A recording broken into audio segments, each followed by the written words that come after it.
Hiruzen, it seems this time it is my turn. At the instant the four-symbol seal activated, the revolving lantern of memory flared to life, scenes from the past flashing rapidly through his mind.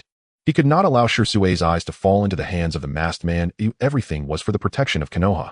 Thinking this way, Danzo seemed to be clawing back the regrets of years past in the moment before death. His methods were extreme, yet he too, like Hiruzen, was someone willing to dedicate everything to the village. If so, he could finally prove to teacher Tobirama that Danzo was not a petty villain. Stop deceiving yourself. In truth, within Danzo's heart, there was neither repentance nor wavering. He had merely become a little smarter than in his youth, draping a pleasant-sounding justification over everything he had done. A soft sigh echoed. The real Danzo held only one thought. My way was not wrong. If only back then I had gone even further, cut them all down to the root. Thus the evil-stained so-called fifth-and-a-half Hokage fell from the stage. A cold, inorganic voice resounded, awakening Danzo's already fading consciousness. You are a villain through and through. Do you realize you nearly destroyed this world? Before Danzo's eyes unfolded the story after his death, the schemes of Uchiha Obito, the schemes of Uchiha Madara, the schemes of Black Zetsu, and how two saviors of the shinobi world ultimately defeated their enemies through sheer strength and awakened the entire world. He bared his teeth in a grin, his aged voice trembling yet dripping with malice. Had I known, I would have struck at them as well. Such immense power. If only he could have used the tongue-binding curse on them. Had he known, even if Hiruzen opposed it, he would have dragged the nine tails and that Uchiha brat into root. Hiruzen, you were so opposed to me approaching those two. Was this scene today also within your expectations? The system snarled, obstinate fool. Its voice was neither male nor female, ageless and strange. When it rang out, it sounded as if thousands were groaning in unison. It said, shameless wretch, go and repent. Go live another life and another after that for countless lifetimes until your laughable experiences and tearful humiliations can finally move my esteemed audience. Just who are you trying to reward? Danzo, now an old man, once more found it hard to follow this being's train of thought. Are you truly giving me a chance to start over? Struggle all you like, insect, until you truly repent for what you did to Lord Sasuke. Emotion, clear preference, and hatred colored that sentence. It reminded Danzo of those noisy girls clustered around the last Uchiha heir, all desperately wanting to save Sasuke, desperately giving of themselves, desperately trying to decide his future for him. Did Uchiha Sasuke know that the way his admirers tried to please him was by forcing his enemy to live another life? This mattered little to Danzo. He had already begun calculating in his heart. Do not even think of defiling the two saviors. Your fate is to collapse again and again in endless struggle. The voice turned clearly irate, then offered a sarcastic blessing. Danzo, to celebrate your imminent rebirth, we hereby wish that you forever lose what is most important to you, the ability to be loved. We look forward to you presenting a grand comedy to this world. And thus Danzo was reborn. Reborn to a time before his very first meeting with Hiruzen. The small child's hands clenched fiercely around the hem of a haori. Thinking of that old friend he had not seen for many years, Shimura Danzo's first emotion was not nostalgia but, Hiruzen, given another chance, I will surpass you for certain. It felt as though blazing flames roared behind him. Danzo, why are you still daydreaming? Hurry and get dressed. Didn't you promise father we would get up early to pay a visit to the Sarutobi clan head today? A sticky, sweet, cloying voice belonging to a middle-aged man sounded. What in the world is that? Disgusting. Danzo stared in shock into the newcomer's eyes. This was Shimura Danzo's father, dead for more than half a century. Current Shimura clan head Shimura Kotaro. In his memories, father had always been cold and distant. How could he possibly be speaking in this tone, like coaxing a little girl? Danzo could not help but take half a step back. Father, act normal. Shimura Kotaro gazed at his little daughter's bewildered eyes and tightly clenched fists. She had inherited his late wife's beauty. Her shy demeanor resembled an unopened daisy bud. Don't be afraid, Danzo. It's father's fault. I shouldn't have spoken to you like that, Shimura Kotaro said in a nauseatingly doting tone as he hugged his daughter and rubbed his cheek against her, then reluctantly handed her into the waiting maid's arms. Go change the young lady into a fresh set of clothes and bring along the scarf Akiko knitted for Danzo. The maid answered respectfully and carried Danzo away. Danzo did not resist being lifted. He was numb from being smothered by his muscle-bound father's sweetness. He truly wanted to grab Kotaro by the neck and shake him hard. Could this man, his father, please cough up that phlegm in his throat? How could a grown man talk in such a stomach-turning way? Young lady, please allow me to dress you. Young lady. Shimura Danzo finally belatedly reacted to that form of address. A bad premonition crept over him. Yet his cautious nature kept him from doing anything out of character for his younger self before he understood the situation. Leave. I will do it myself. Danzo gave the maid a cool instruction. The younger Danzo was still Danzo. A Shimura Danzo had never been the warm, enthusiastic type. As expected, the maid did not grow suspicious. Alone in the room, Danzo's first act was to run his hands all over himself. Danzo fell silent. Danzo was very silent. Danzo's hands trembled as he continued to be silent. Should she start referring to herself as this old woman instead? Would using this gender-neutral form of address be nothing more than self-deception? A schadenfreude-filled giggle echoed. Danzo snapped back to herself, face dark as she demanded, is this your doing? It did not respond as though savoring Danzo's ugly expression. Danzo snorted coldly. She finally remembered the price of rebirth was losing what was most important to her. So shallow. In that so-called system's eyes, was this thing down below truly what mattered most to her? Danzo felt utterly insulted. She would prove to that mysterious ghostly thing that a mere male body was nothing worth clinging to. Standing before Shimura Danzō now wore a simple, yet elegant blue outfit. Her shoulder-length black hair fell smoothly beside her ears, revealing a pretty face with a cool expression, though hints of allure lingered at the corners of her eyes and brows. A black scarf was tied into 2 knots, twisted once and looped around her neck. The carefully adjusted fluffiness of the scarf revealed Danzo's little scheme. It was an exceptionally warm, yet graceful ensemble. At the very least, Shimura was completely captivated. The muscle-bound man's tiger-like eyes brimmed with tears as he gazed at his properly dressed daughter. "Baby, you are truly a fluffy little cream cake of loveliness." Danzo subtly stepped aside. Disgusting. Konoha had only just been founded. One after another, various ninja clans joined the village, some out of trust, some out of fear. Regardless of their motives, their presence steadily filled out the framework of this nascent shinobi village. Without a doubt, the Shimura clan did not belong to the first category. Unlike the Sarutobi clan, which was affiliated with the Senju, the Shimura had little connection with either of the 2 great houses Senju and Uchiha. They were a small family from the northern reaches of the Land of Fire, joining Konoha by following the tide of the times. Faced with this entirely new form of alliance, unease inevitably churned in the hearts of the Shimura. As clan head, Shimura relied on a slight acquaintance he had formed with Sarutobi Sasuke years ago while on missions together. Thick-skinned, he came to call upon him, now hoping to probe for some news from the upper echelons. Thus came the scene of the Shimura clan head paying a visit, daughter in tow. When Sarutobi Sasuke heard that the Shimura clan head had arrived with his 5-year-old daughter Danzo, he reached out and pushed the boy standing beside him forward. "So this is the youngest daughter you mention in your letter. What an adorable child. As it happens, my Hiruzen is the same age as she is." He turned to the boy. "Hiruzen, take Danzo outside to play for a while. Your uncle Kotoru and I have important matters to discuss." What a subtle choice of words. For a fleeting instant, the bright smile on Shimura Kotoru's face drooped at the corners of his mouth. His wife had borne him 5 daughters. The first 4 had married and left one after another, leaving only the youngest little Danzo at home. Not having even a single son was Kotoru's greatest regret. Because of this, Shimura had given his youngest daughter a boy's name to soothe his own regret. If Danzo proved capable, she would inherit the position of clan head. If she lacked the ability, Kotoru could always select a son-in-law to adopt into the family, on the premise that this adopted son must either be of Shimura blood or an outstanding young man with no background whatsoever, but certainly not Sarutobi Hiruzen, only son of the Sarutobi clan head and future heir, whose status was as good as set in stone. So why exactly had he brought his daughter into the Sarutobi household? The elders at home were already deeply displeased with his desire for Danzo to succeed him. If word now spread that she might be married off to an outsider, had those old fossils already exploded with rage? Shimura felt he had made a blunder on the chessboard, and his hands itched with anxiety. Unfortunately, he had come here today to ask a favor. Faced with Sarutobi Sasuke shamelessly sending his son to charm Kotoru's precious little cake of a daughter, he could only feign ignorance and accompany him with a forced smile. "Then Danzo can go play with your little brother Hiruzen."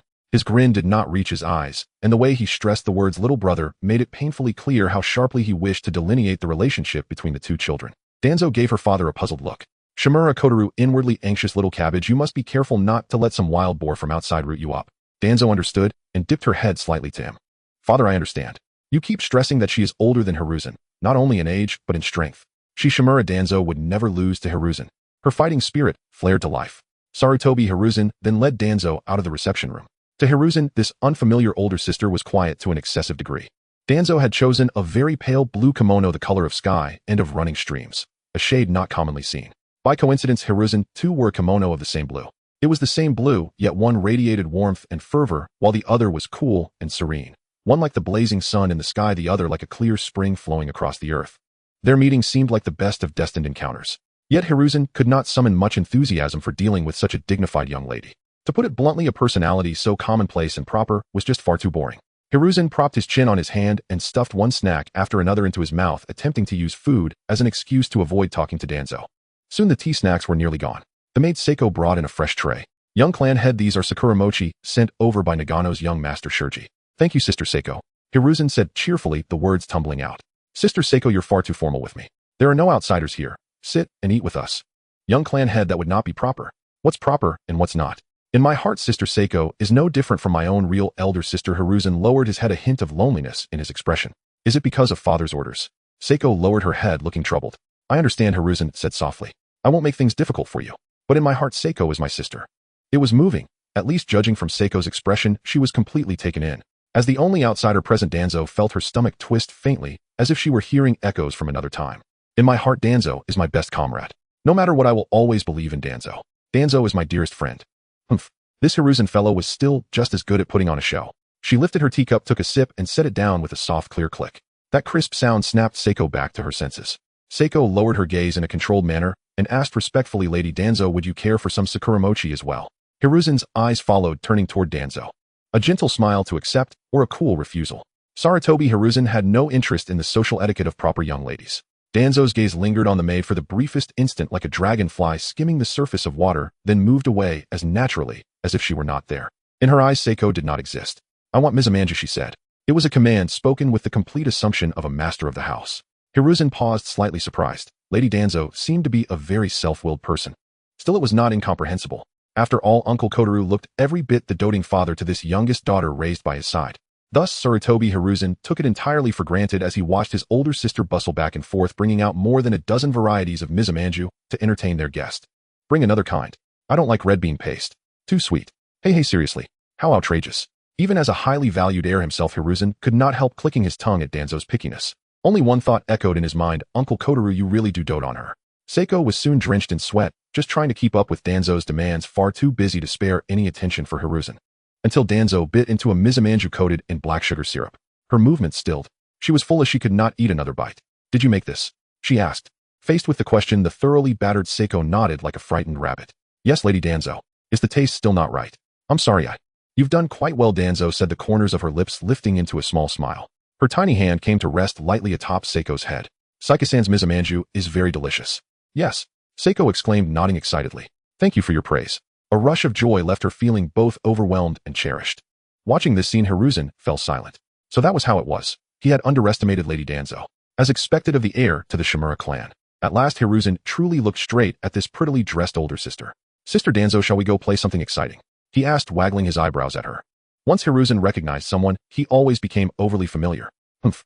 Danzo shot him a sidelong glance. So it was finally beginning. In her previous life, she had suffered a crushing defeat in her first bout with Hiruzen. Given another chance, she would make Hiruzen writhe in pain and beg for mercy. Rijan cheered, oh, Tuanzong, hurry up. Don't order me around. Yet, Tuanzong rushed forward. How adorable. Charge. Charge. Rijan shouted loudly. As the two advanced, all obstacles were cleared away. A group of children rolled away like bowling balls. Sarutobi Rijan watched his peers being knocked away, laughing heartily. Trash.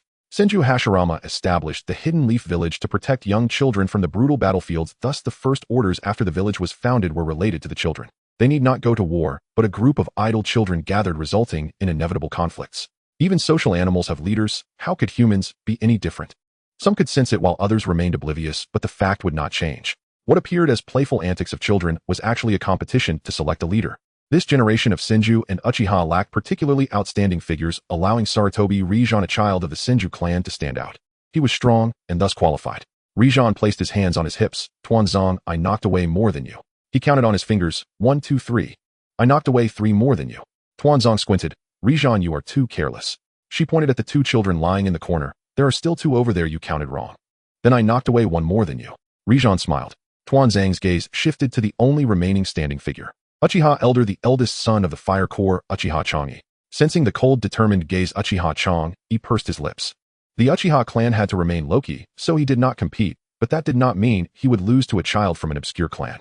Rijan also reined in his smile. If he wanted to compete, he had to excel, for no leader could walk alongside others. At that moment, all 3 moved. Tuanzong wore a cold expression, she would win. Sarutobi Rijan, Earth-style heart decapitation technique. He did not intend to harm this partner with whom he had a brief, yet unexpectedly harmonious connection. The heart decapitation technique would only trap the opponent underground. Uchiha Chang'e, Earth-style Earth Flow Wall. As a rare dual-element Uchiha with earth and fire attributes, he chose to defend without attacking. Too naive. Tuanzong smirked. In terms of chakra cultivation, she was no match for the 2, but one thing was certain: her control over chakra surpassed theirs. With her index and middle fingers pressed together, she focused the chakra into a single point. In battle, leveraging strengths while avoiding weaknesses is the most crucial strategy. Leaf Village secret technique, 1,000 years of kill. Sorry, Rijan, I will use that technique from your unfilial disciple. Created by Hitaki Sakumo and taught to his son Kakashi, the 1,000 years of kill requires no hand signs and consumes little chakra. Rijan, I am ultimately faster than you. Ah. Uchiha Chang'e fell to the ground, but in the air. Tuanzong raised her head. Rijan, you lost. What? Rijan, being called out, scratched his head and laughed. Let's just call it a tie, okay? Hey, if you didn't win, you lost. Tuanzong smirked, as she had no interest in being the leader of the little kids, but if she didn't want it, neither could Rijan. Tuanzong cryptically said, "Do you really think so?" The two stood face to face, both covered in mud, their clothes filthy, looking quite messy. Many present were cleaner and more dignified than they were. Yet as long as they stood, even if they appeared dirty, there was an inexplicable air about them that made it clear they were the center of attention. Among those present, the cleanest but least dignified was Uchiha Chang. Aside from Tuanzang's astonishing strike, Chang, he had hardly participated in the children's muddy rolling game, as he was a Uchiha who valued his image. At that moment, Chang Yi's face flushed red as he restrained the urge to cover his butt. How dare that woman do such a thing to him? How could she do this? Chang Yi finally managed to sit up, feeling relieved that he had not become the focus, but watching Rijan and Tuanzong face off created a complex feeling within him that he couldn't quite express. How could she do this? Tuanzong didn't even spare a glance at the Uchiha sitting on the ground. Her gaze was fixed intently on Sarutobi Rijan. Rijan. Aunt. A sudden scream interrupted the tense atmosphere between the two. Shimizu Kotaro clutched his face, crying out in despair over how his little cake had turned into a muddy mess. Tuanzong. Kotaro carefully pulled his daughter from the mud. Which bastard dared to do this to you? Tell daddy who threw you into the mud pit. As he spoke, Shimizu Kotaro's eyes never left Sarutobi Rijan, clearly having concluded that this mischievous brat was the one who dirtied his pretty clean daughter. Shimizu Kotaro's gaze was unfriendly. Sarutobi Sasuke awkwardly rubbed his nose. He knew what kind of trouble his son was. Did you really intend to flirt with someone else's daughter like this, Rijan? He slapped Rijan on the forehead. Bang. That was a good hit. Kotaro, I sincerely apologize. Our Rijan is just too mischievous. It's all right, boys will be boys. It's inevitable that they will be naughty. My Tuanzong hasn't been this lively in a long time. I must thank you, Sasuke, for raising your son well. You heard that. My child has never been this dirty before. It's all thanks to your good son. I suddenly remembered there's a pressing matter in the clan, brother Sasuke. Sarutobi Sasuke had no choice but to watch as his clean daughter was covered in mud. He felt embarrassed to keep her there. Clan matters are urgent. Tuanzong, is that you? I will remember you. Uchiha Chang, he suddenly spoke up. Shimizu Kotaro frowned, sizing up the boy who spoke. What to do if his daughter was too popular? Tuanzong struggled to peep out from her father's arms, looking at this Uchiha smirking, defeated opponent, quite arrogant. I have no interest in knowing the names of losers. You rejected my request for a name exchange. How could she do this? Uchiha Chang-I's face turned red. Next time I will defeat you fairly in the Shinobi Academy. Did you hear that? Fair and square. Don't use those strange techniques again. Tuanzong ignored him, while Shimizu Kotaro smiled, his gaze somewhat subtle. This brat won't have another chance. He respectfully nodded to the distance, then carried Tuanzong away toward the Shimizu clan. Along the way, the father felt increasingly uneasy. He knew his daughter well, and Tuanzong was not that lively by nature. He tentatively asked, Tuanzong, what do you think of Sarutobi Rijan? Archrival. Tuanzong blurted out without hesitation. Of course, being friends was barely acceptable. As for being close friends, do not use such clingy terms to describe her relationship with Rijan. It's disgusting. Shimizu Kotaro breathed a sigh of relief. It was best that Tuanzong had no such thoughts, but he still needed to be cautious. Shimizu Kotaro cleared his throat, started to play the sympathy card. Tuanzong, you are my child. I am the clan leader, and you will be the next clan leader. That's of course. Just like the clan leader's son becomes clan leader, the elder's son will inherit the elder's position. Tuanzong looked up confused, wondering why he was bringing this up suddenly. But you're not a boy. She wanted to know what Tuanzong was thinking. Shimizu Kotaro sighed. Tuanzong finally realized something, her expression darkening. Yes, she was now a girl. She finally understood what the punishment from the system meant. For Tuanzong, what was the most important thing? Power. Tuanzong loved power, but women are inherently disempowered. How could this be? Tuanzong might not care about her family, but she couldn't underestimate power. Dad. Tuanzong called her father for the first time. You will help me, right? She needed to seek allies in the face of the clan elder's scrutiny. Shimizu Kotaro patted Tuanzang's head. Of course, Daddy. We'll make sure Tuanzong sits in that position. He was willing to go to any lengths for power, having given up his surname and everything from the past, so the position of clan leader should naturally be inherited by his bloodline. Why should it be given to someone else? Shimizu Kotaro was already over 50, nearly 20 years older than Sarutobi Sasuke. Not particularly strong, he flattered and followed Sarutobi Sasuke, calling him brother, but managed to secure the position of clan leader by being flexible and using the last tricks left by the previous clan leader. At this age, over 50 in this era already meant he could be considered to have lived long enough. Such a clan leader with a young girl showing no talent at all should naturally choose an outstanding younger generation to succeed. But, Tuanzong, you must remember, one must not act for themselves, or heaven will destroy them. No matter how flowery and nice those old folks' words are, once we lose the position of heir, we will be nothing but lambs to be slaughtered. Shimizu Kotaro solemnly pressed down on Tuanzang's shoulder, wanting to see through her muddy exterior to her determination. You must be an excellent young clan leader. You can never let anyone find a handle on you. He would not allow his last daughter to marry off. The clan leader of the Shimizu must be from his bloodline. Tuanzo had a very leisurely day. As the young lady of the Shimura clan, she neither needed to be urged to grow stronger to take on responsibilities, nor did she have to painstakingly learn skills to become a woman of universal virtue. She was born to be seated on a high platform to be flattered and pleased. The group of eligible boys from the Shimura clan, whether genuinely or under the insistence of their elders, all squatted before the young lady like dogs wagging their tails in anticipation of the goddess' favor. Danzo licked her lips, feeling a tumult in her stomach, disgusting this desire to turn her into an object of possession. Truly, damn it. Danzo looked at the group of boys as if they were corpses. Young lady, this is a daisy for you, Shimura Shin said, blushing as he presented the flowers in his hands. He even innocently lowered his head, not daring to look up at Danzo's expression. What use are flowers? Danzo was not interested in such fragile things. Rejected. However, this was the young lady. Although Shimura Shin felt a bit dejected, he still wagged his tail and leaned closer, asking, "What is the young lady like?" Danzo coldly replied, "It's none of your business." If it weren't for her current status requiring her to signal friendliness to the elders, Danzo wouldn't even bother with this naive kid. Right, I am still too weak, Shimura Shin said dejectedly. He was too weak. Even if the young lady liked something, he couldn't obtain it for her. But Shin quickly regained his spirits. "I will study hard at the Ninja Academy, young lady." Ninja Academy. Danzo couldn't help but clench her fists. Was it already close to the enrollment time for the Ninja Academy? Danzo restrained herself, not allowing herself to lose composure. Is it the Ninja Academy built by Lord Tobirama? Seeing that Danzo had not refused to communicate with him again, Shimura Shin was astonished and spilled all the information he knew like a pouring bean. Finally, he shyly added, "Young lady, father said this is a great opportunity. If I can really become Lord Tobirama's disciple, would you be happy for me?" Absolute kill. Danzo's hands trembled. "I will smash your head, you brat." Danzo really couldn't hold back and said sarcastically, "Ambitious indeed, but don't rush into the future.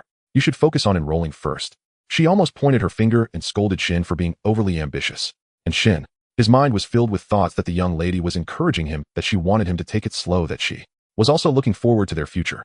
In an instant, Shimura Shin even thought of names for their future children regardless of gender, one named Ai Tuan and the other named Ai Zong. "I will not disappoint your expectations. I will shoulder the young lad's future." Shimura Shin made a solemn promise. System announcement. Shimura Shin convertible. Danzo was nearly fainted with anger. I'll wait. Danzo finished speaking with a forced smile and left in a huff. She was so angry that it wasn't until she exited the Shimura clan grounds that her reason returned. What does that system announcement mean? Danzo's system rarely spoke. When it did, it was filled with ridicule and malice towards her. System detected that Shimura Shin has developed thoughts of wanting to accompany Danzo for a lifetime. The system automatically marks this character. Host Shimura Danzo can choose to convert the love of the target task into corresponding chakra or special talents. Note: the talent must be possessed by the character target, and physical mutations cannot be exchanged. Would it be love or cold power? The system maliciously placed the choice in the hands of Shimura Danzo, as if envisioning this ambitious person living a lonely life with nothing. Danzo, is this a good thing? System item: Shimura Shin's love convertible item, 3000 chakra, the amount of chakra needed to release a regular great fireball. Please note, host, if you choose to exchange this item, you will lose Shimura Shin. Danzo: exchange. Exchange. Exchange. She didn't even want to hear what the system would say next. What a cold woman. The increase in chakra brought Danzo joy, and most importantly, she discovered a new path to becoming stronger. This joy was rather brief. This pampered body was already 5 years old, and its level still remained at the standard of Danzo 3 years before her rebirth. To put it simply, ninjas start refining chakra at the age of 3, and the young lady Danzo's level was comparable to that of a child just beginning to refine chakra. Danzo had to spend more time making up for the lost 2 years. While exercising her physical skills and refining chakra, Danzo complained in her heart, "This is really frustrating." Shimura Kotaro angrily tossed aside the family head seal in his hand. Which clan head could be so pathetic? None of them took him seriously. If young Kotaro had a father-in-law and his strength was decent, he would have had a smooth sailing life in the clan, even if he couldn't command everyone. But now this old clan leader who insisted on occupying the position but couldn't bring enough value to the family had become the target of everyone's attacks. The great elder truly has the ambition of a wolf. Shimura Kotaro's endless frustration finally turned into a curse. During the recent family meeting, the great elder's unreasonable and forceful demand for a quota completely tore apart the clan leader's dignity that Kotaro had been barely maintaining, exposing his weakness thoroughly. The enrollment quota for the Shimura clan's ninja academy had fallen upon the great elder's grandson, Shimura Shin. That was a chance to possibly become a disciple of Senju Tobirama. He lamented. He was resentful. The family's resources had clearly tilted towards the great elder's line, and although he was displeased, the clan leader Shimura had to accept the reality that the future ruler of the Shimura clan was out of his control, marrying off Shimura Danzō. After a brief moment of anger, Shimura Kotaro smoothly accepted the current situation. What else could he do? He didn't think Danzō had any chance of getting a quota. He was just angry that the elder was too overbearing and even unwilling to reach a private agreement with him. After all, after the marriage, the child of Shimura Shin would also carry his bloodline. As for the youngest daughter, Toanzo, Shimura Kotaro took a sip of tea. Toanzo, don't blame me. After all, no one will save you from destruction if you don't look out for yourself. Could he expect Shimura Kotaro to confront the entire family for Toanzo? Clearly that was not very likely. Kotaro was not a good person, he was self-serving, and cared only for himself, being an outsider who had entered the family. Trivia: the Ninja Academy only established a female ninja class after the first reform. So what on earth was the first enrollment of Haruno Sakura? It left me dumbfounded, and I decided to set my own reasons for her joining the Ninja Academy. Toanzo's current predicament is that the Ninja Academy does not have a female ninja class, along with the prevalent culture of raising a daughter to cultivate a son-in-law to take over as the head of the family, making it logical for daughters to be pampered and sons-in-law to be cultivated. Her strong reaction to Shin's words was because she sensed that her interests were being compromised. After all, among the 36 graduates of the first class of the Ninja Academy, the environment in Konoha was peaceful before Hashirama's death, and student casualties should not be significant. This means the number has hardly changed, and among those 36, there were 4 students connected to Tobirama-sensei Kagami, and Toanzo should not be from the same class, as they have a large age gap, which is astonishing. Having the Hokage himself teach students, and being able to connect with the Senju clan could be considered a good thing. With so many ninja clans in Konoha and Shimura not being a big family, the limited enrollment quotas meant that Shimura Shin's entry into the Ninja Academy would completely eliminate Toanzo's chances. Konoha, Shimizu clan territory. Dad, I'm heading out. Tozo read aloud. She was increasingly adapting to her identity, dressed in a neat outfit with a red string, tying her long hair back. Her attire of deep clothes, black hair, fair skin, and a red string complemented Tozo's elegant eyebrows and snow-white complexion. Her waist was slender, and her teeth resembled pearls. The only regret was that her small face lacked much expression. Have you been going out often these days? Has our Tozo made good friends? If you encounter difficulties, tell Dad, don't keep it to yourself. Shimizu Kotaro reached out and patted Tozo's head. Tozo, please don't overthink it, I just feel that the boys in the clan are too lively. Beneath those warm words and soft care lay merely a subtle attempt to tame his daughter. Tozo felt annoyed by this. Shimizu Kotaro nodded, confirming that Tozo was not lying to him, and smiled. Boys mature late, it's better that our Tozo is sensible and reasonable, and if you don't like to socialize, that's fine too. Tozo nodded, waiting for her father's next turn of phrase. However, Shin is your fiancé, he is different from those boys, Shimizu Kotaro said with a worried expression. Shin has always liked you, and after all, he is someone who will spend his life with you. How many days has it been since you last saw each other? Such cold words. He looked hesitant, finally saying, Dad ultimately hopes for Tozo's happiness. Tozo, I've been waiting, but Shin hasn't shown up for a long time.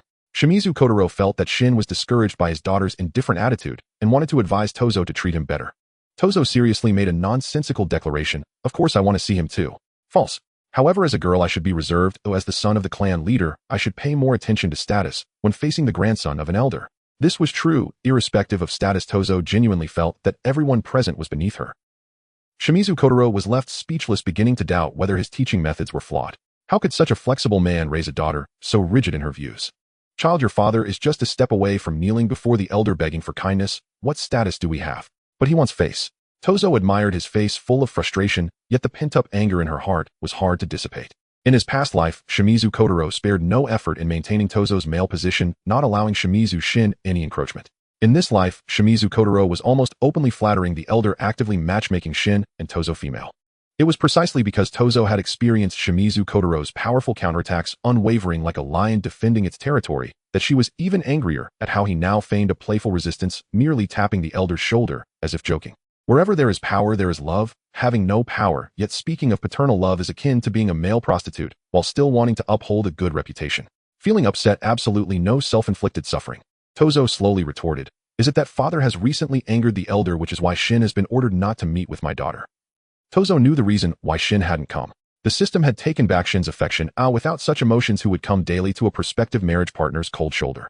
Yet Tozo still covered her face in a shy manner, saying, Shin clearly has deep feelings for my daughter. Oh dear, quickly reflect on whether you've done something wrong recently. Shimizu Kotaro was convinced and began to review his recent behavior.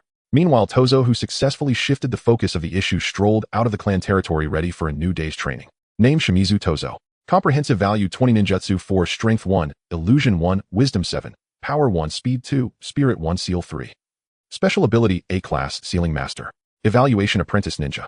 It's hard to say if the system displaying these values in front of her was meant to tempt Tozo into selling her emotions. However, the host didn't mind. Of course she would sell if she could. But what about it? She had no items to sell in hand. After all, it was rare for someone like Shimizu Shin to develop thoughts of wanting to accompany a 5-year-old girl for a lifetime. Tozo frowned at her mediocre stats. Not even reaching the level of a lower-ranked ninja. This body, which had hardly undergone any ninja training, was holding Tozo back significantly. To forge iron, one must be strong oneself. Tozo had deeply learned her lesson. No amount of cunning schemes could rival overwhelming strength. What else could she do? Keep practicing. Shimizu Tozo paused her actions and looked toward the depths of the forest. Who's there? She heard the sound of crying. As the branches were pushed aside, a small face with red eyes and nose appeared crying. It turned out to be an old acquaintance. Tozo Haru fidgeted with her fingers, embarrassed, saying, I didn't know someone was here. I'm sorry for interrupting your training. After speaking, Haru looked at Tozo with wide eyes. Tozo, not understanding. Tozo Haru pouted. I apologize, so aren't you going to apologize to me? Huh. Tozo was dazed. Was Haru really this kind of person? However, she had an unusually high tolerance for her old friends, and perhaps realizing that this was a different Haru, she actually obediently apologized. I'm sorry for interrupting your secret crying. Who cried secretly? Haru stomped her feet, anxiously mumbling. I'm a ninja and ninjas bleed, but don't cry. Uncle Hashirama said Haru is the strongest little ninja. My dad also said Haru is a sensible good child. As she spoke, Tozo Haru comforted herself into a sorrowful state and began to wail. Tozo, who had done nothing. She hesitated to sit beside Tozo Haru, hesitantly offering her a handkerchief. Tozo comforted. You say Hashirama. Uncle. All right. Tozo's consolation was devoid of emotion, driven solely by an eagerness for information. Perhaps due to the rarity of a peer like Tozo who steadfastly pursued ninja training, or perhaps because Tozo's cold and resolute demeanor was sufficiently intimidating, Tozo Haru inexplicably confided her troubles to this unfamiliar girl. This matter was not a secret in Konoha. 3 months ago, Haru's father was ambushed by rogue ninjas while leading the Tozo clan to Konoha. In an effort to protect his clan, the leader ultimately perished, leaving behind the orphaned Haru. Fortunately, the successor, Haru's uncle, was a good person. Haru's treatment was not different from when her father was alive. Luckily, Konoha's Hokage Hashirama-sensei was sufficiently righteous, caring for this little ninja clan that had suffered a disaster while sincerely seeking refuge in Konoha. Thankfully, Hashirama's wife Mito Uzumaki had no children of her own and expressed her fondness for Haru, the girl who was nominally connected to Konoha's upper echelons, by often inviting her to the Senju household for meals, ensuring she was indeed doing well. If Haru's luck had ended there, she would have lived her life as an ordinary female ninja, but her fortune lay in truly receiving a chance to change her destiny. In the following month at the Senju household, Haru discovered her excellent medical talent.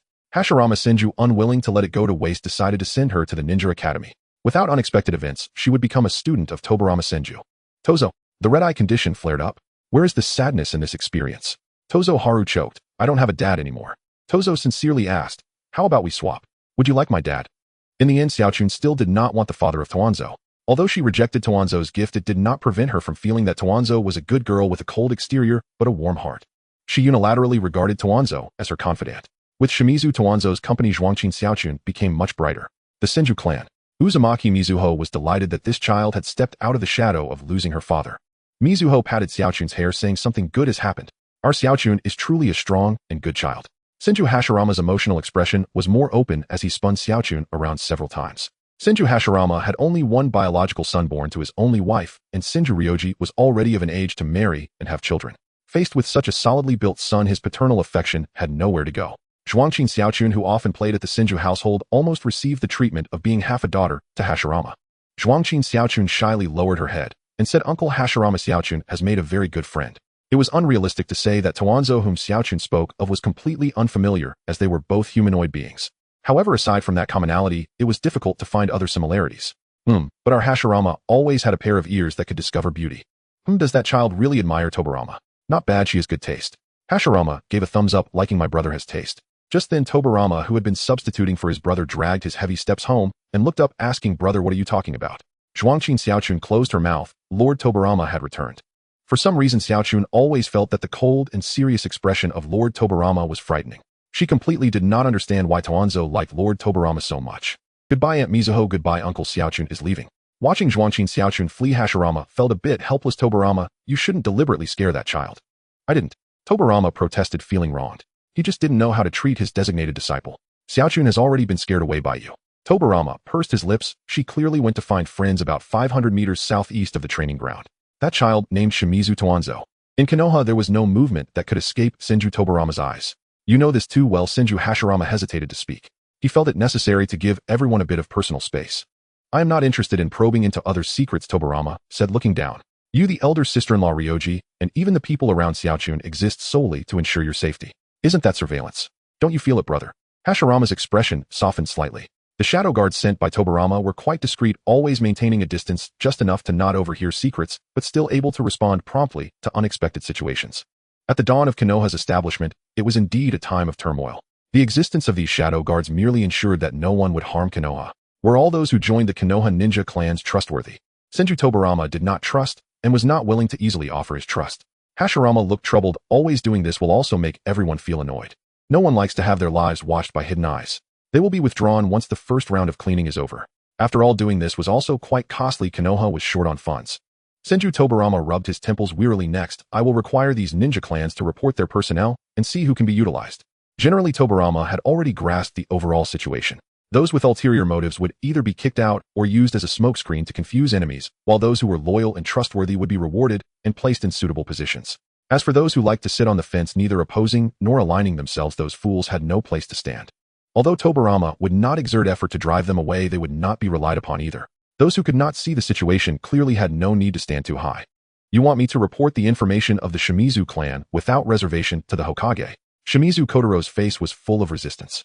Shimizu Danzō sat upright in front of Kotaro, her expression maintaining its usual coldness. This is an opportunity for the Shimizu clan. It goes without saying that this unreserved trust will garner the favor of those in power. This is a chance to establish a relationship with the Hokage. But, Shimizu Kotaro had no fighting spirit in his heart. Whether handing the future of the Shimizu clan to the elder or to Shimizu Shin, it should not fall into his hands. All efforts seemed like painstakingly making a wedding dress for someone else. Old man. Danzo felt angry seeing him like this, but she still endured it patiently. Father, can't you see clearly? Danzo's eyes were dark and firm. This is your opportunity. Lord Tobirama has begun to reshuffle the deck. It belongs to Shimizu Kotaro and not the entire Shimizu clan. Shimizu Kotaro was taken aback. With his head down, he carefully chewed on the meaning behind those words. After a moment, he burst into loud laughter. Good. Danzo is truly a good child. He understood.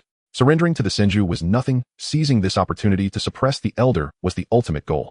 His daughter's words were still quite credible. Shimizu Kotaro was one of the few who knew about the friendship between Danzo and Zhuangqin Xiaochun, and getting close to the girl taken in by the Senju was also within reason.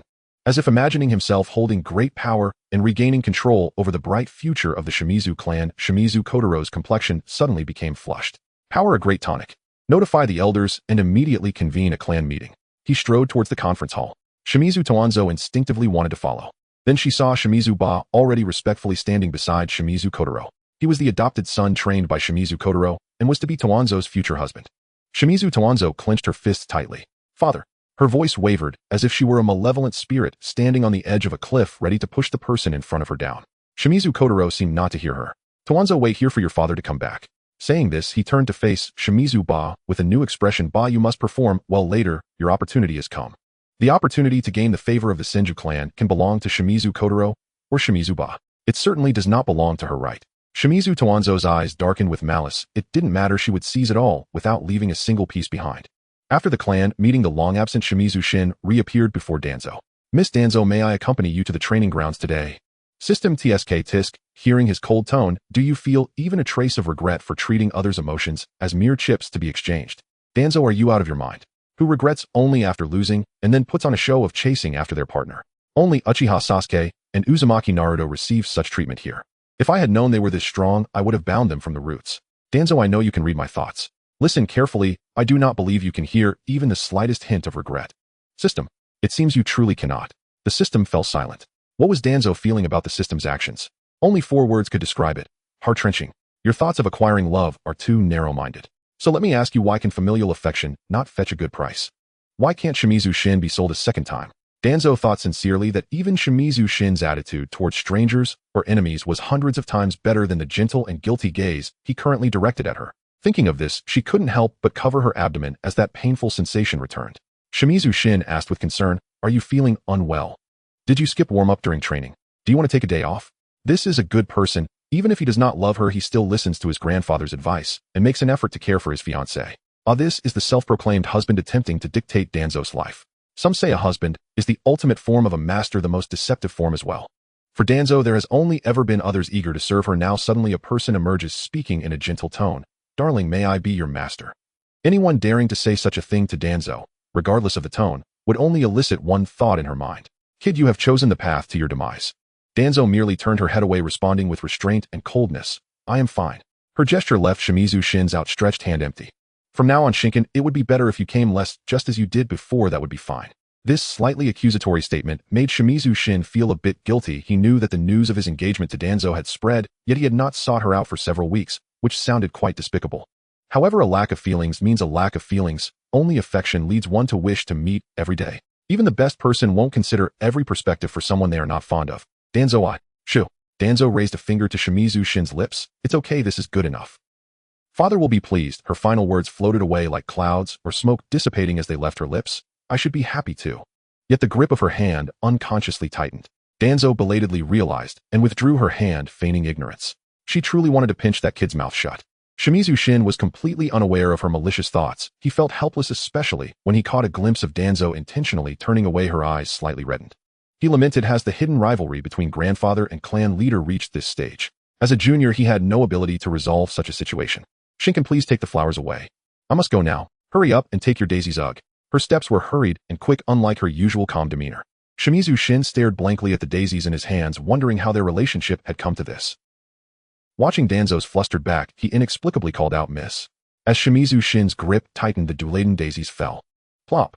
A white handkerchief meticulously wiped Danzo's hand before she disdainfully tossed it aside. Dirty thing. Danzo liked to sit by the riverbank watching the waters of the Nanga River flow quietly. It seemed that this action brought her closer to her teacher. The gentle sound of flowing water did indeed make one's heart feel clear, and gradually Danzo developed a habit of reflecting while listening to the water. Swish swish. Amidst the sound of water, Danzo began to reflect.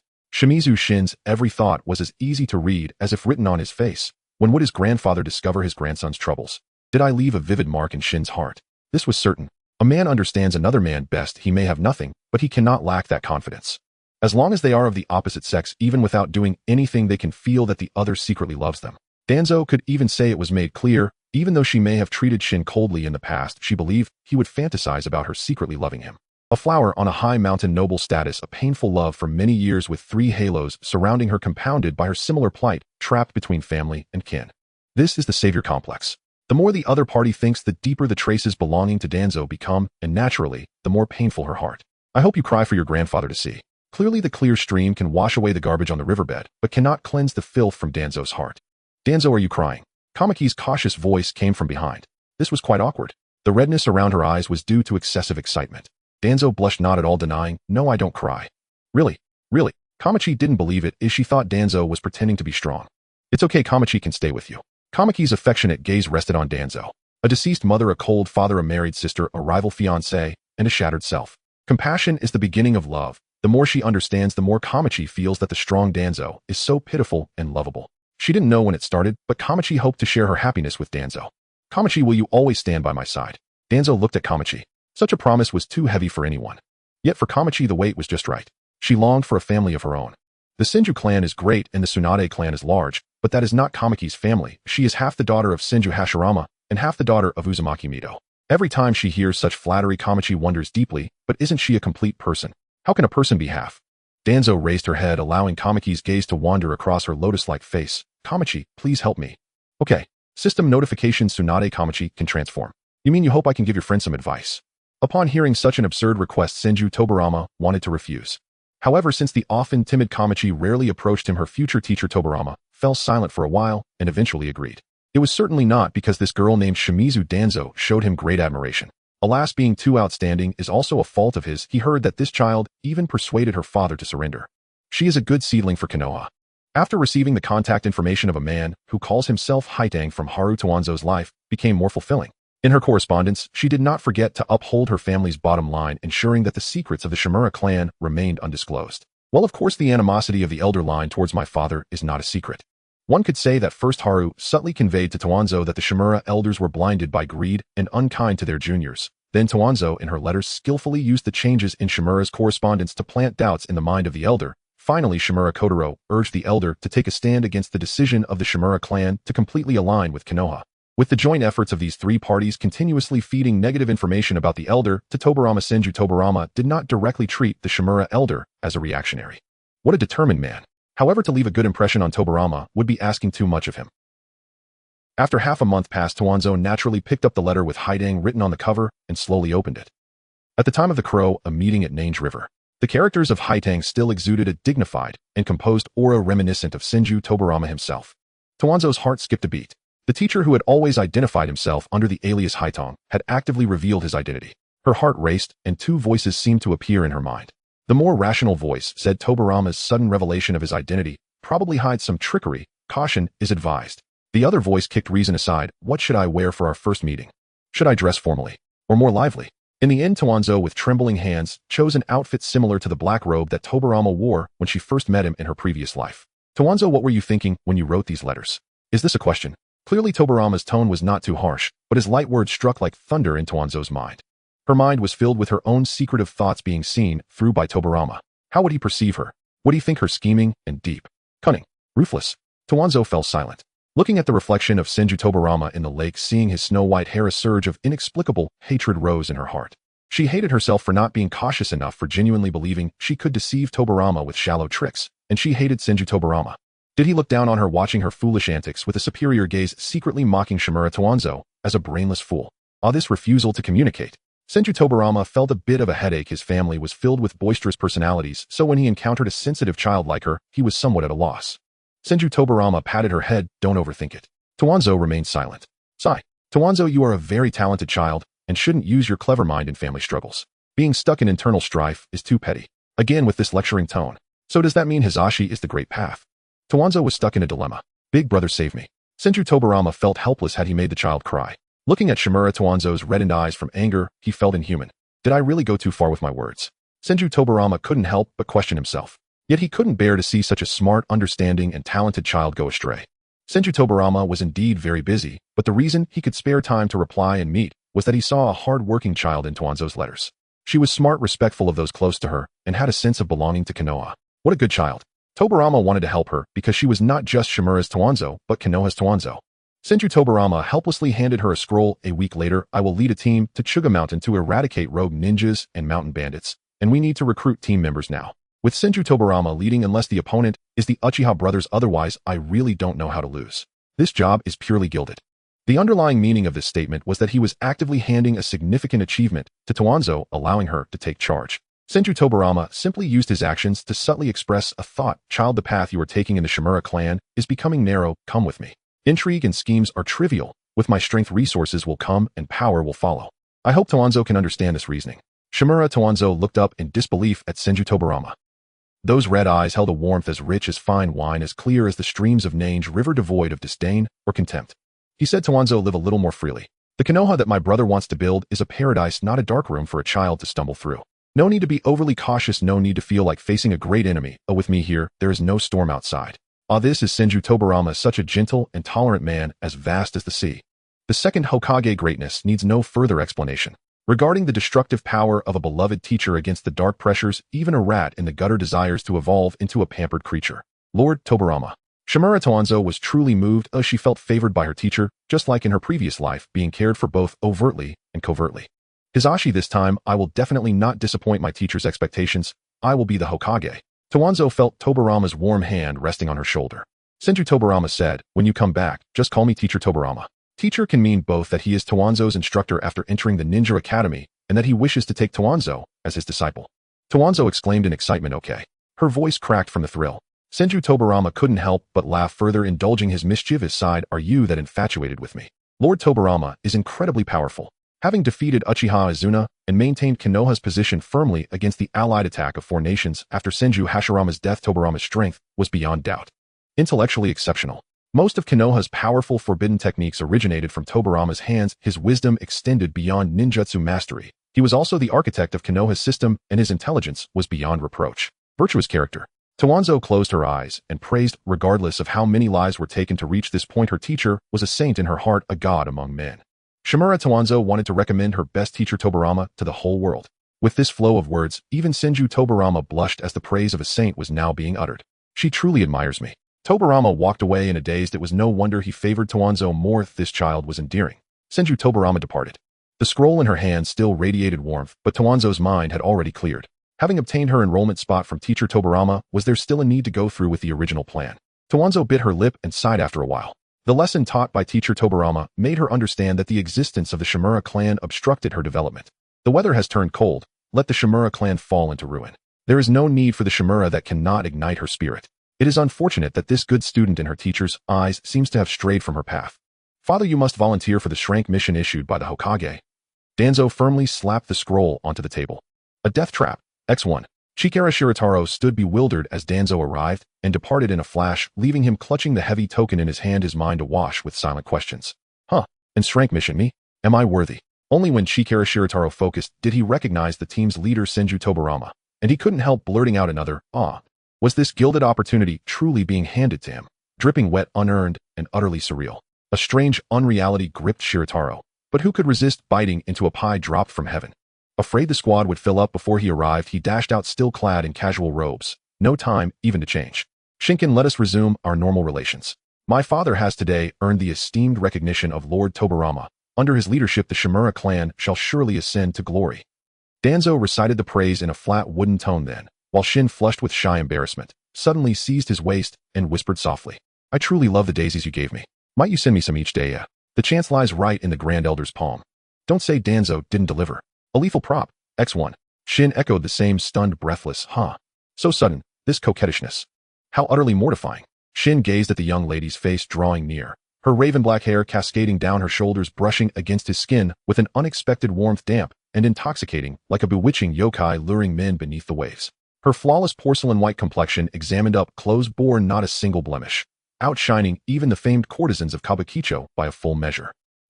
Forgive Shin, a humble shinobi of modest learning. Bewitching yokai and courtesan are nearly the only terms he knows, tangible, touchable, describable, to capture such transcendent beauty. Face burning crimson, Shin stammered, it is, truly, deeply, my honor. 1 week later. Danzo thrust the bouquet of daisies straight into Chikara Shirataro's arms, blunt and unadorned. Father, carry your daughter's hopes into battle. Shirataro, his smile strained. These words rang oddly in his ears, as though she weren't bidding him return safely, but urging the clan head towards certain death. Shirataro stole a glance at his daughter's increasingly austere expression. Squawk. Squawk. She's grown up now. Lately Danzo has grown distant from her father. As Shirataro departed, he sighed wistfully, even dabbing at his eyes with his sleeve in theatrical sorrow. Shimura bowed low and murmured, the young lady has merely been misled by ill-intentioned individuals. Let us hope so. A woman, after all, needs a shrewd husband beside her, to guide, to advise. Someone like Ba is precisely what one would wish for. Shirataro watched Ba's gaze of utter devotion with deep satisfaction. Ba lowered his head. He knew the clan had sought no reply, only submission. That posture, utterly yielding, wholly disposable, finally pleased Shirataro. He burst into hearty laughter, clapping Ba heartily on the shoulder. Enough. From now on we're family. You simply take tradition too seriously, Ba. Only then did Ba offer a faint, deferential smile. Lord, these flowers sent by the young lady, he asked, hesitantly cradling the bouquet. It was plainly absurd for the clan head himself to carry flowers, so naturally the vibrant daisies fell to Ba's hands as subordinate. Shirataro replied coolly, you keep them. Yes, sir. Time ticked onward. The mission hall grew steadily more crowded. Amid a sudden surge of clamor, Hashirama-senju parted the throng and stepped into the center, flanked by the mission's commander Tobirama-senju. A sea of shinobi pressed around Hashirama, just as many jostled to curry favor with Tobirama. Yet among that vast multitude, Tobirama's gaze locked instantly upon the Shimura clan's crest. Not because the emblem stood out, but because of the daisies swaying gently in the breeze. Innocence, purity. These words held no resonance with Danzo Shimura. She appeared eternally stern, unyielding, defiant. Yet in that singular moment of laughter, ice melted, like daisies shyly unfurling in spring wind. Danzo, the Grand Elder, long accustomed to authority, rarely needing to bend or feign warmth, smiled awkwardly, stiffly, unpracticed. Against all expectation among so many renowned clans present, only the obscure Shimura clan drew Tobirama's special attention. You have a fine daughter. See that you raise her well. The remark carried little weight, merely a passing thought sparked by the daisies and the memory of his second prospective disciple Danzo Shimura.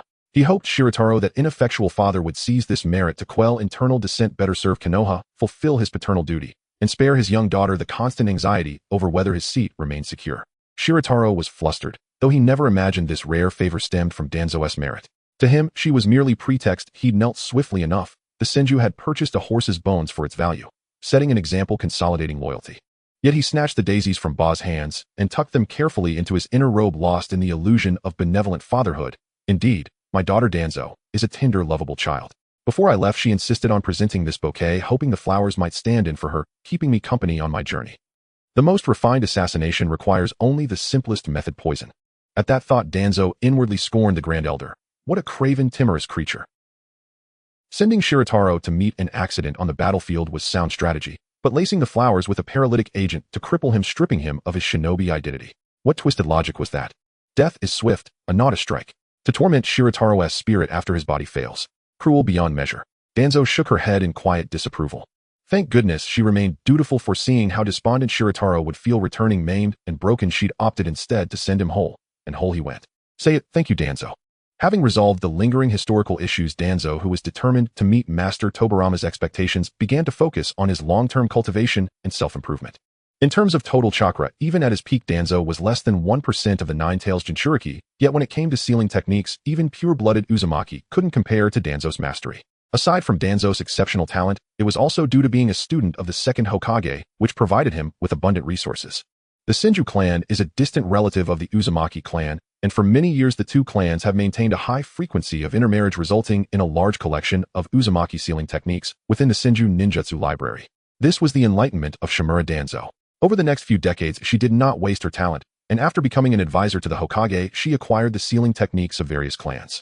By integrating the strengths of various clans, Shimura Danzō created the tongue curse seal, a sealing technique designed to artificially balance the yin and yang attributes ultimately employed for manipulating the body through spiritual control. The lengthy exposition above is not a reflection of Danzo reminiscing about her glorious past, but rather a realization that without the assistance of Hashirama's cells and the Sharingan, her innate talent for chakra capacity since childhood was insufficient to sustain the consumption required for releasing a few wind release techniques. Utilizing sealing techniques to aid in cultivation became imperative. The yin-yang seal, a precursor to the tongue curse seal, adjusts the balance between body and spirit to accelerate the training process. The black curse mark slowly crawled up Danzo's face. In this world, only a few individuals can naturally maintain a balance of yin and yang while progressing rapidly in strength. Danzo, on the other hand, could achieve a similar effect through the sealing technique, maintaining a pseudo-balanced state to promote rapid chakra growth.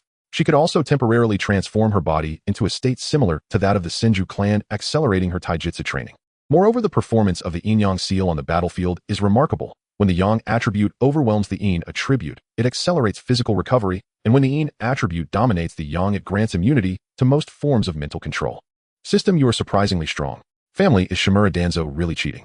Hearing this, Danzo chuckled softly, knowing that this dead system was secretly observing her life like a pervert, and now it must be scared stiff. The sealing technique I created is powerful, isn't it? If it's strong, then use it, and not a single word of complaint. The ultimate state after the yin-yang transformation depends on the strength of the ninja. If you are weak, transforming your entire body's yin attribute into yang will not turn you into Hashirama Senju. Similarly, the reverse transformation will not make you Madara Uchiha. Moreover, this is a technique that requires precise control. If one loses focus in battle and fails to manage the transformation correctly, causing one side's attribute to drop to zero, it will either result in a physical collapse or a shattered soul. One could say that this is a delicacy that looks appetizing and smells fragrant, but upon taking a bite it turns out to be tasteless. Yet at this stage it is sufficient. Unable to explain the black curse marks that crawled across her body while inscribing the yin-yang seal, Danzo took the opportunity to train while Tobirama was away from the village, as his control over Konoha had lessened. As for the Umbu ninjas monitoring her, who hasn't been an Umbu before? Shimura Danzō grinned. What they are playing with are the remnants of what the great Danzo left behind. It has been proven that one should not be overly complacent of those who often walk by the river are bound to get their shoes wet. You little brat, reveal the identity of your backer. That terrifying man just standing there exudes an oppressive force capable of shattering an ordinary person's mind and making them kneel and surrender. He is a complete and utter demon. Madara Uchiha. Danzo's heart was in turmoil. Forgive her for being an elderly woman in her 70s with a poor memory. After all, Madara Uchiha's time as a Konoha ninja was both too long ago and too recent. Of course, a person like Shimura Danzō would not engage in internal strife. The Shimura clan should really be cursed. Can't they have a broader vision? With the Uchiha clan as a long-lasting family around, what do they think they are doing by constantly undermining the Sarutobi clan? Hizashi is truly despicable. With Madara Uchiha still present, the Sarutobi clan flaunts their authority, leading her to misjudge the situation. The Uchiha clan is indeed wicked. With a powerhouse like Madara Uchiha in their midst, why do they always act so fearful? It is these people who deliberately led the great Danzo into a pitfall. In any case, Shimura Danzō instinctively believed that Madara Uchiha had defected, as she had never heard any news about him. At this moment, facing Madara Uchiha's increasingly cold expression, Danzo thought, what could she do? She sighed deeply and thought, let's reset. Of course, this was merely a thought. Being idle is not the philosophy of a striving individual. Madara, my lord, Danzo swallowed. I am a disciple of Tobirama-sensei. Humph, a little brat full of lies. Madara Uchiha coldly sneered. Are you implying that Tobirama-sensei has connections so vast that he could obtain Uchiha secrets? The so-called yin-yang seal, the inspiration for the yang seal, comes from the Senju and Uzumaki clans, while the yin seal naturally relates to the Uchiha. The harsh environment of the Warring States period increased the probability of the Uchiha awakening their Sharingan, while also raising their risk of bloodline diseases. Awakening the Sharingan too early can drag geniuses into the abyss of death. Though the Uchiha did not understand research under pressure for survival, the genius ancestors of the Uchiha created the In seal, which could completely or partially seal excessive sage eyes until the Uchiha's body matured enough to support his eyes. This could not cure bloodline disease, but it could temporarily extend the lives of affected ninjas. After all, the horrifying aspect of bloodline disease is that once it manifests, it inevitably leads to death. However, using the In seal on talented younglings does indeed reduce the incidence of bloodline diseases. This is the origin of the In seal. Madara Uchiha is a beneficiary of the In seal. As the son of the clan leader, he displayed exceptional talent at a young age and was marked with the In seal by his father Taijima early on, awakening his Sharingan only in his teens. In other words, Madara is very familiar with the aura of the In seal. He cannot possibly mistake it. Madara Uchiha continued to question, "Are you saying that Tobirama, the white-haired Senju, not only stole secrets from others, but also brazenly passed them on to his disciples? Is he really that foolish? This cannot be." Madara knew Tobirama was cautious, but that did not stop him from stepping on Tobirama's toes. Danzo was furious. "You can curse Hisashi all you want, but do not insult me and Master Tobirama. If you are arrogant after drinking horse urine, you may find that you have stepped into a soft spot when it comes to Shimura Danzō." Danzo glared at Madara with anger, suppressing her feelings. "As fellow Konoha ninjas, your evaluation of Tobirama-senju is not conducive to the village's unity." Madara Uchiha looked at her in confusion, wondering why this little brat was genuinely angry because of his words about Tobirama, although even her anger seemed particularly cowardly. Madara was initially prepared to eliminate this little spy directly, but Danzo's genuine emotions made him hesitate. When in doubt, activate the Sharingan. Madara directly grabbed the back of Danzo's neck, forcing her to lift her head to meet his gaze. The expression in this little brat's eyes was filled with anger, unwillingness, hatred, and an unquenchable ambition. If Madara had to describe it, Danzo was a vividly alive person, contrasting sharply with the many ninjas around her who seemed numb and unaware of their purpose in life. This little brat's eyes are quite beautiful. After Madara offered a fair assessment, the tomo in his eyes began to spin rapidly. Danzo gasped in surprise. There was no way she could evade this attack from Madara Uchiha. Fortunately, Danzo had extensive experience using the Sharingan. If she couldn't evade, she would hide certain key aspects and disrupt the chronological order of events. If Madara truly believed in this false future, she crossed her arms and laughed maniacally in her heart. "You come from the future." Madara Uchiha's expression was complicated as he reached this conclusion, unable to doubt it. Such vast memories could not belong to a mere child. He was shocked. There was no way Madara could go through all of Danzo's decades of memories. There were simply too many. Madara selectively picked out some key points he considered very important and came to a conclusion. Shimura Danzō is indeed a disciple of Tobirama-senju, but she seems to have some intricate connection with me. In his memories, Madara Uchiha betrayed Konoha, choosing to fake his death, while secretly maintaining contact with Danzo, Tobirama's direct disciple. What is our relationship? Madara Uchiha's gaze was bewildered. Why would Tobirama's disciple help me multiple times? This is it. Danzo was overjoyed, not knowing what exactly Madara had seen, but it didn't matter. She could boldly declare, "I am your successor." "I'm sorry, Obito, forgive me." "Impossible." Madara Uchiha denied without hesitation. His plans were not for outsiders to interfere with. Geniuses like Kakashi, upon acquiring the Sharingan, were nearly drained of chakra.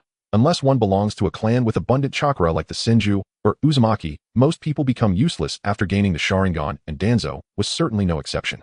Danzo gritted her teeth. The reason she could withstand the erosion of so many Sharingan and remain unscathed was certainly due to the use of Hashirama's cells. But she could not expose the existence of those cells.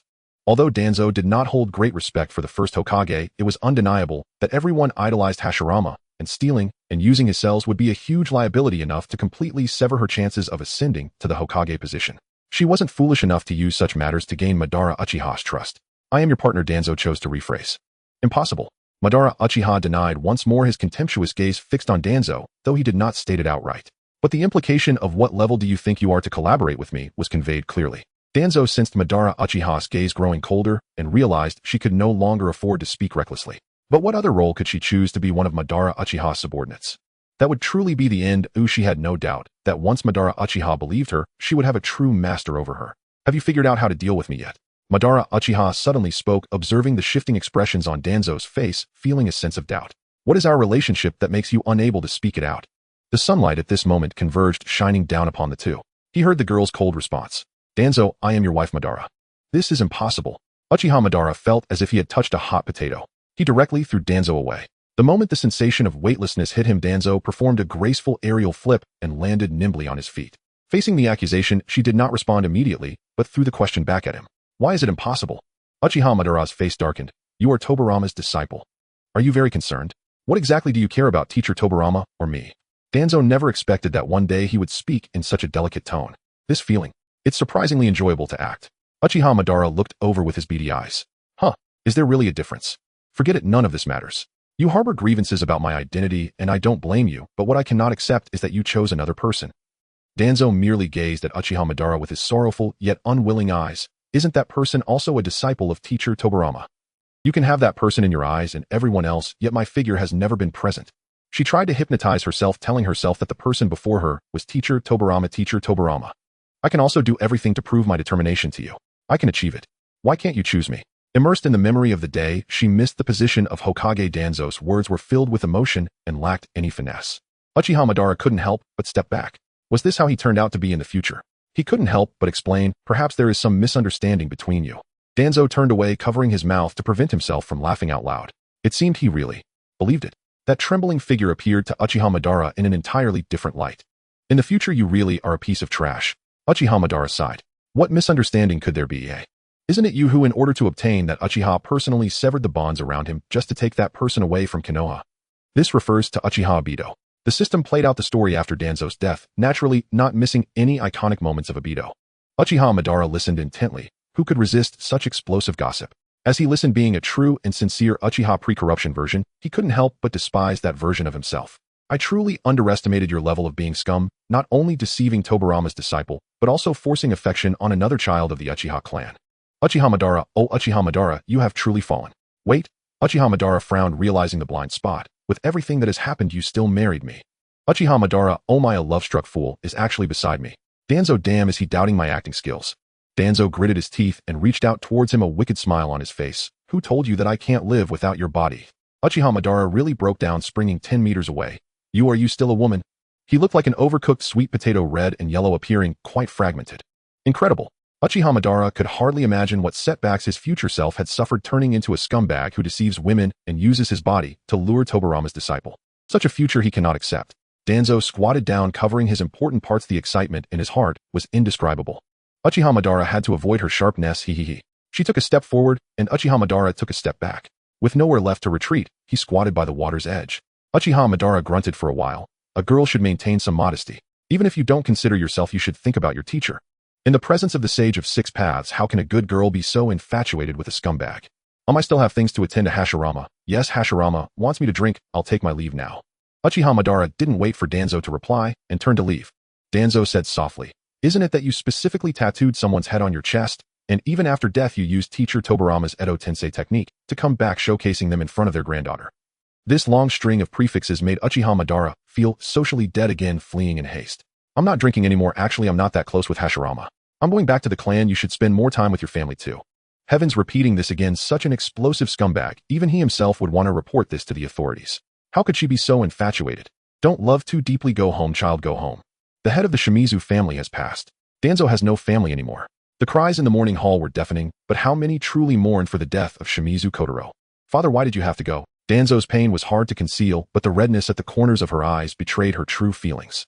The guests attending the funeral looked at the girl in mourning attire. It was said that the bond between Shimizu's family head and his daughter was deep, so Miss Shimizu Danzo must be extremely, extremely sad, right? Shimizu Himiko looked at the delicate child with snowy skin and black hair, her features exuding a heroic aura, feeling pity. How should an orphan who has lost her father survive in this world? Then, feeling empathy for Danzo's suffering, they shared a bond of mutual suffering. While Danzo had to navigate life under the disfavor of her estranged father, wasn't her own situation similar? Mistake this. It's the only keepsake left by the clan leader during his lifetime. Shimizu Himiko inexplicably handed the bouquet of daisies tightly held by Shimizu Kotaro before his death to Danzo. These words should have gone unnoticed, but Shimizu Kotaro held onto them too tightly, so the ninja, who recovered his body after the war, brought them back too. They had not wilted at all, as if Shimizu Kotaro had poured all his chakra into the flowers, preserving the daisies for his daughter. Shimizu Himiko felt deep sorrow. Uncle, wouldn't it be better to use your chakra to save your life? Why waste it preserving flowers? Are you foolish? Uncle, are you really letting me take this? Shimizu Himiko lacked such power, only able to leave the daisies representing Shimizu Kotaro's last wishes to Danzo. Thank you very much, brother Himiko. Danzo choked as she received the flowers. Outside, a commotion arose. As the daughter of a former clan leader who was not well regarded, Shimizu Danzo silently and sorrowfully distanced herself from this place of grief. Thud. The water surface rippled. A bouquet of flowers quietly sank to the bottom of the lake, letting the water wash away all sins. You will understand me, right, father? After all, you taught me that one should not act for oneself lest heaven and earth punish them. Danzo calmly watched the flowers being swept away by the rapids. Footsteps approached from behind. Don't be sad. A gentle breeze flows by. The wind ripples the surface of the water, slowly reflecting the calm and composed face of Senju Tobirama in the lake. He rarely wore that familiar battle armor, and the thin fabric of his robe could not conceal the smooth lines of his muscular physique. His tall figure stood quietly at a distance of 5 steps from Danzo. On his fair face, the upward-turned red phoenix eyes were particularly striking. Senju Tobirama lowered his gaze, watching Danzo and the daisy drifting away with the water. His fingers curled momentarily, his tone somewhat strained. I am very sorry. In this era, the death of a few people was a rather normal occurrence. Even someone as strong as Uchiha Izuna had died quietly. For a weakling like Uchiha Kotaro, his death would hardly cause a ripple. Senju Tobirama truly had no reason to feel remorse for it. Yet he indeed felt guilt. He had unwittingly handed this opportunity to Danzo. But he truly did not expect Uchiha Kotaro to meet his end while trying to gild himself. Dude, your skills are way too flimsy. In any case, Tobirama felt he should bear some responsibility for the current situation. This was terrifying. Danzo, who was erasing evidence, trembled slightly. He thought his treacherous plot against the old man had been discovered, but it turned out to be a false alarm. He was truly scaring himself. This action in Senju Tobirama's eyes was as if Danzo had lost his father and was devastated. His heart ached even more, and he gently placed his hand on Danzo's head. Danzo, would you like to become my disciple? He would personally take care of Uchiha Danzo. Out of guilt, and also because this child was indeed precious. Danzo licked his lips. Who wouldn't want the position of the first disciple? I am very sorry, Lord Tobirama. She rejected him, and Senju Tobirama felt somewhat despondent, realizing that Danzo harbored resentment due to his father's death. This was human nature. Yet Tobirama still felt a sense of loss. Uchiha Danzo lowered his gaze. Please do not blame yourself too much. Tobirama suddenly looked up, not expecting that at this moment Danzo would still be comforting him from his own perspective. An angel. Life and death are predetermined. What does your father's death have to do with you? I do not hate you. This was all my father's own choice. On the contrary, Danzo said seriously, I am truly deeply grateful to Lord Tobirama. When everyone avoided me, only you were willing to extend a helping hand. She emphasized her gratitude with 2 deeplies, her gaze sincere and filled with admiration. You are a good person, and I should not use this precious kindness to bring you trouble.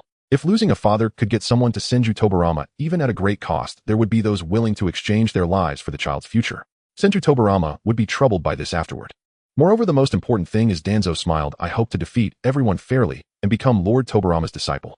I will defeat you openly. What a good child. Senju Tobirama was moved. You have ambition. Oh, I look forward to that day. In their conversation, someone finally discovered Senju Tobirama's presence, and the crowd arrived late. The elder looked at Tobirama, who was shielding Danzo with intense eyes. It is truly an honor for Lord Tobirama to visit the Uchiha. Danzo is still young and may not be able to entertain. Well, perhaps I should. He was interrupted by Tobirama. No need, Danzo is a sensible child. After Senju Tobirama said this, he hesitated for a moment, but ultimately spoke those words. Danzo's father died fighting for Konoha. Naturally, the orphan of Uchiha Kotaro should be raised by Konoha. Implicitly, he meant to take Danzo away. Senju Tobirama rarely asked for anyone's opinion and made the decision unilaterally. Agreeing to Danzo's request to earn everyone's respect was one thing, taking her away for proper training was another. When Senju Tobirama spoke, who could refuse? Everyone could only watch as Senju Tobirama held the little girl's hand and bowed before the spirit of Uchiha Kotaro. Then he straightforwardly tucked the clan leader's orphan into his pocket and took her away. Before leaving, Senju Tobirama glanced at the agitated crowd and clicked his tongue. Why was he here?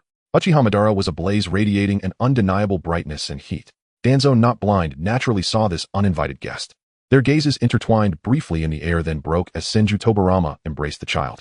Uchiha Madara scoffed. Was Tobirama's action a precaution against thieves? He was not the kind of person who would nitpick just because his wife was held by the most detestable guy. Absolutely not. At midnight, in the Uchiha clan, in Uchiha Madara's room, on the tatami, a figure sat up straight. No way. Senju Tobirama, how could he do this? The Senju family warmly welcomed the arrival of Uchiha Danzo, especially Mito, Hashirama's wife. Tobirama was a person with a strong sense of propriety and thoughtfulness who took the initiative to split the family after his elder brother's marriage, allowing the newlyweds ample space to bond. Of course, given the deep bond between the 2 brothers, Tobirama's home was almost adjacent to his brother's. Uzumaki Mito had great trust in Senju Tobirama's abilities, but she also found it somewhat absurd to have a single man take care of a little girl. Since their families were neighbors, she often brought Danzo into her home. Thus, Mito was pleasantly surprised to discover Danzo's talent in sealing techniques. People tend to fall in love with things that resemble themselves because it is a natural instinct to love oneself. Shinomu Danzo was hardworking and exceptionally gifted, yet he was utterly independent, having lost all his support. Mito found it hard not to like such a child, as she saw a reflection of her younger self in Danzo. Ink traced runes on the paper. Danzo focused intently, and as Mito paused, he reached out to complete the next part for her. This was actually just the simplest chakra seal, a test Mito casually sketched to assess the child's learning progress over the week. Initially, Mito could calmly observe Danzo's technique. To draw a complete seal, one could only say Danzo had a good memory. However, as she watched, the simple sealing technique gradually became more complex. Her expression changed slightly. Spatial restriction. No, it also involves the mental aspect. Are you targeting the enemy's soul? The most basic chakra seal has many limitations. First, it has a limited range. Once out of this range, the sealing formation becomes largely ineffective. Secondly, it is limited in its targets. Ninja abilities are diverse, and some jutsu that involve the soul are hard to defend against. Simply restricting chakra may not be effective against these ninja. Yet at this moment, Danzo's strokes, though slightly inexperienced in Mito's eyes, carried a bold idea that truly resonated with her. Without such bold and innovative ideas, wouldn't the development of sealing techniques stagnate? Yes, compared to other jutsu that continue to progress, the current sealing techniques have already fallen behind the times. Danzo, with his small hands gripping the brush, uttered the most audacious words with the coldest expression. I do not deny the might of sealing techniques, but their practicality is too poor. Compared to powerful jutsu of the same rank, sealing techniques are costly and have long preparation times, while those used for daily purposes often serve as traps or logistical support due to fixed carriers. Is that really okay? Danzo tilted his head. I want to create a powerful sealing technique that is simple enough to be widely applicable in battle. You really dare to say that? Mito tightened her grip on the hand holding the brush. She laughed exuberantly, completely unlike the dignified and calm matriarch of the Senju clan. The not overly intense, yet sufficiently lingering scent of an adult woman wafted through, making Danzo feel a moment of discomfort. Then he straightened up with confidence. So what? She was a woman too now. If Maida-san wanted to hug, then hug. Here, you made a mistake with this stroke. Mito half embraced Danzo, guiding her hand to right. Little brat, with this level, you still have a long way to go. It doesn't matter, I will keep going. Danzo suddenly turned his head, his expression serious. Maida-san, will you always watch over me? Uzumaki Mito. Is this child being affectionate? She looked into Danzo's eyes, which resembled burning wildfires difficult to extinguish. Few girls can express their needs and desires as openly as Danzo does. Most like Uzumaki, Mito remains silent, quietly accepting family arrangements and becoming the wives of unfamiliar men. It is precisely because she finds it difficult to assertively voice her demands and openly express her feelings that Mito is particularly fond of a child who resembles her but has taken a different path. In Danzo's eyes, she saw her own reflection, a pale and dignified face that resembled a puppet. Mito felt a moment of confusion and fear in her heart, as she could no longer find the carefree expression of youth on that familiar, yet strange face. Though she still retained the Uzumaki surname, no one paid attention to the existence of Uzumaki Mito, except for Danzo, who respectfully referred to her as Maida-san rather than Madam. In her eyes, I am who I am. Mito hugged her affectionately, saying, I look forward to the changes you will bring. What is Maida-san talking about with Danzo-kan? The cheerful voice of Tsunade Haruno came from behind. Danzo replied, Maida-san is teaching me about sealing techniques. Tsunade's gaze swept across the paper, densely packed with twisted black runes that were incomprehensible to her. However, Danzo liked it very much. Danzo excelled in sealing techniques. Tsunade felt the air was a bit thin, otherwise why was breathing becoming so difficult? Does Danzo want to go out to play? Tsunade maintained her innocent expression like a truly sunny and playful girl, warmly inviting her friend to go outside. Forgive me, Haruno, maybe next time. Tsunade watched Danzo's lips move, and a single thought remained in her heart: Danzo no longer needed her. The true heartthrob Konoha's enchantress Danzo makes her grand entrance. In this story, Mito is set as the second wife of Hashirama, the childless matriarch of the Senju clan. What to do? I find the repressed wife Mito even more delectable than the energetic girl Mito I wrote about in my last piece, My Terrible XP. At night at the table of the Senju family. Senju Hashirama's eldest son, Senju Liangjian, has moved to the capital of the Land of Fire due to his marriage to a princess of great renown. Thus, the regular guests dining at the Senju household are only Tobirama Danzo and Konohamaru. Generally speaking, the seating arrangement at the table is Hashirama on the left, Tobirama on the right, Mito beside Hashirama, Danzo next to Tobirama, and Konohamaru sitting beside Mito directly across from Danzo. However, today's situation is somewhat special. Danzo is sitting beside Mito while Konohamaru hasn't come for quite some time, leaving 3 people on the left side of the table and only Tobirama sitting alone on the right. Tobirama does not react much to this. He only feels that his sister-in-law has been particularly fond of Danzo lately. The Senju family does not adhere to the rule of silence during meals, and the atmosphere at the table remains quite warm. Hashirama possesses a keen eye for beauty, finding interest in everything from the banter of high-ranking officials at meetings to a child on the street, giving him a bouquet of flowers. This has always been Mito's favorite topic. Whenever Hashirama speaks at length, she gazes at her husband with rapt attention. Hashirama has almost become Mito's channel to understand the outside world. In truth, Hashirama does not prohibit Mito from going out. It is merely that the clan elders feel it inappropriate for the matriarch to neglect household matters and focus instead on leisure. Their criticisms and reprimands are not subtle, and while they do not affect Hashirama, they successfully quieted Mito, who has stopped going out. Yet today Mito does not seem to pay much attention to Hashirama's words. What is there to care about? Listening to others' stories every day, that flicker of candlelight cannot ignite Mito's fire. Now she has found her own wild flame. Tobirama actually supports this, adding a few words to his brother's remarks before he starts sharing. I met a very interesting child today. Hashirama's expression turns serious. Tobirama, speak honestly to your brother. In response to Tobirama's surprised gaze, Hashirama continues, are you thinking of marrying? You seem particularly fated with children lately. Brother. Tobirama realizes that his elder brother is teasing him again. That child I met while inspecting the family's businesses is from the Sarutobi clan. Tobirama says earnestly, the child named Hisashi has both good character and strength. Mainly he enjoys eating the meals prepared by my brother. That kid Sarutobi Hisashi truly has the demeanor of my brother. Tobirama's fondness for him is on the rise. Hisashi. Hearing this familiar name, Danzo becomes excited. Could it be that even at this time the teacher holds Hisashi in high regard? As she progresses, so does Hisashi. System, your teacher no longer needs you. This irritating voice. Danzo purses his lips and pulls out his panel. Overall value 25, ninjutsu 4, body 2, illusion 2, wisdom 7, strength 2, speed 3, spirit 2, ceiling 3. In just a few months, he has gained 5 points, with each increase being a doubling of a single attribute. Currently her chakra is only enough to support 23 wind release techniques, but with Danzo's assistance in sealing techniques, her overall strength has already reached the level of an elite genin. She is very confident in her abilities. Hisashi, just wait and see. Danzo is still fired up. A slightly more emotionally intelligent Hashirama clears his throat and gives Tobirama a knowing look. Brother, don't you have anything to say to Danzo? Only Tobirama could brag about another child in front of her. Hashirama sighs, truly worried about his brother and his relationship with his disciple. Tobirama sees his brother's meaning and glances at Danzo, who is staring down with a pitiful expression, and feels a softening in his heart. Mito, really?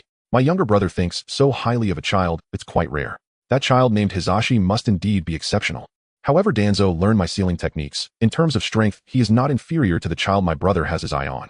Tobirama is taken aback. Sister-in-law taught Danzo sealing techniques. To have a whirlpool teach sealing techniques, it seems Danzo has astonishing talent in this area. Mito smiles. Doesn't my younger brother know?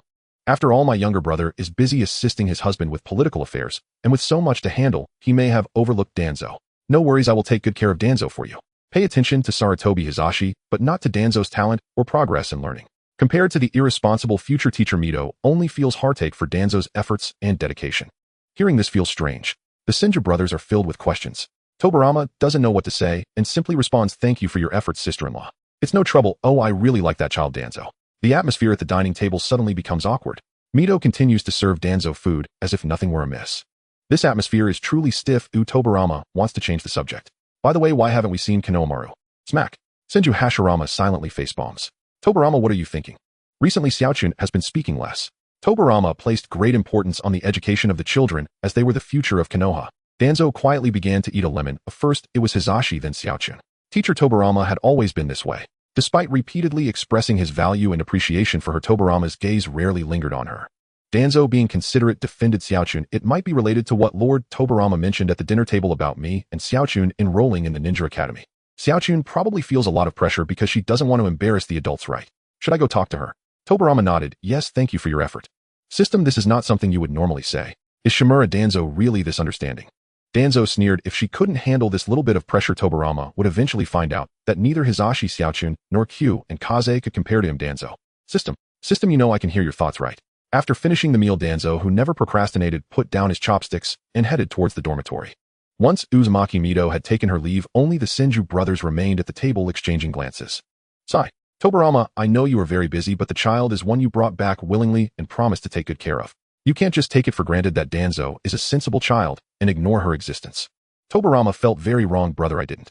Still denying it. The relationship between you when you first brought the child home was so warm. At that time, Hashirama even thought that Danzo was a romantic debt that Tobirama had incurred outside. Listen to your conversation just now. Oh, did you treat Danzo like one of your subordinates? Hashirama could sense Tobirama's affection for Danzo. Tobirama was a man with a strong sense of boundaries. If he truly liked her, he wouldn't have brought such a young girl home. He could also feel Danzo's respect for Tobirama. Oh, ever since Danzo arrived, there had always been different varieties of grilled fish appearing on the dinner table, which were Tobirama's favorite food. Yet both of them chose to express their affection in such a subtle manner, which was truly remarkable. It made Hashirama, as an outsider, anxious to the extreme. No way, Hashirama declared. If love isn't expressed loudly, how can anyone know? This assist is definitely mine. Brother, I talk to everyone like this. Tobirama helplessly resembled a husband facing his wife's passionate advances, feeling powerless. He was naturally this way. Oh, not everyone could be like his brother, grinning all day and not knowing what was amusing. Look at the flowers in the house, the dishes on the table, and your courtyard. Hashirama shifted tactics, suddenly gazing at Tobirama with tenderness. Tobirama, I am truly happy, my brother. Is this wonderful and worthy of love? But if you don't receive any response, no matter how much love you have, it will eventually be exhausted.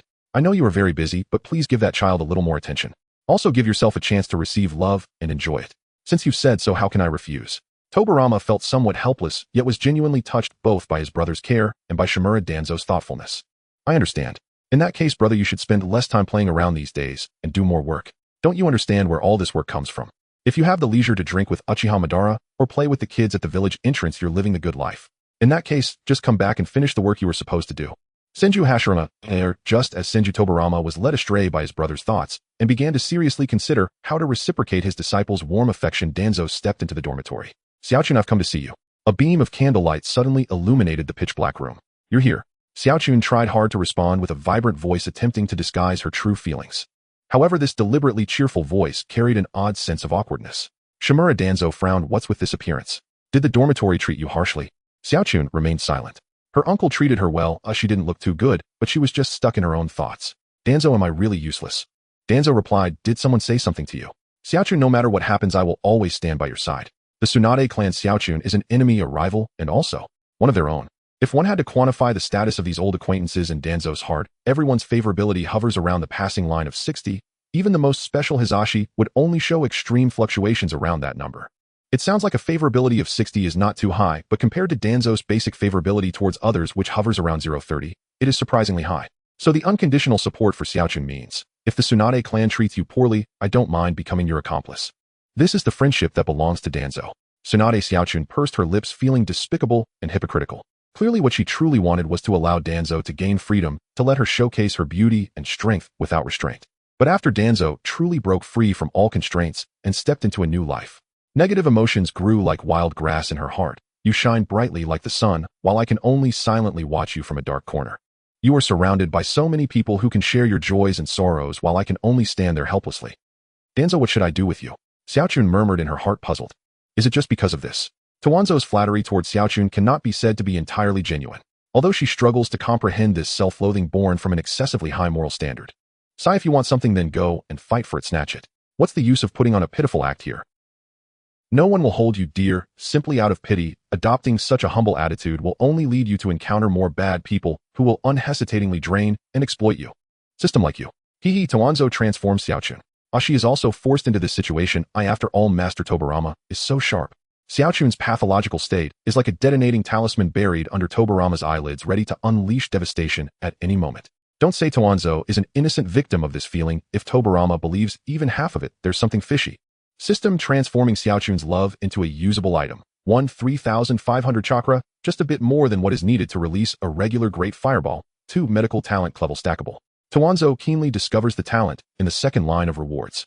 She begins to frantically the system in her mind. Tuanzo, what is this?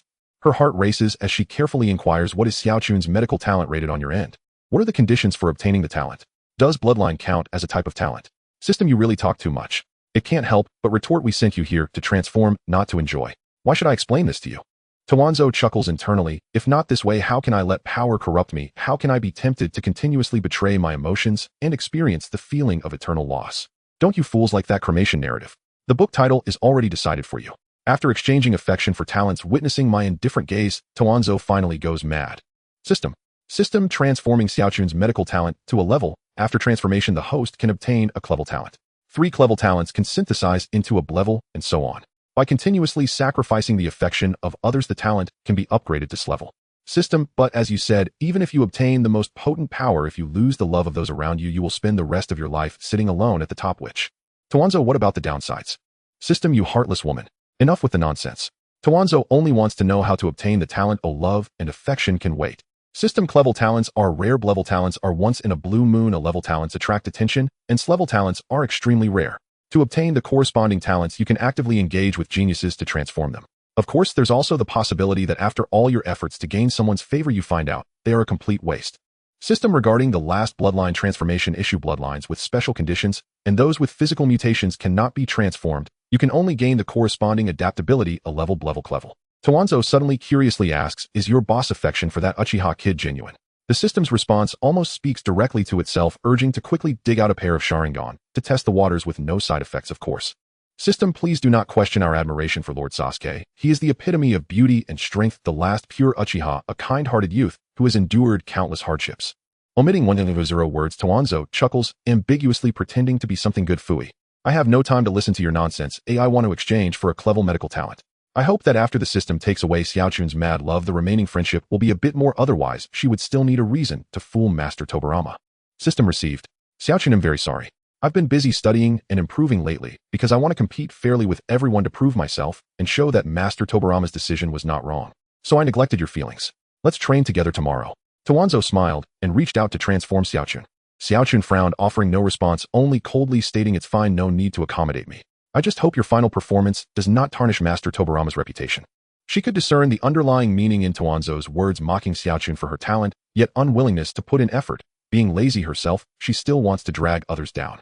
Thus Xiaochun unhesitatingly retaliated, wishing that your strength matches your lofty attitude. The outstretched hand was ruthlessly swatted away. Danzo smiled instead of getting angry, savoring the familiar taste of this sharp exchange. I'll just write. Since there's nothing wrong, come to Sinja more often. Your unusual behavior has worried several adults lately. In the end, things are different now. System, how about it? Do you regret it? The streets were empty at night, the sound of wooden clogs echoing on the pavement. Danzo, an incomprehensible thought.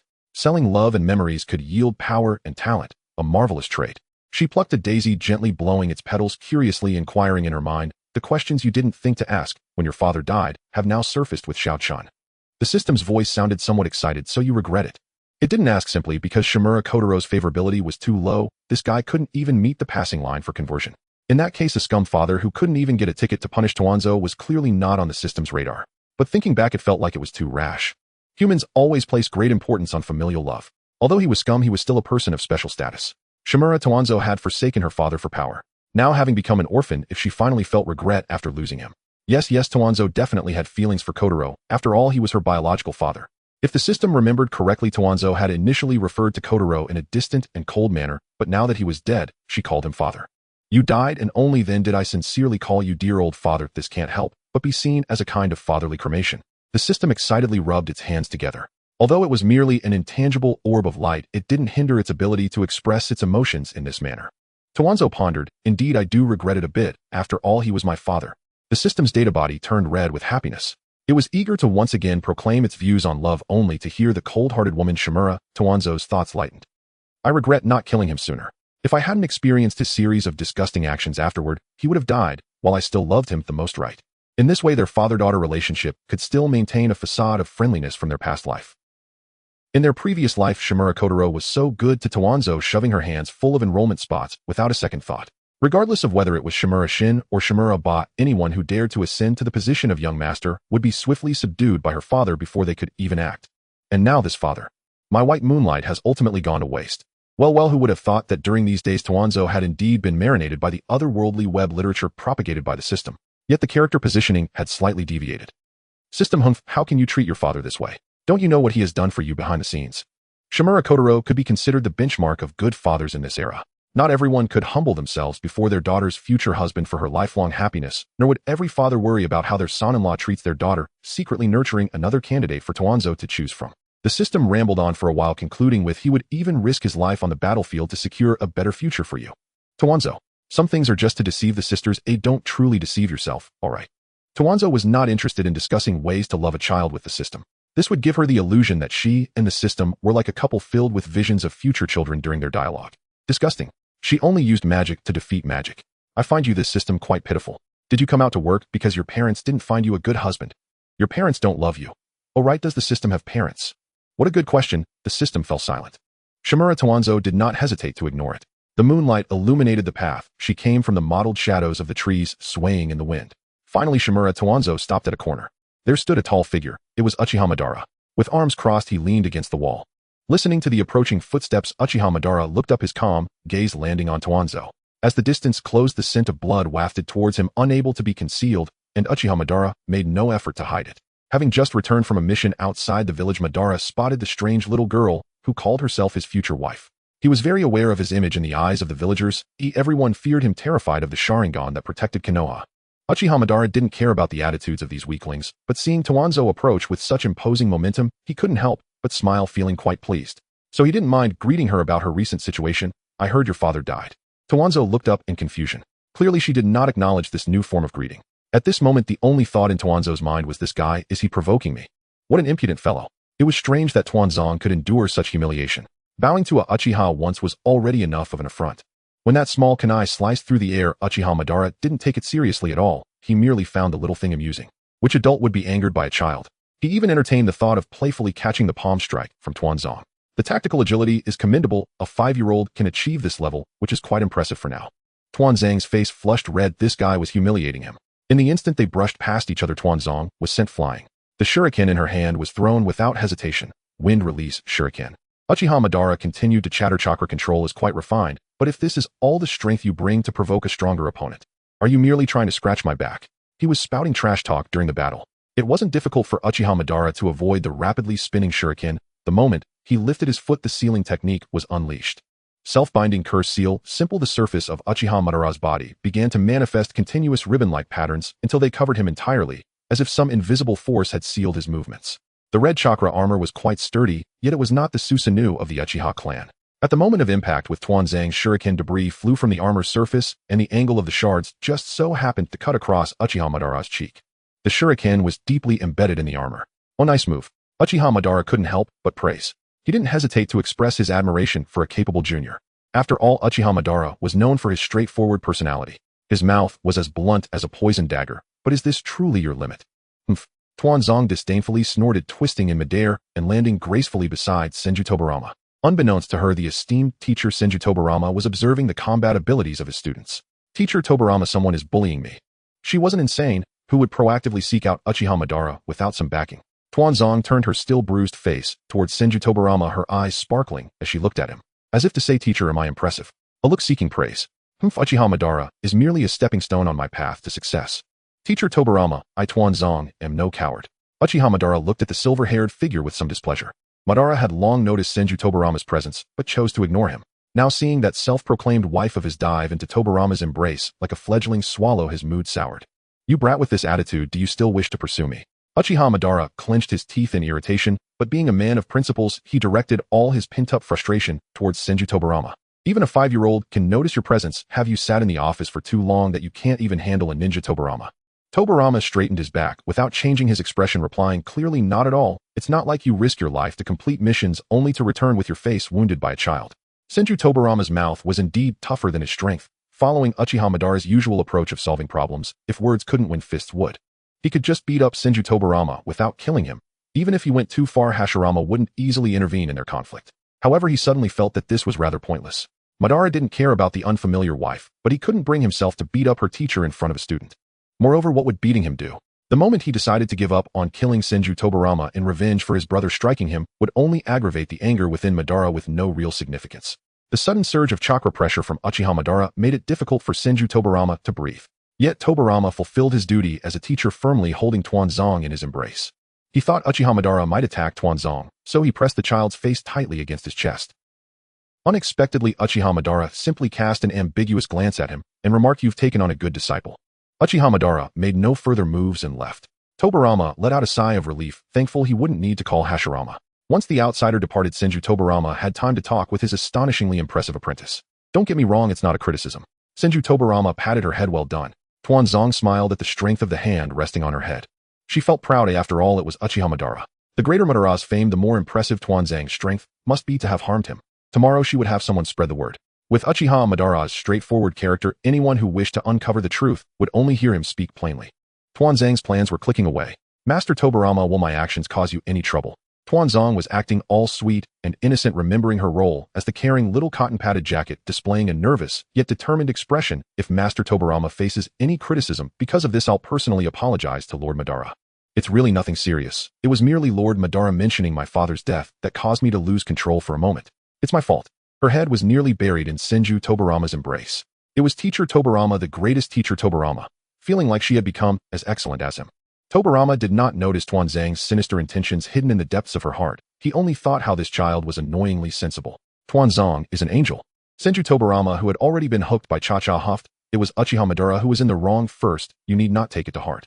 Tuanzang displayed a touched expression. Master Tobirama, I'll report tonight's conflict to my brother.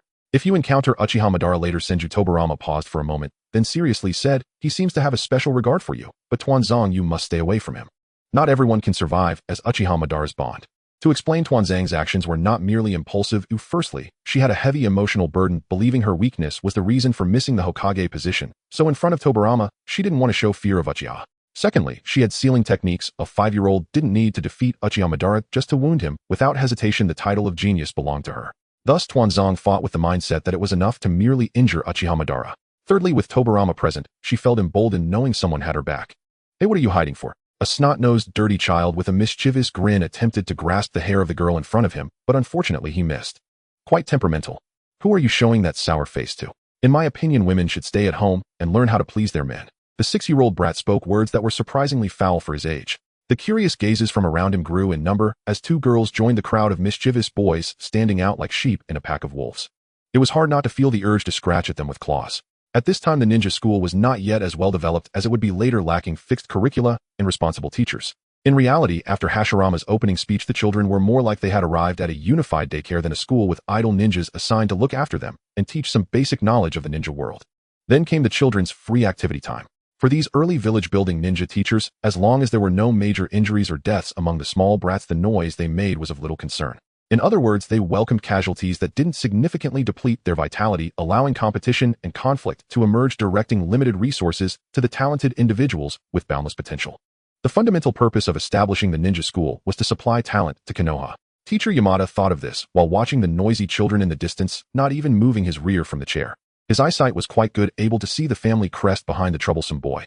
This was Hyuga Kenji, the eldest grandson of the elders of the Hyuga clan. In such a clearly hierarchical ancient family, seniority and respect were strictly observed. From birth, Hyuga Kenji was destined for a bright future, destined to inherit the positions of his grandfather and father as the next elder of the main family. The main family held an unassailable and reverent status within the Hyuga clan. He was a bad-tempered young master. However, Yamada then looked at the other protagonist of the incident, Shimura Danzō. It seemed that this smooth-sailing young master was about to face a significant downfall. Teacher, I hope to spar with this classmate. Shimura Danzō coldly stared at Hyuga Kenji, his inner fury swirling violently. Did you see this hairstyle resembling Tsunade with 2 little pigtails? It was personally styled by teacher Tobirama. Personally, Hyuga Kenji deliberately reached out again, attempting to grab Danzo's little braid. Do you know who I am? Dare to resist. I am from the Hyuga family. System, does this pretty boy have a crush on you? You look much more appealing than the courtesan my father fancies. What are you doing here at the ninja school? This is not a place for good women to come. As these words fell, the classroom erupted into a ruckus again. System, I feel like he really likes you, there's hope. The system and Hyuga Kenji buzzed back and forth like 2 annoying flies. Danzo, big dumbass, censored. Others are provoking you, and you're actually worrying about whether they love you. She took a deep breath, resembling a volcano on the verge of eruption. Teacher Yamada calmly spoke, sure, why don't we all spar with each other for a full class strength assessment? The hand seals were formed, and the battle began. Danzo was internally cursing the foolish system nonstop. Following those fragrant inner thoughts was Danzo's handmade gift for the new classmate. At that moment, it was evenly hanging on Hyuga Kenji's face. Thank you for the pair of sunglasses gifted by the top-tier Danzo. Hyuga Kenji's gaze became clearer. The movement of Konoha Haruka wanting to stand up halted, and she silently sat back down. Bang! A fist struck his face. You dare to hit me? Hyuga Kenji's eyes were filled with disbelief. His tolerance for this fierce woman had its limits, and that limit had been reached. Try hitting me again. After not hearing such a straightforward request for a long time, Danzo threw another punch. But once was enough. Hit me again. How kind Danzo was. Classmates must help each other. That punch was even heavier than the last. But once was enough. But twice was enough.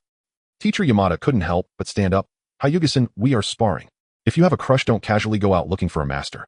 The little brothers said, brother, don't let that little girl take advantage of you, quickly fight back. Whooshed. At the final punch, Hyuga Kenji was sent rolling through the air several times before hitting the ground heavily. Could it be that he didn't want to fight back? This Blackheart fiend's punch was poisonous. After being hit, he couldn't even let out a cry. Hyuga Kenji was about to cry. In reality, he was truly shedding tears on the spot. At that moment of flying up, his soul chased ahead, his body in the air and his teeth trailing behind. 2 big teeth traced a beautiful parabolic arc and fell into the trash can. Cough. Hyuga Kenji, still quite prideful, staggered to his feet, trying to salvage his dignity. I'm going to get serious. Byakugan activate. He was 6 years old this year, a ninja who had been on the battlefield countless times. The insight of Byakugan was indeed exceptional. However, Danzo's expression was speechless. She thought a Hyuga should understand his own advantages. Wind release, shuriken. Hyuga Kenji fell down in response. Truly the harshest words accompanied the shortest battle. The Hyuga clan excels in close combat, Danzo remarked. Seeing this kid's confident demeanor, she thought she might have experienced some kind of dementia, forgetting about a young genius from the same generation who could use heavenly spin. But you can't do it, can you? You can't do it from so far away, foolishly throwing out harsh words.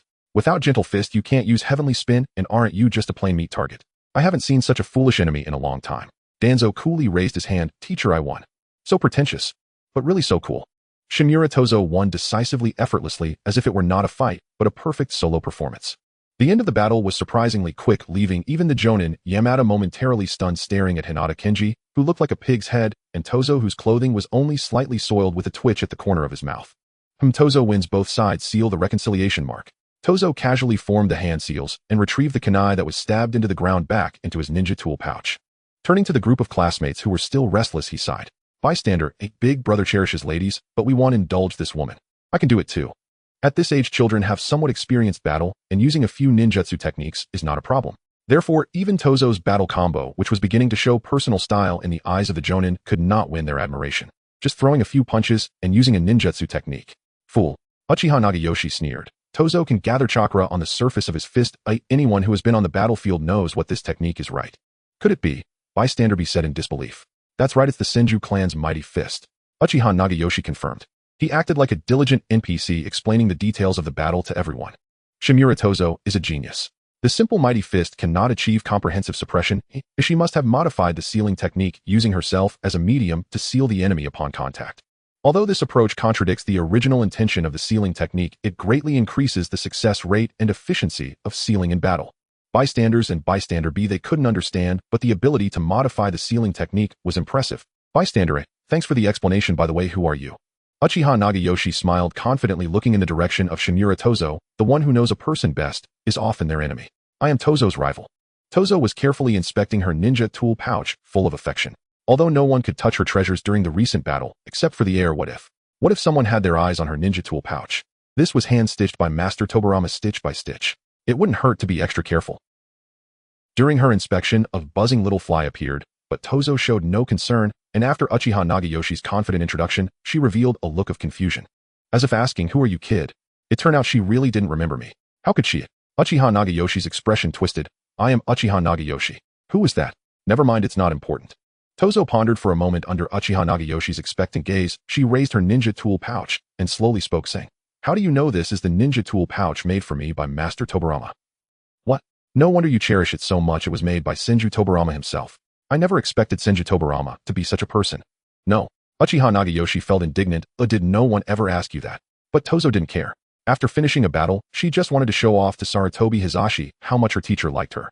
She stared intently at Sarutobi Hizashi at the ninja tool pouch that looked very similar to hers. Hizashi wouldn't also like this model of ninja tool pouch, would he? Completely ignored Uchiha Nagayoshi. How could she do this? Sarutobi Hizashi, who had just finished the battle and pressed the Oil Ninja clan's little ninja to the ground, scratched his head. This is the ninja tool pouch given by Master Tobirama. Tozo's mouth twitched, wanting to shout loudly, impossible. This ninja tool pouch can't be something only I possess. Hizashi further fueled the fire, picking up the somewhat worn ninja tool pouch. This one was given to me by Master Tobirama when we first met. As for why he gave it to him, it was because Hizashi, being a mischievous child, used a cloth bag as a ninja tool pouch, only for the bag to be pierced by the ninja tools, leaving a pitiful sight of all the tools scattered on the ground. So Senju Tobirama gave Hizashi his old waste pouch that he no longer used. Meanwhile, Tobirama himself was happily wearing the ninja tool pouch made by his devoted disciple Tozo. What a perfect misunderstanding. Hizashi smiled broadly, looking at Tozo's nearly fiery eyes, thinking of course he would not explain to Tozo. Her blushing appearance, so adorable. Hizashi's words sounded like a thunderclap, and Tozo was filled with disbelief. She lost. Tozo tried to comfort herself. At least she and Hizashi were special. Look at Haru just. She watched as Sujiharu took out a very familiar ninja tool pouch Senju Hashirama had passed on the old ninja tool pouch, made for Tobirama to Haru. No way. Hey, how could it not be familiar? Another handmade pouch from Tobirama.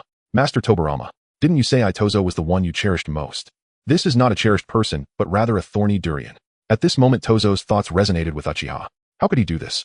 You are just too fragile, aren't you? Don't cry, little hairball. The first to speak was Zhuangqin Xiaochun, while Sarutobi Ryzen added fuel to the fire. Xiaochun had no resistance to Xiaolfka's red eyes, almost on the verge of tears from anger. She seemed tough on the outside, but every part of her was honestly soft circling around Danzo. Sarutobi Rizen was simply being mischievous. His eyes seemed to convey the message, no way, no one would cry over such a trivial matter, right? Danzo glanced at the two of them with a restrained expression. What's there to cry about? Am I the type of little girl who gets upset just because the teacher gives someone else a small gift? Haha, I'm not upset at all. You guys are really annoying. I really won't get angry over such a trivial matter. Saying this, the completely unbothered Danzo quietly grabbed a small stool and sat in the second row. By the way, the original seating order was Danzo sat in the left side of the fourth to last row, Uchiha Nagai sat in the right side of the fourth to last, Xiaochun was in the third to last row, and Rizen and In sat at the same table behind Xiaochun. Xiaochun, Uchiha Nagai. They watched as Danzo, who was not at all angry, moved farther and farther away from them. Mito Min In couldn't help but complain, but she really looks very angry. Mito Min In was not familiar with Danzo, but he was neighbors with Zhuangqin Xiaochun, so their relationship was good enough to exchange a few words. Among them, only Sarutobi Rizen with his mischievous demeanor picked up a stool and chased after her. Look, this is a kunai used by Lord Tobirama. He took out an old kunai from his waist pouch, the handle of which bore the name of Senju Tobirama, inscribed in a childish hand, revealing the earnest attitude of the child at the time. This action was akin to knowing that a good friend has a crush on the goddess next door, and after much effort finally receiving a chocolate from her, only to turn around and present a more exquisite version to the friend. Rizen. Danzo was really about to explode. Rizen opened his eyes wide. Wow. It turned out that people's hair really does stand on end when they are angry. Then they began a childish contest of elbowing each other, stepping on each other's shoes, and provoking remarks. Cough. As soon as Senju Tobirama entered the classroom, he saw his cherished little cotton-padded jacket and the promising student in a tangled mess. What are you two doing? Did something happen between Danzo and Rizen? Tobirama instinctively asked Danzo, who he felt closer to. No response came. Until Senju Tobirama forcibly separated them, Danzo remained silent, snorting softly and turning her head away, indicating that she did not want to engage with anyone. Tobirama felt troubled. The sensible child suddenly threw a tantrum and refused to communicate. It was quite a headache. Sarutobi Rizen, however, cheerfully took out his waist pouch and gestured for Senju Tobirama to look over. Danzo is jealous. Oh dear, his awkward close friend self-proclaimed. Some small thoughts are unrealistic to expect important figures to guess or ponder, especially for someone as busy as Senju Tobirama, who needs to be told directly what is on one's mind. Forget it, Rizen sighed in his heart, adopting a big brother demeanor. Who told his friend to choose a different style? Some things are indeed hard to say, and he would need to lend a helping hand. Rizen, what nonsense are you talking about? Danzo's eyes turned even redder with anger. Sarutobi Rizen looked at her tearful eyes, nodded, a good confidant walking together for a lifetime, just helping a little, no need to thank. Thank you for what? Danzo inexplicably understood Rizen's expression. Sometimes the desire to stab someone cannot be concealed. Danzo parted her lips, about to explain to Senju Tobirama's cold red eyes. She definitely would not get angry just because she saw teacher Tobirama giving someone a waist pouch. Well, actually, maybe a little. A tiny bit. Most importantly, teacher, am I not your most cherished child in your heart? Seeing Danzo's slightly red eyes, Senju Tobirama inexplicably felt a bit guilty. Danzo, things are not as you imagine. Danzo coldly replied, After listening for a long time, Yamada showed an expression of wanting to say something, but holding back. He recalled a time when he was dragged by his companions to drink flower wine and was caught by his childhood sweetheart. What did he say back then? Oh right, it was. XX, things are not as you imagine. Lord Tobirama, your words are quite ambiguous. Forget it, Yamada silently cursed himself in his heart. I am really too vile. Lord Tobirama is not that kind of person. Senju Tobirama's expression became serious. After class, I will give you an explanation. At this moment, he also felt that it was a foolish thing to speak carelessly to a child. If a mistake was made, one must apologize, especially since Danzo regarded him as a senior. He must not treat this sincere admiration lightly. Tobirama's thoughts were not known to Yamada, who was standing by. He suddenly reached out to press his mouth as this phrase sounded really familiar. XX, wait, I will give you an explanation later. Right, he also said this to his childhood sweetheart. It turns out that Lord Tobirama also uses this set of phrases when making mistakes. Unexpectedly, it was quite down to earth. Yamada pressed his fingers against his mouth even harder. Don't laugh, you silly mouth. Fortunately, Senju Tobirama finally noticed Yamada the Jonin. Yamada-kun, I will teach the next theory class. You can go about your business. Yamada finally felt relieved. He had been holding back laughter with great difficulty. Senju Tobirama's teaching skills were still very high. The course he taught was just the basics of hand seals, chakra refinement, and how to control them precisely, but Tobirama had the ability to infuse new insights into the mundane content, causing even those family ninjas who had been listening to these basic theories for so long to display serious expressions. Not to mention those families that had fallen on hard times with parents who were ordinary people, only fortunate enough to be able to refine chakra as civilian ninjas. They were absorbed in the knowledge with those who were not discerning, thinking that becoming a ninja wasn't so difficult, while the more perceptive ninjas like the one from the Nara clan wore serious expressions. Senju Tobirama's active sharing of the Senju clan's ninjutsu knowledge was indeed a remarkable signal. It needed to be communicated to the family. In the eyes of the Nara ninja, the scheming Senju Tobirama, a huge misunderstanding. The reason for imparting this knowledge was simply because Senju Hashirama had a pure heart. He hoped that the children would receive better education. If combat was unavoidable, he wished that the sacrifices would not be a part of Konoha. In fact, at this moment, Senju Tobirama was multitasking, organizing his thoughts on how to explain it to his lovely disciple after school. Time flew by. The sunset's glow reflected off the white walls as students gradually exited the ninja school. In the classroom, only Toanzo, who was slowly packing her books, and the serious Tobirama remained. Toanzo, Lord Tobirama. Senju Tobirama, Toanzo. The two spoke at the same time. Toanzo looked momentarily surprised. Please go ahead. Taking a deep breath, Senju Tobirama leaned down, his eyes meeting Toanzo's. I'm sorry. The sun in the sky had long lost its scorching heat, casting down warmth that was barely noticeable. Danzo suddenly inquired. Look at him, he values me, respects me, and cares for me so deeply, yet in the end, why did he not choose me as his successor? At this moment, Senju Hashirama had just ascended to the position of the first Hokage. Although no one had hastily proposed a candidate for the second Hokage, Senju Tobirama's status was undoubtedly higher than that of Danzo, who was once an aide to him. Such a person would genuinely apologize to a child. The system sneered, because Senju Tobirama is a good person, responsible, compassionate, and moral, while you are just a scumbag. Senju Tobirama did not want to disappoint the admiration of his disciple.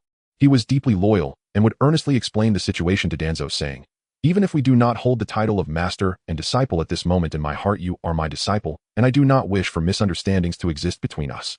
He would gently enlighten Danzo. You need not feel jealous, Danzo will always be the most special one. This was not flattery. Tobirama would not speak those kinds of insincere compliments, he would only speak the truth. Perhaps in the future he would have other disciples, but Tobirama had a premonition that no one would make him invest as much time and effort as Danzo did, nor would anyone be as pitiful and lovable as Danzo. Tobirama truly was a good person. Danzo was indeed a scumbag, already pondering how to divide the property of others many years into the future. Damn, system, you suddenly became so sharp. Danzo's melancholic literary image had not been established for long before it crumbled. Danzo spoke up for himself. How does wanting to inherit my teacher's position equate to coveting their inheritance? Loving the teacher should also mean cherishing all of the teacher's belongings. She puffed her cheeks and tightened her grip on Tobirama's sleeve. There was no point in arguing with the system anymore. What's wrong? Feeling the added weight on his sleeve, Tobirama bent down and asked softly. Danzo cautiously gazed at him with damp eyes. Today will you practice with me, teacher? Oh dear, what should I do if my disciple loves me too much? Tobirama felt a sweet burden. What else could he do?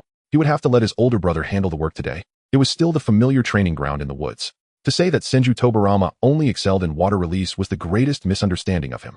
Senju Tobirama was a genius of all attributes. He used water release simply because he enjoyed it, just like how he liked listening to the babbling of water and loved fishing. Standing on the training ground, Senju Tobirama slowly exhaled. Next, watch closely and remember the sequence of my hand seals. Wind release, vacuum waved. The hand seal process was deliberately slowed down, yet the power of the jutsu remained unchanged, and a blade-like gust of air erupted from Senju Tobirama's mouth, severing a dozen trees before him. The qualified fangirl Danzo clapped with sparkling eyes. Teacher Tobirama is truly amazing. The ordinary brank jutsu was praised to the skies by Danzo.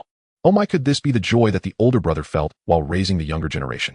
Hashirama, not at all, this brat is so mischievous, he's clumsy at learning ninjutsu, and yet makes no effort, always wanting to oppose his old man. Senju Tobirama was delighted by the admiration in his disciple's eyes, sincerely thanking his brother. If it weren't for his brother worrying about his solitude and always persuading him to take a disciple to nurture, he would not have felt inclined to bring Danzo back to the Senju clan. Praise the older brother. Of course, on the surface, Senju Tobirama remained quite reserved. Oh, he had the burden of being a teacher. He calmly spoke, making space. Danzo, why don't you give it a try? Danzo almost couldn't wait to perform, forming hand seals and shouting, wind release, vacuum wave. Just like Senju Tobirama, a sharp wind blade shot from her mouth, and she successfully executed the vacuum wave on her first attempt. Senju Tobirama's eyes sparkled with joy. He had taken in a genius, regardless of sealing techniques or wind release. Danzo grasped them effortlessly with a clever mind. Tobirama was not a stingy teacher with praise. He unhesitatingly ruffled Danzo's hair, exclaiming, Danzo is a genius. Danzo accepted Tobirama's praise without feeling the least bit sheepish. In response, the system sharply commented, new bottle, old wine. Ew, does everyone not realize what's going on? What an unashamed old coot. Tobirama, you skipped class using the clone technique. Nee's tone was utterly certain. A hazy figure stood atop a branch, gazing down with quiet scrutiny upon Tobirama. Danzo. Danzo. In her expression was flat with exasperation. Get down. I dislike looking up at anyone. And you're not my teacher, nor are you even from the Uchiha clan. You have no authority to discipline me. Where's my taiyaki? And she extended her hand without hesitation or restraint. and Uchiha Nagayoshi cast her a sidelong glance. What a foul temper. Yet he still tossed down the steaming takeout box. And then, as if nothing had happened, Uchiha Nagayoshi climbed down the tree. Hey, let's spar, Tobirama. Had had enough of this woman's arrogant indifference, especially her utter disregard for him. You've been tailing me this long, just to fight, and Danzo scoffed dismissively. I'm not interested. And she refused outright, without hesitation. Please, she was a renowned prodigy of Konoha. Who was Uchiha Nagayoshi? A nobody. Defeating him brought no glory, while losing would only make her his stepping stone.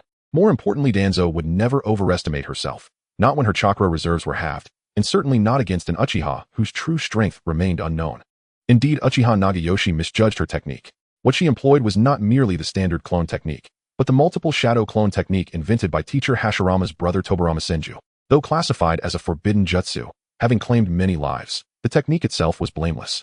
The fault lay solely with those who recklessly pursued ever more clones, exhausting their chakra beyond recovery. Danzo possessed exceptional chakra control. After carefully assessing both her prowess and temperament, Tobirama-sensei himself had taught her the technique. With one strict condition, she must never create 4 or more clones at once. She accepted without reservation. Sharing experience to rapidly enhance skill and mastery was her most urgent priority. Thus, while her clones diligently attended classes, her true self trained relentlessly in the training grounds. Back to reality. Uchiha Nagayoshi thought Danzo truly had the temperament of a stray dog. You just ate my taiyaki, and they say the mouth that eats is short and the hand that takes grows weak. But such logic meant nothing to Danzo. She ate freely, drank freely, and dismissed every other demand without a second thought. And sure enough, Danzo curled her lip. That was tribute, and no sparring. Absolutely not. That's not your choice to make. Uchiha Nagayoshi declared with commanding authority, and hurled a kunai. The flying kunai followed an unervingly deceptive trajectory, nearly impossible to evade. Worse, upon colliding midair, they altered course autonomously, rendering defense futile and escape impossible. Tobirama Danzo narrowed her eyes and formed hand seals. Wind release, great breakthrough. NY dodge at all. NY conformed to Uchiha Nagayoshi's rhythm. A single wind technique shattered the meticulously calculated flight paths of the kunai. Then without pause, she surged forward, meeting Uchiha Nagayoshi's sharp gaze unflinchingly. She must not close the distance. And instinctively Nagayoshi stepped left, then froze. N3 slender sunbon hovered less than a finger's width from his right foot. Fire release, great fire dragon technique. Na roaring fire dragon erupted from Nagayoshi's mouth, blocking Danzo's advance. He recoiled instinctively, heart pounding, desperate to widen the gap. But there was no then. Danzo watched Nagayoshi collapse, pale-faced disbelief etched across his features. Only as he slumped did she murmur almost wistfully, I've known since the start you were a stalker, a twisted little voyeur. Well, that demanded extra vigilance. Thud. And youth truly had its advantages. Collapse and sleep instantly. And ah, how delightfully canine you are. System, didn't you yourself choose that training location? Danzo, exactly. I had to give him the address so he could deliver my food. And she'd picked up many fresh terms from the system, including the wonderfully convenient word takeout. Danzo dragged Uchiha Nagayoshi aside, then calmly addressed the system. Pull up the secretly recorded instructional videos of teacher Tobirama-sensei. We'll continue training. The system complied obediently, then paused, puzzled. What about that, Uchiha? Are we just leaving him? Lately you've been acting strangely. He hadn't clung to Hashirama-sensei nor stalked Hiruzen Sarutobi. Just trained, and trained relentlessly. So relentlessly he seemed almost unnaturally bright and upright, utterly unlike the brooding shadow-dwelling type. Danzo multitasked effortlessly. Afraid I've turned over a new leaf, and she gave a light, knowing laugh. Don't worry, I'll use you very well indeed. The system grew anxious. Danzo, look me in the eye. Tell me you haven't fallen onto the righteous path just because Tobirama-sensei smiled at you once. And Danzo sent back a meme, a tiny stick figure wearing sunglasses and puffing a cigarette. If the system's offerings were a banquet, then Hiruzen Sarutobi and teacher Tobirama-sensei were the main courses. Yet she hadn't even seen them served. Why would she leave the table early? Be a patient diner. While waiting for the entrees, one may as well savor a few appetizers. For instance, Uchiha. And the system nodded. Understood. So you've been deliberately drawing Uchiha Nagayoshi's attention. Suddenly it sounded almost gleeful. That went rather poorly. He looks ready to flay you alive. And Danzo found the system oddly naive. You're mistaken, Danzo insisted, defending herself. It's not me pursuing him. It's him deliberately seeking my notice. Who isn't drawn to contradiction? Nagayoshi, accustomed to adoration from village girls, had rarely encountered a woman who met him with icy indifference, powerful, tragic in background, and striking in appearance.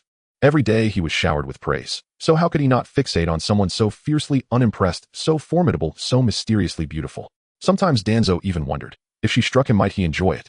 In system, they say strike once then offer a sweet reward, but you've just kept striking bang bang bang. Treating him like a pet risks rebellion and shatters your plans entirely. And Danzo tilted her head. How do you know he isn't relishing it? She sensed deep satisfaction simmering beneath his surface. In system, Nick concluded her approach wouldn't work, and Danzo shrugged. Have I done anything wrong?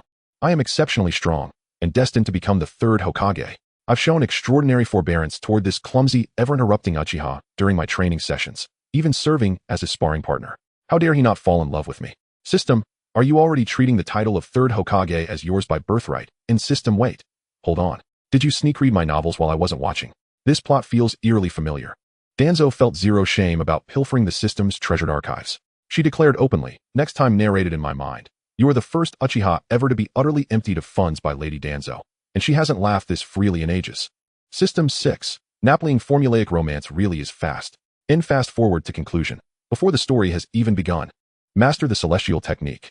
After an intense training session, the body felt exceptionally fatigued, and a greenish light illuminated the surroundings. Tuanzang's weary expression gradually relaxed. Personal panel comprehensive value 29 ninjutsu, 4 body 3, illusion 2, wisdom 7, strength 2, speed 3, spirit 2, seals 6. Chakra 233330000.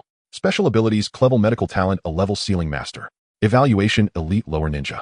She glanced at the panel data. Such evaluation statistics were slightly above average for a lower ninja, and being rated as elite relied heavily on Tuanzang's combat awareness and rich ninjutsu repertoire. The enhancement of values had reached its limit.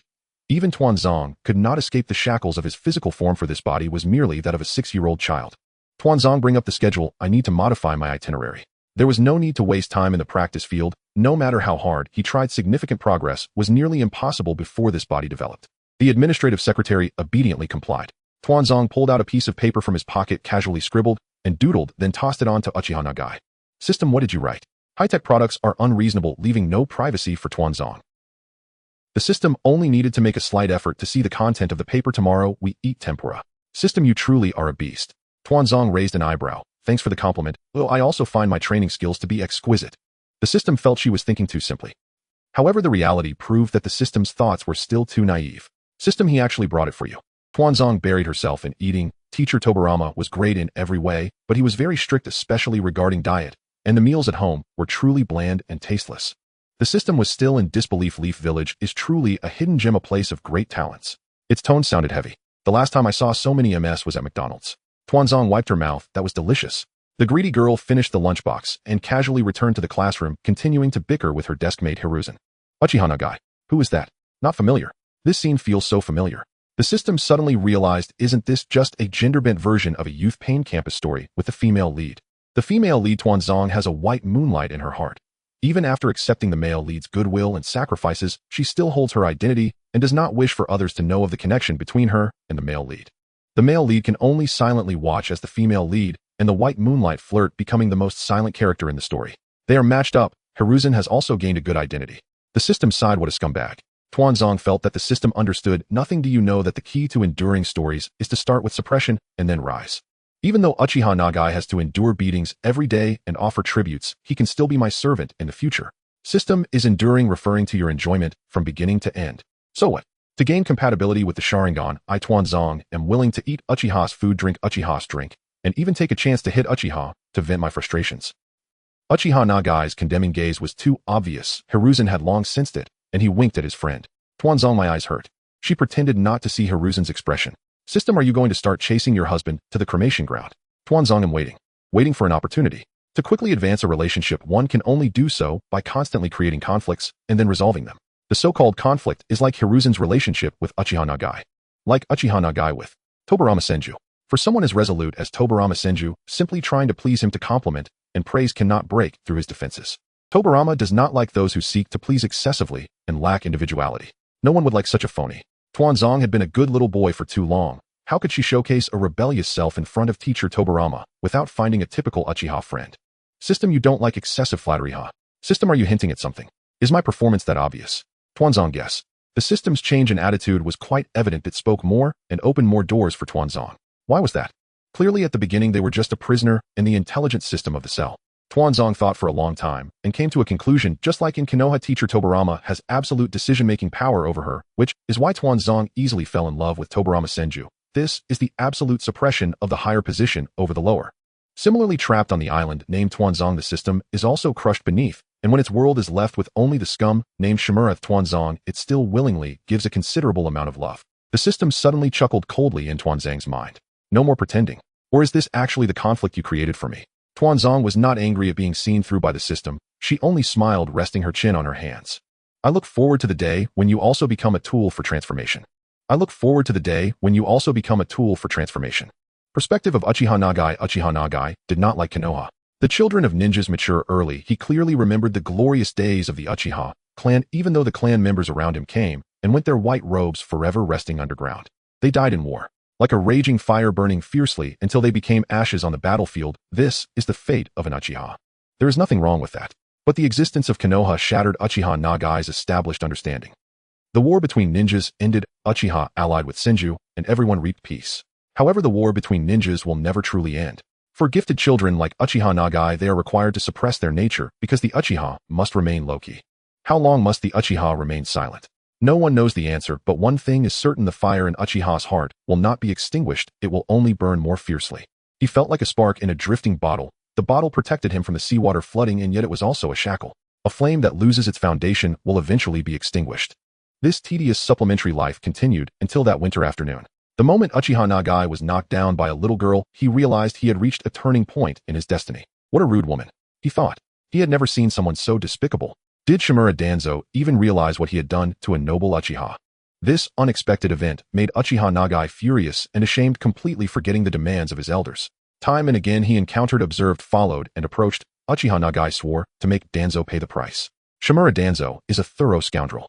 First he approached the child of the Hokage, Haruno Sakura. Then, after gaining the favor of Senju Tobirama, he cast Sakura aside. After recovering his feelings, Sakura's relationship with Danzo cooled. For a sentimental and pure Uchiha Nagai felt deeply impacted. But looking at it from another angle, Shimura Danzō was a pragmatic person who could completely abandon his family in pursuit of power and successfully obtain everything he desired. This extreme self-centered personality seemed like the perfect Uchiha in Uchiha Nagai's heart. Shimura Danzō was like an embodiment of desire where everyone could see their own aspirations reflected in her. Uchiha Nagai yearned to be close to his desires. Thus he found it impossible to refuse Danzo. Sometimes he would despairingly wonder if seeking to please such a lowly woman was completely contrary to his ideals. But he could no longer turn back. Once Uchiha's feelings are invested, they cannot be easily withdrawn. A younger clan member once joked, Nagaini, do you have someone you like? The lifespan of ninjas is too short. To reproduce, marrying and bearing children in their teens is the norm. Thus the children of ninjas mature early and can candidly express their affection for the opposite sex. Cultivating feelings in advance, and when the suitable age arrives, settling down and having children, then dying. That is the life of a ninja. Uchiha Nagai did not remember how he answered. In any case, he felt that the clan member who asked this question was too superficial. A true strong person should pursue the ultimate realm like Madara-sama. His life only needs one epiphany. That is Danzo. Having heard the untold stories between Hashirama and Madara, Uchiha Nagai understood the importance of befriending from a young age, especially since Danzo seemed far too popular.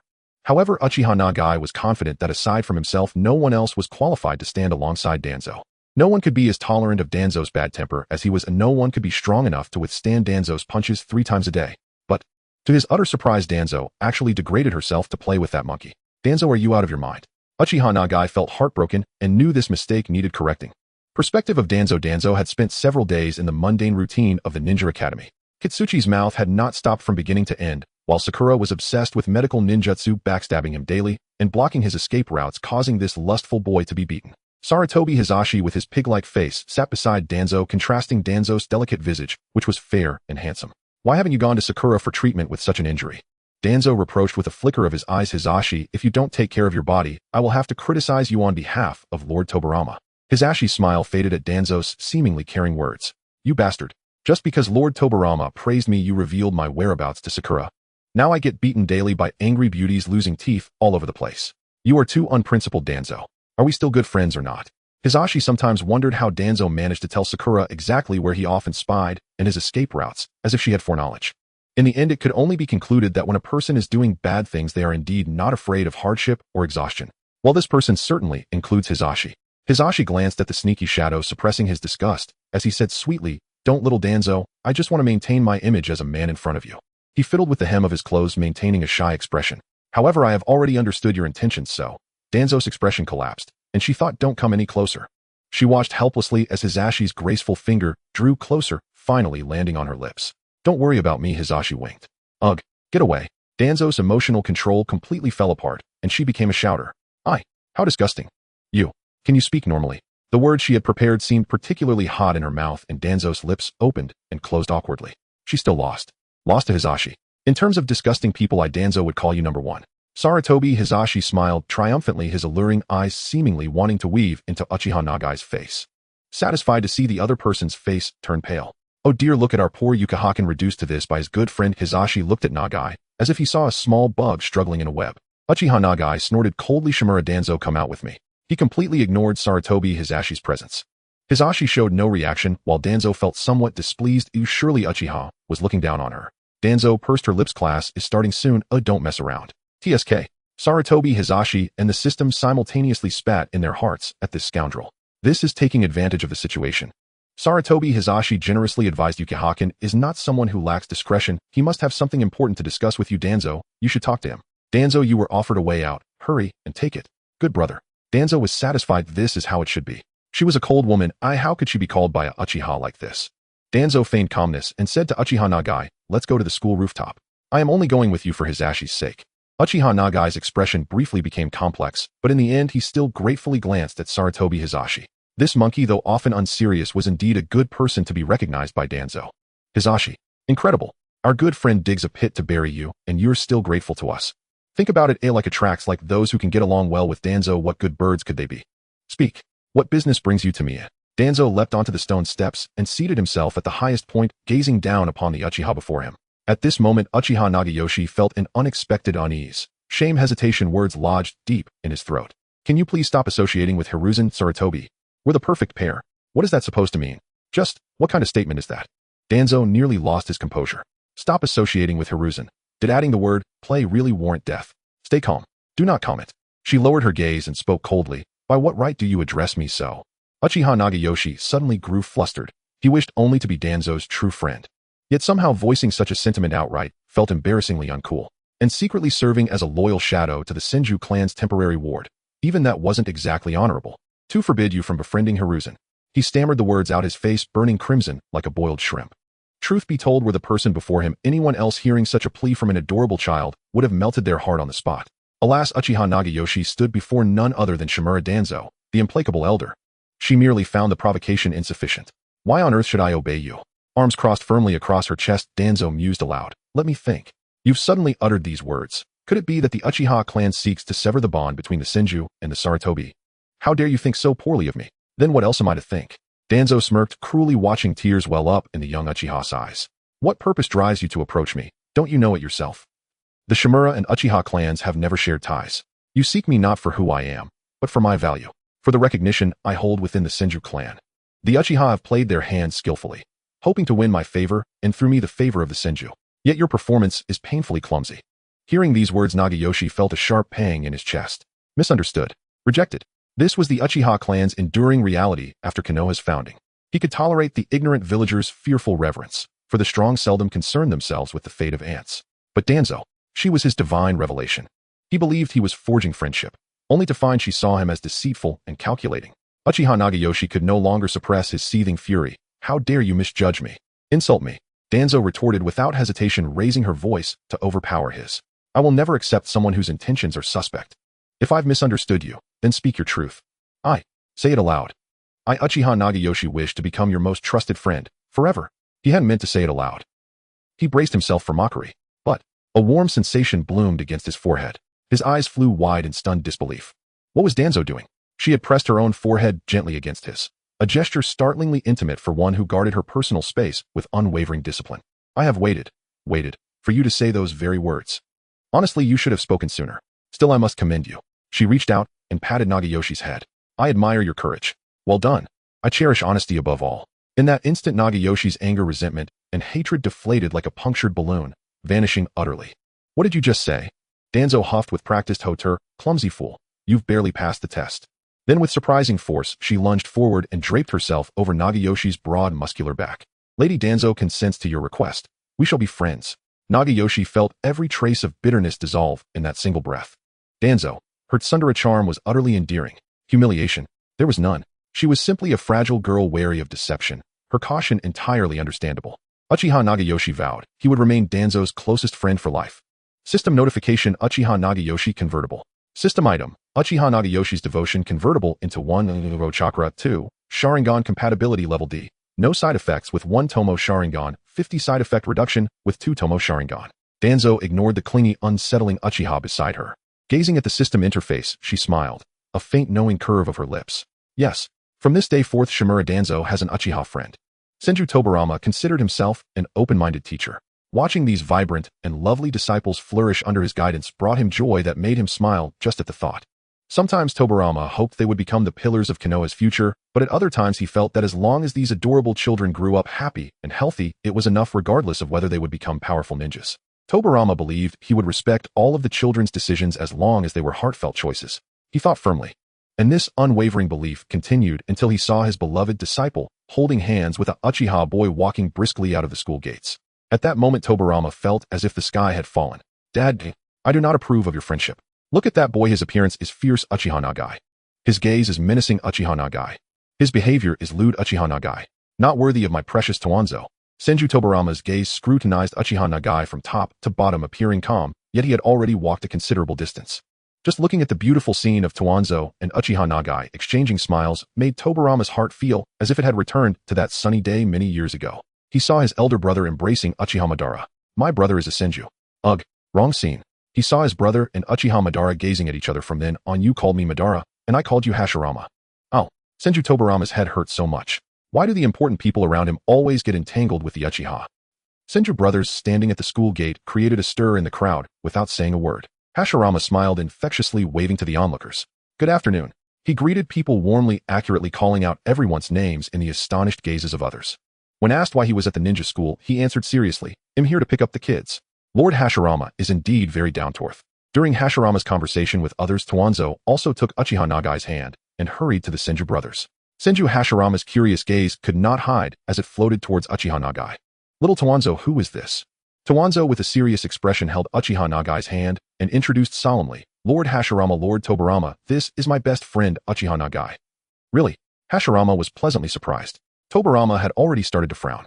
Senju Hashirama did not expect that after him the second person to set aside prejudice and acknowledge the Uchiha would be Shimura Danzō, one of Tobirama's designated disciples. He had always felt that Danzo and Tobirama had a master-disciple resemblance, a result of Danzo's deliberate imitation. Both liked water, enjoyed researching ninjutsu techniques, and had very rational and calm personalities. Hashirama counted the similarities between Danzo and Tobirama and privately wondered if Tobirama was making the same manly mistakes all men make behind his big brother's back. Then he received a smile from Mito. Anata, did you also make a mistake? My child is nothing like Tobirama. Danzo is clearly my own flesh and blood. She is a girl, and I am also a girl. How could we be that similar? So Hashirama fell silent. But he felt wronged. They were clearly very similar. Returning to the present, Hashirama's subtle gaze fell on Danzo and the Uchiha child, feeling that the development of events had become quite strange. There was a sense that one day Tobirama would come running with Madara's hand and say to him, Big brother, I am best friends with Uchiha Madara. Hashirama's imagination ran wild, making him laugh at himself. Bathed in the curious gazes of the crowd, Hashirama could not help but ask, Little Danzo, how did you become good friends with Nagaken? Danzo pondered for a moment and decided to use Hashirama's famous saying, because Nagai is a very gentle and kind person. Senju Hashirama had no response. Upon hearing this, Senju Tobirama gasped in shock, almost causing the continent to warm. Don't hell. Madara is still chasing me. You actually think so? Senju Hashirama was moved to tears by this beautiful friendship. Oh my, it turned out Mito was right. He was indeed terribly wrong. Danzo was not at all like a smelly little brother. Instead, he resembled the young version of himself.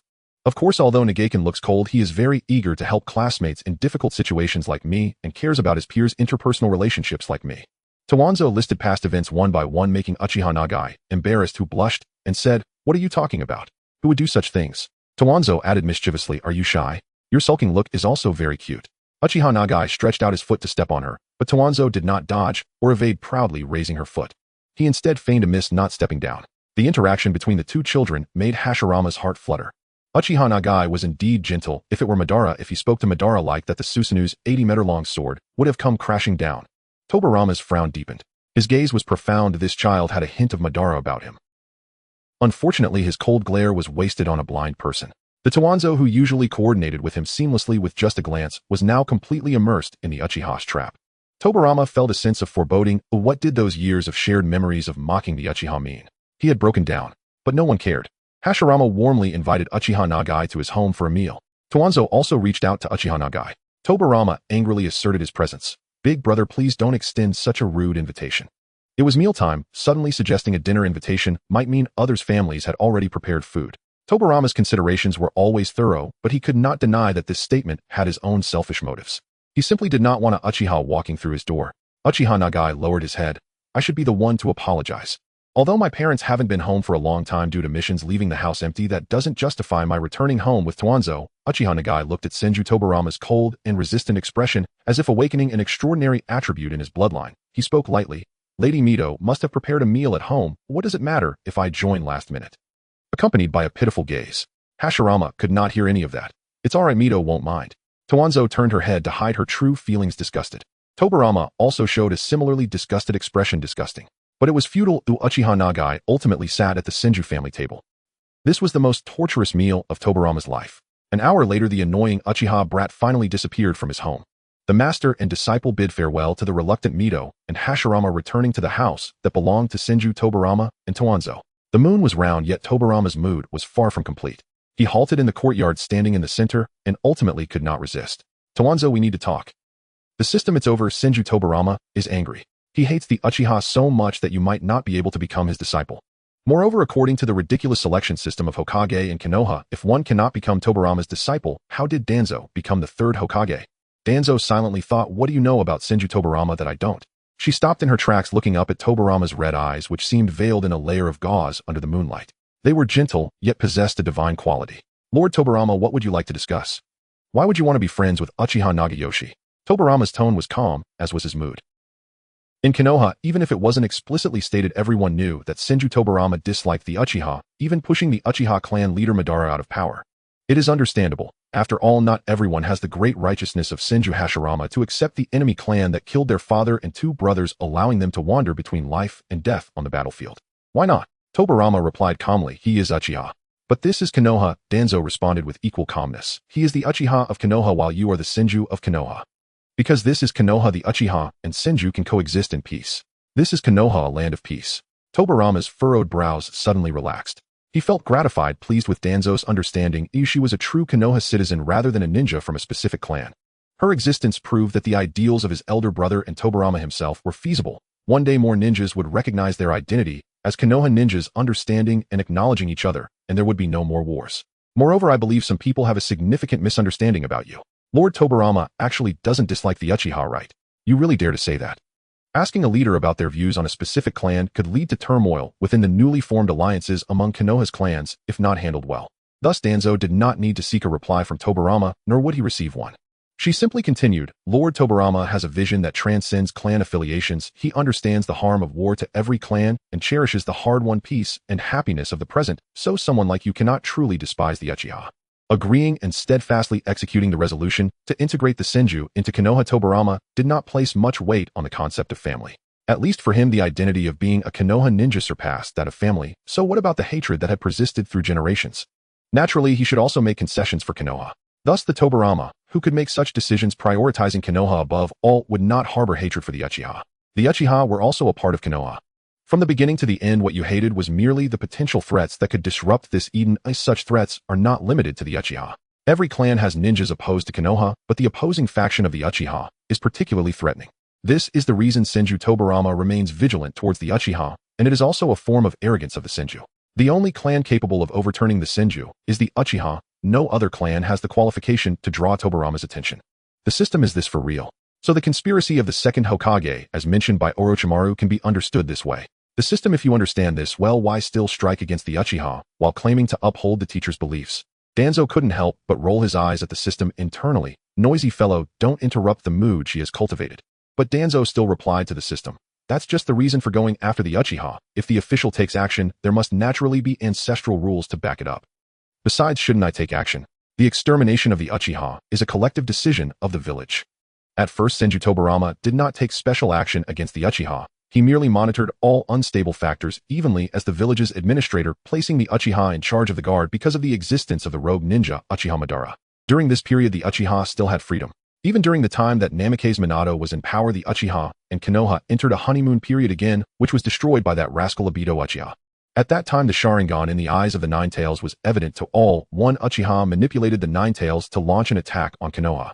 Danzo thought that after the Nine Tails incident, the village monitoring the Uchiha was not unreasonable. You were indeed very suspicious. At that time, she did not know that it was Uchiha Madara and Obito who were causing trouble behind the scenes.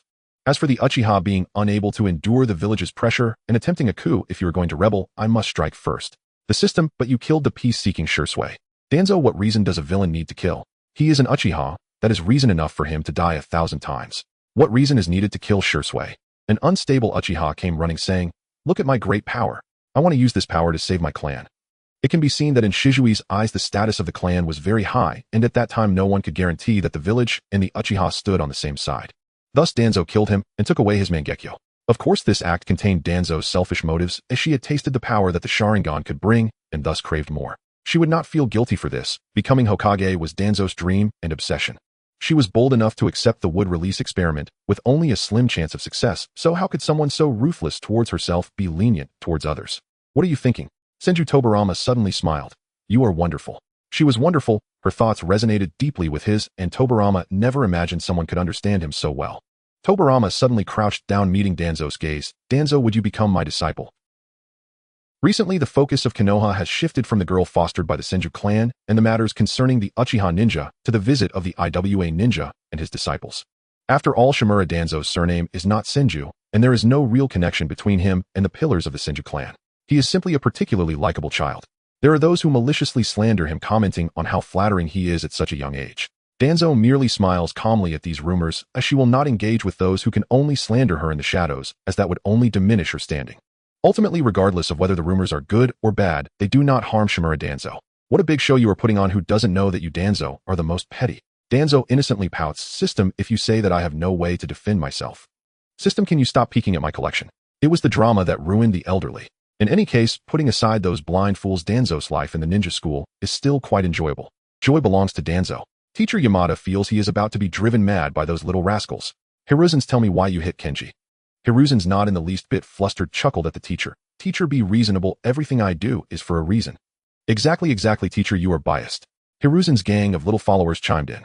Does he have a screw loose? One person taking on all of you. Yamada spoke without thinking. Kenji, teacher, you did that on purpose, right? At a critical moment, that bunch of simple-minded little followers were of no use at all. Danzo slowly stood up. Teacher, I have something to say. Sit down. Teacher, she cast a disapproving look at Yamada. Please respect my freedom to speak. Danzo criticized him. Teacher, you are not even willing to give me a chance to defend Hiruzen's. This is not good, you are too biased. Yamada was so angry that he nearly laughed. He thought him your teacher, not your grandchild. You little girl biased. You clearly know who I favor. When saying this, check your own conscience. If I were really biased, I would have caught both of you little rascals and given you each 50 spanks. As long as something goes wrong, hitting the two of you might be somewhat unjust, but punishing you each time after an incident means that every beating you take is not in vain. After all, Shimura Danzo and Hiruzen's are often in cahoots, and 80% of the incidents in the entire ninja school are instigated by these two troublemakers.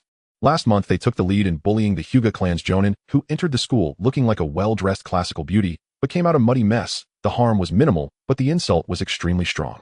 Just last month, the two led a group of followers to eliminate the village's children.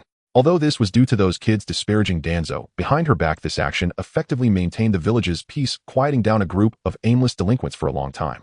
However, fighting in groups is still wrong. There are countless incidents like this. Yamada was exhausted from cleaning up after them. By now, his Jonin colleagues had already steered clear of this cursed ninja school teacher position. Only he, the big grievance, held firm. Yamada truly could not understand Hiruzen's. Was one thing you could tell just by looking at him, that he wasn't an honest child, he was a little rascal. But Danzo, you are the teacher's favorite student. She looks quiet and well-behaved, a bright child. How could she be mixed up with the troublemaker Hiruzen's? Teacher Yamada was very pained, staring intently at Danzo. You say you have some unspeakable secret. It must be Hiruzen's pressuring you, right? His trust is bound to be betrayed. Danzo, with a calm face, nonsensically declared, Teacher, I can testify that it was Kenji who provoked first. She scanned the room with her gaze. It was Kenji who rolled his eyes at Hiruzen's first, and he was forced to retaliate. The students present can all testify for Hiruzen's. Boom. The classroom erupted in laughter. Yes, teacher, we can all testify. Teacher, it was indeed Kenji who rolled his eyes first. Hearing everyone speak the same testimony in unison, Teacher Yamada relaxed his brows, realizing that he had indeed wronged the children. He was so angry he trembled, yet he wanted to laugh a bit. Danzo was just too clever, rolling eyes, what a joke. She is a Hyuga. Sometimes when you are angry to a certain extent, you can indeed burst out laughing. Yamada's expression was unusually calm. I understand, Danzo, Hiruzen's come here. He beckoned to the two. Something's not right. They approached Yamada. One of them received a delicious slap. The force was bewildering, but not painful. This shocked Yamada. When did you two become so obedient? Hiruzen's teacher, I was wrong. Danzo, teacher, you are so great. I have deeply recognized my mistake, and from now on I will distance myself from Hiruzen's. Everything is beautiful like a dream. Teacher Yamada. Yamada suddenly opened his eyes. It was the sleeping Komatsu. Komatsu looked worried. Teacher Yamada, how do you feel? Teaching tools, hurry up and say, does my medical method work? Yamada's expression quickly transitioned from confusion to realization to rage. He yelled out the window, little rascals. Danzo, Hiruzen's, do you understand the importance of respecting your teacher? Also, Nagai, you cast an illusion on the teacher. You guys are going too far. Thus Yamada looked apologetically at Hyuga Kenji. Kenji, they three are truly outrageous. It's the teacher's fault for being useless and unable to vent your anger. What else could Hyuga Kenji say? He was left with nothing but deep apprehension. Uchiha Nagai can cast effective illusions against Jonin. He is indeed a terrifying man. Shimura Danzō and Sarutobi Hiruzen's cannot be underestimated either. The two alongside the burden can swiftly act and evade the Jonin's control. They are truly three terrifying individuals.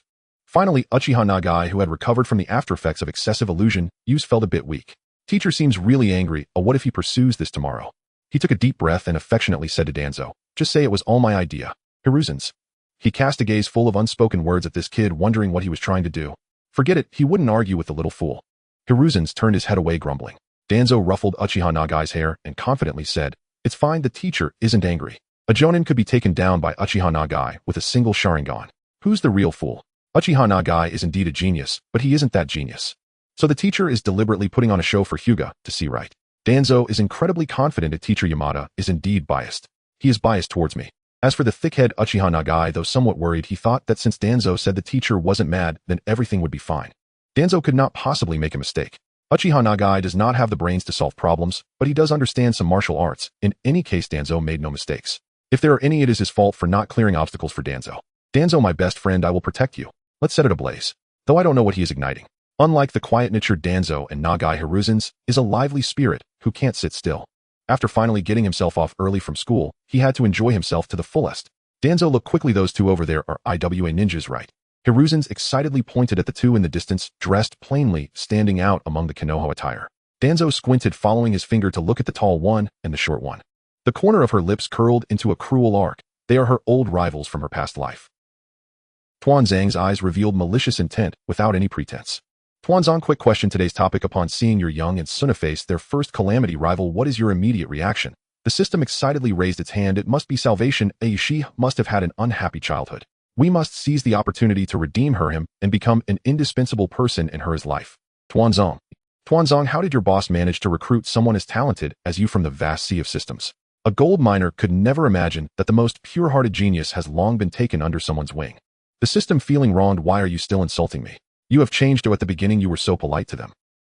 Tuanzang couldn't help but roll his eyes inwardly. What's wrong with insulting? I really want to send you and Anoki down together. The system was startled. What? You want to send me down? The system was shocked again. What? You want to send Anoki down too? Weren't we supposed to maintain the original plot to preserve the advantage of the reincarnator? Tuanzang disdainfully thought, what could this foolish system, which is always immersed in romantic notions, be thinking? Isn't the purpose of reincarnation to live a new life? To maintain its advantage of foreseeing the future, it strives to guide fate towards a predetermined future. Isn't that putting the cart before the horse? The future had already changed the moment Tuanzang was reincarnated. She looked intensely at the unremarkable young man. Anoki, the cunning and cautious old rival from her memories, bore no resemblance to the youthful and nervous boy before her. Tuanzang felt no regret or pity for the vast differences between the two Anokis. Regarding the stories treasured by the system about going back to the past, seeing a weak enemy, helping him grow, and becoming an evenly matched opponent, Tuanzang dismissed them entirely. All she knew was that Anoki could not leave Konoha alive. Perhaps Tuanzang's gaze was too intense, causing her to involuntarily look up. On the tree trunk, 3 children were peeking through the branches, secretly observing her and Anoki. Tuanzang, facing the unguarded gaze, did not evade, but instead showed him a soft and harmless smile. The children were momentarily stunned, their eyes unknowingly softening. This was the first ninja village Konoha. Only such a prosperous village could nurture such gentle and innocent children. As long as one wasn't a pervert, they would feel fondness for Tuanzang, who looked so quiet and lovely, radiating a vibrant energy. No exception. But amidst the fondness, his gaze towards Konoha was inevitably tinged with a hint of subtle greed. Plunder was a ninja's instinct. He loved Iwagakure, but also hoped the children there could live like the children of Konoha.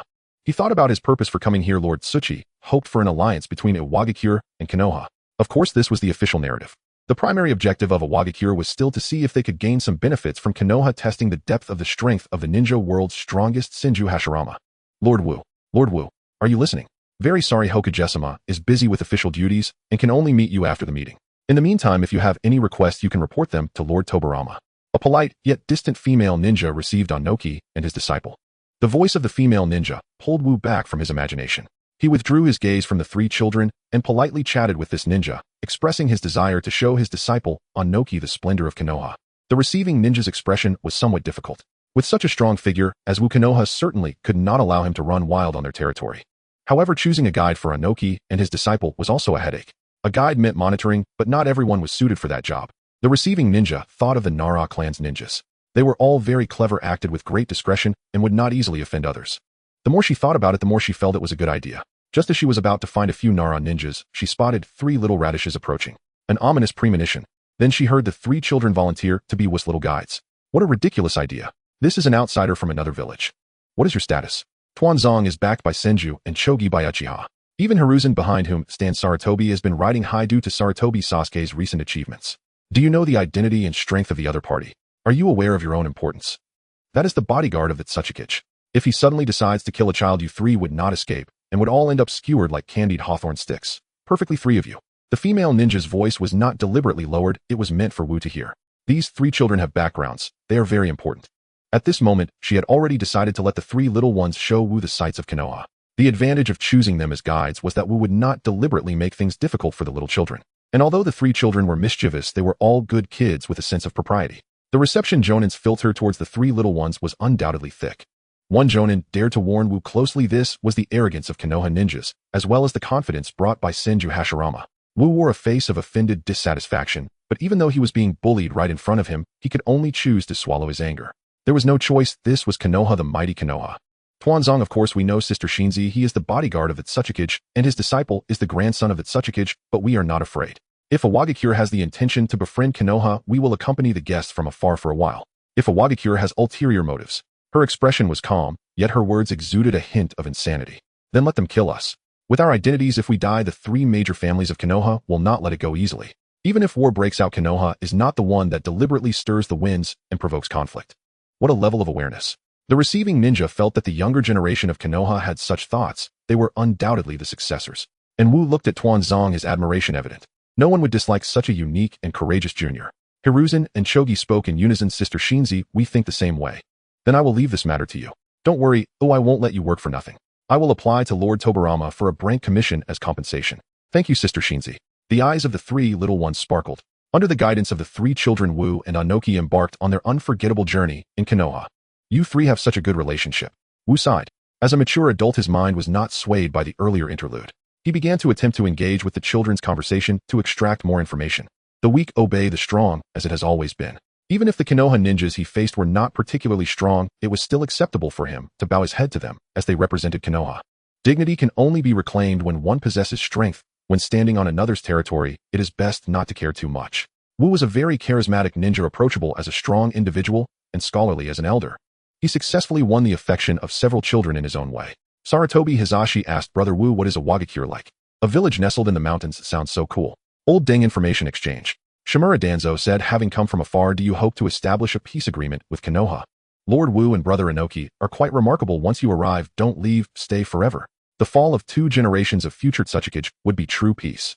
Uchiha Nagai asked Danzo, do you eat dango? 3 children, 3 distinct styles. As they walked and chatted, Wu and Anoki gained a deeper understanding of the 3 children. Anoki did not like Konoha, and he disliked these 3 children even more. Regardless of their brilliant performances, Konoha looked down on Awagakure, and it was a fact that they secretly humiliated their master and disciples. However, he could not deny the evident extraordinary talents of the 3 children. Anoki could even assert that in the next 20 years, as long as they did not meet an untimely end, they would undoubtedly become the new pillars of Konoha and a significant threat to Awagakure. Sarutobi Hizashi seemed like a cheerful and generous guy, but in reality, he had a complex inner self. The most challenging part was that he was not just intelligent, he also possessed formidable strength, charisma, and a notable background. This guy could very well become the next leader of Konoha. Uchiha Nagai was a typical Uchiha, proud and reclusive, yet his strength was unquestionable. Even at a young age, he could stabilize his Onetamo Sharingan. His future was limitless. If his eyes could evolve like those of the legendary Uchiha Madara, he might surpass Sarutobi Hizashi in status. As for the only girl in the group, Inoki glanced at Shimura Danzō, and then casually diverted his gaze. Danzo's earlier words were indeed impressive, but they were nothing more than the duty of every ninja to die for the protection of their village. He too could have done the same. Inoki judged others by himself, completely overlooking one crucial point. He was the grandson of the Tsuchikage, the most outstanding descendant of the Tsuchikage line, groomed as the successor. He was the future Tsuchikage, a leader destined to sacrifice himself. What kind of mindset did Danzo have to speak of dying for this recently established village? She believed she was the leader of Konoha. Inoki thought Danzo was a gentle, clever, and calm good kid. Moreover, judging by Hisashi and Nagai's words, this child also had high talent, ranking among the top in the ninja academy. However, such excellence seemed rather ordinary in front of Sarutobi, Hisashi, and Uchiha Nagai. Shimura Danzo's presence likely acted as a bond in the team, allowing two boys who were at odds to coexist peacefully. Perhaps in the future this girl would become the breakthrough point to reconcile the two. A group of scheming individuals gathered while Uchiha Nagai, who was genuinely immersed in the joy of shopping with friends, stood out as a naive fool. Danzo, as a tour guide, performed his duties while leading Wu and Inoki through many Konoha specialty shops. She intentionally or unintentionally brought them to a weapon shop. Hisashi was somewhat surprised, though this shop belongs to Lady Mito, right? Lady Senju. Wu showed a hint of interest. But Danzo, like someone craving the attention of a bipedal creature, skillfully played with a black cat, deliberately teasing it with her tail before retracting it coyly. She calmly introduced to the IWA ninja and his disciples, "This is the Yuanju weapon shop, a weapon store established by Lord Uzumaki Mito." After briefly mentioning it, she lifted her foot to leave. Hisashi intentionally leaned half his body on Danzo's shoulder. What humility, Danzo! Who doesn't know that Lady Mito's weapon shop is the best in all of Konoha? The best. The three words struck a chord with Wu, and he suddenly spoke. "Dear young friends, may I have the honor of observing Konoha's cutting-edge weapons?" As soon as these words were spoken, the harmonious atmosphere that had been maintained before suddenly froze. Danzo and Hisashi exchanged cold glances, IW and ninjas with their wolfish ambitions. Hisashi remained silent.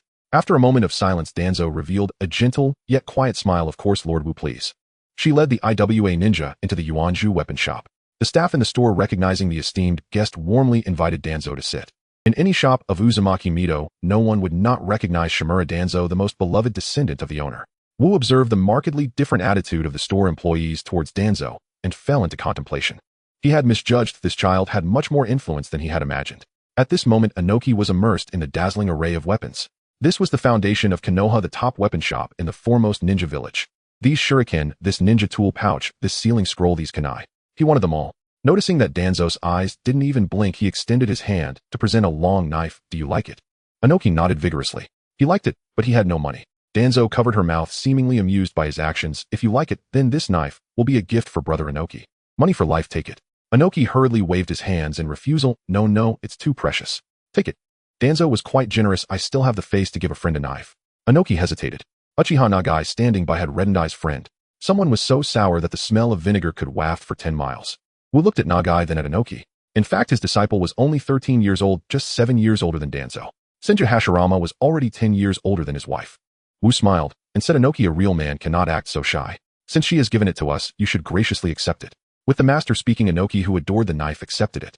Unlike Danzo's bad temper, the principle of being soft-hearted towards those who have given you something was vividly demonstrated in Inoki. From then on, his attitude towards Danzo visibly softened. Wu looked at this foolish boy Inoki, who would even spontaneously help girls carry things, revealing a smile of appreciation. "This kid Inoki has grown up. I finally understand that the so-called will of stone means being unyielding and steadfast." Inoki picked up a stone and, facing the terrifying pressure of Uchiha Madara, stood up. Confronted with the divine power of Uchiha, even if he fell, he could stand up again. The will of this little ninja was indeed unexpectedly strong. However, holding a few pieces of rubble, could he possibly inflict harm on him? Ridiculous. Uchiha Madara no longer had the patience to play with the children. He shot a glance. Unwilling, both Inoki and Wu fell to the ground. Meanwhile, Madara, under the immense pressure, went to confront Hashirama. Shasha, it wasn't Uchiha Madara returning. Shasha, a figure emerged unexpectedly from the darkness, dashing along the tracking symbol on the katana. Finally found the unconscious Inoki and his disciples. With a swift stroke of the knife, "Inoki, die." Danzo acted decisively, ignoring the system's clamor like a boiling kettle, and swiftly pierced Inoki's heart with a needle. She left as straightforwardly as she had come, only glancing back one last time to deeply look at Wu.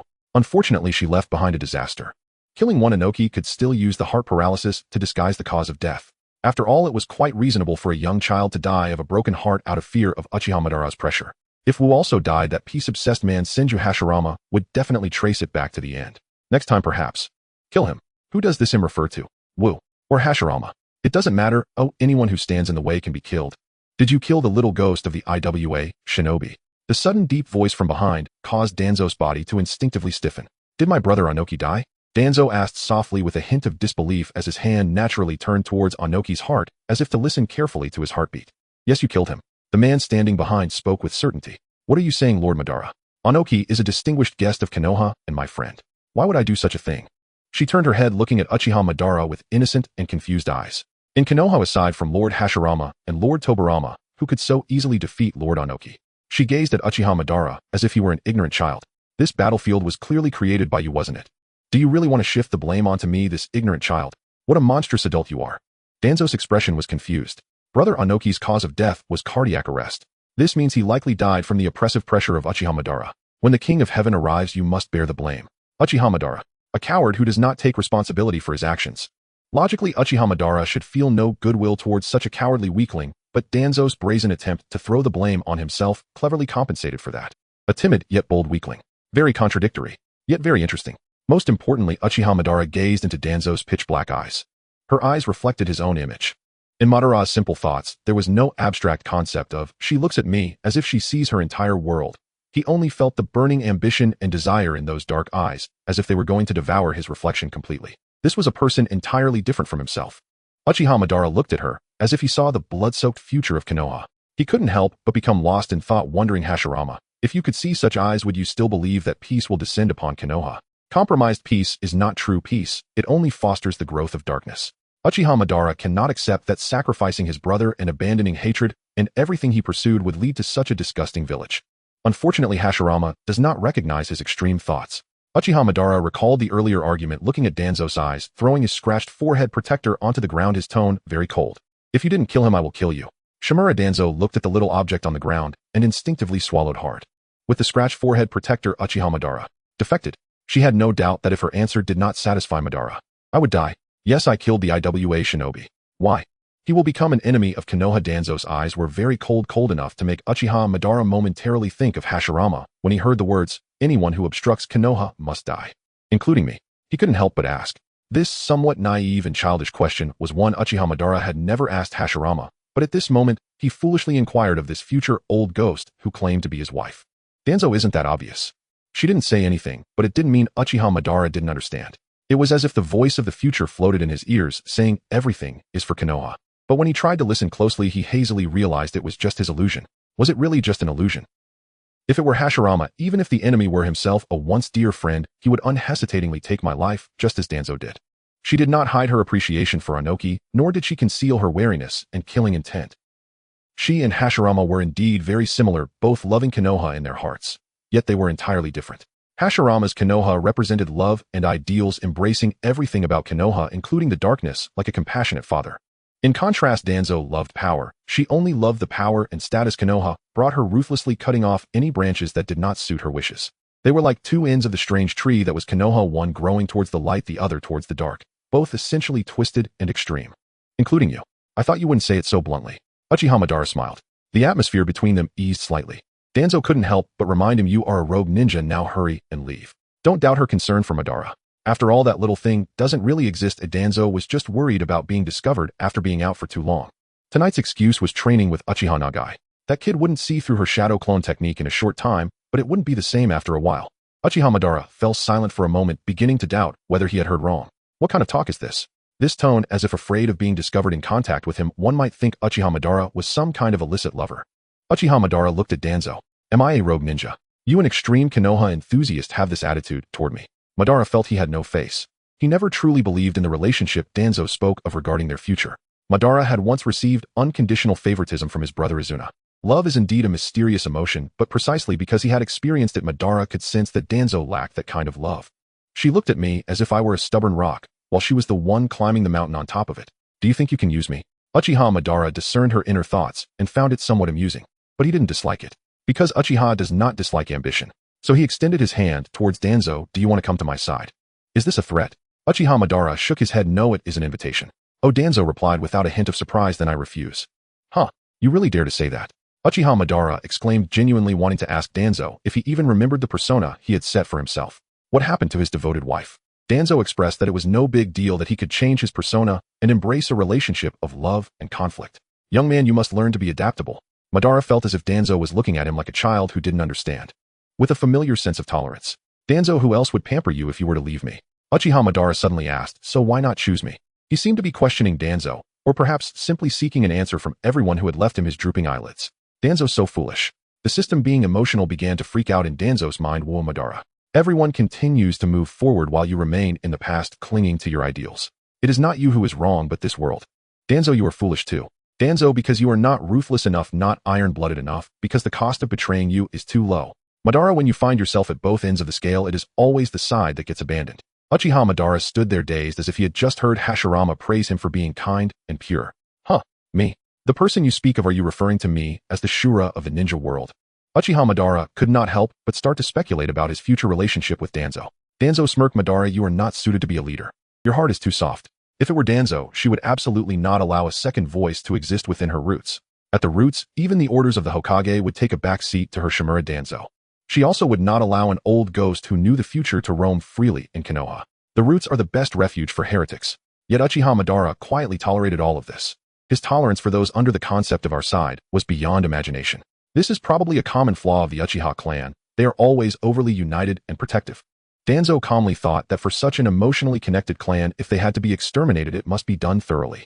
She did not want to see a second Uchiha appearing outside the laboratory of the roots. Setting aside Danzo's bloody thoughts, compared to such a Madara, Hashirama-senju's heart was truly hard enough.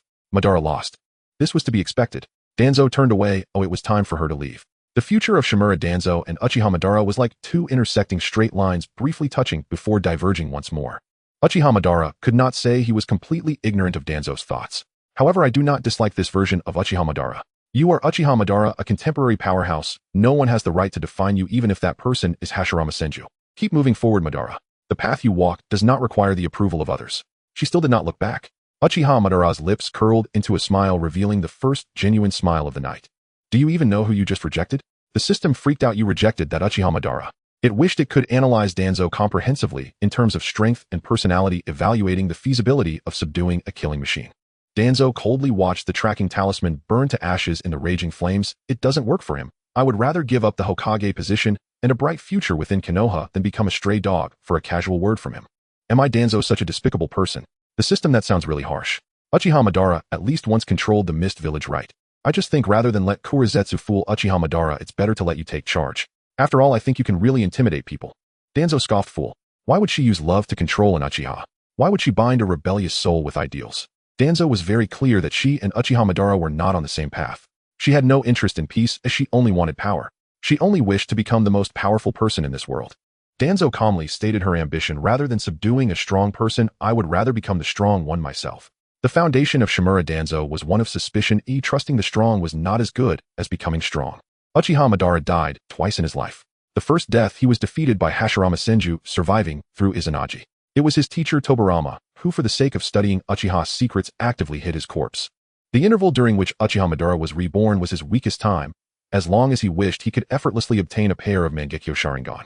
The second death, the aging Uchiha Madara entrusted the Rinnegan to that little brat Nagato. I am confident I can utterly destroy Uchiha Madara's body, ensuring he could never return to the world through Edo Tensei, and then seize Nagato and take that Rinnegan. Killing and taking eyes is the correct way to foresee the future. Danzo's voice was filled with evident confusion. So why must I please him? She did not say it outright, but the system could sense Danzo's disdain for itself. Is the system going crazy? Foreseeing the future should be used to kill Inoki, to kill Yai, to kill those Jinchuriki, to kill the Akatsuki. A long list of names rolled through Danzo's mind, scrolling for a full 10 minutes. For a moment, Danzo even felt a surge of excitement, as if she could see her invincibility in the ninja world ahead. She was frustrated and felt that the system was a useless romantic brain. Knowing the future direction, why did you keep thinking about seducing men? System, what qualifications do you have to despise me, you king of hell? But I must admit, such thoughts are very much in line with Danzo's character. Truly typical villain thinking, causing the system's brain to spin.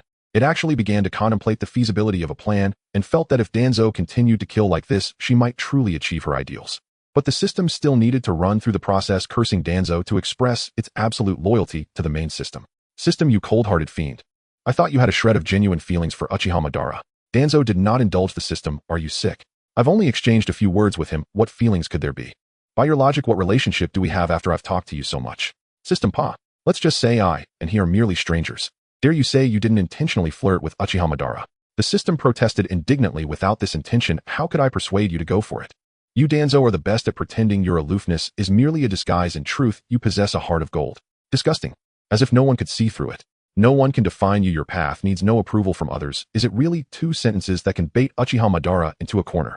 The next morning, compared to the assassination of the Iwagakure envoy and Uchiha Obito's departure from Konoha, the suspension of classes at the Ninja Academy was truly a trivial matter. As Mu stood outside the Hokage building, tears streaming down his face, demanding an explanation from Senju Hashirama regarding the Iwagakure incident, the true culprit leisurely sat in a small room just a wall away, listening to Mu's lament and Hashirama's powerless consolation. Mu, Lord Hokage Uchiha Obito disregarded your decisions and attacked the guests of Konoha, even killing my disciple Lord Inoki's grandson Deidara, yet received no punishment.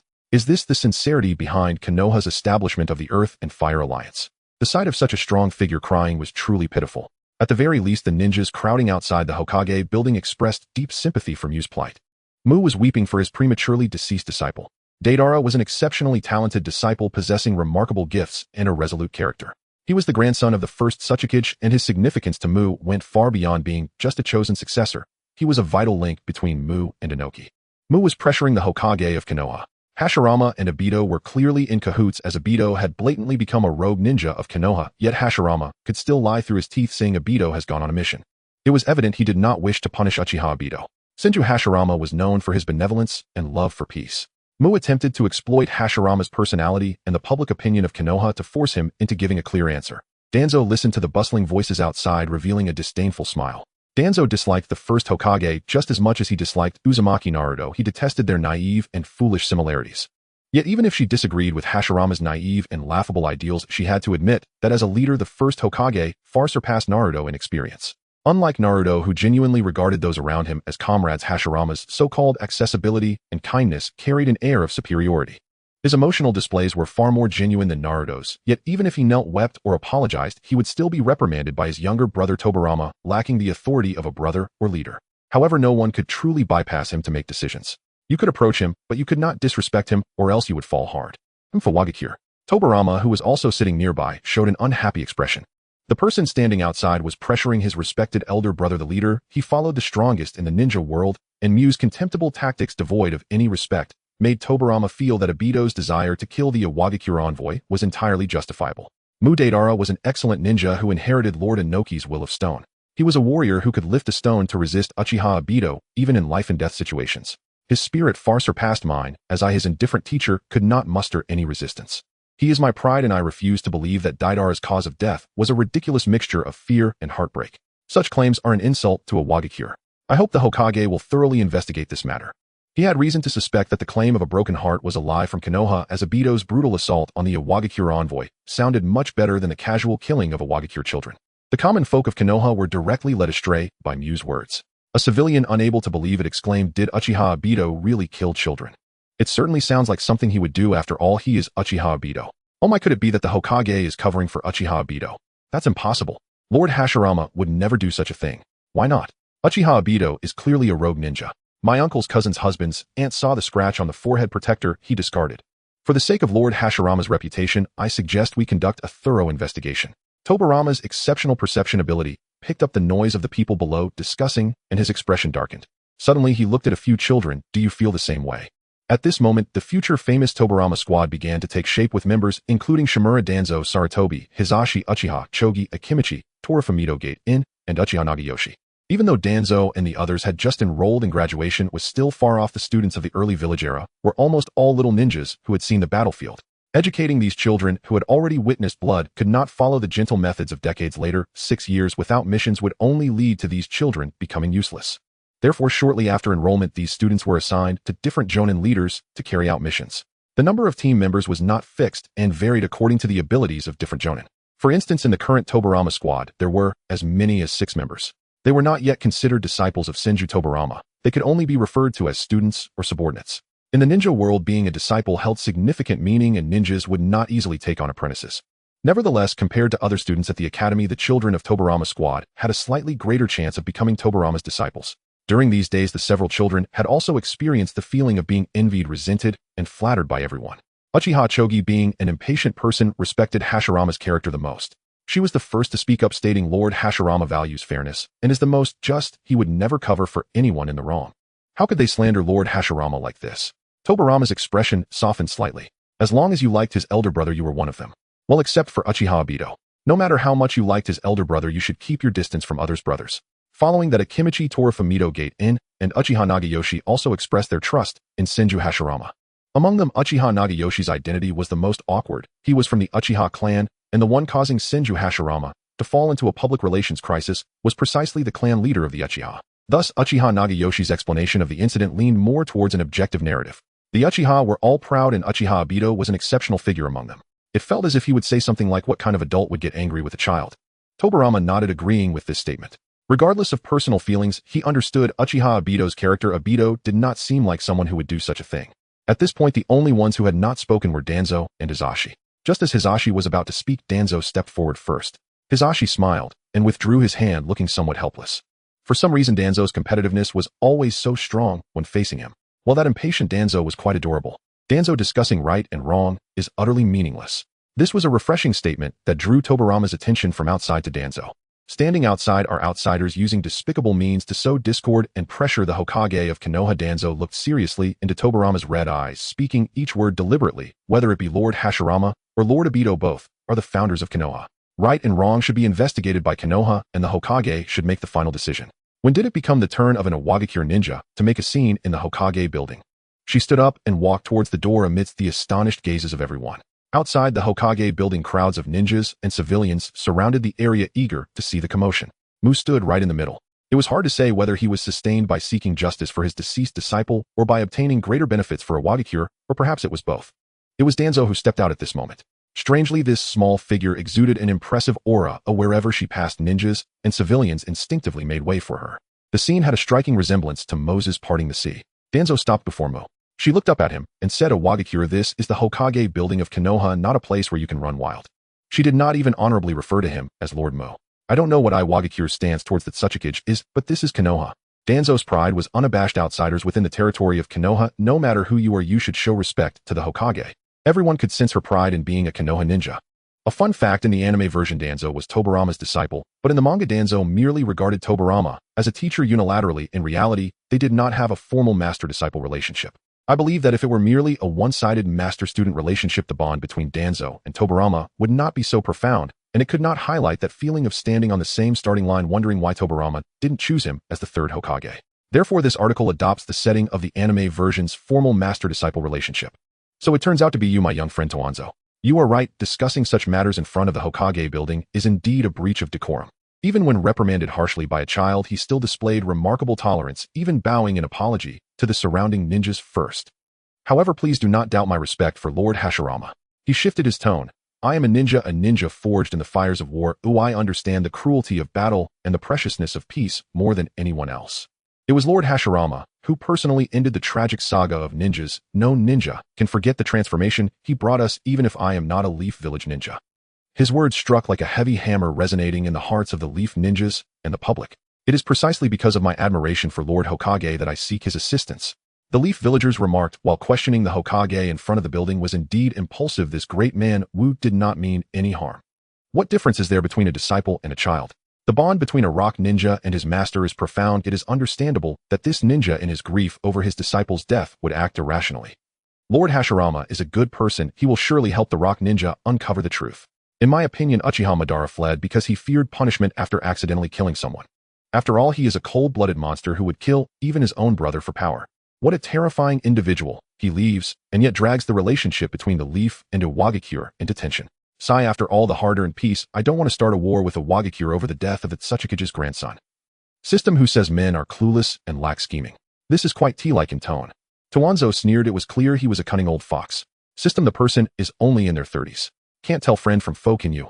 Danzo felt the system was not magnanimous at all. It had been several days since that event. Why still remember it? Just cursed you for being neurotic, not the first time, still holding a grudge. What kind of relationship do we have? Quite petty, huh? System. First of all, it hasn't even been 24 hours since that incident. And who exactly is the one holding a grudge? I say one thing, and you retort with three, and clearly you were the one who was not honest with me first. Danzo felt somewhat irritable. Was the system throwing a tantrum? Can you be a little more mature and not think too much? I really have no connection with Uchiha Madara. System scum. Enough. When will you be transformed? I don't want power anymore, I just need you to be a bit more normal. Please, having a sticky thing in my mind is truly disgusting. Danzo felt he as an elder was bearing too much. System, there will never be such a time. I will always keep an eye on you and never let you go. Danzo remained silent for a while. Wu's low voice drew her attention back. My young friend Danzo, forgive my straightforward nature. You have had a brief encounter with my disciple. Do you not know what kind of person Inoki is? Was yesterday's camaraderie when I gifted him a blade all a facade? Are you saying your feelings are false? Danzo, indeed the truth is a lie. Oh, what can you do about it? I know you hold the highest respect for Lord Hokage, and because of that we should unite to bring justice to Inoki. Wu lowered her head, looking earnestly at Danzo, saying, birds of a feather flock together. Your willingness to befriend my disciple shows your admiration for his character. To me, you are also an exceptional person. I hope we can set aside our prejudices and walk side by side. These words were like a love potion, mesmerizing the Leaf villagers, who seemed to envision a scene of cooperation between the Leaf and a Wagakure. The Leaf villagers exclaimed, Lord Wu views Lord Hokage as a role model and possesses the very demeanor of Lord Hashirama himself, magnanimous and easygoing. Big bold. It is hard to describe the feeling thousand-handed Tobirama had upon hearing this. If one must describe it, it would be like an unknown transparent figure suddenly appearing shamelessly, trying to ride on his brother's coattails, aiming to gain a title of a pillar from a Wagakure. Are you okay? Want a key made? How many do you want? The key point is that this title was given by our own people.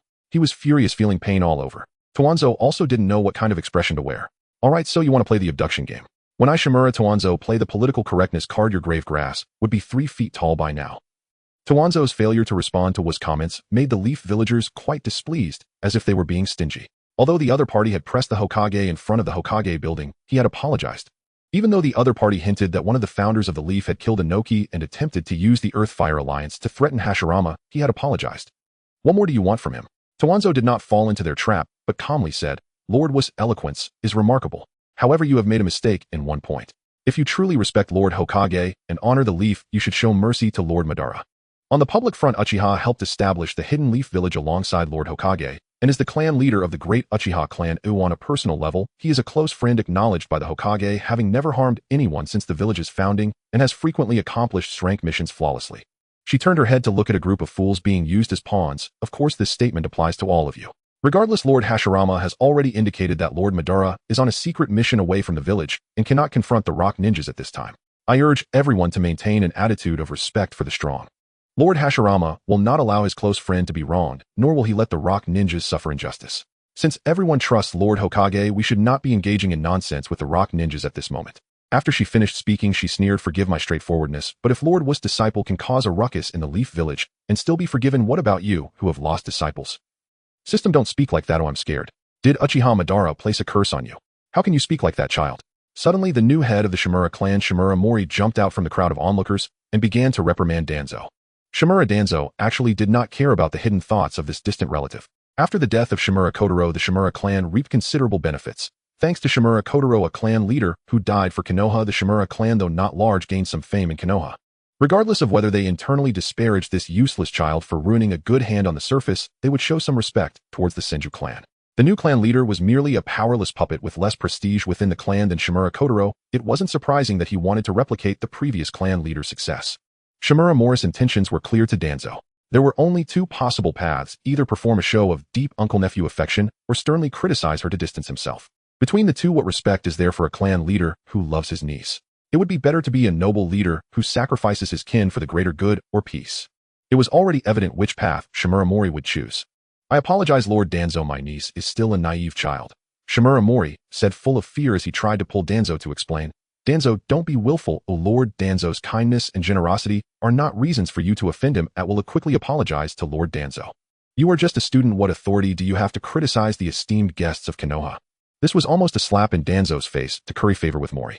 Shimura clan seems inherently skilled at weighing pros and cons, sacrificing unimportant things to obtain what they desire. For instance, Shimura Mori and also Shimura Danzo. Danzo's rise to the position of Hokage's advisor, allowing so many ninja clans to willingly send their clansmen to the root, was not solely due to the trust of Hiruzen. She simply chose to exchange the vested interests of the Shimura clan, which she did not care about, for the support of the other ninja clans. Similarly, with a high-ranking clan leader, the Sarutobi clan quietly developed for decades thanks to Hiruzen eventually becoming the most prominent clan in the ninja world. 3,000 ninjas, what a terrifying number. Yet the Shimura clan remains obscure in Konoha, and Danzo, having no children, chose not to cultivate a successor from the Shimura clan. She created the root, but this force with its unresolved heir was like floating weeds without roots, with everyone having the chance to seize it. Danzo didn't need to say much, as long as she acknowledged that all root ninjas were eligible to compete for this position, those ninja clans would eagerly send their best disciples to the root, pledging allegiance to Shimura Danzō. This was the reason Danzo was qualified to compete with Sarutobi Hiruzen, the rightful Hokage. And now Danzo made the same decision, allowing the Shimura clan to shine one last time. She couldn't help but pat her chest in self-pity. Abandoned by her family and despised by the villagers, this must be the fate of me, Shimura Danzo. But that's okay, all for Konoha, it's worth it. System self-exaltation prohibited. Danzo ignored it, raised her head, and looked expressionlessly at Shimura Mori. Just wait, my great hero is about to ride the rainbow clouds and rescue me from fire and water. As for how the fire and water came about, that's none of your business. I have to say, Shimura Danzo really has a way of mastering the contrast between cuteness and seriousness. On ordinary days she appears calm and collected like a little adult, yet at this moment her eyes were filled with shattered stars reflecting shimmering water under the sunlight. At least this made some people feel uncomfortable. Senju Tobirama couldn't help but clench his fists. He was actually quite satisfied with Danzo's performance. Even if her words and actions were somewhat impulsive, Danzo was just a 5-year-old child. How could she possibly be perfect in everything? She is not an old monster. This child had not had much goodwill towards the Uchiha clan in the past, yet now she was willing to stand before everyone to defend Uchiha Madara. This was not to flatter the Uchiha clan. Danzo's principle was to uphold the Hokage and protect Konoha. Senju Tobirama, she is my disciple. Senju Tobirama, is this status sufficient? The crowd gasped. Everyone knew that Senju Tobirama was keen on taking in disciples to cultivate his own lineage, but unexpectedly the first to achieve this was the inconspicuous little ninja, Shimura Danzō. Tobirama stood in front of Shimura Mori, looking down at the middle-aged man with a pained expression in his deep red eyes. Shimura clan leader, was your behavior and words too harsh for a child? Facing the crowd's eager eyes, Shimura Mori, under the strong pressure from Senju Tobirama, felt his mindset crumble. His niece had unexpectedly gained Senju Tobirama's favor without making a sound. Oh, why didn't he say this sooner? It's a misunderstanding, Lord Tobirama, it's all a misunderstanding. Danzo tilted her head, seemingly unconcerned. I still prefer your previous, unruly demeanor. Senju Tobirama had no intention of lowering himself to further trouble a minor character. For things or people he disliked, he did not need to handle them personally. There would be those skilled in flattery and servitude to resolve the issues for him. Because of this, Senju Tobirama rarely revealed his likes and dislikes in public. For those in power, every word and action can have a profound impact on their subordinates, possibly leading to misunderstandings or fads resulting in unnecessary troubles and chaos. In doing this, Senju Tobirama had already made a rare exception. He looked affectionately at Danzo's pale face and showed no good expression to those surrounding her, who were putting Danzo in a difficult position and disrespecting her elder brother. Senju Tobirama smiled, albeit without warmth, at Danzo, and said, Lord Nuke, the Hokage wishes to see you. Please. In the open door, even light could not penetrate, giving Nuke a feeling that once he entered, he would not be able to come out. Tobirama, I thought that the one brave enough to seek justice for his disciple under the Hokage's office would have a greater courage than I imagined. Tobirama's words carried a hint of sarcasm, and Nuke sighed. It seemed that Konoha's stance was tougher than he had anticipated. Yesterday, Senju Hashirama was very easy to talk to and was quite proactive regarding the Land of Earth and Fire Alliance. Nuke thought the Hokage's attitude would be more mild. Oh, Inoki, forgive me, teacher. I might not be able to seek justice for you. Nuke stepped heavily into the Hokage building. Senju Tobirama held Danzo's hand, following behind. At this moment his mood was even somewhat delightful. Oh dear Danzo, do you rely on your teacher so much? I really have no way with you.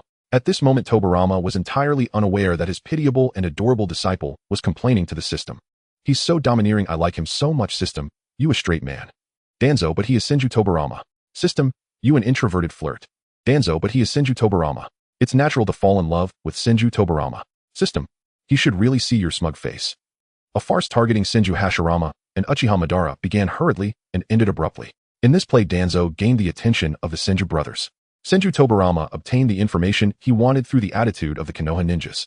Nuke didn't suffer much loss. Understanding the personalities of Konoha's upper echelons was far more valuable than a single Inoki for a Wagakure. After all, an unformed genius is merely a genius, not a talent of a Wagakure. Only Shimura Mori, who understood nothing, automatically stepped forward to claim the identity of a clown. The sky has fallen. Good news, Senju Tobirama's first disciple comes from Shimura. Bad news, she has already offended him to death. In short, it was merely a farce tacitly permitted by the Senju brothers. Tuanzong appeared unfazed as she calmly explained the chaotic situation that had unfolded earlier this morning. Across from her, the black cat sat quietly, its front paws resting naturally on its chest. It was quite amusing to see a cat wearing a pensive expression. As Tuanzong finished speaking, the quiet black cat suddenly spoke in a deep voice. Have they dared to provoke us to our faces? Hashirama is too weak. The sudden speech from a black cat was indeed a chilling affair. However, upon closer inspection, one could see the cat's wide eyes were centered around his swirling tomo. It was a pair of Sharingan. The Ninja Cat clan had always been ardent supporters of the Uchiha family, and it was not unusual to see a ninja cat in the Leaf Village where the Uchiha resided. The only unusual aspect was the black cat's special identity. It once belonged to Uchiha Madara, but had been ordered into retirement by him due to its old age. However, Uchiha Madara had not severed the summoning contract with this 10-year-old cat. He simply no longer brought this old companion to the battlefield. Tuanzong candidly remarked, rather than being weak, it would be more accurate to say he is overly arrogant. Senju Hashirama possessed a unique naivety and arrogance characteristic of the strong. Oh, Madara tilted his head. He tolerates provocations like a benevolent father, showing no signs of anger, even to the point of making others feel uncomfortable with his understanding. Lord Hashirama even considers how his actions, like eliminating the grandson of the Tsuchikage, might strain relations with his superior. Thus, he voluntarily steps back, granting an opportunity for others to pledge loyalty to the Stone Village. Uchiha Madara seemed to grasp the meaning sign. Hashirama remains as kind as ever. Tuanzong shot him a bewildered glance. With your level of understanding, Sai. All right, enough arguing, let's go home, kid. As long as you're happy, Tuanzong said, nothing more fearing that Uchiha Madara would explode on the spot. Senju Hashirama's actions could be described as a benevolent Hokage, but bluntly speaking, he aspired to be a father figure to all ninjas. He did not believe that the likes of Wu could stir up any significant trouble, nor did he regard the Stone Village as a threat. To be honest, Senju Hashirama's occasional behavior seemed reminiscent of someone dragging the entire ninja world into a surreal game of house. While he was alive, the entire ninja world revolved around the naive ideals of Senju Hashirama. Well, since you are aware of the intelligence, it's time for you to depart the unprecedented rogue ninja, Uchiha Madara. Tuanzong waved at the black cat. She still had the mood to tease Uchiha Madara, indicating that the events of the day had indeed not negatively affected her. Ungrateful little brat. Uchiha Madara couldn't help but complain. He wasn't here just for this bit of intelligence. After all, he had once been the clan leader of the Uchiha. Although they should now elect a new leader, he had become a thing of the past, yet old members of the clan still looked forward to his return and had no qualms about sharing news of the leaf with him. Thus, Uchiha Madara quickly learned about the events that transpired in front of the Hokage building today. Shimura Tuanzong, that peculiar fellow, openly spoke for himself despite the pressure from the rock and leaf ninjas. It was a strange feeling. Uchiha Madara did not care about the opinions of these insignificant beings. After all, no one dared to speak of such matters in front of Uchiha Madara. However, after continuously facing negative external influences, suddenly receiving care and protection from others was something Uchiha Madara would not refuse. He was not here to greet Shimura Tuanzong. He merely wanted to see if this little brat who dared to decline his invitation was secretly regretting it at home, banging the table in frustration. He was scolded. Tuanzong looked over in disbelief. How dare you, evil Uchiha? I'm delivering intelligence to you, and yet you still insult me, eh? Watching Madara's rounded body, glossy fur, and quivering whiskers, Shimura Tuanzong felt her anger rising. Uchiha Madara had yet to release his possession of the cat, and suddenly felt a weight on his head. Had this little brat just patted his head? Uchiha Madara shot a sharp glance. Tuanzong dropped the pretense, directly pinching Madara's armpit. Uchiha Madara sprang into the air. The perspective from a cat was indeed peculiar. The suddenly enlarging, expressionless face and the soft embrace were a remarkably strange experience for Uchiha Madara. Aside from Izuna, no one dared to be this close to him. The child's tender face would not provoke any inappropriate thoughts. Uchiha Madara felt as though he was wrapped in warmth, giving him a sense of comfort. Tuanzong, I'll give you another chance to organize your words, captive. Surely this was an illusion. Uchiha Madara thought the brat's tone was irritating, making him want to pull out his flaming fan and give her a good whack on the backside. Little brat. Uchiha Madara was still Uchiha Madara, a powerful being of the era. Even in the form of a ninja cat, he was terrifyingly strong. He kicked off from Tuanzong's chest, his small cat body gracefully flipping in the air before landing elegantly. Tuanzong thought, although children lacked chests, it still felt as if they were caving in. The weight of the cat provided a sense of reassurance. Tuanzong was directly knocked down. Damn it, she exclaimed, her eyes wide as she pointed at the cat. The murder is, She tilted her head, eyes unblinking. System, now is not the time to play the detective's tired trope. How much of the system's treasures did you peek at during training? Little brat, stop pretending to be dead. A pink paw stepped on Tuanzong's face, and Uchiha Madara looked down at his defeated opponent. His ears twitched with excitement as he contentedly licked his own paw. Oh, who is he and what is he doing? Realizing what was happening, Uchiha Madara's face turned dark. This was precisely why he seldom possessed a ninja cat. A cat's instincts were too strong, and if he did not exert control, situations like this would arise. Licking his paw was a cat's instinct. Madara glanced at Tuanzong. Good, the little brat had not reacted. He silently lowered his front paw, pretending nothing had happened, returning to a forepaw stance. Little brat, practice more if you're weak. The proud ninja cat stepped on Tuanzong. Tuanzong flipped over. Damn it, Uchiha had stepped on her face. How dare he humiliate the great Tuanzong? She angrily began to ravage Uchiha Madara's cat ears, threatening him. Just you wait. Truly a Uchiha's cat, its beauty matched its master. With glossy ebony fur, this black cat had pink paws, a pink nose, and pink ears. An exquisite three-pink configuration black cat. Uchiha Madara shook his ears uncomfortably. This little brat talks a big game. He'll be waiting for the day you stand before me openly. Until then, don't die easily. Stop babbling. Tuanzong turned away, refusing to look at him. She had little romantic sensibility, only feeling that her abilities were being questioned. She Tuanzong valued her life more than anyone. Uchiha Madara snickered, nimbly leaping out the window. The flames in his eyes had returned to amber, and the ninja cat's gaze mysteriously fell upon the Senju residence. That Shimura Tuanzong, famous in the Leaf disciple of Senju Tobirama, had actually established a connection with Lord Madara. What a child with limitless potential. The inquisitive gaze of the flames had not yet withdrawn when it met the smiling dark eyes of Senju Hashirama. The ninja cat nonchalantly licked its paw, pretending to be just an ordinary summoning beast. Senju Hashirama's features were gentle as he observed the ninja cat's actions, which were as conspicuous as daylight, his smile only growing wider. Madara. The gentle breeze caressed the surface of the lake, creating ripples that reflected a face resembling a lotus flower. In a daze, the visage, no longer fragile like a bud, exuded a certain androgynous vigor and sharpness. Gazing at the layers of overlapping waves for too long, one could feel a dizzying illusion. At that moment, the wind ceased and the water's mirror became still. Upon closer inspection, a sturdy youth around 12 or 13 years old replaced the somewhat frail child. 5 years had swiftly passed. Is that Lord Shimura Danzō? Welcome. The clerk nervously attended to Shimura Danzō, meticulously packing deertail grass and some other ingredients, as per her usual practice. Only after Danzō left did she let out a long sigh. What an imposing ninja lord. A similar scene unfolded in the stores that Danzō passed by almost simultaneously. Senju Tobirama hesitated, pondering the situation. What was this? It felt like the same treatment as Uchiha Madara. In his heart, he regarded Danzō as increasingly reliable as he grew. Though his demeanor was cold, he was truly a good child at heart. Danzō, you should smile more often, Senju Tobirama suggested tentatively. Danzō replied, Teacher, don't you like me this way? Absolutely not. Although his expression remained unchanged, his eyes blinked, visibly revealing a hint of distress. Danzō quickly concealed his aggrieved look, leaving Senju Tobirama caught off guard. Tobirama felt subtly manipulated. This technique you must have learned from your elder brother. Damn it, brother, you're causing trouble. Danzō smiled, his cropped hair emphasizing the gentle lines of his face, making him appear quite handsome. I know what teacher wants to achieve. I don't like this. Lord Hashirama is wonderful, approachable, and generous, easily winning everyone's affection. However, I aspire to be someone like teacher, reliable, rational, and quite handsome. The young boy's dark eyes sparkled with visible admiration and yearning. Tobirama was once again moved. The Hokage is the belief of Konoha, though everyone wishes to become Hokage to be the next elder brother. Yet only Danzō expresses that she does not wish to become the next Senju Hashirama, but rather the next me. Admiration leads to unconscious imitation. The emotions of children are so sincere and pure. Indeed, Senju Tobirama said, Danzō, I truly don't have a stern face. No, an excellent ninja should remain unperturbed. Danzō explained earnestly. Tobirama couldn't help but reveal a deadpan expression. Thus you, my unruly disciple, should not arbitrarily assign me a character that does not exist. Sometimes a disciple loving themselves too much can be a sweet burden. While other master-disciple pairs involve teachers urging students to grow, this troublesome disciple instead pressures the teacher. Teacher Tobirama, you can't do this. I won't listen. My teacher is such an impressive person, capable of anything. It feels as though Danzō believes her elder brother pales in comparison to herself. Although this sensation is rather delightful, the expectation is somewhat heavy.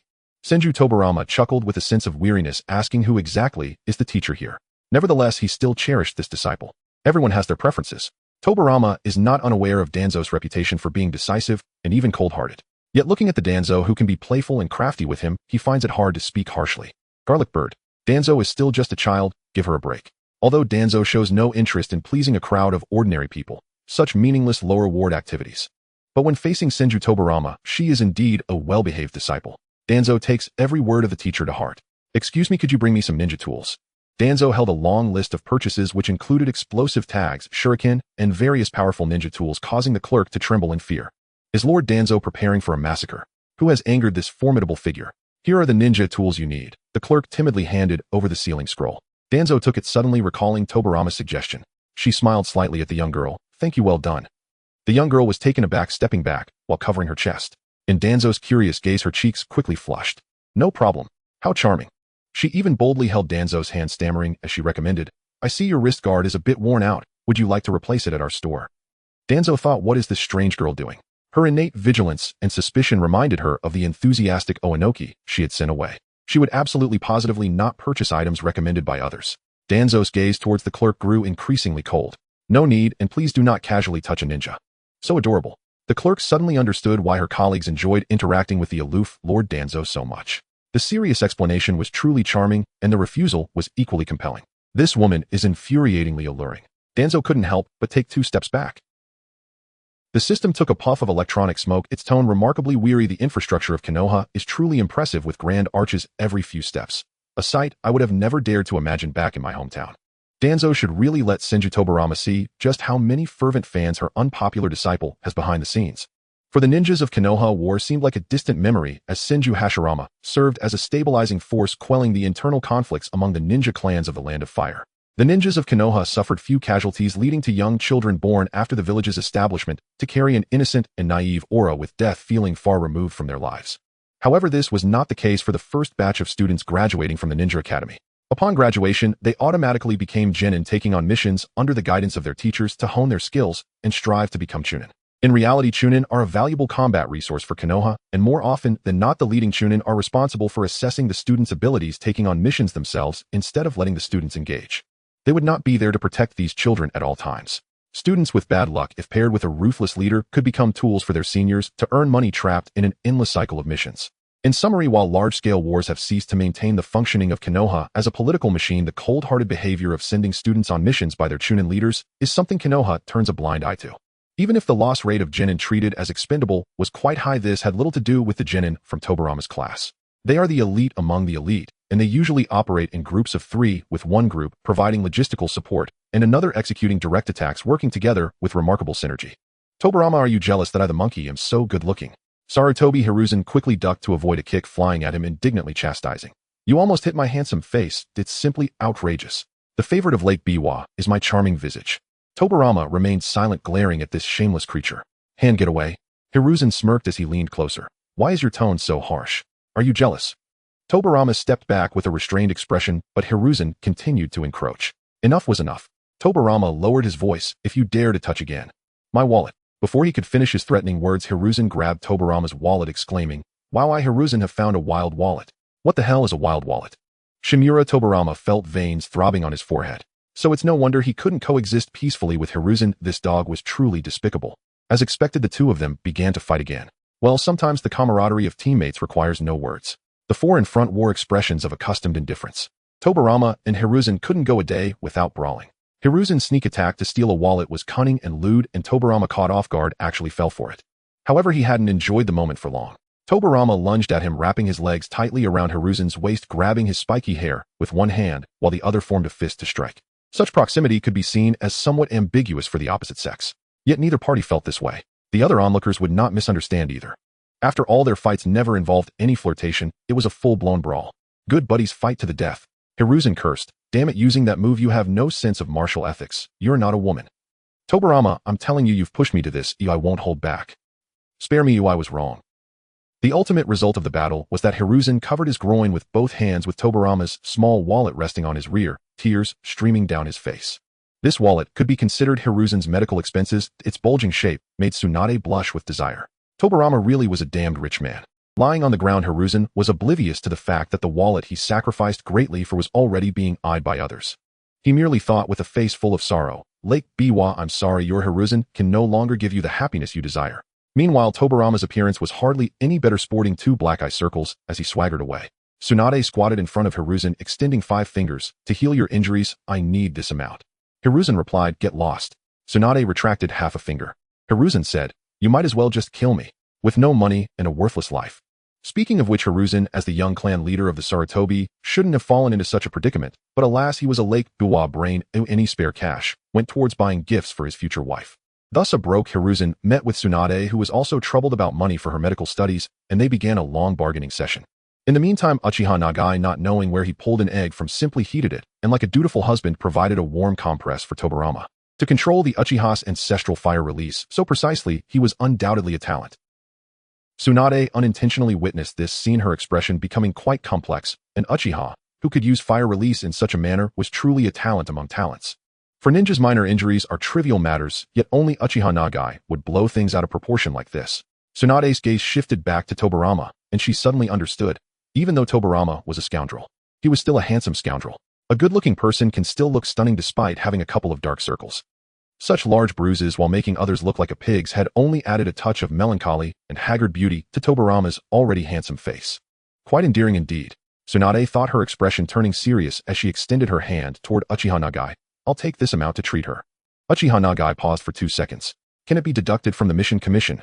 Tsunade was shocked. You're Uchiha, the legendary noble clan of the ninja world. How could you lack money? Hiruzen lacks money to woo a wife. Who are you doing this for? Uchiha Nagai fell silent. Who else could it be? Of course it was some heartless scoundrel. Clearly they had just been fighting fiercely one moment, yet the next they were treating each other like good friends. The medicinal fragrance on Hiruzen's body hadn't even dissipated when he and Tobirama were already walking forward with their arms around each other. A burden as heavy as Tobirama, who was usually stoic, was even willing to accompany Hiruzen in peeping at the bathhouse. How could this not be true love?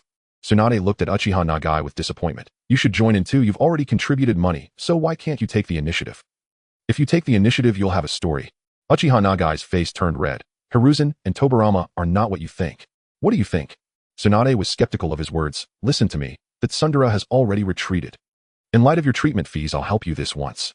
Uchiha Nagai looked bewildered as Tsunade forcefully pushed him forward. Tsunade said, no need to thank me. Sister is just that helpful. Tobirama. Sneak attack. Seeing Uchiha Nagai tumbling over, Tobirama instinctively pushed him towards Hiruzen. Pop. In the silent space, this sound was particularly loud. Tobirama. Oh, they kissed. Tsunade, Uchiha Nagai, and Akimichi Kifu. Tobirama. Hiss, I suddenly remembered that there was something off about the shop we just passed. Our mission target might be hiding there. I'll go investigate. Tsunade 1. The two of them slipped away quickly. In the distance, Hiruzen's furious voice could still be heard. Ah, Tobirama. Tsunade. Tobirama. Tsunade. The rain intensified. The patter of raindrops on the conical hat mingled with the mist in the air, obscuring the vision of ordinary people, but posing no obstacle to the ninja. Danzo extended his hand, droplets of water landing on his calloused palm, tickling slightly. Let's take a break for now. She was cautious. While the rain posed no danger to the ninjas, it provided the perfect environment for hidden enemies to launch surprise attacks. Koharu complained. It rains every day, or I feel like I've started to mildew. There's no choice. If it weren't for the terrible conditions, a simple escort mission wouldn't pay this much in commission. Just endure a bit longer. Mildew is better than constantly facing difficulties from the employer, Mito's flame comforted. He genuinely believed so. Typically such tasks involved dealing with arrogant wealthy clients or nobles, and managing these difficult employers was the most challenging aspect for the ninjas. This time the team from Tobirama had good luck. The land of rain, located at the junction of 3 countries, was named for its incessant rainfall. Years of warfare and poor climate had caused the usually pampered employers to hesitate, resulting in a simple request for the ninjas to return with his token. Shimura Danzō glanced at the two, suddenly speaking. Once the rain subsides, Hizashi and Nagai will enter the capital. You 3 must be ready to support. Akimichi Torufu, you must protect Koharu and Flame. Torufu's medical talent was commendable. He was often absorbed in human research. Although proficient as a doctor in anatomy and acupoints, and not lacking in offensive capability, he lacked the initiative to attack. Mito's Flame was the weakest in the team. The Tobirama squad had a powerful combat capacity, and Mito felt his talent in ninjutsu was mediocre. Therefore, he focused heavily on theoretical knowledge, excelling in map preparation, retreat planning, trap setting, and toxin identification. Mito was an exceptionally skilled logistical ninja, and he was not without combat abilities. The traps and poison powders he created had repeatedly helped the team avoid crises. Akimichi Torufu's defensive capability and mobility were top-notch. His core task was to protect these 2 precious logistical teammates. However, this was not the key reason Danzo arranged for Akimichi Torufu to join the logistics team. What she valued most was Torufu's calm demeanor.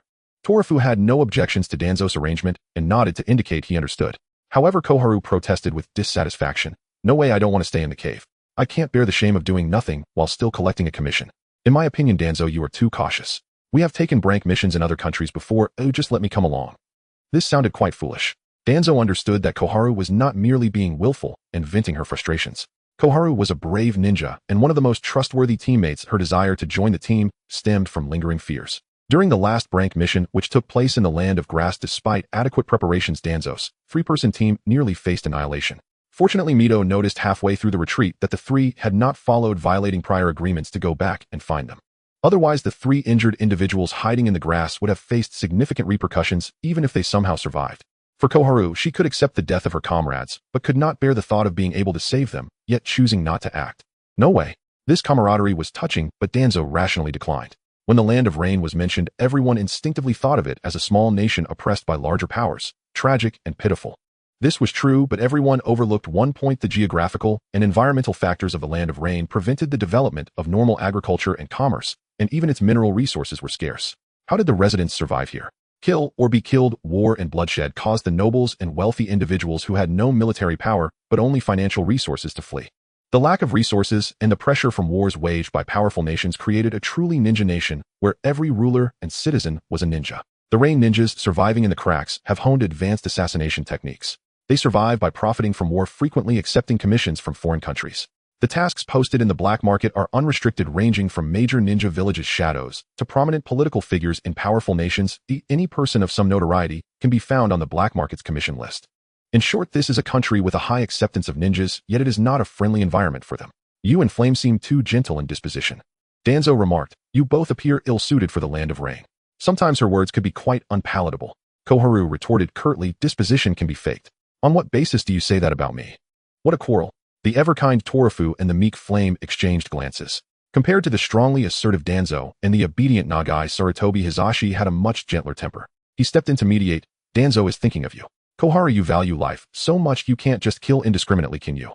However, such matters are quite normal in the land of rain. With just a glance or a gesture, the opponent may take the initiative to attack. As Hisashi described this scene, it was as if he had experienced it himself. In reality, it was the experience of his father Sarutobi Sasuke. Danzo couldn't help but glare at him. Hisashi hypocritical. She couldn't suppress the urge to challenge Hisashi. In the midst of Koharu's astonished gaze, Danzo grasped her hand. Koharu, I'm very sorry for what I said earlier, but I don't regret it. Entering the land of rain is too dangerous for you. The outside ninjas will covet your medical skills, seeking to capture you as a medical asset. They all want to exploit your kindness, only I truly worry for your safety.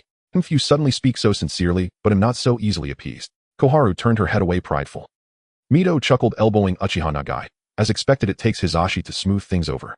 Look, Danzo is already reconciled with Koharu. Oh dear, who understands family? The classmate who always appears cold actually has a competitive little cat who gets jealous. Mito was rather taken by the cuteness. He even began to ponder whether he could ask Hisashi to perform a scene. He too wanted to be coddled by Danzo. He waited for a long time, but Uchiha Nagai did not respond. Mito glanced over in confusion. Hey Nagai, why are your eyes red? This didn't even involve the Sharingan. Standing amidst the mist of the Rain City, there is a haunting beauty to behold. Of course, this is a rather artistic way to put it. In fact, everywhere one looks, hurried pedestrians wear expressions of utter indifference, while the remnants of ruins lie quietly on the ground. Sachikage couldn't help but reach out to lightly sift through the remnants of the houses, as the mixture of mud and stones soaked by the rain easily parted, slipping through the gaps of his fingers. What value could goods stored in such a place possibly have? Doubt began to rise in Sachikage's heart. In this era, the two most valuable things are weapons and provisions. With such high humidity, ordinary ninja tools would rust within a week, and even expensive weapons like talismans and scrolls would not escape such fate. As long as the ink on the surface gets soaked, their power would be significantly diminished. As for provisions, their storage time is even shorter. In such a damp environment, they would mold within just a few days. Perhaps what needed to be transported was something of special significance. Suppressing his confusion, Sachikage led his two companions forward. Their postures as they walked were indistinguishable from those of the pedestrians on the street, perfectly blending into the crowd. In the black market, there is hardly any information that cannot be bought with money, and the three quickly learned the location of the goods.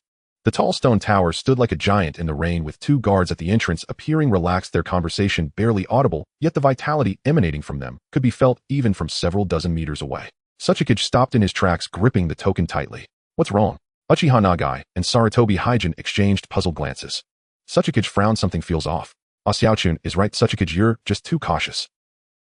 Sarutobi Hiruzen patted Sachikage's shoulder, his demeanor carefree. Years of camaraderie meant that a single glance was enough to understand each other's thoughts.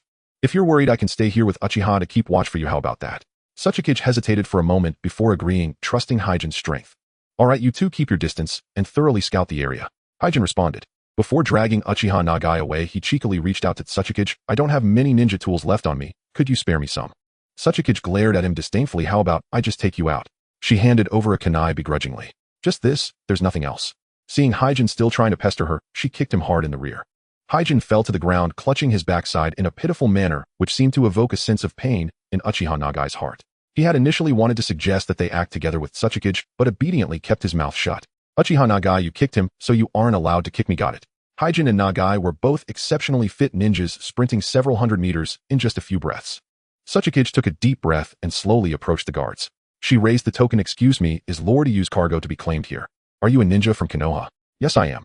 Before she could finish her introduction, the originally gentle guard suddenly revealed a fierce expression and struck out. With barely a meter separating them, dozens of kunai shot out from both sides simultaneously. Even a deity could not evade. In almost an instant, the kunai pierced through Sachikage's body. Fresh blood gushed from the wounds. Guard A tisk the little brat from Konoha is too weak. Guard B that little girl had 2 companions who got away, as should we pursue them? It doesn't matter, they will come back eventually. Guard A paused for a moment, revealing a mocking smile. After all, this is Konoha, which values camaraderie. He stepped heavily on the body of Shimura Danzō, filled with anticipation to hear a genius ninja's final lament. Fools. A tall man flew down from the top of the stone tower, mercilessly slapping both guards on the head. You two being toyed with by a little brat from Konoha are truly fools. He scolded the guards without mercy. That slap successfully roused guards A and B from their illusion. Particularly guard A, who looking down was filled with horror. Where had the person beneath his feet gone? This is the multiple shadow clone technique of Senju Tobirama. The man well-versed in techniques used clones to replace his real body, employing an illusion that even 2 Chunin-level guards could not discern. Only the multiple shadow clone technique could achieve such a feat. Where's that little brat? The guards were still filled with confusion. The man's admiration could no longer be concealed in his tone. A disciple of Senju Tobirama. Indeed, he does not disgrace his master's name. What a clever idea. From the moment Hokage entered until the ambush occurred, merely 3 breaths had passed. Sarutobi Hiruzen was practically running for his life. Bang! White smoke erupted, and the kunai in Sarutobi Hiruzen's hand performed a grand transformation. Shimura Danzō wore a similarly bitter expression. Damn it, what kind of bad luck did they have to encounter such a troublesome character on 2 consecutive rank missions? That suddenly appearing guy definitely possessed the strength of a jonin. If they confronted him head-on, they would undoubtedly be no match. Uchiha Nagai remained in a daze the entire time, running swiftly alongside his companions. The enemy pursued leisurely behind them. His demeanor appeared so relaxed that it seemed he was strolling in the rain rather than chasing them. Uchiha Nagai proposed, should we split up? Shut up, run together. Hokage cursed under her breath, her face dark with fury. Split up. As if this were some tear-jerking drama about parting life and death.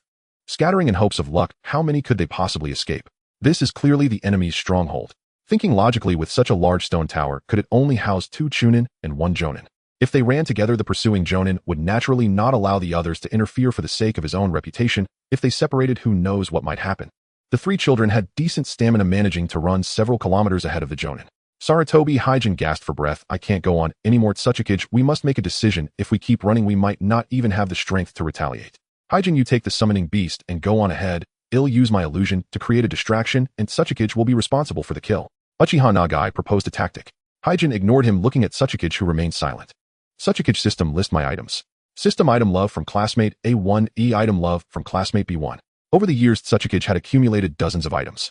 These could be her trump card to run for Hokage or her insurance in times of crisis. Hokage exchange, all for chakra. Hokage, you two stand back. I'm about to unleash my full power. You arrogant little brat. The enemy Jonin raised an eyebrow, looking disdainfully at Danzo, who stood in front of his companion. He admitted that this disciple of Senju Tobirama was indeed admirable in terms of strategy, physical strength, and talent in ninjutsu, but at best he could only match the strength of an elite Chunin, still far from becoming a Jonin. The Jonin thought to himself, yet his body honestly retreated a few meters. But then again, considering he was Tobirama's disciple, it was only right to give that sly white-haired man some face. Danzo clasped his hands in front of his chest, closing his eyes to feel the raging chakra within him. It was truly a long-lost sensation of fullness. He looked at his opponent with arrogance and contempt, a trace of blood appearing at his fingertips. Danzo opened his mouth, summoning technique. The Uchiha clan was skilled in wind release, and with the ancestral contract with the Dream Eater clan, they carved out a place for themselves in the Warring States era of ninjas. Dream Eaters grew by devouring human nightmares. Pain was their nourishment, and they needed humans to sustain them, which was the basis of the summoning contract between the Dream Eater clan and the ninjas. Lucky for the ancestor of the Uchiha clan, he caught the attention of the Dream Eater, willing to exchange the nightmares of his clan for the opportunity to establish a connection with the Dream Eater. Thus, the first clan leader established the Uchiha clan in the Land of Fire. The Dream Eater was indeed powerful, a fact acknowledged by all. Yet before Danzo, no one had ever nurtured a Dream Eater to the level of a Hokage. No one could be as ruthless to others as Danzo was to himself, feeding this Dream Eater with his own pain for a decade. The enormous Dream Eater appeared out of thin air, opening its massive jaws like a creature not of this world. The Jonin let out a pained sound as the immense whirlwind nearly toppled him, giving him the sensation that his internal organs were shifting. He exerted all his strength, fingers digging into the surrounding buildings, barely managing to keep his body swaying in the wind. Meanwhile, Danzo remained completely unaffected. She felt an overwhelming surge of power throughout her body. Danzo lightly tapped the ground with her toes, floating effortlessly behind the Jonin. In the face of his desperate gaze, she puffed out her cheeks. Wind release, vacuum wave. The wind release, empowered by the Dream Eater, possessed the might to tear through Susanoo. How could the flesh and blood of a mere Jonin withstand it? Almost the moment the wind release was unleashed, the Jonin was turned into a former Jonin. The Dream Eater disdainfully closed its mouth, allowing the remnants of the Jonin to scatter across the ground. Hiruzen Sarutobi peeked from behind cover. Is it safe? Is it safe? Danzo amazing. Uchiha Nagayoshi marveled. Truly impressive. As expected of Senju Tobirama's disciple, indeed, a remarkable master raises an extraordinary disciple. The smiles on the faces of the three little ones froze instantly, warily staring at the source of the voice. Clap, clap, clap. The man, seemingly oblivious to his unpopularity, continued to applaud. My children, don't be so serious. The man appeared very friendly, like a neighborly uncle asking, You are Danzo Shimura Senju Tobirama's disciple, right? It's truly a pleasure to meet you in person. I would like to ask what exactly went wrong with my subordinates that allowed you to sense something was off so early. His demeanor resembled that of a scholar earnestly discussing the reasons for errors. Yet no one dared to underestimate this man. 3 jonin stood respectfully behind him, their humble appearance reminding Danzo of the twisted main and branch families of the Hokage clan. A feudal family with a cage-level patriarch or senior family member, Danzo speculated about the identity of the man before him. Your disguises are simply riddled with flaws. Danzo calmly answered the uncle's question. The other party made a listening gesture. Firstly, what precious goods can be stored in the land of rain? The mysterious man replied, What kind of flaw is that? Can it be something of special significance that itself isn't considered valuable? Danzo pondered for a moment before expressing, Actually, you have a point, but a ninja's intuition is inherently unreasonable. Until the first suspicion is thoroughly resolved, I will maintain a high level of vigilance towards everything around me. Secondly, your ninja are too lively. The mysterious man was perplexed. A precious item that clashes with the environment of the Land of Rain and a group of guards that do not fit in with the ninjas of the Land of Rain, does that not provide enough basis for judgment? The mysterious man smiled. You are indeed cautious. But what a pity. With strength and temperament, not lacking, it's a shame you're not my clansman, a shame you're a Konoha ninja, a shame you're Senju Tobirama's disciple. Not a pity at all. Danzo smiled freely, taking out a mirror from her pocket. Her motion of retrieving the mirror alerted everyone, and the mysterious man instinctively glanced at Danzo Shimura. Then unexpectedly he came face to face with a pair of Sharingan. A group of people fell into an illusion. Huff! Uchiha Nagayoshi gasped for breath, crimson blood dripping down his face mixed with rainwater. In battle, avoiding direct eye contact with a Uchiha's eyes is the most basic principle. Don't speak. Let's split up and run. Now that they had turned into soft-shell shrimp, Danzo rolled her eyes. She hoisted Uchiha Nagayoshi, indicating with her actions that this burden was now her responsibility. Hiruzen Sarutobi didn't hold back with Danzo either. Hiding alone was already tough enough, and bringing along an incapacitated Uchiha would be like hanging an old man, asking for death. The 3 of them parted ways. As for taking the opportunity to kill these ninjas, don't joke around. You really think Uchiha Nagayoshi is Superman? A pair of 3-Demo Sharingan could mesmerize so many ninjas simply because Danzo was cunning enough, they fell into the trap without noticing. Such illusions were extremely unstable. They might not even have managed to kill a few, and the others would wake up at the scent of blood. Moreover, as long as there were no deaths, the first reaction of these jonin upon waking would undoubtedly be to awaken their companions or guard them rather than chase after Danzo and the others. In one direction, the disheveled Hiruzen Sarutobi exclaimed, These people are completely unsurprised by the arrival of Konoha ninjas, as if they had long been prepared to catch turtles in a jar. In another direction, Danzo also began to review everything that had happened today. The missions that appeared in the Konoha Hall had undergone multiple reviews. This means that the so-called incredibly precious goods only appear before ninjas after being recognized by Konoha's officials. There is a considerable force in the village that is colluding with outside ninjas to set a trap. Hiruzen's tone grew more resolute. The opponent is a large family with a cage-level powerhouse that has a grudge against Konoha. He suddenly sighed softly. I see the traitor in the team is you, right, Nagayoshi? It's me. After a long silence, Uchiha Nagai admitted. I don't want to deceive you, but I have no way and no ability to resist the family. However, I absolutely never intended to harm you, Danzo. He was delicate in appearance and well aware of his own advantages. Uchiha Nagai turned his face, revealing his distinctive small visage, his eyes carrying an inescapable melancholy. I was wrong. You can hit me or scold me however you want to, I have no objections. But now you must listen to me. Come with me, stay by my side, and they won't harm me. And I will never harm you. The response he gave was a sincere confession met with Danzo's merciless iron fist. What do you think you are? Danzo was not a soft little girl. He had strength and means. Uchiha Nagai's gaze was filled with hurt and helplessness. Don't be willful. Oh, let's leave here first. I will protect you. System, he is doing this for your own good. Let's leave first. Once we are safe, we can settle accounts with him. We? Who are you calling we? Danzo's eyes were shadowy. Uchiha Nagai thought Danzo was still throwing a tantrum. After all, she had such a proud character and didn't give it much thought. The system was as anxious as ants on a hot pan. Host, I know you are very angry, but please don't act impulsively. A tantrum. What a joke. Becoming Hokage was Danzo's lifelong dream, yet this traitor in front of her tried to smear the dirt on himself onto her. Danzo's killing intent was gradually rising. Although Danzo herself was not exactly clean, having colluded with outsiders, betrayed Konoha ninjas, and persecuted the village's geniuses, she had not neglected any of those matters. But voluntarily doing the same thing as others was an entirely different matter. What kind of level do you think you are at to do the same things as me? Uchiha Nagai's gaze was gentle. No one but Danzo could melt this silent iceberg. Just leave with me. As long as you are safe, I will let you handle everything without any resentment. Danzo across from him seemed to be moved, reaching out to pull him in. Huh. Blood mixed with foam oozed from the corner of his mouth. Uchiha Nagai looked at her in disbelief. Danzo's unusually eager gaze, as if she wanted to swallow him whole, made Uchiha Nagai instinctively turn his head away. A sense of ominous premonition washed over him. Ha, Uchiha's first genius, I hope you can live up to this title. Danzo spoke ambiguous words aimed at Uchiha Nagai, a genius far surpassing Uchiha Shursui. She had no memory of such a person, even as everything around her was telling Danzo. It was you who changed the fate of an Uchiha, you who saved a prematurely deceased genius. Really? Danzo pinched Uchiha Nagai. Do you love me? The proud Uchiha, accustomed to disguising his true feelings with indifference, blushed as his crush suddenly revealed his affection. What are you talking about? I didn't. Arrogant Danzo. The other party's performance seemed flawless, and the items in the system panel emphasized his genuine heart. Danzo remained unmoved. You haven't betrayed your companions for the first time, have you? In the land of grass, you targeted both Hizashi and Komugi. Why? Uchiha Nagai. I was just a bit jealous. Why are you so gentle with them, yet particularly distant with me? Liar. Danzo looked down at him. Has anyone ever told you that your acting skills are really poor? Uchiha Nagai, you only dare to get close to me in public. Even when you have to be alone with me, you will specify your whereabouts in advance to ensure you won't disappear without a trace. You are wary of me, you dislike me. Compared to me, you actually prefer Komugi, right? Are you jealous? Uchiha Nagai's eyes brightened. Danzo ignored his instinctive evasive action, leaning close to Uchiha Nagai's ear. It's because you know that beneath this young and beautiful exterior lies an aged soul. Danzo, I am a man. Don't joke with me. Danzo, I will never like men. Are you crazy? Danzo's expression seemed to say, I'm not pretending anymore. Uchiha Nagai was completely broken down. At this point, he had no idea how to achieve his goal, and simply gave up, saying, how did you find out? Because Hizashi doesn't like you. Danzo's tone carried a sense of the obvious. Hizashi is who? He wanted to try and taste everyone he could befriend. You are also a genius, Uchiha. He would rather play with your less famous cousin than deal with you. Reflect on yourself. The other party was stunned by these words. After a pause, he exclaimed, wow, is this the true value of your Hokage? Then he started rambling about things Danzo couldn't understand. How can an Uchiha like me approach your darkness?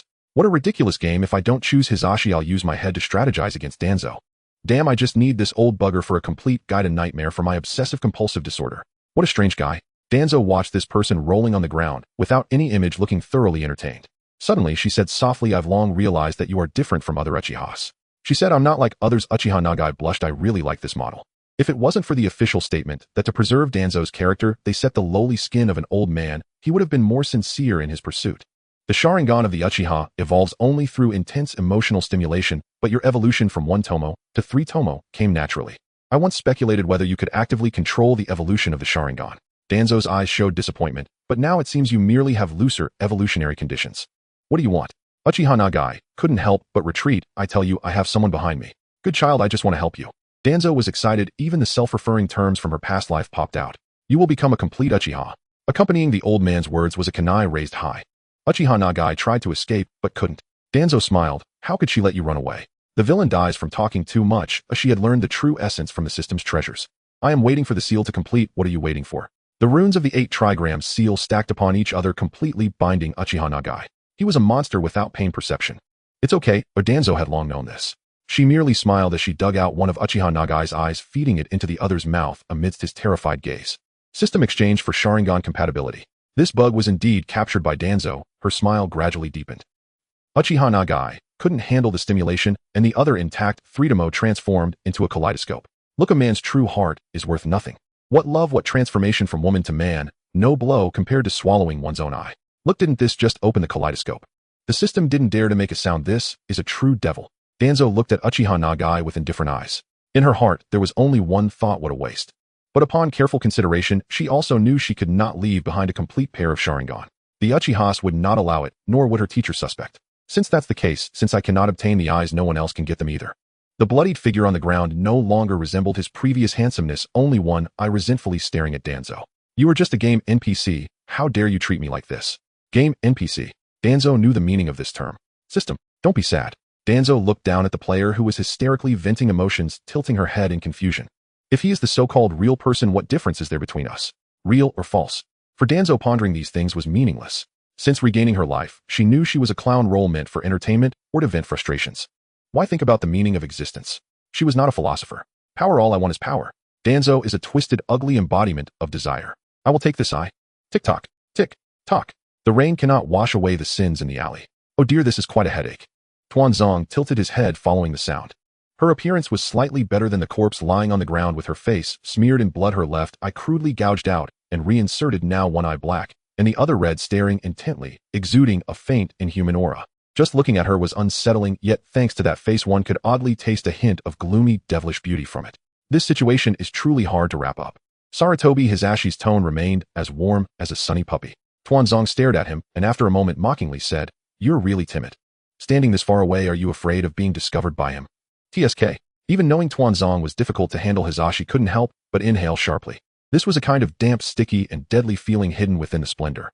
Sarutobi Hizashi, teacher Tobirama has already infiltrated the stone tower. They don't have much time left. But Tuanzong maintained that scrutinizing posture, watching him warily. "If you're scared, just stay far away." Hizashi sighed, thrusting the kunai harshly into the disfigured corpse, continuously complaining, "When have you ever committed a crime without me? No one believes me when I say I didn't participate." He acted swiftly and steadily.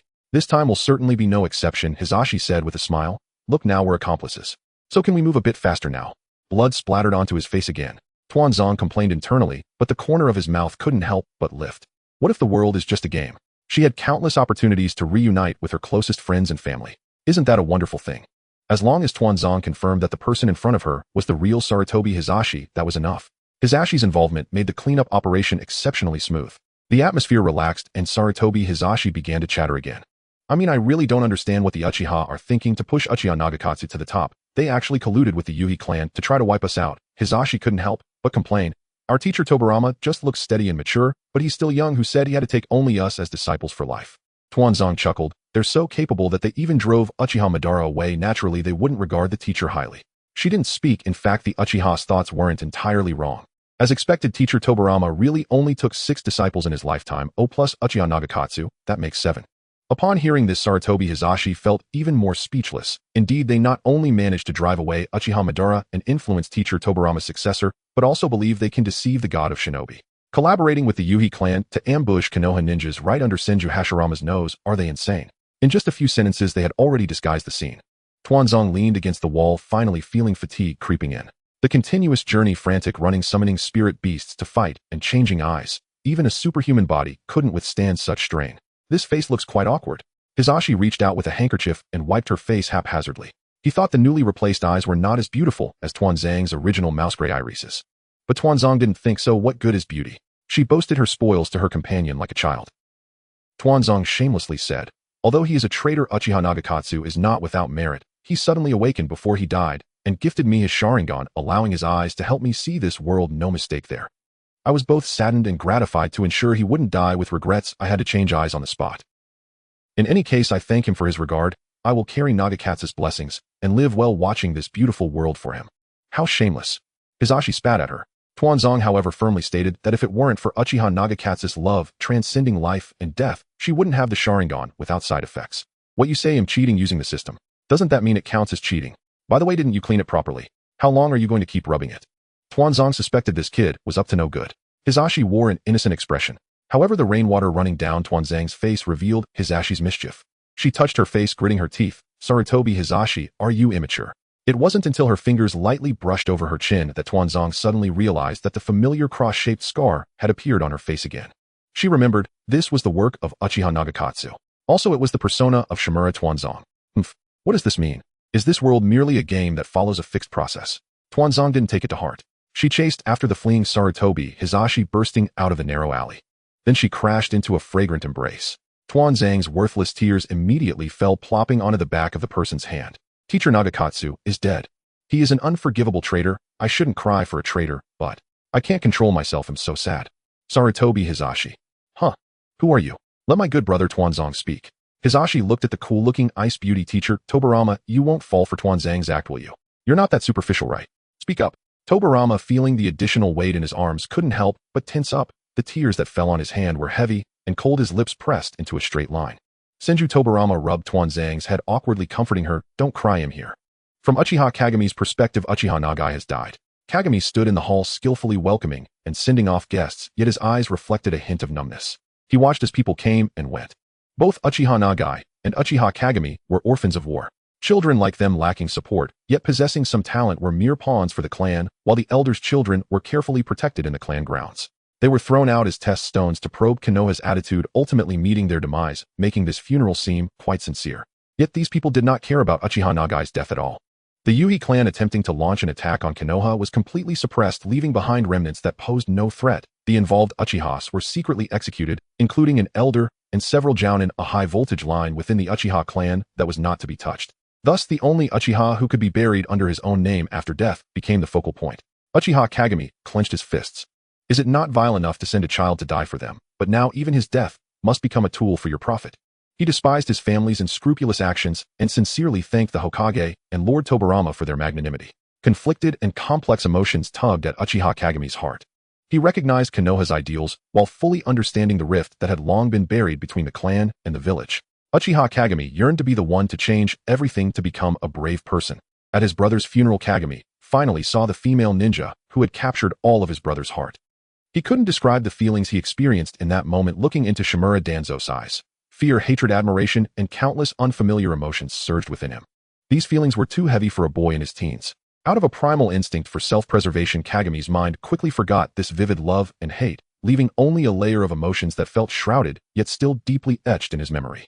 So profound that it felt as if Shimura Danzō was glowing just by standing there, illuminating everyone around him like faceless shadows. Uchiha Kagami took a deep breath, feeling memories flash back his mind, filled with conversations he had with his brother. Uchiha Nagai, although old Dennos methods are absurd, this modeling is really top-notch. Kagami, I feel like I'm in love. Brother Nagai, you said the same thing about the neighbor Hanin last time. Kagami, I have one very important thing to ask of you.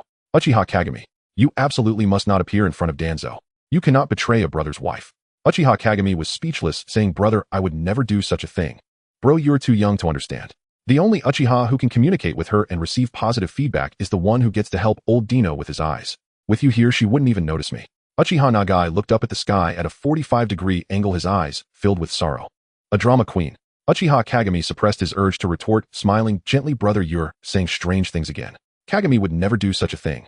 The voice in his mind grew distant, and Uchiha Kagami looked into the distance, seeing Danzo dressed in black.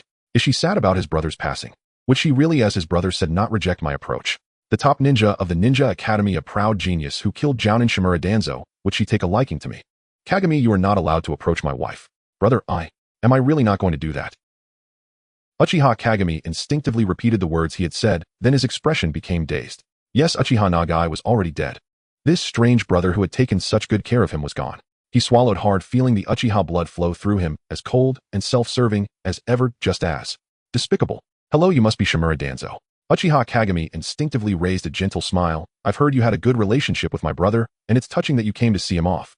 I have no other intentions. He only wished to take care of his brother's crush in his stead. After speaking, Uchiha Kagami looked at Danzo with a slightly nervous expression. Danzo squinted his eyes, carefully scrutinizing Uchiha Kagami, as if trying to ascertain his true intentions.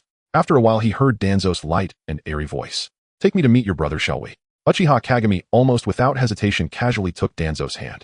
Her hand was not delicate. The area near her thumb was covered in thick calluses rougher than his own hand. However, it felt strangely ticklish. Ticklish to the heart. Could this cliché of love at first sight really happen to him? Uchiha Kagami felt dazed, yet the instinct of the Uchiha to fight and compete pushed his body closer to Danzo before his mind could catch up. So fragrant. He blushed, leading Danzo to the coffin containing Uchiha Nagai. Indeed, the brave Uchiha deserves to enjoy the world. This saying has proven true. From Danzo's perspective, the Uchiha clan certainly did not wish for their bloodline to fall into the hands of the Senju Tobirama's disciples. But was their opposition of any use? Senju Hashirama resented them for abandoning Uchiha Madara and not standing up for them, while Senju Tobirama was displeased with this group for colluding with outsiders to undermine Konoha's ninjas, using this as leverage to suppress the Uchiha. The current Uchiha was no longer the formidable clan that once boldly challenged the Senju. Perhaps the once strong-willed warriors had perished following Uchiha Madara in countless charges. The injured remained crippled. In any case, those in power now were merely soft. In order to pledge allegiance to Konoha, they willingly abandoned Uchiha Madara, and now they could also allow their bloodline to flow outward to appease the anger of the Senju brothers. Perhaps this group could agree, so readily, still plotting to use the high energy consumption of the Sharingan to drain Danzo, this genius. Danzo did not care. She would crush the old fool's delusions with her actions. A mere Sharingan, easy to control. The Uchiha should kneel at Lord Danzo's feet. Just thinking this made Danzo feel exceedingly pleased. She stood before the victim's spirit hall under the pretense of mourning Uchiha Nagai, proudly displaying her eyes to the Uchiha. Danzo reveled in the subtle, yet unmistakable glances of those who wanted to get rid of her. She enjoyed the sight of them, unable to stand her, yet powerless to do anything. Then Danzo's gaze collided with a pair of familiar eyes. Her expression instinctively softened. It was Uchiha Kagami, her recognized comrade. The two shared a few casual greetings, and Uchiha Kagami suddenly took the initiative to grasp Danzo's hand. Danzo. A hint of confusion flickered in her eyes. Uchiha Kagami leaned in softly whispering in her ear, so fragrant, so oily. No, Danzo's gaze turned sharp. She had her own filter regarding her few close friends. Firstly, she ruled out the possibility of Uchiha Kagami, who had expressed his love at first sight, being a lowbrow. After all, Danzo acknowledged that Kagami was not a person with such crude tastes. Therefore, there was only one truth. His compliment on my fragrance means I don't smell good, but this clothing is nice. Danzo believes that a qualified ninja should not have a strong scent for better infiltration, so she doesn't wear perfume, and the concept of body odor doesn't even cross her mind. He likes the smell of my clothes. He likes the same clothes as Teacher Tobirama's scheming boy, wants to seduce Teacher Tobirama. Damn Uchiha Kagami, no wonder Teacher Tobirama liked him so much in the past life. Oh, it turns out that this guy was shamelessly pledging loyalty to Teacher Tobirama right in front of me. Kagami, I truly misjudged you. After this experience, realizing the covetousness of those around him towards the position of Hokage, Danzo's heart, which had been soaring after obtaining the Sharingan, immediately fell. What? You say that saying it smells so good has anything to do with Hokage? Isn't this overly cautious? Danzo remarked, my nemesis is just that ambitious. Thinking of his opponents, an elite Mangekyo Sharingan Uchiha, and a ninjutsu professor who mastered all 5 elements, Danzo felt he had truly been too complacent. Teacher, I really want to improve. Teacher, shall we meet in the lab? Anyone who can cultivate a disciple like Shimura Danzō cannot be a good person. Does Tobirama's understanding of Uchiha really come from knowing that their techniques grant a combat power boost, casually spoken, like dropping beans? The Edo Tensei can't be created using chickens as experimental subjects, right? Senju Tobirama waved his hand. Time always seems to pass particularly quickly when the teacher and disciple are immersed in the lab. The Senju clan is large and prosperous. As the nemesis of the Uchiha, Tobirama naturally held a few pairs of Sharingan, but they were all onetamo. After all, the Uchiha are on high alert against them. It was rare to pry a threetamo from those reedied rabbits, and Tobirama felt an itch in his hands. How did you end up in Danzo's eyes? Danzo dead fish eyes. She knew that such a precious item was something Tobirama could never refuse. Danzo, the threetamo is too much burden for your body. You are still a growing child, Senju Tobirama gently persuaded. How about I help you study it? No, I mean I will help you keep it safe. Danzo. She showed an expression of helplessness. Teacher, this is Uchiha Nagai's eye. He is a bird trapped in shackles, claiming his life is worthless except for this pair of eyes, which still has some use. He wants to use this eye to see everything clearly for me, while I will use this eye to see the world for him. Danzo, now I have it. This phrase was also said by Toki. Danzo remained silent, merely spreading rumors and stealing ideas. That pitiful look with drooping eyes, the voice filled with unshakable sorrow. Senju Tobirama, I really should be dead. Don't be trapped by the past. Senju Tobirama felt troubled. A dead Uchiha had taken away his disciple's soul. Meeting such an extraordinarily stunning person in youth, Danzo will not be forever trapped in the cage named Uchiha Nagai, right? Senju Tobirama was flustered. After the excitement of obtaining the Sharingan faded, he finally realized how twisted Uchiha Nagai's feelings were. How could he just give away his eyes? In comparison, his brother's tangled friendship with Uchiha Madara seemed so healthy and beautiful. Indeed, some things need to be compared. Teacher, I will bravely live on with this expectation. Danzo proudly pressed down on that Sharingan. Oh, she wanted to grow stronger. She wanted to become Hokage. The first step is to adapt to the chilling chakra of the Sharingan. Danzo had long been accustomed to these chaotic, dark attribute chakras from her previous life, mastering it so quickly that Senju Tobirama questioned his life. Is my disciple the chosen Uchiha? The second step is to forcibly cut off part of the chakra pathways to reduce the Sharingan's absorption of chakra. With an external aid, the Shrank Mangekyo corresponds to a brank compatibility.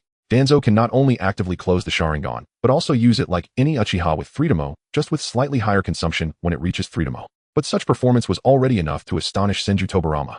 Danzo, tell me the truth, does the Shimura clan have Uchiha blood? This is unscientific. Senju Tobirama looked intently at Danzo, as if he were gazing at something incomprehensible. At this moment, a pure threetamo Uchiha held far less appeal than Danzo. Danzo innocently replied, I'm not sure, teacher. You know about my relationship with my father and the former head of the Shimura clan. I'm not close with my family. After asking, Tobirama felt foolish since he had already thoroughly investigated Danzo's direct and collateral relatives back to 10 generations when he brought him home. Ultimately, Tobirama could only bewilderedly conclude that Uchiha Nagai really loved him. The third step is to study the abilities of the Mangekyo. At this point, Danzo was completely conducting his own secret research. When talking about the Mangekyo, the most famous character would be Uchiha Madara, who was evenly matched with Senju Hashirama. Danzo did not want to gamble on human nature, nor did he wish to know who held a more significant place in Tobirama's heart, him or Senju Hashirama. because Senju Tobirama would clear all obstacles for his brother. Danzo opened the system panel and began to check the description of the Mangekyo. Special ability Crank Healing Talent a rank Sealing Master Brank Sharingan Compatibility. Bloodline Mangekyo Sharingan Susanoo. He seeks absolute freedom and thus steps out of the cage, imprisoning the entire world. Evaluation Elite Jonin. 1 Mangekyo directly elevated Danzo's strength rating to a mere step away from the level of Hokage. He ignored the mystical introduction and closed his eyes. When he opened them again, his left eye had blossomed into a beautiful and intricate Mangekyo Sharingan, its patterns exquisite and complex like a blooming chrysanthemum, yet upon closer inspection, the interconnecting lines resembled a meticulously woven cage. Susanoo, ignoring the power gap, it can imprison chakra and seal space for 1 second. Danzo smiled. This eye has a strong specificity. Danzo had already been in the lab for 3 days, staring blankly at that specialized mirror day after day. Senju Tobirama felt somewhat troubled. That smooth mirror surface and perfect reflection angle was the highest precision mirror in the whole of Konoha, which he needed for his experiments. Ugh. He was wrong. He was genuinely worried that Danzo might still be heartbroken over the dead Uchiha. Soon Tobirama would not have to worry about Uchiha Nagai anymore. Because Uchiha Kagami came to his door with a food box. He expressed his gratitude to Danzo for taking care of his brother and wanted to fulfill his brother's unfulfilled promise by delivering snacks to Danzo. The deadline is a lifetime. Senju Tobirama. A new worry had arisen. Senju Tobirama felt troubled. Why would his beloved disciple be so entangled with Uchiha? Was his lineage doomed to be intertwined with the Uchiha clan? Did his elder brother's fondness for beautiful Uchiha traits also prove to be hereditary? Moreover, it was Danzo who amplified it. After all, his brother had only 1 Uchiha friend, yet Danzo had 2. Senju Tobirama couldn't help but point at Danzo. No, wait. He shook his head, internally scolding himself for being foolishly busy with work. Danzo wasn't even his brother's biological child. How could hobbies be inherited? However, to be honest, he couldn't help but smile wryly. Sometimes one really doesn't need to excel in such odd places, Danzo. In any case, seeing Uchiha Kagami standing at the door upright like a young white poplar made Senju Tobirama feel a bit awkward. He scrutinized the Uchiha who had suddenly appeared at his doorstep with a very discerning gaze. He gave a very candid evaluation. Indeed, an annoying Uchiha. Good day, Lord Tobirama. Such a formal greeting. Tobirama instinctively responded to the greeting. Uchiha Kagami appeared to be a polite child speaking softly and gently, which left Senju Tobirama momentarily stunned. He was surprisingly gentle for an Uchiha. Setting aside the influence of the Uchiha surname, Senju Tobirama felt that as an adult he shouldn't squabble with a child. Thus his expression softened a bit. Uchiha Kagami looked at Tobirama with clear eyes and asked, "Is Danzo home?" For a moment Tobirama wanted to respond that he wasn't. But lying to a child wasn't his style, and Uchiha Kagami wouldn't give him that opportunity. Kagami continued speaking. "I often heard my brother mention Lord Tobirama. You truly are a very kind person. It's a pity I missed your courses when I entered the academy, as you had already returned to the higher-ups, shining brightly. What a regret." First he donned a flattering cap. It must be said, hearing a child's sincere compliments is quite delightful, and knowing this child is an Uchiha doubled that pleasure. Hadn't he already noticed that Tobirama's expression had completely relaxed? At this moment Kagami revealed his true intentions. "Lord Tobirama, may I visit Danzo?" "Ah, you've made such a sincere request." Normally a parent would start politely inviting someone in at this moment, but Tobirama was an open-minded parent not intending to make decisions for the child. He had just intended to explain that Danzo was busy and would ask for her opinion once he was free. Danzo himself burst out upon sensing the presence of an Uchiha. He was truly furious. Who could understand the family dynamics? She was still living at her teacher's residence, yet this little green tea came to visit openly. Danzo almost perfectly replicated Tobirama's earlier actions, her discerning eyes scanning Uchiha Kagami from head to toe. She also arrived at a very candid evaluation. Indeed, an annoying Uchiha. Listen, he wants to play with me, and he admires Lord Tobirama. How familiar this tactic is. Isn't this exactly how she pushed Sakura out of the way? Don't you have your own identity? Danzo's eyes were ablaze with anger. The system internally clicked its tongue in amazement. It had been a while since Danzo had been provoked. Uchiha Kagami was the first to successfully irritate Danzo with just a few words. Truly a talent. And what about Uchiha Kagami? He felt the intense gaze upon him and shyly lowered his head. Did Danzo really like him this much? Could you tone it down a bit? Lord Tobirama is still standing here. He couldn't help but take a few steps back behind Senju Tobirama. Danzo pretending to be an innocent little flower. Unable to bear it any longer, she snapped. "Why do you keep looking down and not at me? Am I scary?" She poked at his curly hair in frustration. Uchiha Kagami clutched his chest. "Not scary, but utterly adorable." "Teacher, look at him." Danzo expressed her dissatisfaction, gesturing toward Uchiha Kagami with her eyes to Tobirama. "Teacher, look. This is the annoying little Uchiha you dislike the most. Don't let his pretty features deceive you." Senju Tobirama fell into deep thought, examining this and that. From his experience, was Uchiha Kagami secretly enjoying this? Danzo, calm down. Danzo, stop. Don't reward him any further. "Teacher, do you not like me anymore?" "Well, I am just a weak little girl. Ooh, I neither look as strong and capable as him, nor do I have his noble family background and lineage." It's no surprise that the teacher doesn't like me.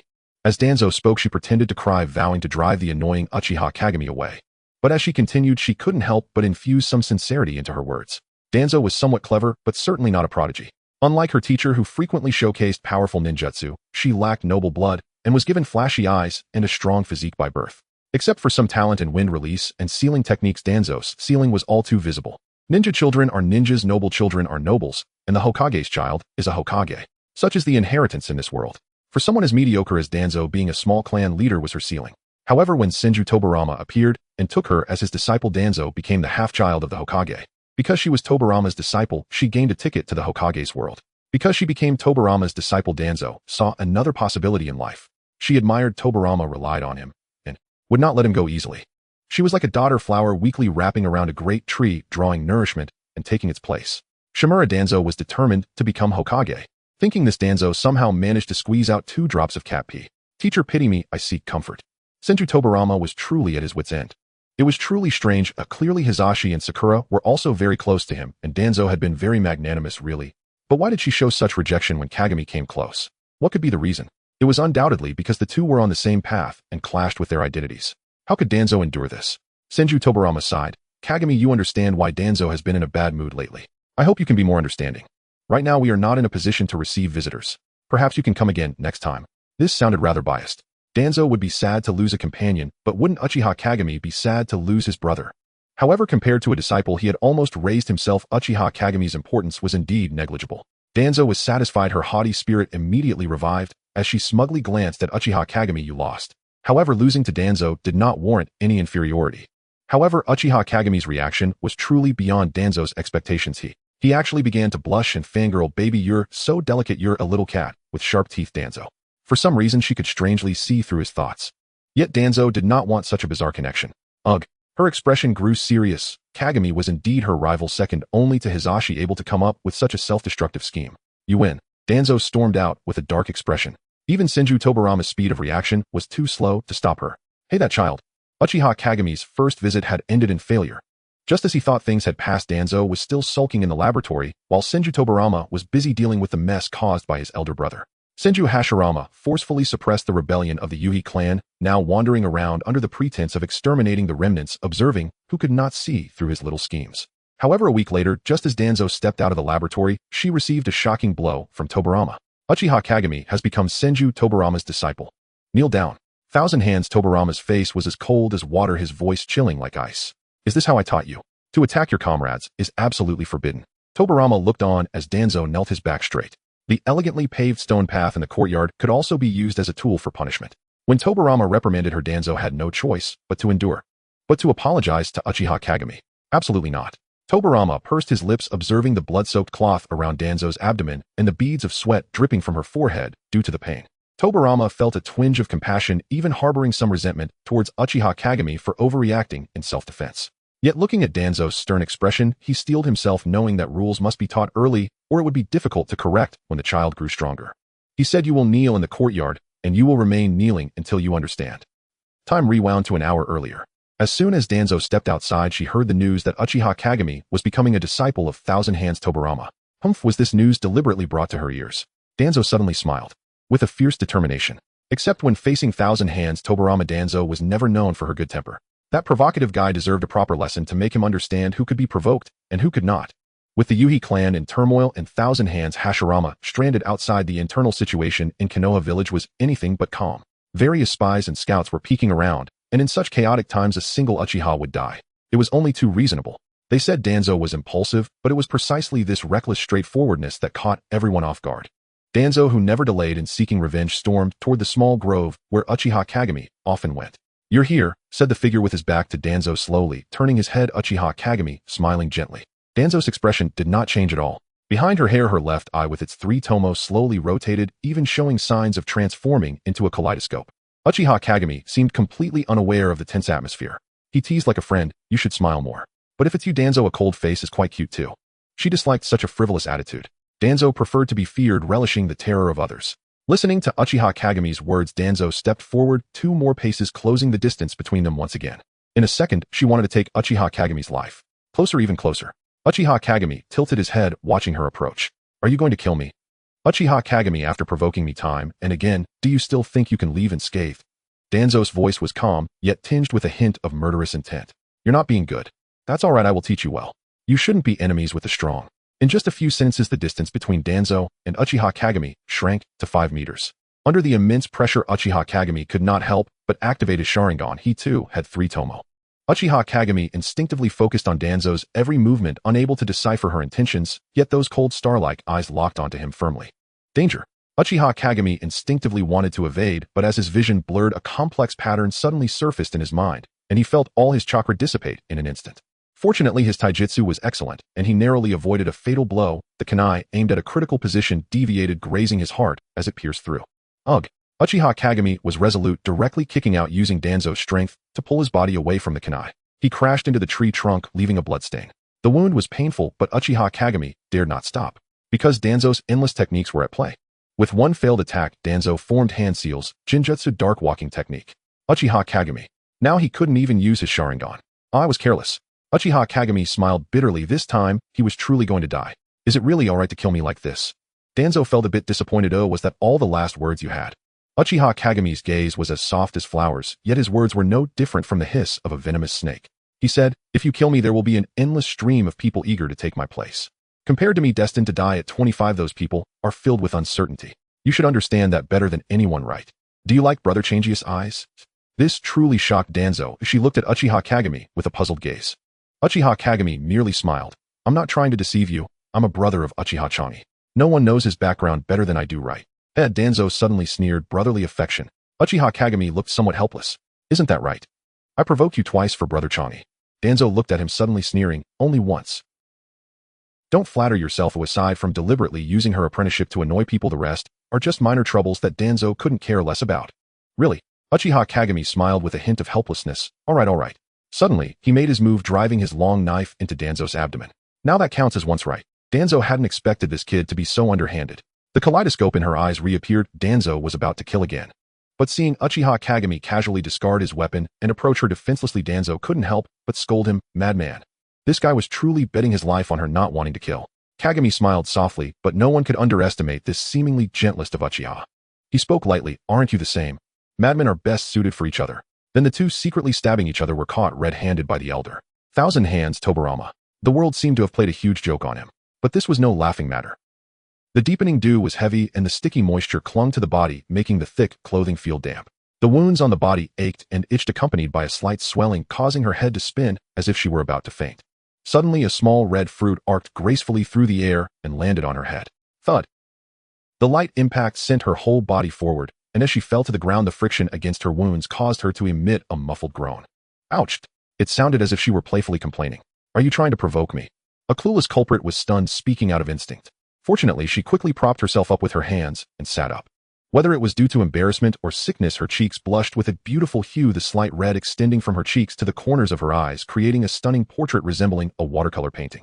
Clearly a powerful ninja, at that moment her expression was so fragile that even a small fruit falling on her head seemed capable of knocking her down. And indeed, it was just as vulnerable. Uchiha Madara displayed a subtle expression. He looked at her pale and disheveled appearance, feeling inexplicably drawn to poke at her wound, wanting to see her express pain. She was completely unaware of Uchiha Madara's malicious thoughts. Not looking at him, she said, I just suddenly feel sleepy. Such good sleep quality is not something an old man like you can have. Madara's delusional thoughts were interrupted. He jumped down from the wall and examined her before saying, You seem to have just fainted, right? I mean, since Senju Tobirama is so harsh on you, why not come with me? She considered his words nonsense, thinking, you want me to starve 3 days out of 9. You came here just to say that. Then you can leave after saying it. I'm afraid of teacher Tobirama misunderstanding. Uchiha Madara chuckled ambiguously. Heartless little girl.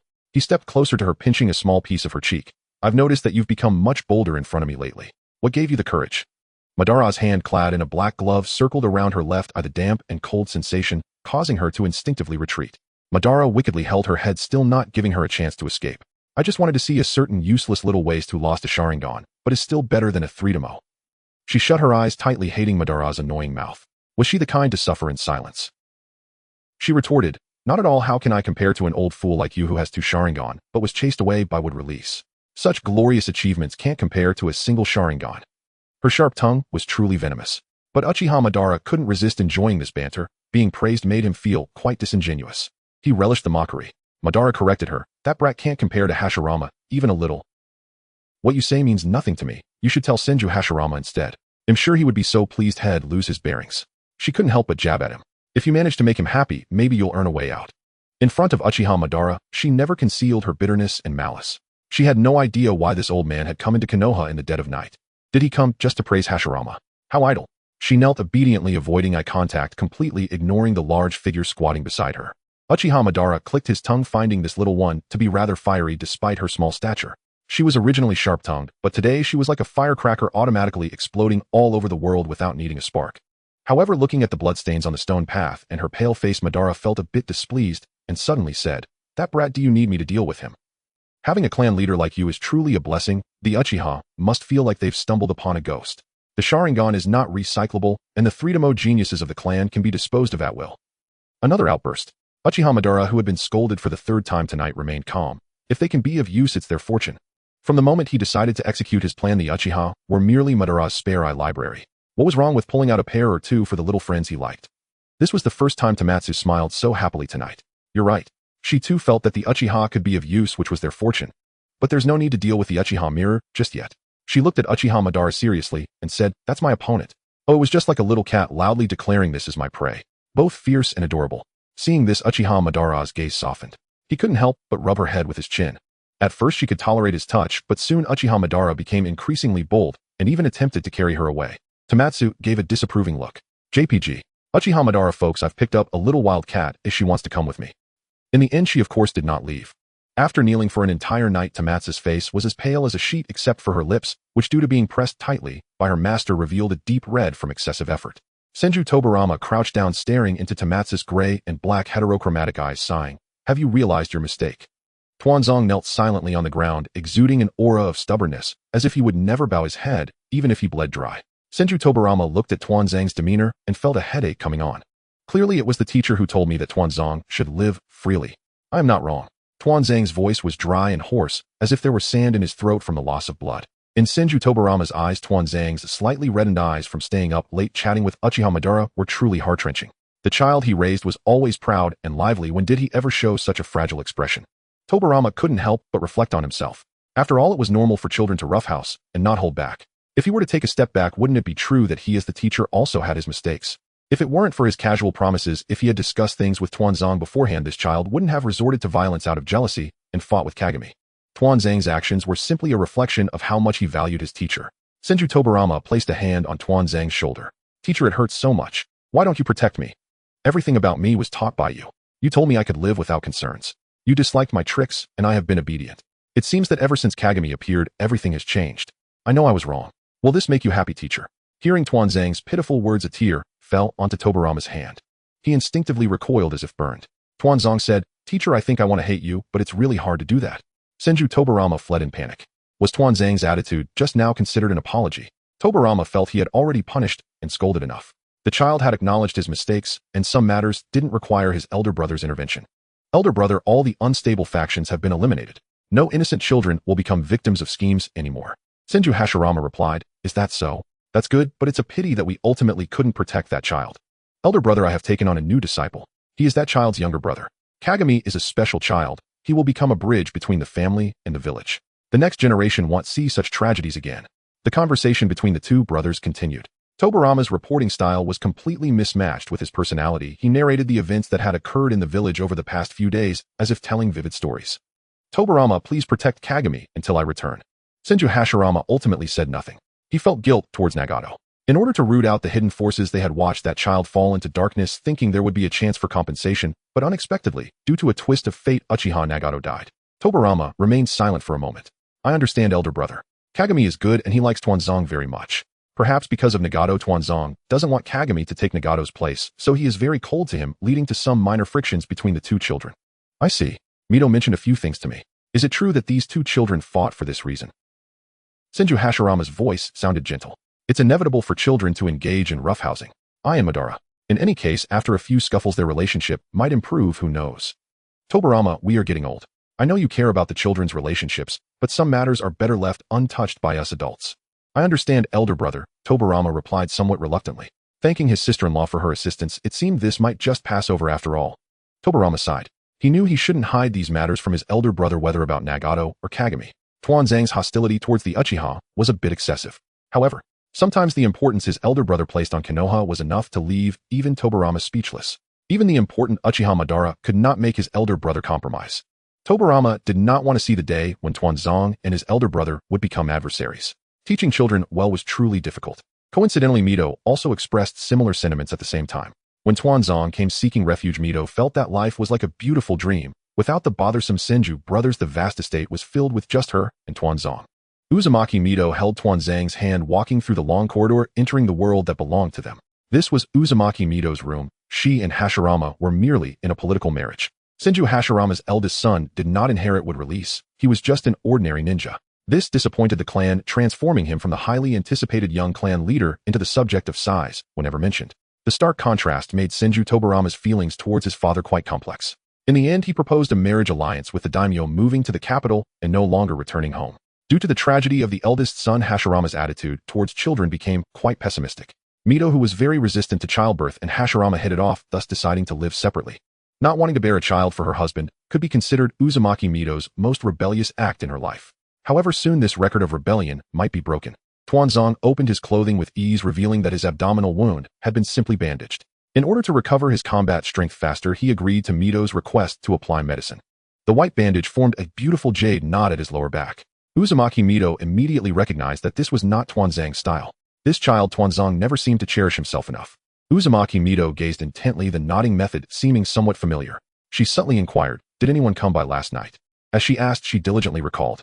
Without waiting for Tuanzang's answer, Uzumaki Mito had already dug up the answer from a corner of her memory. It was Uchiha Madara. Senju Hashirama had fought Uchiha Madara many times. Hashirama had immense recovery abilities and did not need to bandage himself specifically, but that time Mito remembered her husband seemed particularly injured so much so that Uchiha Madara was embarrassed to come to the Senju household to apologize. Did Uchiha Madara personally bandaging him count as an apology? Perhaps for her husband it did. In any case, that special knot left a deep impression on Uzumaki Mito. In her memory, Senju Hashirama both complained and seemed to boast about his friendship with Madara. "Madara, why do you tie knots like this? It looks like there's a little braid at the back." He replied, "This is what my mother taught me. She hoped her child could live freely, and I hope you can too." Living freely. This was a blessing Uzumaki Mito could never obtain in her life.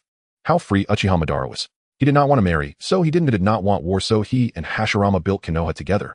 Even if he didn't want to be bound by Konoha, he could rebel. He was like the wind of freedom, like a passionate fire, drawing almost all of Senju Hashirama's attention, making Tobirama and Mito seem superfluous in Hashirama's life. It didn't matter, Mito did not care where Hashirama's attention fell. However, why did Uchiha Madara still want to compete for Tuanzang? Yes, he would take Tuanzang's attention, just as he had taken Hashirama's. Even though Uzumaki Mito had never interacted with Uchiha Madara, she understood his arrogance better than anyone. It was truly unbelievable that someone who could openly rebel would secretly return to Konoha for Tuanzang. Mito's gaze darkened. She would never allow Uchiha Madara to take away her only hope. Tuanzang's lips curled slightly, but he still managed to appear somewhat troubled as he spoke. "Lady Mito, yesterday." "It's okay, Tuanzang, if you don't want to say it, then don't." Uzumaki Mito interrupted her understandingly. "I love you, and I won't force you to make a choice." Because she would make Tuanzang have only one choice, Uzumaki Mito. Uzumaki Mito tightly embraced Tuanzang. "I am different from those people. I respect you just as you respect me." What the hell? Tuanzang felt that the two fish in his home had become particularly strange, exhibiting an eerie enthusiasm. First, there was Lord Mito. The return of the first Hokage to the village was a significant event, but it seemed to have no impact on Uzumaki Mito. No. Perhaps there was some influence after all, considering that Senju Hashirama returned victorious, bringing back many valuable items that Mito was cunningly stuffing into Tuanzang's arms. Sometimes looking at the caring Mito, Tuanzang couldn't help but start to doubt. "Damn it, Hashirama, did you secretly hide my wife in your home?" Until he heard others refer to Mito as the Hokage's lady, Tuanzang had to believe, oh, it turns out that Lord Mito is indeed someone else's wife. Then it's fine. Tuanzang continued to eat and drink, vowing to eat the Hokage family into poverty. Fortunately, Senju Hashirama was indeed a magnanimous person, even if he became the most superfluous one in the family. Even when faced with a table full of dishes, none of which he liked, he could still accept it with a smile. Well, since Hashirama is so generous, Tuanzang graciously accepted. Next was his teacher Tobirama, watching his sister-in-law occupy the nest, even directly taking Tuanzang back home. He expressed 666, truly not salty at all. Tobirama finally became aware of a crisis, desperately trying to showcase his presence as the rightful teacher. When clams and snipe fight, the fisherman suffers. Tuanzang watched as two pairs of chopsticks came back and forth in front of him, with his favorite dishes piled high in the bowl, falling into a mysterious contemplation. Truly, what childish adults.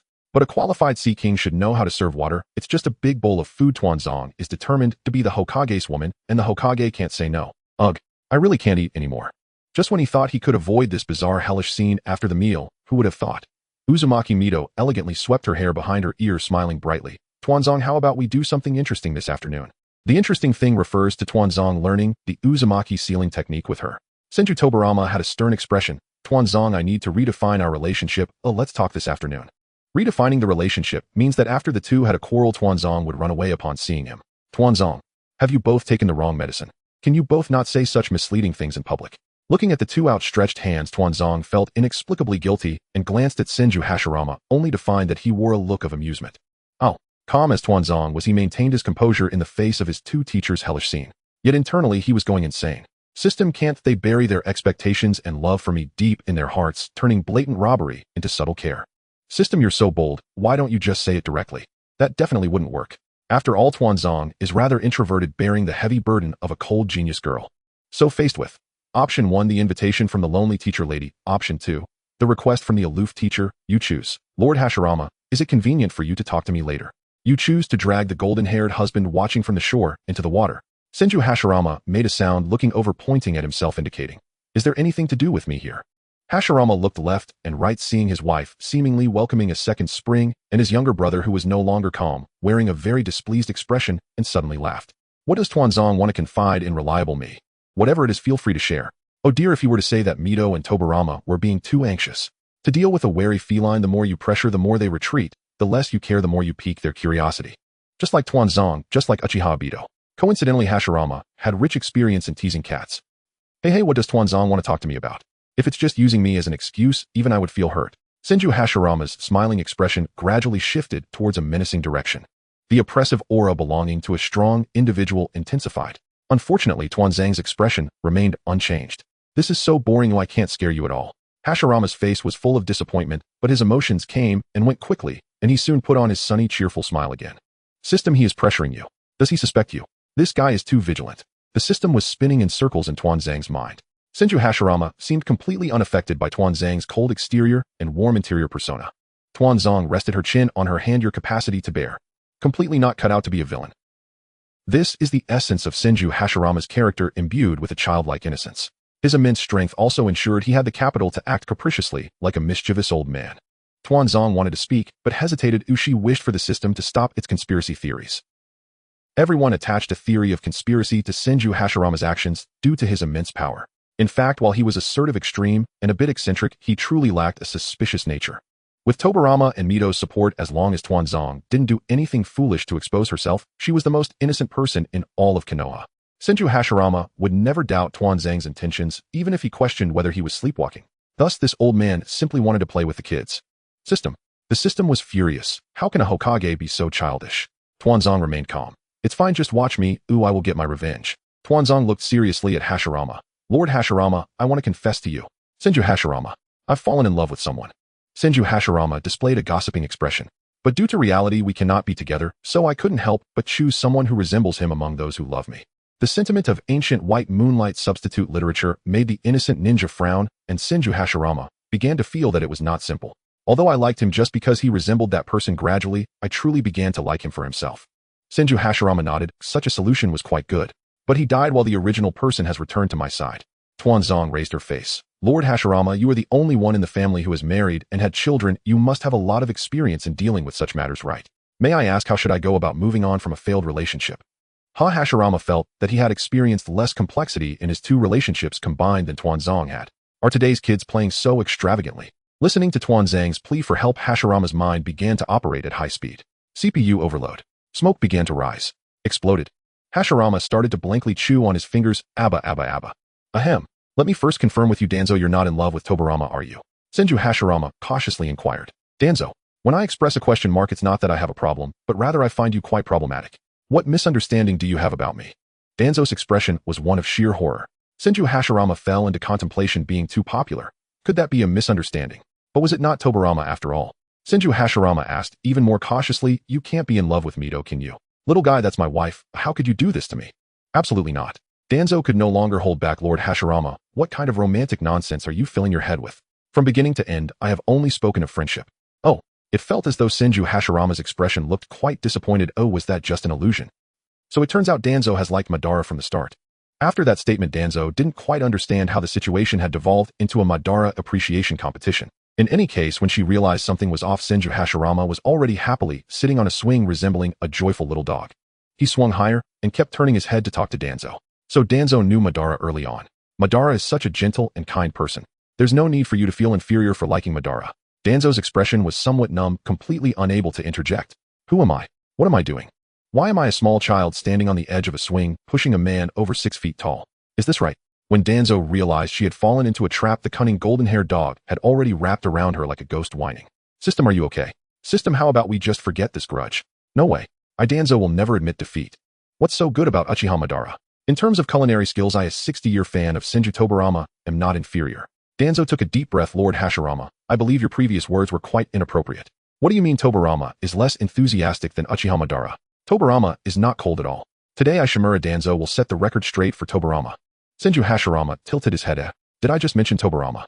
It seems I did, but I can't recall much. Oh no, my head is filled with thoughts of Madara. What do you know about Tobirama? Tobirama-sensei is the most gentle. He is caring, loyal, and attentive, far surpassing Uchiha Madara by several streets. Oh really? You still say you don't like Tobirama?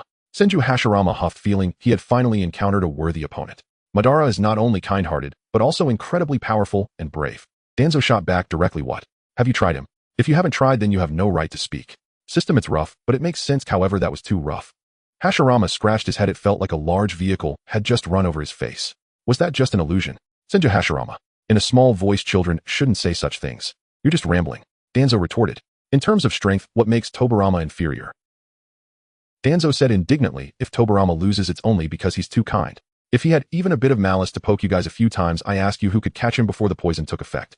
What a despicable tactic. Senju Hashirama couldn't help but start pondering the feasibility of this idea, and surprisingly discovered that disregarding the toxin's effect on him, after all, he has the sage body, making his resistance to poison quite robust. However, if he were to fight Madara using this method, Tobirama might actually have a decent chance of winning, provided that Tobirama's flying thunder god could hit Madara. Senju Hashirama began to feel anxious. What was going on? Could it be that his love for Madara was going to lose? No, it cannot be. Hey, I got it.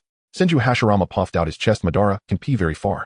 He stretched out his hand, drawing a long and exaggerated distance, slapping his chest in assurance. I've seen Tobirama. He can't do it.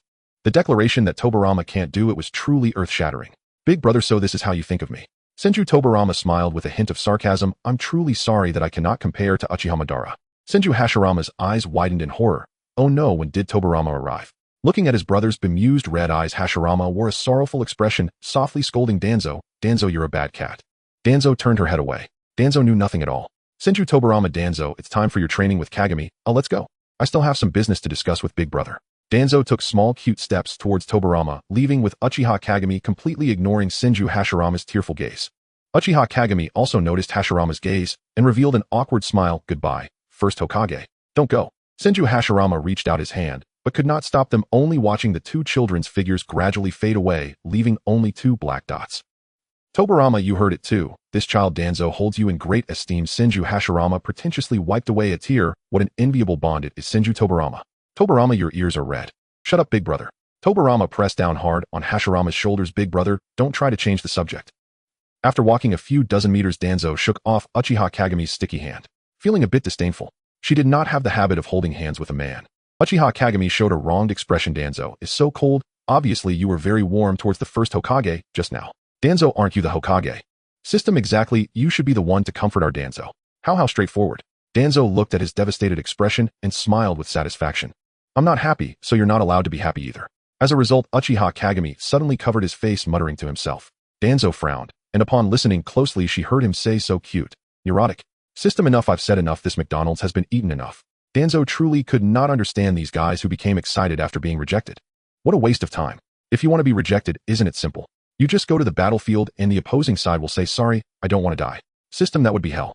Hey, why isn't Danzo talking to me?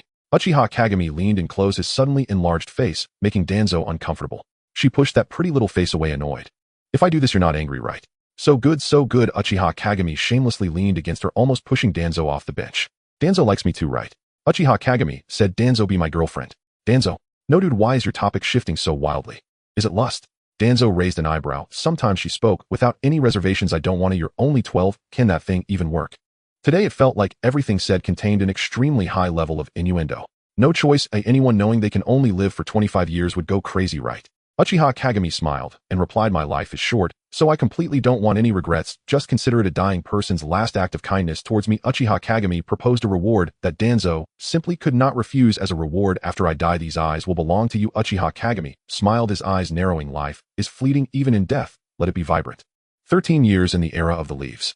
For the Senju clan, this is a special year, as Tsunade, the granddaughter of Senju Hashirama and the third generation of the Senju family, was born. This is a child without a surname, representing a brand new beginning for the Senju clan. A few years before Tsunade's birth, Senju Hashirama proposed the idea of integrating the members of the Senju clan into Konohagakure, thus eliminating the need for family names to distinguish between individuals, firmly linking the Senju and the village together. However, this decision had little to do with Danzo, who had been devoted to the development of Konoha over the years. What is most needed for infrastructure? That would be money. With 88 rank missions, 286 rank missions, 399 rank missions, 132 crank missions, and 79 rank missions completed, Danzo's record at 18 was akin to what others might achieve in a lifetime, yet it was merely 5 years in the life of the King of Scrolls. Upon receiving the news of Tsunade's birth, Danzo, along with Hisashi and Uchiha Kagami, were still on a secret mission at the border of the Land of Lightning. When Danzo, whose eyes were glazed from the mission, received the message from Tobirama, he felt a sense of unreality, instinctively beginning to evaluate the mission, pondering what rank attending Tsunade's full moon banquet would be. Crank. Drank. His spirits were quite high. Please let me go home, I want to go home.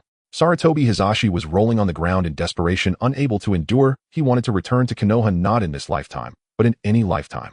He vowed never to team up with Danzo again in any future work. This guy was inhuman. Working tirelessly year-round, waking up every day to toil, eating soldier pills when hungry, drinking plain water when thirsty, who would love a life so barren that it had no soup. Danzo raised his foot, shaking it twice, but couldn't shake Hisashi off his leg. I never said I disagreed. Uchiha Kagami fully embraced the role of a devoted husband. We need to prepare some items for Tsunade to use for her full moon banquet, and also make a few fine outfits in advance. He truly exuded the demeanor of a family head. The finest kimonos are custom-made after selecting designs and measuring sizes. The three entered the kimono shop to choose styles. The owner of this shop was a highly successful businessman with branches across various countries, promising that once the guests selected their designs, they could directly pick up their expedited kimonos at the branch in the Land of Fire. Danzo did not care much about what clothes to wear. He had always worn standardized armor garments that covered the whole body so thoroughly that they hardly revealed any gender traits, maximizing protection for ninjas in the wild. That was fine. But Uchiha Kagami did not think so. Since Danzo was willing to cooperate, he eagerly played with the miracle of kimonos. Green stripes, black spots. He pulled Danzo to try on one outfit after another, finally settling on a kimono with a white background, blue patterns, and red koi. When Sarutobi Hisashi came out, he saw that both of them were wearing kimonos with koi patterns on a white background, and then glanced down at himself. Very well, I have a green papaya pattern.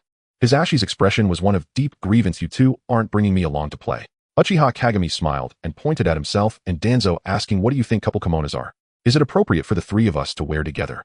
Hisashi pouted. Why not? Uchiha Kagami replied, I'll take care of your kimono. You're not allowed to wear the same style as us. All right then, the boss is generous. Hisashi immediately began to flatter, winking at Danzo. What good fortune! Danzo was speechless. Danzo attempted to scold with his face. After returning to the village, the first thing was to report the mission, then everyone would head home. Tsunade's full moon banquet was quite grand. After all, she was the first grandchild of Senju Hashirama. The other two chose to go home to tidy up their appearances before attending the evening banquet, while Danzo directly encountered the lively little Tsunade at home. She was just a bit too lively, first attacking Senju Tobirama with saliva and snot, then directly urinating all over Senju Hashirama. Oh my, a little demon has descended. Danzo was so frightened that she couldn't help but take a step back, 2 steps, 3 steps. The Senju brothers were in a state of utter disarray. Senju Hashirama was shouting in distress, Little Tsunade. Little Tsunade is just too mischievous. I can't take it anymore. I'll go change clothes first. Danzo, you keep an eye on her. Danzo's face was filled with resistance. She didn't want this messy child. In the end, she was still forcefully handed a small baby. Danzo attempted to threaten with her eyes, little brat, no snot bubbles, and definitely no peeing. Ow, ow. Little Tsunade revealed a toothless smile. Her flailing hands landed precisely on Danzo's face. Then she miraculously became quiet. Danzo. She disliked being touched, but compared to being urinated on, she could tolerate it. Oh dear, this child really seems to like Danzo. Senju Hashirama, now in a pure black kimono, was happily trying to amuse little Tsunade. Tsunade's hands and eyes were all over Danzo's face. What's going on? Hashirama, exclaimed little Tsunade. Has Grandpa already stopped being your favorite adult? This little brat was simply clinging like a face-hugging bug, causing Danzo's expression to become very stiff. Don't get it wrong, she wasn't the type to feel lost or moved by the soft body of a child. Saliva. It's about to drip. Such things are unacceptable. She was resisting with all her might. Hashirama was still being jealous, declaring that he would have a showdown with Danzo. Huh, me. Danzo's face was filled with disbelief. It turned out he just wanted to play in the mud. Watching Senju Hashirama, such a big person rolling in the mud, left her utterly dumbfounded. There was helplessness in her eyes. No mud. Whatever you want me to do is fine, just no mud. Oh, and no washing my face with saliva. As if hearing Danzo's prayers, a heavy object fell from the sky, landing in the water pool, less than 5 meters away from the three. Senju Hashirama scratched his head. That seems to be a person. Opportunity. Danzo directly shoved Tsunade into Senju Hashirama's arms and jumped in to save the person. Could she really be a genius? In the pool, a child about 12 or 13 years old was sinking deeper and deeper. The pool wasn't deep, only 2 meters, and the person quickly sank to the bottom. The tremendous impact from the fall knocked him out, but soon the child regained consciousness. Oh, he couldn't die yet. But he felt completely weak. He reached out his hand, wanting to touch the warm sunlight. Yet he couldn't even reach the surface of the water. Help me, anyone will do. That hand weakly tightened, and then loosened, finally being pulled up just as it was about to drop. On the shore, Senju Hashirama innocently suggested, this child seems to have swallowed water. Why don't you save him? Danzo. How to save him? Mouth-to-mouth resuscitation. Danzo was filled with resistance. She didn't want to kiss Uchiha. Yes, she had already recognized this guy's identity, although she didn't know why Uchiha Sasuke was here and had shrunk. But looking at that face, there was no doubt it was Uchiha Sasuke. Senju Hashirama seemed like a devil whispering in Danzo's ear with a voice from hell. How about you hold Tsunade, and I'll save him? Uchiha Sasuke or Tsunade, you choose. Danzo, I don't want to choose either. Aren't you going to save him? Hurry. All day long just blinking those eyes to urge me. Are you a devil? Danzo could only swallow his anger, bowing his head slowly under the encouraging gaze of Senju Hashirama, wearing an expression of heroic sacrifice. This was the century kiss between Shimura Danzō and Uchiha Sasuke. System Whimper. The system was crying in his mind more pitifully than Danzo. Danzo, why are you crying? At least I'm spitting into someone else's mouth, unlike the teacher who got his tears and snot thrown around by Tsunade. The system snorted, unable to feel sad anymore. Do you really have to use such disgusting descriptors? What else should it be? It's hard to describe Danzo's emotional breakdown at this moment. After all, she had talked to Uchiha Kagami for 5 years while pinching her nose and had never kissed him. There is no obligation to kiss a man. Not even women. Cats and dogs won't kiss either. System, don't say that. I feel that Uchiha Kagami's life is too miserable. Cough. Thanks to Danzo's desperate efforts to save him, Uchiha Sasuke finally opened his eyes. He had been deprived of oxygen for too long, and the world he saw was all a blur. So when he heard Senju Hashirama gently ask him what his name was, Sasuke instinctively replied, Uchiha Sasuke. A real man should reveal his true name. Sasuke disdains lying. Hiss. Senju Hashirama looked at the child who suddenly appeared in his home and couldn't help but ask, who is Uchiha Madara to you? In fact, this child looked more like Izuna, but since Madara and Izuna were brothers, it was reasonable for a child to resemble an uncle. The key point was that the rebelliousness between his brows truly resembled the missing Uchiha Madara. Uchiha Sasuke honestly replied, it doesn't matter. Although they were both reincarnations of Indra's chakra, Sasuke did not believe that he was the same person as Uchiha Madara. Since the end of the Fourth Great Ninja War, that old man Madara had completely distanced himself from his life. Sasuke was somewhat surprised that someone would mention Uchiha Madara in front of him. Moreover, the voice of this guy sounded oddly familiar, and combined with his eagerness to mention Uchiha Madara in every 3 sentences, was it you? Senju Hashirama. Sasuke thought so and asked so. Senju Hashirama slapped his thigh. Got it, this is Madara's son. This way of directly calling his name had too much of Madara's flavor. Senju Hashirama directly ignored it, and Uchiha Sasuke showed little respect when mentioning Uchiha Madara. Child, how is your father? Oh my, Madara had been avoiding him for all these years, leaving Senju Hashirama in a very low mood. He didn't expect that even though Madara had distanced himself, he still trusted sending his child to Konoha, to his home. Madara. Hashirama's eyes were misty. Senju Hashirama. Child, just rest assured and settle down. This is your home, and I will take good care of you for your father. Uchiha Sasuke. He didn't know that his father Fugaku had a friendship with the first Hokage. Wait, why has this guy been talking to himself? Who needs you to take care of him? Danzo, take your brother inside to change clothes, don't catch a cold. Senju Hashirama was visibly excited, waving his hand. They'll share this good news with Tobirama later. No. They'll share it right now. Our family has a new member. Danzo, are you sure this is good news for Tobirama-sensei? Clearly Senju Hashirama understood that Tobirama was very resistant, so he used his granddaughter Tsunade as a shield. Please, Tobirama, in front of little Tsunade, give me some face. Danzo. Shimura. Danzo. The name circled around Uchiha Sasuke's mouth, and he suddenly realized that the person who saved him was actually Danzo, causing Sasuke's expression to visibly darken. Ugh. The long-dead first Hokage and second Hokage and Shimura Danzō, whom he had killed with his own hands, these supposed dead people stood before him again. Uchiha Sasuke understood that his plan had indeed succeeded. He had traversed through time and space. But isn't this timeline a bit too early? Senju Hashirama is still alive. This is at least 17 years before Konoha's founding. Hey kid, get up by yourself. Danzo coldly watched Uchiha Sasuke, who was covering his eyes in confusion. System, what the hell is going on? Danzo's tone was somewhat dangerous. Wasn't she the only one returning to this time? The system explained that this was all basic operation. Capital has no conscience to satisfy customer needs. Write a special Danzo Rebirth world that can sell for a wave of money and pass this world on to other players for experience can sell again.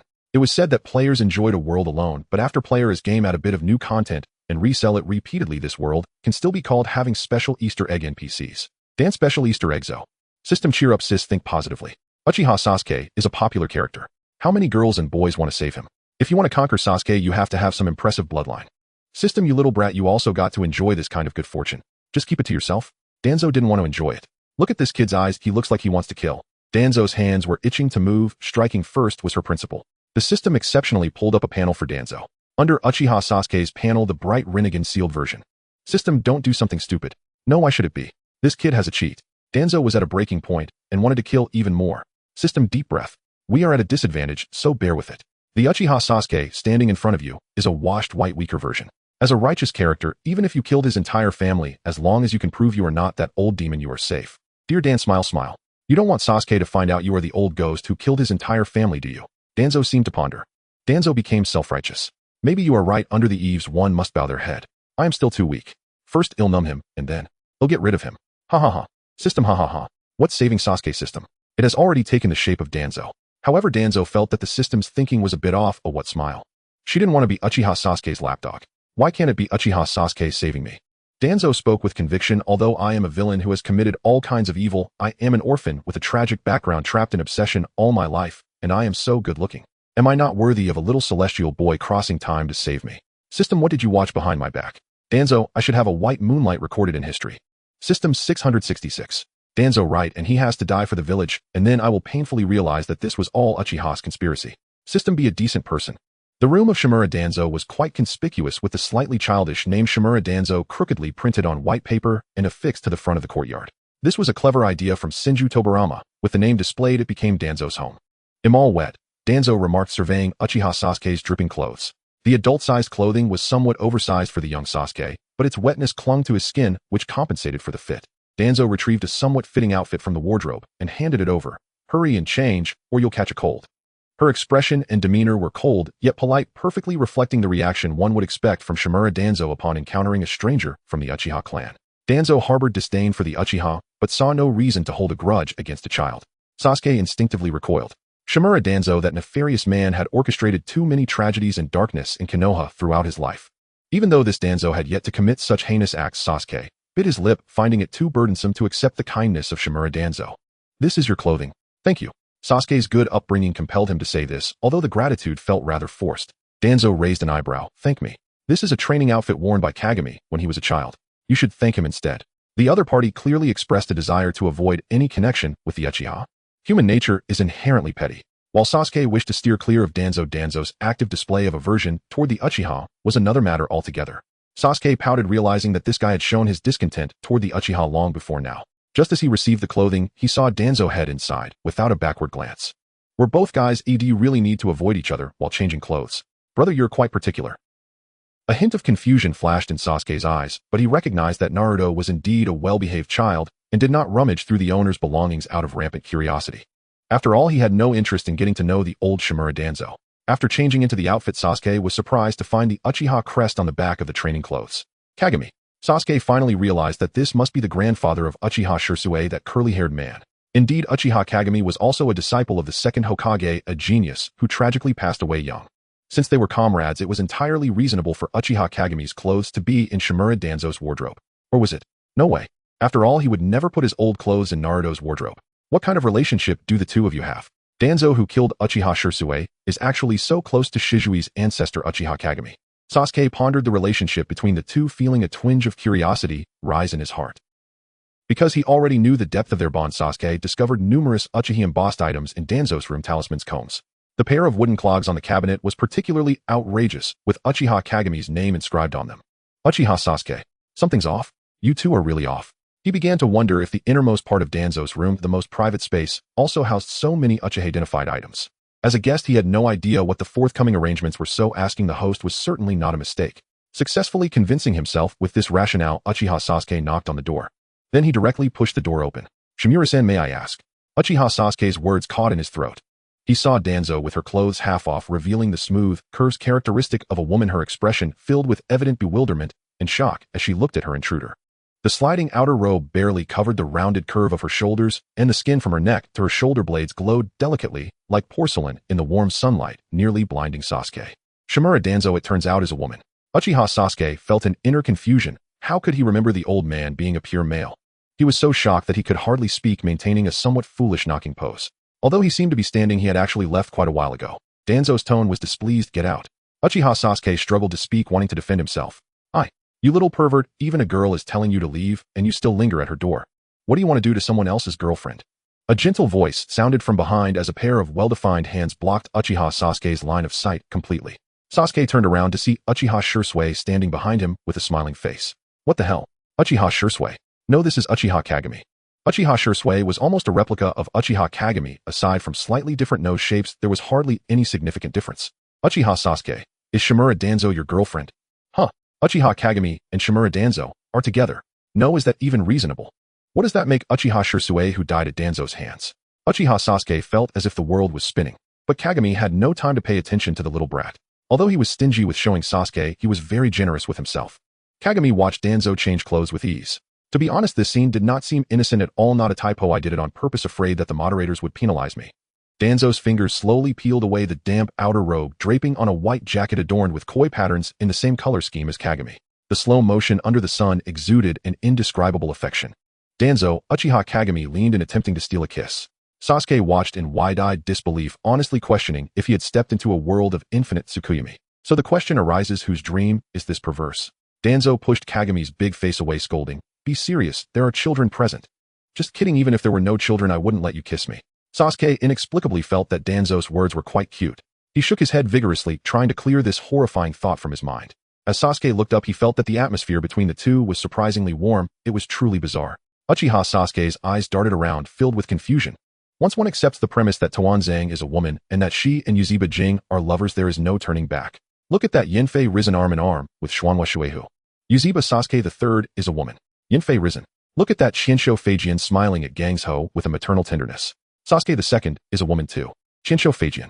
Look at the man who cannot stop mentioning Uzeba Ban. Sasuke I is a woman as well. Qinsho Zhujian. When Sasuke opened the world of the Hokage with this new perspective, he began to doubt everything. Yanfei Risen could not help it and tapped his temple with a finger in front of Tuanzang. The meaning was plain. Is this brat out of his mind? Tuanzang did the same, pinching his temples with both hands and shaking his head. Left side blue, right side pink, shake, and the brain becomes mush. Yanfei Risen and that mocking friend shared a wicked understanding, grinning broadly. Sasuke's gaze sharpened. Could the third have had an affair with Tuanzang? Uzeba Jing could not hold his tongue any longer. What riddle are you two playing at in front of me? He half embraced Tuanzang and smiled as he patted Risen's shoulder. Yanfei Risen, ouch. My shoulder hurts. Uzeba Sasuke, ouch. Could the third and Uzeba Jing be involved?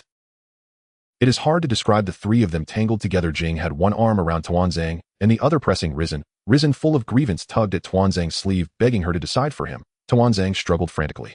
If one must describe it, they resembled a sandwich cookie pressed between two halves. Sasuke, is this the adult world?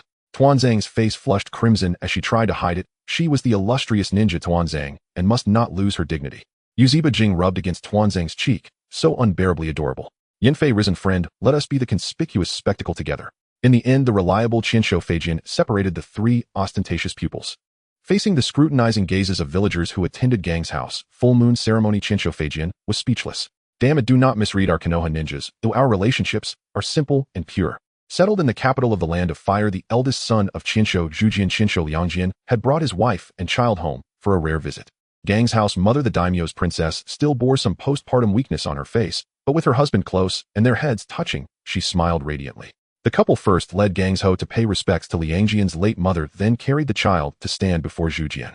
In front of everyone, Qinsho Zhujian lifted Gangzhou from her mother's arms, declaring to all how dearly he cherished her. This child, who had inherited the Qinsho clan's exceptional constitution, would remain in Konoha, staying by Qinsho Zhujian's side until Gangzhou could defend herself. After all, compared to the talented Qinsho Liangjian, the young Gangzhou was too fragile, the perfect target for those who secretly coveted the clan's bloodline. Amid such celebration, Uzeba Sasuke keenly noticed Jitsuin Tuanzang's indifference. From where did Tuanzang's dislike for the fifth stem? Sasuke did not know. Watching Tuanzang walk away alone, he clenched his teeth and followed. He was very curious where Jitsuin Tuanzang was headed. Lady Xuanhua, may I come in? Tuanzang asked politely before pushing open Xuanhua Shui's door. The red-haired Xuanhua beauty leaned toward the window, listening to the voices in the front yard. At the sound of the door opening, she turned her head. Xuanhua Shui's gaze toward Tuanzang was still gentle and encompassing. Tuanzang came straight to the point. Has anyone of the Qianshou clan been rude to you? It seemed that at a word from Shuihu, Tuanzang could sweep away all who showed disrespect. Xuanhua Shuihu felt a warmth stir within her. She shook her head in denial. What are you thinking? I am the Hokage's wife, who in all of Konoha would give me attitude. I simply did not feel like attending. Xuanhua Shuihu was a very gentle person. When she married Qianshou, Liangjian was already a youth of more than 10 years. Asking him to accept a mother barely older than himself was difficult indeed. A few years later, Liangjian, unable to bear his family's expectations, left Konoha of his own accord. He rarely wrote home except for festivals, and so the stepmother and son maintained a lukewarm relationship. Liangjian was mild and decent. He treated Shuihu with a proper respect. Yet at this important moment he surely did not wish to see his late matriarch's place supplanted by Shuihu. So Xuanhua Shuihu feigned illness, yielding the occasion to a mother who was already gone. She looked toward the front yard. This was Konoha, a home built of blood and bonds. But this was not Shuihu's true home. Sometimes she felt unbearably lonely. She allowed this frailty to linger only a moment, then lifted her head and resumed the composed, gentle wife of the Hokage. Lady Xuanhua. Tuanzang stepped forward and embraced her. Do not be sad. I am your disciple, and also your child. System Tisk, are you coveting the rich woman's inheritance? Weren't you green with envy when that Xuanhua girl inherited? System, be quiet. Tuanzang was far taller than most women. When she held Xuanhua Shuihu in her arms, Shuihu seemed small and delicate. While everyone cheered for the new life, only Tuanzang noticed Xuanhua Shuihu standing at the edge. Tuanzang carried no scent, yet that unscented embrace brought Shuihu solace. She suddenly sighed. Tuanzang has grown up. Xuanhua Shuihu did not need children, nor did she want Tuanzang to become hers in some possessive way. Children always grow, and when they do they must one day part from their parents, as had Liangjian and Zhujian. But Xuanhua Shuihu did not wish to be separated from Tuanzang. She had come to rely on the warmth Tuanzang gave. Xuanhua Shuihu burrowed into Tuanzang's arms as one out in the winter, seeking warmth with all her might. Tuanzang found it odd. Why crawl into my arms? Fine, they're both women. What is there to fear? Tuanzang's thoughts clung stubbornly to the previous topic. Lady Xuanhua. Tuanzang hurried to explain, I am still young. The mention of age made her reactive. She truly did not want to hear talk of marriage, especially marrying Yaziba Jing. She only wished to sponge warmth for free. So she failed to notice Xuanhua Shuihu's expression that was at once tearful and smiling. Shuihu could have weathered the winter alone had she never known warmth. It was Tuanzang who had changed her into this state. So you must not leave me. How could she keep Tuanzang by her side? Xuanhua Shuihu wondered in confusion. She looked at Yaziba Jing. That conspicuous child entered and as if by nature snuggled close to Tuanzang, whispering beside her ear. Tuanzang protested, do not slander. She heard Yaziba Jing speak of his longing as though it were only natural. Lovers should be constantly entwined. Shuihu smiled, knowing at last how she could remain with Tuanzang forever. System broadcast Xuanhua Shuihu convertible. Tuanzang at last heard the system's chime as she had wished. She brusquely swept Yaziba Jing's impudent hand away. When a tool has served its purpose, it is discarded. How practical, Miss Tuanzang. Only after the three left together did Yaziba Sasuke, who had been huddled in a corner, step out. Sasuke, I have been stunned by Konoha's bewildering affairs of the heart. Ah, open your mouth. What is this ridiculous act of feeding a child? Tuanzang suppressed the urge to complain and obediently ate the food that Mito had passed over. She was no longer a child. Although in the previous chapter she had just emphasized that she was still a child. System, so you can change sizes flexibly wherever you are. Lord Mito, you should eat too. Tuanzang offered food to Uzumaki Mito in return.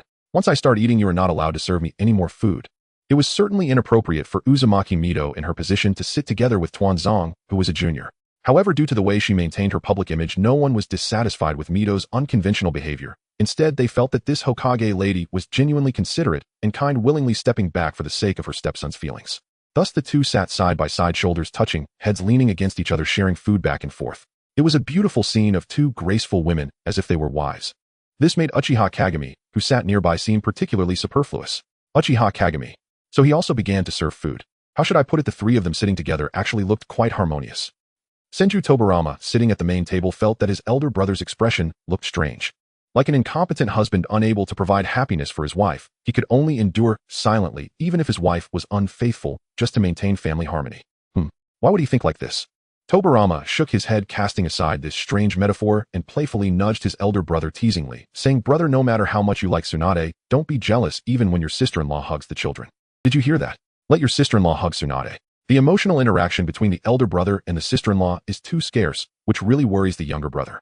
Tobirama felt a bit tired on behalf of his sister-in-law, as Uzumaki Mito actively stepped back, Because she was a wise and discerning woman, Senju Hashirama shouldn't take her grievances for granted. This reminder was not only out of kindness, but also Tobirama's concern for the image of Konoha and Hashirama. Senju Hashirama pouted as she was not gloomy at all, living happily. Tobirama pushed his elder brother forcefully. Let's go. Senju Hashirama's tall figure stood in front of Tuanzong and Mito, allowing Tuanzong to take over Tsunade and giving them enough space to talk. At the moment when Hashirama approached her, there was a brief pause in his actions. But he quickly returned to normal. As usual, Hashirama acted quite silly, rubbing Tuanzang's head vigorously. You unscrupulous demon, how dare you even seduce your master's wife? But Hashirama also understood that Tuanzong was innocent, as she was just a child, and the real wrongdoing was done by the adults who developed feelings for the child. With little Tsunade's birth, we have also become grandparents. We are truly getting old, Hashirama said, staring intently at Mito. Lamenting the passage of time, Tuanzong too unexpectedly grew from a little one into a big girl without us noticing. Mito, this is a child we watched grow up. Tuanzong beside them thought, truly at a loss from this statement. It is evident what nonsense Hashirama is about to say. Tuanzong and Kagami have such a good relationship. Are you preparing for marriage? Hashirama shifted focus, probing the thoughts of another party involved. Lord Hashirama, I am not ready yet. The two spoke these words in unison. All right, Hashirama. Mito calmly protected Tuanzong behind her, saying, you indeed are getting old and confused. Have you reached the age where you want to promote a good match just by looking at two children? But I'm not old yet. Let the children make their own decisions, and no one can choose for others, and you certainly cannot. Her words clearly conveyed a sense of refusal. A couple stood facing each other, yet there was little warmth. Instead, it was filled with a tense standoff. Senju Hashirama is indeed strong, but Uzumaki Mito is no weakling. As a ninja, her strength is not inferior to Tobirama's. Hashirama looked quite bewildered. After failing to persuade his wife to return to the family, Hashirama began to ponder. She seems so resolute. Should I support her? No, wait. But Tuanzong doesn't seem to have that intention. What about Kagami? Would Kagami agree? Hashirama's head was throbbing. Mito, are you going to ruin this family? The first Hokage was a broad-minded man. How could you speak like that? The Hokage's absence could only be seen as him not wanting to come home. What innocence! I saw you urging Tobirama to kick his brother out of the house. Did I really urge him? It was clearly Senju Hashirama who was being unreasonable. Besides, if you recognize him, can't you just let him stay with the Uchiha family? Why bring him back home? I did it all for this family. Hashirama living at home would definitely lead to arguments with Tobirama and create trouble for Mito. In short, for the harmony of the family, Hashirama must sacrifice a little. Of course, I had to put on a show talking to the system about how being Hokage means living in the office building and how the Hokage not coming home is because of love for the village. Uchiha Sasuke felt a bit complicated. Though time travel caused some glitches, reducing Sasuke's power and even shrinking his body, his past experiences remained. Even without using the Sharingan, he was still an elite powerhouse. If he hadn't landed in the Senju household, Sasuke would probably have become a wandering ninja taking on missions just to survive until he regained his strength. However, Senju Hashirama was just too enthusiastic, even though Sasuke avoided discussing his background. Hashirama insisted on keeping Sasuke around, believing in his intuition. Fine, then Sasuke took a small bite of Naruto's meal replacement. Sasuke welcomed his first caretaker for 3 days. Sasuke thought it would be hard to live under the young second Hokage, who visibly rejected the Uchiha. But Tobirama was rational, calm, and responsible. He wouldn't target a child for his brother's mistakes. Tobirama accepted Sasuke as part of the family. However, this caretaker's duration was even shorter than the last. Still, Tobirama was more reliable than his brother. At least he remembered to arrange a meal ticket for Sasuke. If not for that, Sasuke would have quit and run away. Due to previous harshness, under the strong request of Sarutobi, Hiruzen, Tobirama's class finally enjoyed a brief holiday. Although Tuanzong didn't understand why Tsunade had a maternity leave, she reluctantly agreed since it was Tobirama's request. As a Jonin, the members of Tobirama's class were valuable strategic resources, and they didn't qualify for long vacations. However, their current missions could generally be completed in just a few days. During their leisure moments, gatherings with friends were a rare delight for ninjas. So is that the reason you appeared before us? Sarutobi Hiruzen said with a fake smile. Hiruzen shamelessly replied, I just wanted to see you. Tuanzong bluntly stated, you were just kicked out by Lake Biwa, right? Hiruzen pouted with teary eyes, that's nonsense. Lake Biwa loves me dearly, but I'm not that kind of person who values love over friends. This rare holiday must be spent with my friends, otherwise it would be meaningless. Uchiha Mirror interrupted, you are and I am. Hiruzen paused for a moment, confused, and then finally understood. How could you do this? Sob, sob, sob. He pretended to cry, hugging Uchiha Mirror's leg, weeping like an abandoned noble lady.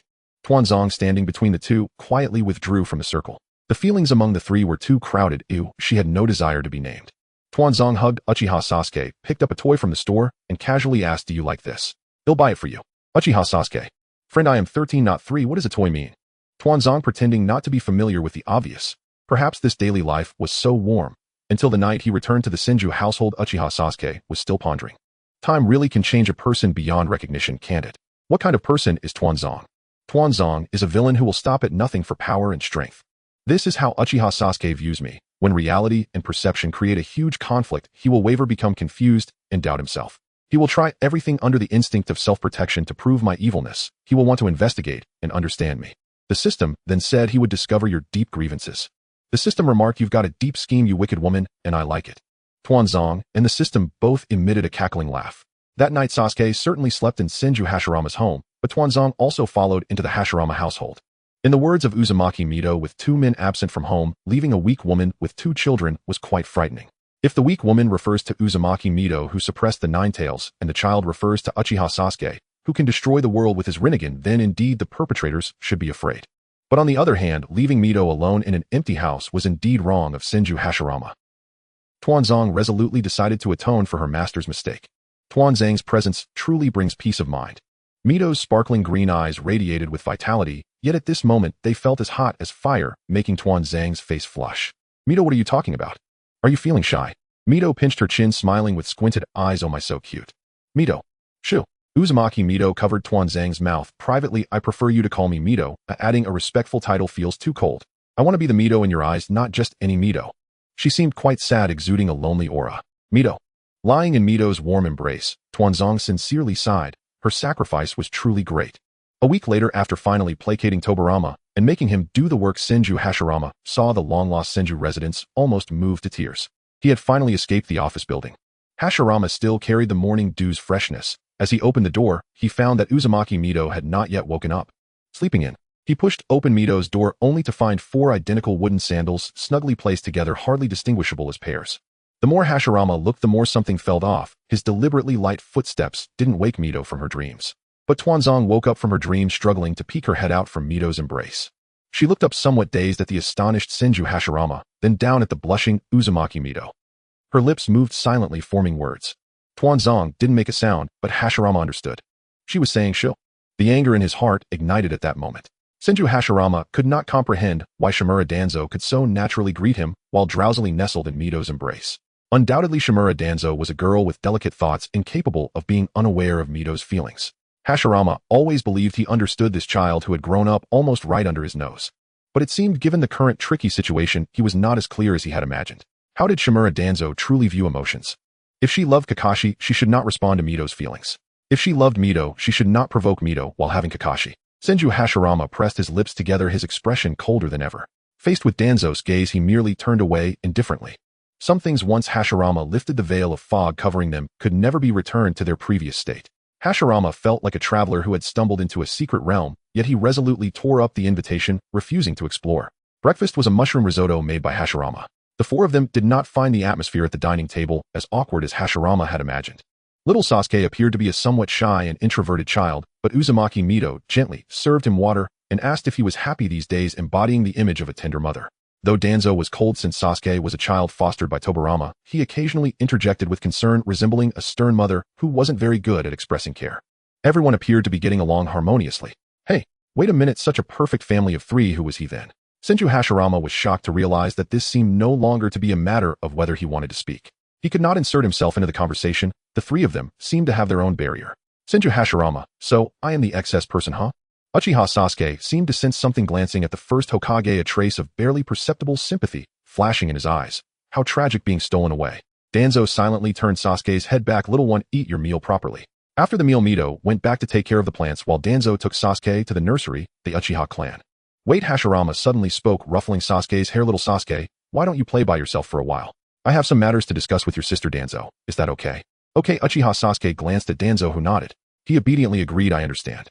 In the large living room, only Hashirama and Danzo remained. Hashirama kept Sasuke there, but he did not know what to say, and the atmosphere fell into a silence. However, Danzo felt no discomfort. As the person across from her remained silent, she meticulously cleaned her ninja tool pouch, taking out kunai and shuriken one by one to continue polishing, appearing utterly at ease. Senju Hashirama held his breath and decided to speak first. "Danzo, what exactly do you want to do?" He really wanted to ask why she could act so naturally, so confidently after seeing him. But looking at Danzo's consistently cold expression and her ambitious gaze, Hashirama understood that questioning her was meaningless. He realized that perhaps this was the normal state of Danzo's life. She could be the partner of Kakashi without any burdens, respond to Mido's feelings, and even flirt with him. "Gia." Hashirama could not accept how a good child could become like this. He was utterly unable to accept Danzo's actions that shattered the peaceful daily life of the Senju clan. Danzo cast a glance at Hashirama, and this was the reason she disliked the first Hokage. He was a person of absolute righteousness. It's ironic that a strong individual who set the rules ended up constrained by his own rules. Senju Hashirama was a good person and hoped others would be good as well, but unfortunately in the world of ninjas, good people often do not live long. These people are merely tools in my hands from birth to death until their remaining value is fully exploited, and then I will discard them without hesitation.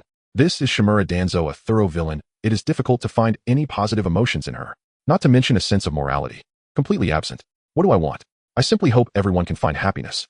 Especially for myself, I must find happiness. Is it such a simple thought? Senju Hashirama felt a bit dazed. He instinctively sensed that Danzo was not lying. Perhaps this child loved no one, merely conforming to others' expectations, doing things that made them happy, including being the support for Kakashi, who had lost his elder brother, alleviating Mito's loneliness, and even including him and Tobirama. They hoped that Konoha would have successors, and that they would see like-minded juniors supporting Konoha through the passage of time. Hashirama murmured, "What you're doing is wrong, immoral. Do you care about these things?" Danzo raised an eyebrow. "Is it a correct and moral thing for ninjas to kill?" Danzo stepped closer, forcing Senju Hashirama to retreat involuntarily. Hashirama backed up until he was nearly pressed against the dining table in the living room. He was simply pushed lightly by Danzo and found himself seated at the table. Now he could only look up at Danzo. "Hashirama, you are the strongest of this era. Why do you live so pitifully, so painfully? In this life, the previous life, and even the next life, you sacrifice family and close friends to become a saint. Why not try to break free from the fate the world has assigned to you like I do?" Fate, huh? Senju Hashirama found the scene before him utterly absurd, but for some reason, looking into Danzo's grayish-black eyes, he felt that perhaps she was not lying. Danzo indeed lived like a bird that had broken free from its predetermined fate, living recklessly and disregarding the lives of others. Hashirama swallowed his atoms, apple bobbing with emotion, and he found himself inexplicably moved. A kiss landed on the corner of his lips. Danzo's kiss was devoid of any desire, more akin to a kitten suddenly pouncing and giving you a peck. Senju Hashirama's heart raced. He felt that what he was doing was wrong. I must be going crazy. But it is hard for a person to overcome desire. "Danzo, are you there?" It was Uchiha Kakashi's voice. It is utterly unimaginable why Danzo could still smile nonchalantly after doing such a thing to himself. Senju Hashirama stared blankly at the couple before him, even doubting his own strength. He shouldn't be affected by Genjutsu, right? But if that's the case, why could Danzo so easily escape and walk towards Uchiha Kagami? The oil stains on the hem of Senju Hashirama's pants resembled a messy table that had yet to be cleaned, just like his heart, equally disheveled. "Please take care of things at home, Lord Hashirama." Danzo maintained his usual cold and concise style, while bidding farewell to Hashirama. Uchiha Kagami asked, "Lord Hashirama." "Lord Hashirama." Uchiha Kagami anxiously urged to pull Senju Hashirama's thoughts back from his memories. "Sorry, what did you just say?" Uchiha Kagami looked at him with concern. "Are you too tired lately? Why don't we stay and take care of you?" Danzo shot him a strange look. She didn't speak, but silently scoffed in her heart. What a pretender. The system was still dazed. "Kagami is quite warm." "No need." Senju Hashirama rejected the proposal. What good would it do for a group of young people to just sit at home with me? It's better to go out for a walk. I guess I've been too busy and tired after all. I'm getting old. Uchiha Kagami smiled shyly. "How can you say that? You're only in your 40s, you still have a long time ahead, enough to see my wedding with Danzo." Senju Hashirama. Hashirama sighed in his heart. Indeed, young people think this way. After that incident, Uchiha Kagami seemed to become even more clingy. Danzo felt somewhat troubled. What a scoundrel. Even love without a label is just playing around. System, let's be reasonable here. In any case, Danzo was feeling overwhelmed and directly handed Uchiha Sasuke over to Kagami, trying to use the child to wear this guy out. Uchiha Sasuke. Uchiha Kagami's home has really turned into a daycare. I really don't understand why you like this kind of woman. A fickle and cold woman is a type Uchiha Sasuke has never encountered before. After getting familiar, Sasuke once asked Uchiha Kagami such a question. Without the major premise of Uchiha Itachi, Uchiha Sasuke, who no longer felt jealous, surprisingly accepted Kagami, who had a personality similar to Shizui's. Uchiha Kagami patted his messy black hair, lamenting that Sasuke's straightforwardness and his frizzy hairstyle were so much like Madara's style. No wonder the recent gossip in the village suggested that Sasuke is the illegitimate child of Madara. As for why the child's temperament is so Madara-like, yet everyone thinks he is Azuna's child, that is naturally because everyone unanimously recognizes Madara's bad temper and cannot imagine this great man being interested in women. Love itself is unreasonable. Uchiha Kagami didn't know why she initially tried to exchange a boyfriend with her eyes, but now thinking back, she felt she was indeed very wise. Kagami gently held Sasuke's hand and continued walking forward. Though she is cold and cruel aside from her face, she has almost nothing to do with what society considers a good woman, but it is such a person who is real. Compared to being busy and blind from birth to death, fighting relentlessly until the last moment like a tool, Danzo is the one who truly lives. I love her villainy and ambition, seeking just a hint of warmth slipping through my fingers. Uchiha Sasuke couldn't understand. Our battles are not blind. We fight for Konoha for peace, don't we? Sasuke is still young. Uchiha Kagami simply smiled as she said this. Caught between the village and her family, Kagami, who was trying to find a balance, held a rather pessimistic view. As long as people are still around, how could there be peace? I don't understand. Uchiha Sasuke felt somewhat troubled. The destruction of the Uchiha clan came too quickly and abruptly, so that years later, he could only understand everything through vague memories and records and books. The struggles between the village and the clan, aside from that bloody night, held little reality for him. The reason you worry is that Sasuke is a good kid. Uchiha Kagami smiled and sighed. In such a cruel world, perhaps only a bad woman like Danzo can thrive. 2 flowers bloom, each representing a branch. The ambitious bad woman is working herself to death in the Hokage building. The master and disciple sat at the office desk, both wearing similar dark moods and dark circles under their eyes. With work already being annoying, the Umbu suddenly jumped in from the window to report, Lord Tobirama, the Hokage has been detained by the casino again. Damn it, big brother. Can't you give me a break for just one day? Tobirama angrily tossed his pen. Teacher, why don't I go negotiate? Danzo suggested. Danzo thought her teacher was still too kind, giving her a chance. Danzo could guarantee that Hashirama wouldn't want to step into the casino again for a year. All right, you go then. Tobirama didn't hesitate at all. After all, every time he saw his brother lose everything, it was really humiliating for him as the younger brother to redeem him. Danzo's demeanor was cold and hard, completely devoid of Tobirama's submissive attitude. At the moment she pushed open the casino door, a group of reedied gamblers and staff fell into Jinjutsu. Senju Hashirama was taken aback. Danzo, don't use Jinjutsu on the villagers. After all, he was the Hokage of Konoha. As long as the casino wanted to operate in the village, they wouldn't really let Senju Hashirama lose everything. But it was close enough. If the casino hadn't stopped him, Hashirama would have genuinely stripped down to his last pair of pants. Danzo shot a sidelong glance at Hashirama, who was sitting at the casino table. Do you still have time to care about them? Huh. Danzo's imposing aura as she approached was overwhelming. Hashirama couldn't help but swallow hard, feeling a bit excited. What are you expecting? Danzo grabbed his chin and pinned him against the wall. What's wrong with this? Hashirama fidgeted like a shy husband. What's wrong? Aren't you here at the casino looking for excitement? Danzo bit down on his wrist hard, her voice filled with restraint. The system screamed internally, hold on, you can't eat the wood release cells now. Danzo, tasting that piece of meat, was craving. The 3 taboos of ninjas aren't just gambling, there's also pleasure. What do you say we're having an affair now? Oh, is this exciting enough? Hashirama, I'm tasting you. Hashirama was left dumbfounded. Although he knew everyone was under Jinjutsu, he couldn't bring himself to look at the gazes of the people around him. Senju Tobirama wondered, big brother, you haven't been to the casino for more than half a month. Are you short on money? Hashirama, sweating and expressing shock. No, I'm short on face. Days passed by one after another.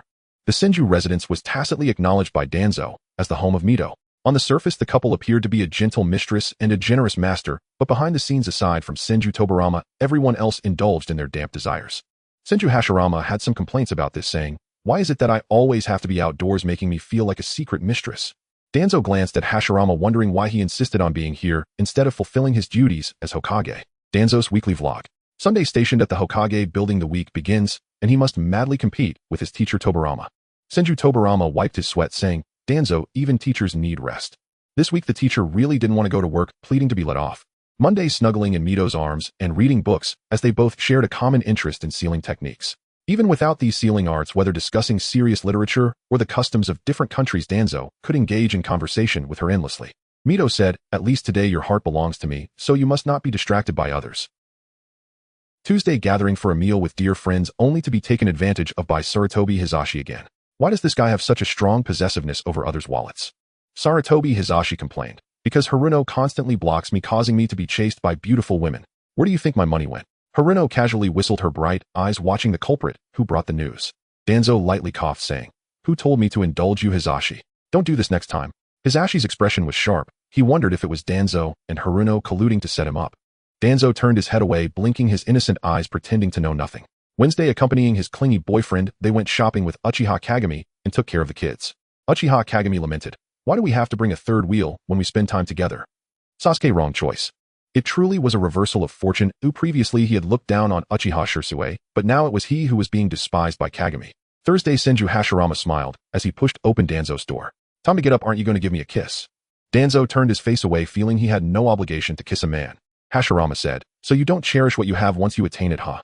Hashirama bit down on his handkerchief in frustration. The key point was that he hadn't even received anything yet. Clearly you've kissed Mito, so it's not fair. Danzo patted his head and said, be good, let's not compare. But that was impossible if Senju Hashirama was about to make a scene. Humph, greedy man. Is having one Tsunade and one Sasuke not enough? I'm not ready to have a baby just yet. Danzo pulled him closer, leaning in to whisper flirtatiously in his ear. Have a baby. In this era, there was no advanced contraceptive technology. Once they did it, pregnancy was a possibility, and if pregnant, they had to give birth. Thinking of this possibility, Senju Hashirama's face turned bright red.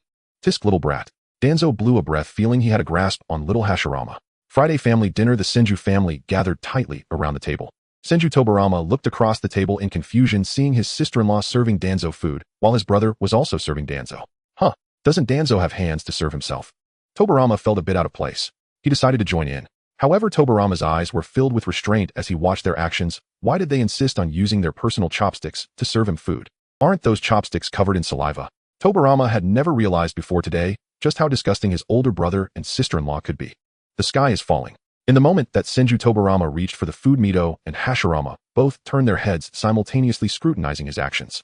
Seeing that this old guy was not only using public chopsticks, but also placing a pair of chopsticks prominently in front of them, looking as if he had something to say.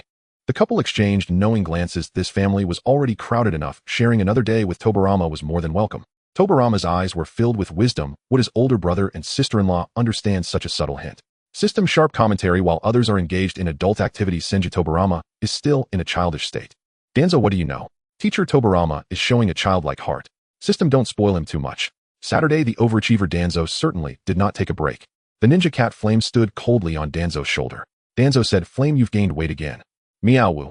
Flame protested, saying she had maintained the same weight for many years. Don't just open your eyes and make random claims. Sometimes you need to consider your own reasons. Have I not been exercising enough lately? Has my burden increased over the years? What normal cat weighs 30 pounds?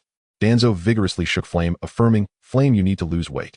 Flame whimpered, knowing that only Madara's partner in Konoha would be willing to take care of her as an old cat. Once Danzo spoke, her food would be halved. There's nothing to be done. Cats have too low self-control. A deep male voice suddenly emerged from the ninja cat's mouth. Flame exclaimed in surprise, Madara. Madara speaks for me.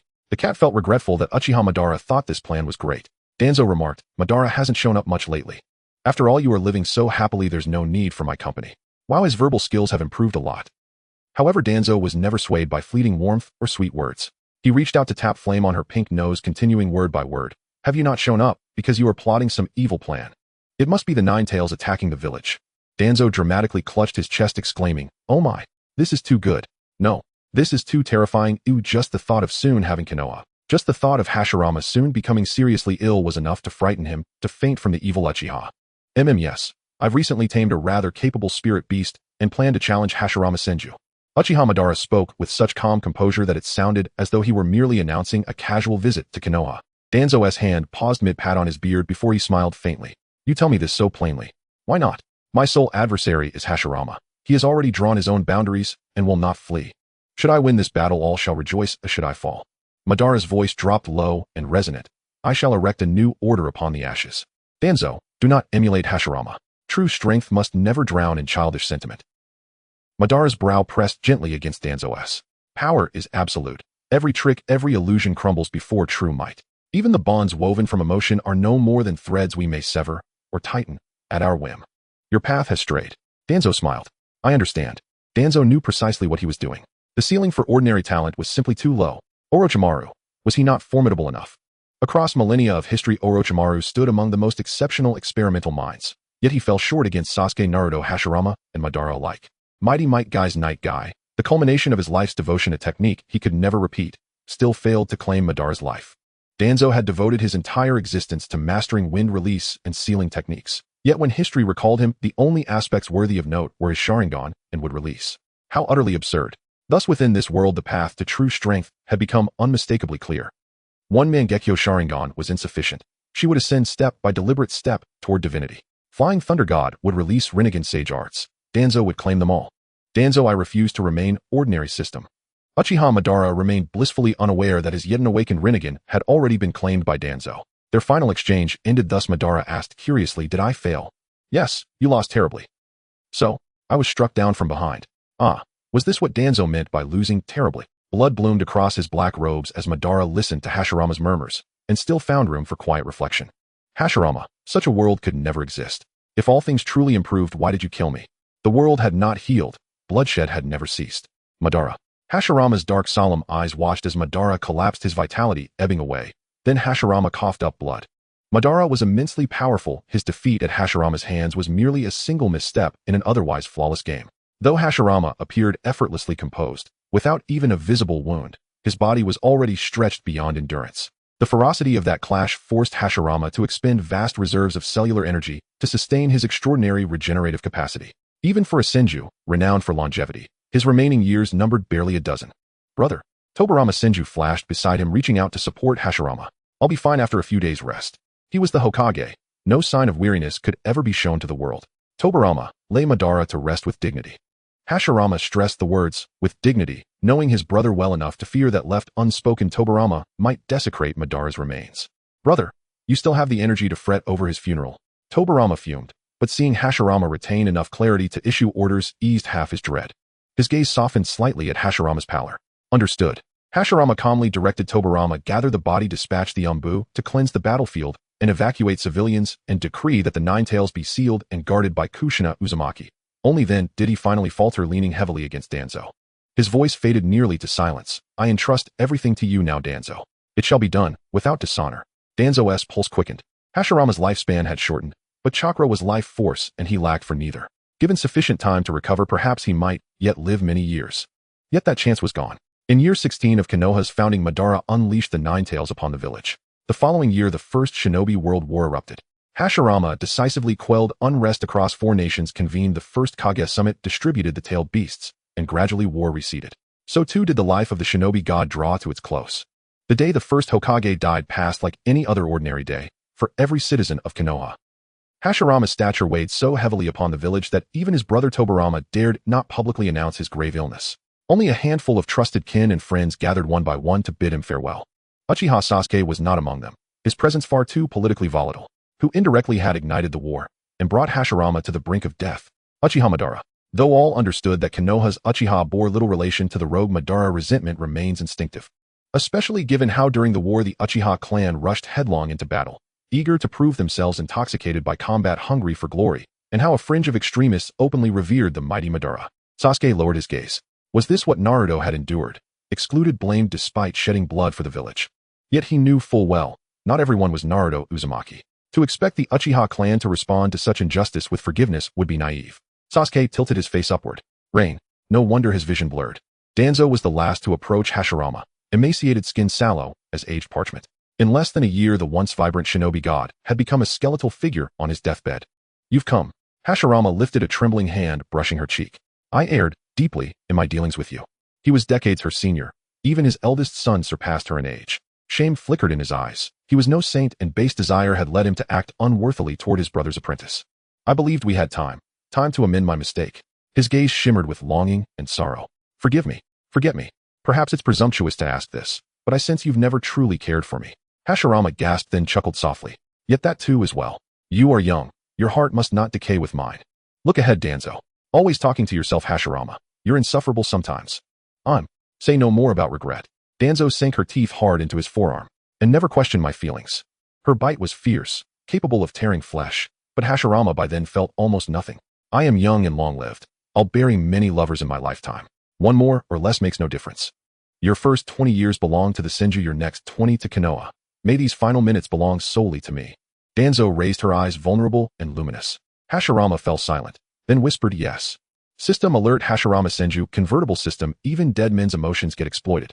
A ludicrous romance born from an absurd kiss ended just as absurdly with another. Tobirama's gaze was layered with sorrow and complexity as he drew the white shroud over his brother's face. Danzo reached out to comfort her grieving mentor, only to be gently but firmly turned away.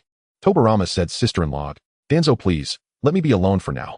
Sighing inwardly, "Brother, you won't even let me grieve in peace. Truly you never grew old." From Tobirama's perspective, my elder brother is gravely ill. Never before has Tobirama Senju clearly realized that the elder brother who had stood before everyone like an omnipotent deity for over 40 years is on the verge of death. Even though he is hailed as the god of ninjas, Senju Hashirama is still human, susceptible to illness and mortality. Sometimes when one is overwhelmed by grief, they appear even more composed. Tobirama accepted his elder brother's unfulfilled regrets and began to view everything through the lens of the clan leader and Hokage. What will happen to the village? What will happen to the Senju clan? Tobirama watched as people entered his elder brother's room one by one, only to emerge with sorrowful expressions. Kagami is still too weak. As the eldest son of the elder brother, he lacks the strength to match his status. Staying in Konoha, which is about to descend into chaos, is far too dangerous. It is not just because of his weakness, his identity as Hashirama's son could be exploited by those with ill intentions. Thus Tobirama decided to let his nephew accompany the princess back to her homeland after the funeral, not to return for several years. Tsunade is still too young. Her talent is visibly exceptional, but her parents are unable to protect their frail child. Tobirama plans to have a few Umbu and his disciples take turns safeguarding her. The elder sister-in-law is a formidable individual. Her sealing techniques can contain even the Nine Tails. Now with the Nine Tails' power backing her, she might even be stronger than him. Tobirama fell silent at this thought.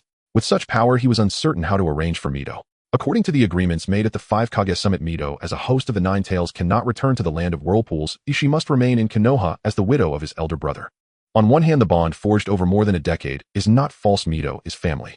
Tobirama appreciates her companionship and selflessness in becoming the vessel for the Nine Tails. He knows that Mito would never harm Konoha. However, on the other hand, Mito has very few ties to Konoha. She does not participate in its affairs and has not borne any children with his elder brother. In this situation, Tobirama is uncertain whether Mito values the land of whirlpools or Konoha more. Over the years, besides his elder brother, who else could make Mito genuinely smile but Danzo? Recalling his disciple who seems to get along well with everyone, Tobirama couldn't help but chuckle. He truly didn't understand why Danzo, who always wore a serious expression, had so many followers. Perhaps it is because Danzo is genuinely sincere with a cold exterior but a warm heart. Danzo. By the way, where is Danzo? Tobirama glanced around for a moment before confirming that Danzo had been called away by his elder brother. What is going on? It should be noted that except for his brother Tobirama and Mito, everyone else saw Hashirama for the last time in pairs. Even Kagami went to see Hashirama with his entire family. After all, there are many people here, including Hashirama's relatives, friends, subordinates, and other relevant individuals. Seeing them all one by one could take from dawn till dusk. They don't even have to wait for Hashirama's passing, it could tire him out to death. So Hashirama and Danzo are actually this close. It makes sense after all. Besides Danzo, Tobirama had never seen his elder brother show such eagerness towards anyone else. It was as if he were a dog overjoyed to see a bone, eagerly serving food, accompanying people on outings, sparring, and buying gifts. Tobirama reviewed their daily interactions in his mind. Wait, is there something wrong here? Elder brother, you have never treated me this well. Tobirama felt an ominous premonition rising within him. He finally became aware that something was amiss. No, that is Shinja Hashirama. I believe in my elder brother's character. Tobirama reassured himself internally, affirming his faith in his elder brother. Nevertheless, Tobirama's body was incredibly honest, moving closer to the half-open door. Through the ninja's acute perception, Tobirama cleared the fog before him. Oh, elder brother, why is your hand on my disciple's face? Tobirama clenched his fists, furious at the disrespect. Humph. And to say please forget about me. Tobirama heard that with a cold laugh. He knows men too well, and he knows Hashirama too well.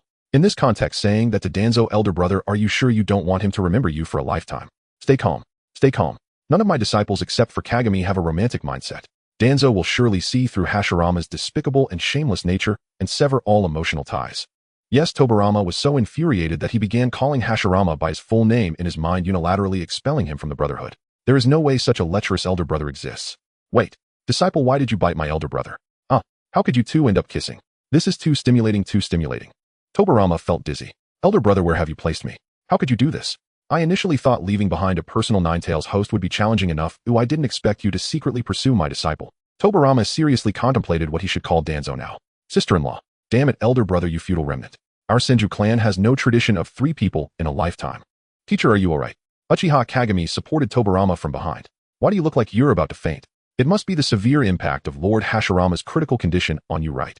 See, Kagami. Tobirama instantly regained his composure. Kagami. Uchiha Kagami smiled. Teacher, is there something wrong with me? Tobirama, feeling guilty, led Kagami away a dozen meters. He glanced at his elder brother's room, cleared his throat, and said, No, I just have something to ask you to do. Elder brother. Look at you, even in death, you cannot find peace. Danzo has a boyfriend. Look at Kagami, look at this Uchiha standard of handsome appearance. My Kagami is as pure and beautiful as a blooming water lily. You, an old man with sloppy behavior and poor taste, how dare you tempt my disciple? Now, how am I supposed to face Kagami? How am I supposed to face Danzo? Oh, Tobirama's heart crumbled completely. The difficulties he had anticipated, becoming Hokage, cleaning up the mess left behind, preserving his elder brother's legacy. The actual difficulties, his elder brother left behind 2 sisters-in-law, one a host of the Nine Tails, and the other his own disciple. His elder brother not only cheated on his sister-in-law, but also betrayed another disciple. Life, how could it be so difficult? Recently, teacher Feijin has been acting rather strangely. Danzo is somewhat troubled, often wearing a conflicted expression when facing her, and sometimes he shows a startled reaction when brushing past her. Moreover, whenever Danzo wishes to get close to Mito, teacher Feijian always seems to spring out from an unknown corner, separating the two of them. He has recently invited Jing to dinner at the Senju household, more frequently far surpassing his invites to Hizashi. It's strange as teacher used to show some awkwardness when inviting the Uchiha over for meals. Danzo ponders, revealing a conflicted expression. Could it be that teacher Feijian has feelings for Mito? But Hashirama just passed away 3 months ago. Teacher, isn't this a bit inappropriate? System, how did you come to that conclusion? System, stop saying anything, genius, get out. Danzo shows an unhappy expression. Why is my speculation being dismissed? System, isn't it obvious that Uchiha Jing is favored by the teacher more than you? Danzo breaks down. Impossible, absolutely impossible. System, your teacher doesn't want you anymore. The consequence of arguing loudly with the system is that Uchiha Jing directly loses favor. Uchiha Jing, meow meow meow. What wrong has Jing done? Jing is also quite helpless. Uchiha Jing, teacher, perhaps we should avoid meeting in the future. No, let's meet less in the future. After circling around his words, Jing feels that not seeing teacher Feijian directly might lead to losing favor even faster, so he smoothly changes his statement. No wonder they say Feijian and Danzo are master and disciple. Feijian's palms start to sweat and his mind begins to race. Why did Jing suddenly say that?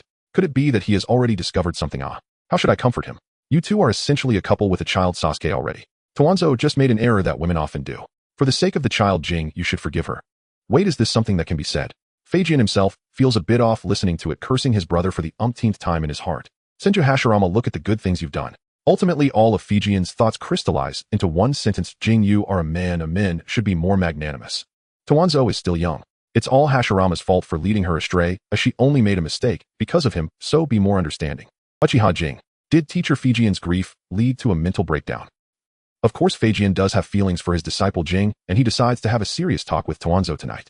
Although children love to play by nature, one must cherish the man who stands unwaveringly behind you. On the way, Feijian encounters Sasuke, returning from a mission. Despite being rivals with Izuna, Feijian cannot deny that the guy has a striking face. 16-year-old Sasuke is handsome and has broad shoulders and a narrow waist, undeniably a stunning beauty. He's the kind of handsome that makes passers-by turn their heads to take a closer look. No wonder I raised such a handsome Uchiha Izuna. Senju Feijian looks at the silver-haired girl constantly chattering around Sasuke with a motherly smile and thinks, what a healthy love. What does this indicate? It indicates that my educational method, Senju Feijian, is flawless. It's all my brother's fault. He has tarnished his reputation in both education and academia. If I could write a tombstone inscription, I would definitely write one. Hashirama harmed Feijian, the intermediary, die with unclosed eyes. After once again dissing his brother in his heart, Feijian contentedly bids farewell to Sasuke and his little admirer. Hey, by the way, is there really a silver-haired girl in the village? Moreover, a sense of doubt rises in Senju Feijian's heart. What kind of family would name their girl Leak Box? This name, are they serious? A hint of confusion crosses Senju Feijian's red eyes, and then, as if resetting his thoughts, he naturally ignores this strange girl, thinking, never mind, it's not important. Standing at the doorstep, Feijian takes a deep breath. He wants to have a serious talk with Danzo. He is earnest about it. As a good person in a non-universal sense, Feijian is certainly not a saint, but for those he cares about, he can indeed be considered upright and loyal. Although my brother has passed away, the mistakes he made are undeniable. He has not only hurt Danzo, but also Uzumaki Mito. Senju Hashirama, you are ruining this family. This secret should have been buried with the departure of one of the parties involved. However, this is unfair to my sister-in-law. It's unfair to Danzo as well. Rather than letting them carry their admiration for my brother and live in nostalgia, it's better for me to expose everything. The moment a rotten wound is dug out, it will hurt painfully, but it's better than living the rest of your life in prolonged agony until your heart is hollowed out. Feijian sighs heavily. Brother, if you are dissatisfied with my decision after I die, I will apologize to you. After Senju Hashirama's death, Mito did not fall into despair. The flowers from the land of whirlpools, which she used to only plant on the balcony, now filled the courtyard. The sea of flowers flowing like flames always reminds people of the whirlpool's seemingly burning red hair. Senju Feijian knows best how much his sister-in-law cherishes these flowers. They belong to the homeland of the whirlpools. So when he hears rustling sounds from the flower sea, he is momentarily astonished. He even doubts whether the gardener responsible for maintaining the courtyard has neglected Mito due to his brother's departure, until he sees the two sisters tightly embracing each other, reminiscent of a perfect pair. Senju Feijian wants to hypnotize himself, telling himself that it's reasonable for girls to hug and kiss, right? Someone come and tell him it must be sisterly affection, right? No. Looking at Mito's longing eyes, almost drowning him with affection, Feijian thinks, I cannot deceive myself. No, is there really no one considering my feelings? In less than half a year, having witnessed my brother and sister-in-law pass away one after another has given rise to a rebellious thought in Senju Feijian's heart. Do you two have to be so in sync on this matter? Must I be the one to catch you in this affair? When Feijian was completely oblivious, he felt considerable pressure sitting together for a meal. Now that he knows everything, the pressure must have doubled. Not to mention he had called Uchiha Kagami over for dinner tonight. Triple the pressure. Feijian felt as if he couldn't catch his breath. Moreover, he had a nagging feeling that Kagami might not be as clueless as he seemed. What? You say Feijian, this emotional idiot, how could he see through it? Just look at the two pairs of chopsticks on the dining table seemingly competing with each other and the dishes threatening to overflow from Danzo's bowl. How could he possibly miss it? Feijian couldn't help but laugh in anger as he watched that those two were indeed in a rather healthy competition. Not deaf, not mute, not a family elder. This saying doesn't exist here, but it doesn't hinder Feijian from mastering the art of feigning ignorance. He turned a blind eye to the matters between the three of them. However, some matters still needed to be addressed. Feijian patted Sasuke on the shoulder. The child you met today seems quite nice. If you like him, Sasuke, pick a time to bring him home for a visit. Throughout your upbringing, I've always believed that you children should be responsible for your feelings. Uchiha Sasuke looked up, still a bit dazed. Are you talking to me? Rarely did he learn to read the room, but he noticed Feijian's expression was somewhat off. Sasuke suddenly understood. The second Hokage had finally recognized the chaotic relationships at home. Then he felt a bit speechless. If he was too reluctant to take action against his little heart, would he just use him as an example instead? Danzo, who was being criticized, looked completely bewildered. Uchiha Sasuke felt innocent. Me and the box are just companions. There's nothing else between us. Feijian's gaze suddenly sharpened. What? This little sprout is also showing signs of going astray. You say there's no relationship, yet you're still accompanying her for shopping. Sasuke, you must take responsibility for your actions. Feijian, are you out of your mind? Sasuke wanted to retort directly, but seeing Feijian in a state of mental breakdown, he decided to explain, I didn't go shopping with her, it was Kagami, who asked me to buy some barley tea. Barley tea. Feijian quickly remembered that this was Danzo's favorite, so this was Sasuke buying it for Danzo. He bluntly ignored the intermediary Uchiha Kagami. For Danzo, this is unacceptable. Could it be that you little brat? Feijian lamented. Sasuke, Danzo is your sister mother. As soon as the sentence came out, Danzo, teacher, that sounded strange. Uchiha Kagami with a knowing smile. Mito leisurely sipping tea. These three looked increasingly calm. Uchiha Sasuke darkened his face, keenly realizing that Feijian had misunderstood something. Old Dan, are you sick? After this meal, Feijian, acting very oddly, received a summons from his sister-in-law. A group of juniors sitting in the hall still managed to keep things harmonious. Danzo had been busy cultivating feelings with Tsunade lately. As an industrious elder, she aspired to be the Hokage's disciple, and in the future the teacher of the Hokage. Not only that, she hadn't forgotten to urge the Hizashi couple to have children. He and love Hizashi, what do you have to compete with me for? This is called triple insurance. With so much effort, the Hokage should rightfully be hers. Uchiha Sasuke glanced at Danzo, wondering what this guy was getting fired up about again. Uchiha Kagami had hearts in his eyes. She's truly adorable, isn't she? Sasuke, you're the one who's sick. Uchiha Sasuke completely failed to comprehend the light-hearted atmosphere of this family romantic comedy, especially after just emerging from a war where countless lives were lost, and even the first Hokage had succumbed to illness from the conflict. This also stemmed from Sasuke's lingering question, as a former Avenger, why could they be happy? Both pain and joy arise from the purest form of happiness. If it weren't for love in our hearts, how could pain arise? Uchiha Kagami looked at Sasuke. Your pain arises from love in your heart. Precisely because we love each other, those who have passed are already lost. We should look ahead. Everyone will ultimately reunite on the other side. It's easy for you to say, looking ahead. But Uchiha Sasuke could never escape that night. Pain would not be soothed by the unconditional love of his brother. Every deep night the wounds on his heart would throb painfully. As a younger brother, Sasuke's love for his elder brother as a survivor and beneficiary, he felt unqualified to blame Itachi. Sometimes he felt that his existence was a sin against the deceased clansman, and this was the source of Uchiha Sasuke's self-loathing, as well as the reason he accepted atonement after losing to Naruto. How could he reckon with the sins he bore when he couldn't change this world? Thus Sasuke suddenly wanted to know, with such emphasis on Uchiha, could Kagami, who had devoted years to maintaining the relationship between Uchiha and Konoha, walk out of hatred so calmly after all his efforts turned to ash? So he asked, if the Uchiha clan were to be annihilated, would Kagami be able to walk out of the pain calmly? Uchiha Kagami. Dying in war is a ninja's fate. I will accept it. Sasuke pressed on, what if the Uchiha died due to conspiracy? Kagami sighed, given the Uchiha's character, dying due to conspiracy is also reasonable. Oh, are you that pessimistic? To say that Uchiha Sasuke didn't want to change fate would be absurd. He was inherently the kind of person who refused to submit. Even though the years of atonement had smoothed some of his edges after crossing over, Sasuke's heart was still restless. Uchiha Kagami offered a suggestion. If you want to hypothesize that the Uchiha died due to conspiracy, you must preset the cause and the character of the perpetrator. I'm really not good at dealing with these issues. Sasuke was somewhat troubled, but then seemed to recall something. Over the years, his relationship with Danzo had been lukewarm, not to mention close, but as Sasuke was also a recognized family member, although Danzo found him annoying, he didn't hesitate to guide him. So wasn't this a ready-made candidate to consult the mastermind behind the Uchiha massacre plan about the reasons for the Uchiha's annihilation? Sasuke found it suffocating just thinking about it. But he still walked toward Danzo. Behind Sasuke, Uchiha Kagami watched him with an inscrutable expression. Annihilation. Was this the fate Sasuke had gleaned from that strange young lady? Furthermore, Kagami boldly speculated that the reason for the massacre was related to Danzo, and perhaps it was indeed Danzo who had acted. Sigh. Danzo was busy getting close to Tsunade. No, she was getting close to Tsunade. Among those responsible for child-rearing, Danzo was the most attractive, which is why Tsunade particularly liked her. Tsunade said, Sister Danzo, once I learn medical ninjutsu from Sakura, I will help you get rid of the scar on your chin. Although that scar looked good, she still couldn't bear to see the flawless jade marred. Thank you, Tsunade. Danzo thanked her earnestly. Whenever Danzo wanted to please someone, she was always successful.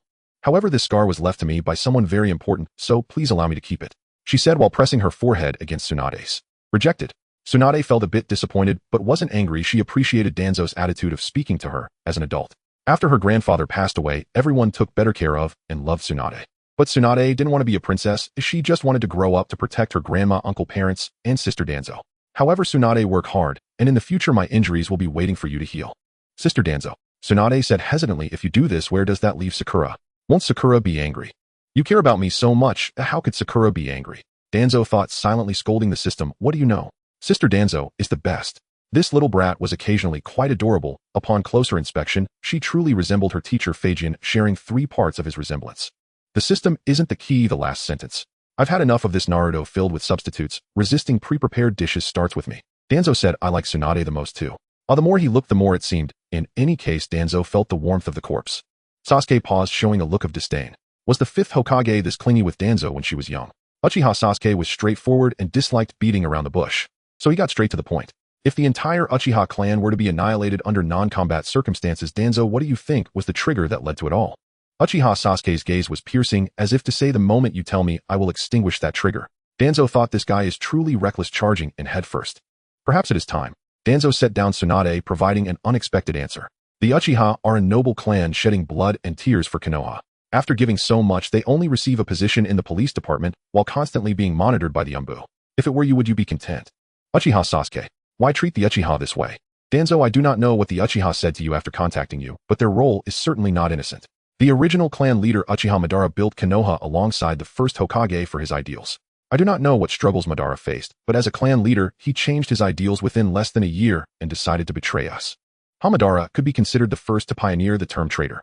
Regardless, with Madara as an example, it will be even more difficult for the Uchiha of Konoha to earn trust. This is the first trust crisis the Uchiha face. Uchiha Madara. Sasuke clenched his fists. During that time, the Uchiha clan did not follow Madara in leaving. Although it was painful for Lord Hashirama, who was Madara's best friend, my teacher highly recognized the Uchiha's decision. He accepted the Uchiha's goodwill, thus becoming the first Uchiha student of my teacher, whose name was Nagato. Danzo touched his own black left eye, and he is also the owner of this Sharingan. Uchiha Sasuke felt somewhat numb. Danzo had possessed his first Sharingan so early. Sasuke suspected that this I did not come by honestly. Danzo spoke honestly. During that operation in the Land of Rain, the Uchiha intended to bury all but Nagato from the entire team so they could gain more benefits. They coerced Nagato to launch an attack against me and Hiruzen, but they did not expect Nagato to ultimately choose his comrades, saving me. However, the Yuhi clan was just too powerful and Nagato was injured. I took his Sharingan, promising to keep an eye on this world for him. Hiruzen and I were unable to bring him out completely, so we could only let Nagato rest eternally in the Land of Rain. Danzo listened carefully. Although the Yuhi are strong, I never said Nagato died because of the Yuhi clan. I was completely honest about taking his eyes pure and unadulterated. People as honest as I truly are rare in this world system. It's indeed rare to have such thick skin. I would rate your shamelessness as in class talent. One must say Danzo is indeed clever. He even managed to give Hiruzen a bit of screen time, causing Sasuke to shift from a slight belief to half belief. After Nagato's death, the Uchiha and other small clans involved faced my teacher's reckoning. This is the second issue the Uchiha encountered. Later, out of a desire to soothe the Uchiha, the teacher took in Nagato's cousin Itachi as a disciple. Sasuke nodded. Having heard about the brotherhood among the Uchiha, he had no choice but to believe. As for the third time, it was still because of Uchiha Madara. More than a decade later, he actually brought the Nine Tails to our doorstep. Even though the first death was superficially unrelated to Uchiha Madara, you saw it right. Lord Hashirama's armor was shattered. Danzo's eyes fixed intently on Sasuke. You understand what the rapid recovery of the first Hokage signifies. It is a trait of life. The first death is unrelated to the Uchiha, yet it displayed the Uchiha's extremity and madness to my teacher. Uchiha Madara built Konoha with his own hands, yet he must also destroy everything. The Uchiha's madness on the battlefield also bears Madara's shadow. Extreme emotions have driven the evolution of the Sharingan, obliterating their reason. As the leadership, we cannot allow a group of unhinged individuals to hold the highest power. That would be irresponsible to Konoha.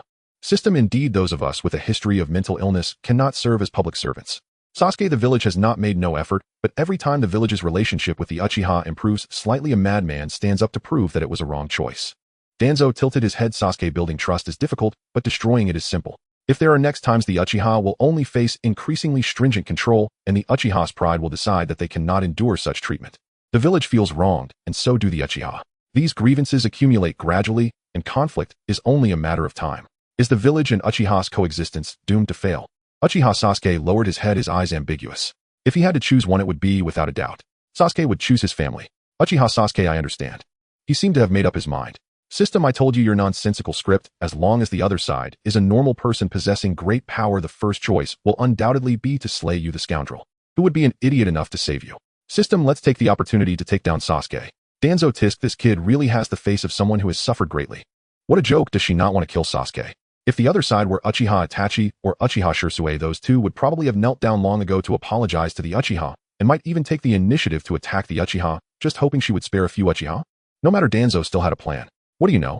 If your thoughts only remain on the surface, then even if you are strong, you are merely a pawn in others' hands, unable to change anything. Sasuke looked quite unconvinced. Danzo's hand pressed onto his head, disregarding his stiff body. You are smart, but unguarded against others. Have you considered what your actions today mean? Whether you admit it or not, Uchiha Sasuke is part of the second Hokage's faction, yet you unhesitatingly stand on the Uchiha's side. Have you thought about who raised you to have such a heart for the Uchiha? Uchiha Sasuke was quite lost. He did not bother to conceal his stance, but forgot how discordant it was for an Uchiha raised by Senju Tobirama to firmly stand against Konoha. You have turned yourself into a disposable tool, a tool to test the Hokage faction's attitude toward the Uchiha. Who caused all of this? Sasuke's gaze involuntarily fell on Itachi, following Danzo's eyes. Uchiha Itachi smiled innocently. Danzo looked at Sasuke. Guess what? He and Uchiha is so close to me. Why doesn't he come and ask me himself? Uchiha Itachi, someone who not only received high praise from Tobirama, but also had the strong support of the Uchiha clan. He really is not a fool. Uchiha Sasuke. Being used, huh? Sasuke pursed his lips, seeking advice humbly. What should I do? Danzo straightforwardly replied, if you cannot eliminate all of Konoha and remove all supporters of the Hokage, then if you want to preserve the Uchiha, take everyone away. But please remember, the entire land of fire is Konoha's territory. If you want to take the Uchiha, you must consider how many people are willing to follow you. An Uchiha who has fallen from the sky and has a cold relationship with his family, leaving their homeland. I want coexistence. Uchiha Sasuke directly abandoned the first option. Even decades later, Konoha, as the youngest son of the clan leader, his ability to rally the Uchiha was limited. Want to take the Uchiha away? Impossible, fundamentally impossible. Then strive to become Hokage. Danzo revealed his true intentions, pressing down on Uchiha Sasuke's shoulder, his voice filled with temptation. Only the descendants and disciples of the Hokage are qualified to become Hokage. Sasuke, choose me to be your teacher, how about it? Sasuke felt like he was being targeted by a venomous snake. He couldn't help but retort, besides you, I have other options. No, you don't. If my teacher had any other options, he wouldn't have let the Uchiha become Hokage. Moreover, being both Uchiha, do you think he would choose Itachi or choose you? If Itachi were to become Hokage in the end, what makes you think he would value the Uchiha as you do? Sasuke still felt unconvinced. The second Hokage has other disciples. Danzo raised an eyebrow. Others? Who do you wish to take as your teacher? Among the teacher's disciples, Korin In and Kazekage do not have enough strength. Hiruzen is so kind that he would only ask you to compromise the Uchiha for the village. He has his own clan to nurture, and once in power, he would definitely promote the Sarutobi clan, which does not want to see another Hokage family grow. Sasuke recalled the 3,000 ninjas of the Sarutobi clan during the Fourth Great Ninja War, feeling somewhat persuaded. But I am different. I actually do not care whether the heir's heart is towards the family. It does not matter who is nurtured as long as everything is for Konoha. Uchiha Sasuke was not very convinced. After all, everyone knows what Danzo has done for the position of Hokage. Wait, his little brain began to think. Up until now, Danzo's attitude toward the Uchiha is very similar to that of the second Hokage. Although vigilant, it has not reached the point where they must be eliminated. She even has a Uchiha boyfriend. Danzo's extreme thirst for power is because she has not become Hokage. This means that not being able to become Hokage has led her to focus on the Uchiha Sharingan. What are you hesitating about? You are a rare talent of this generation. Who can surpass you as a disciple of Hokage? Only if an Uchiha becomes Hokage can the family status be genuinely elevated, breaking the unspoken rule that the Uchiha cannot rise to the higher echelons. Sasuke, you wouldn't want the Uchiha to head toward extinction, would you? This resonates. This kind of villain dialogue is where I Danzo shine. Sasuke's mind was a tangled mess. Emotionally, he could not accept Danzo as a teacher. Rationally, he understood that becoming Danzo's disciple was currently the only path to safeguard the Uchiha. He couldn't help but cast his gaze toward Itachi, who had been watching the show. Uchiha Itachi blinked. Sasuke couldn't help but become suspicious. How could Danzo openly say such things and you remained indifferent? Today, is it not your little couple plotting against me? Sasuke pointed and gestured. You two are really suspicious. If Sasuke did not have previous memories, then Danzo, who has a Uchiha partner and takes Uchiha as disciples, is indeed the best choice for becoming Hokage. He hesitated. If you cannot become Hokage, will you take action against the Uchiha? If you agree to be my disciple, I will not. Sasuke was very decisive. He took the gamble. However, he would not trust Danzo unreservedly. If you lie, Sasuke leaned closer to Danzo, whispering in her ear, I will kill you. Danzo laughed. She knew Sasuke, you agreed, this is secure. Hiruzen, I don't even know how to lose with such a good hand. Unbeknownst to him, whatever Watergate had said to Tobirama, Danzo felt that the teacher's attention towards him had returned. He could see the teacher's gaze directed at him whenever he turned around. Tobirama, oh dear, I never realized I had sent my beloved little disciple into a den of vice. Danzo's face was filled with solemnity. Indeed, it seems that Watergate still loves me. Whatever she desires, Watergate will bring it to her. As a treasured disciple, Danzo certainly would not hide the fact that he was taking on apprentices. Sasuke, as a disciple, had also passed the test under Tobirama's guidance. Tobirama said nothing else, only solemnly patted Danzo on the shoulder. Taking on disciples is good. You are still young and should take Sasuke out to see the world instead of staying here in Konoha with this old man. But teacher, I might not return to Konoha for days at a time.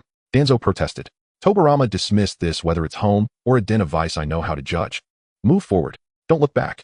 Oh, the heavy affection for my teacher. Very well. Danzo decided to take Sasuke along and embark on a rigorous mission spree. Before becoming a disciple, Sasuke was almost inseparable from Kakashi. After becoming a disciple, Uchiha Kakashi had completely vanished from his life. Sasuke, I suspect him being set up again. Danzo chuckled. Kakashi is much more perceptive and clever than you are. Having a partner and a disciple from the same clan who are too close can lead to collusion. That simply won't do. It's a good thing that Uchiha Kakashi has automatically distanced himself from Sasuke. Of course, what pleased Danzo the most was that only the Hokage needed to consider such complex matters. By acting this way, wasn't Kakashi implicitly acknowledging that the Hokage would be Shimura Danzō? No wonder Danzo still reminisces about Kakashi even after decades. Oh, what a considerate, tactful, and powerful companion he was. The key is that he truly understands what I need. Danzo, I feel quite pleased. Uchiha Sasuke frowned. Isn't it tiring to be so guarded against one another among partners? Danzo smiled and said nothing. The system couldn't take it anymore. If it's too much, you should sit down with Senju Tobirama. They're already resonating on a spiritual level, and you with your wooden head are still wondering if it's true love. Isn't it obvious whether it is or not?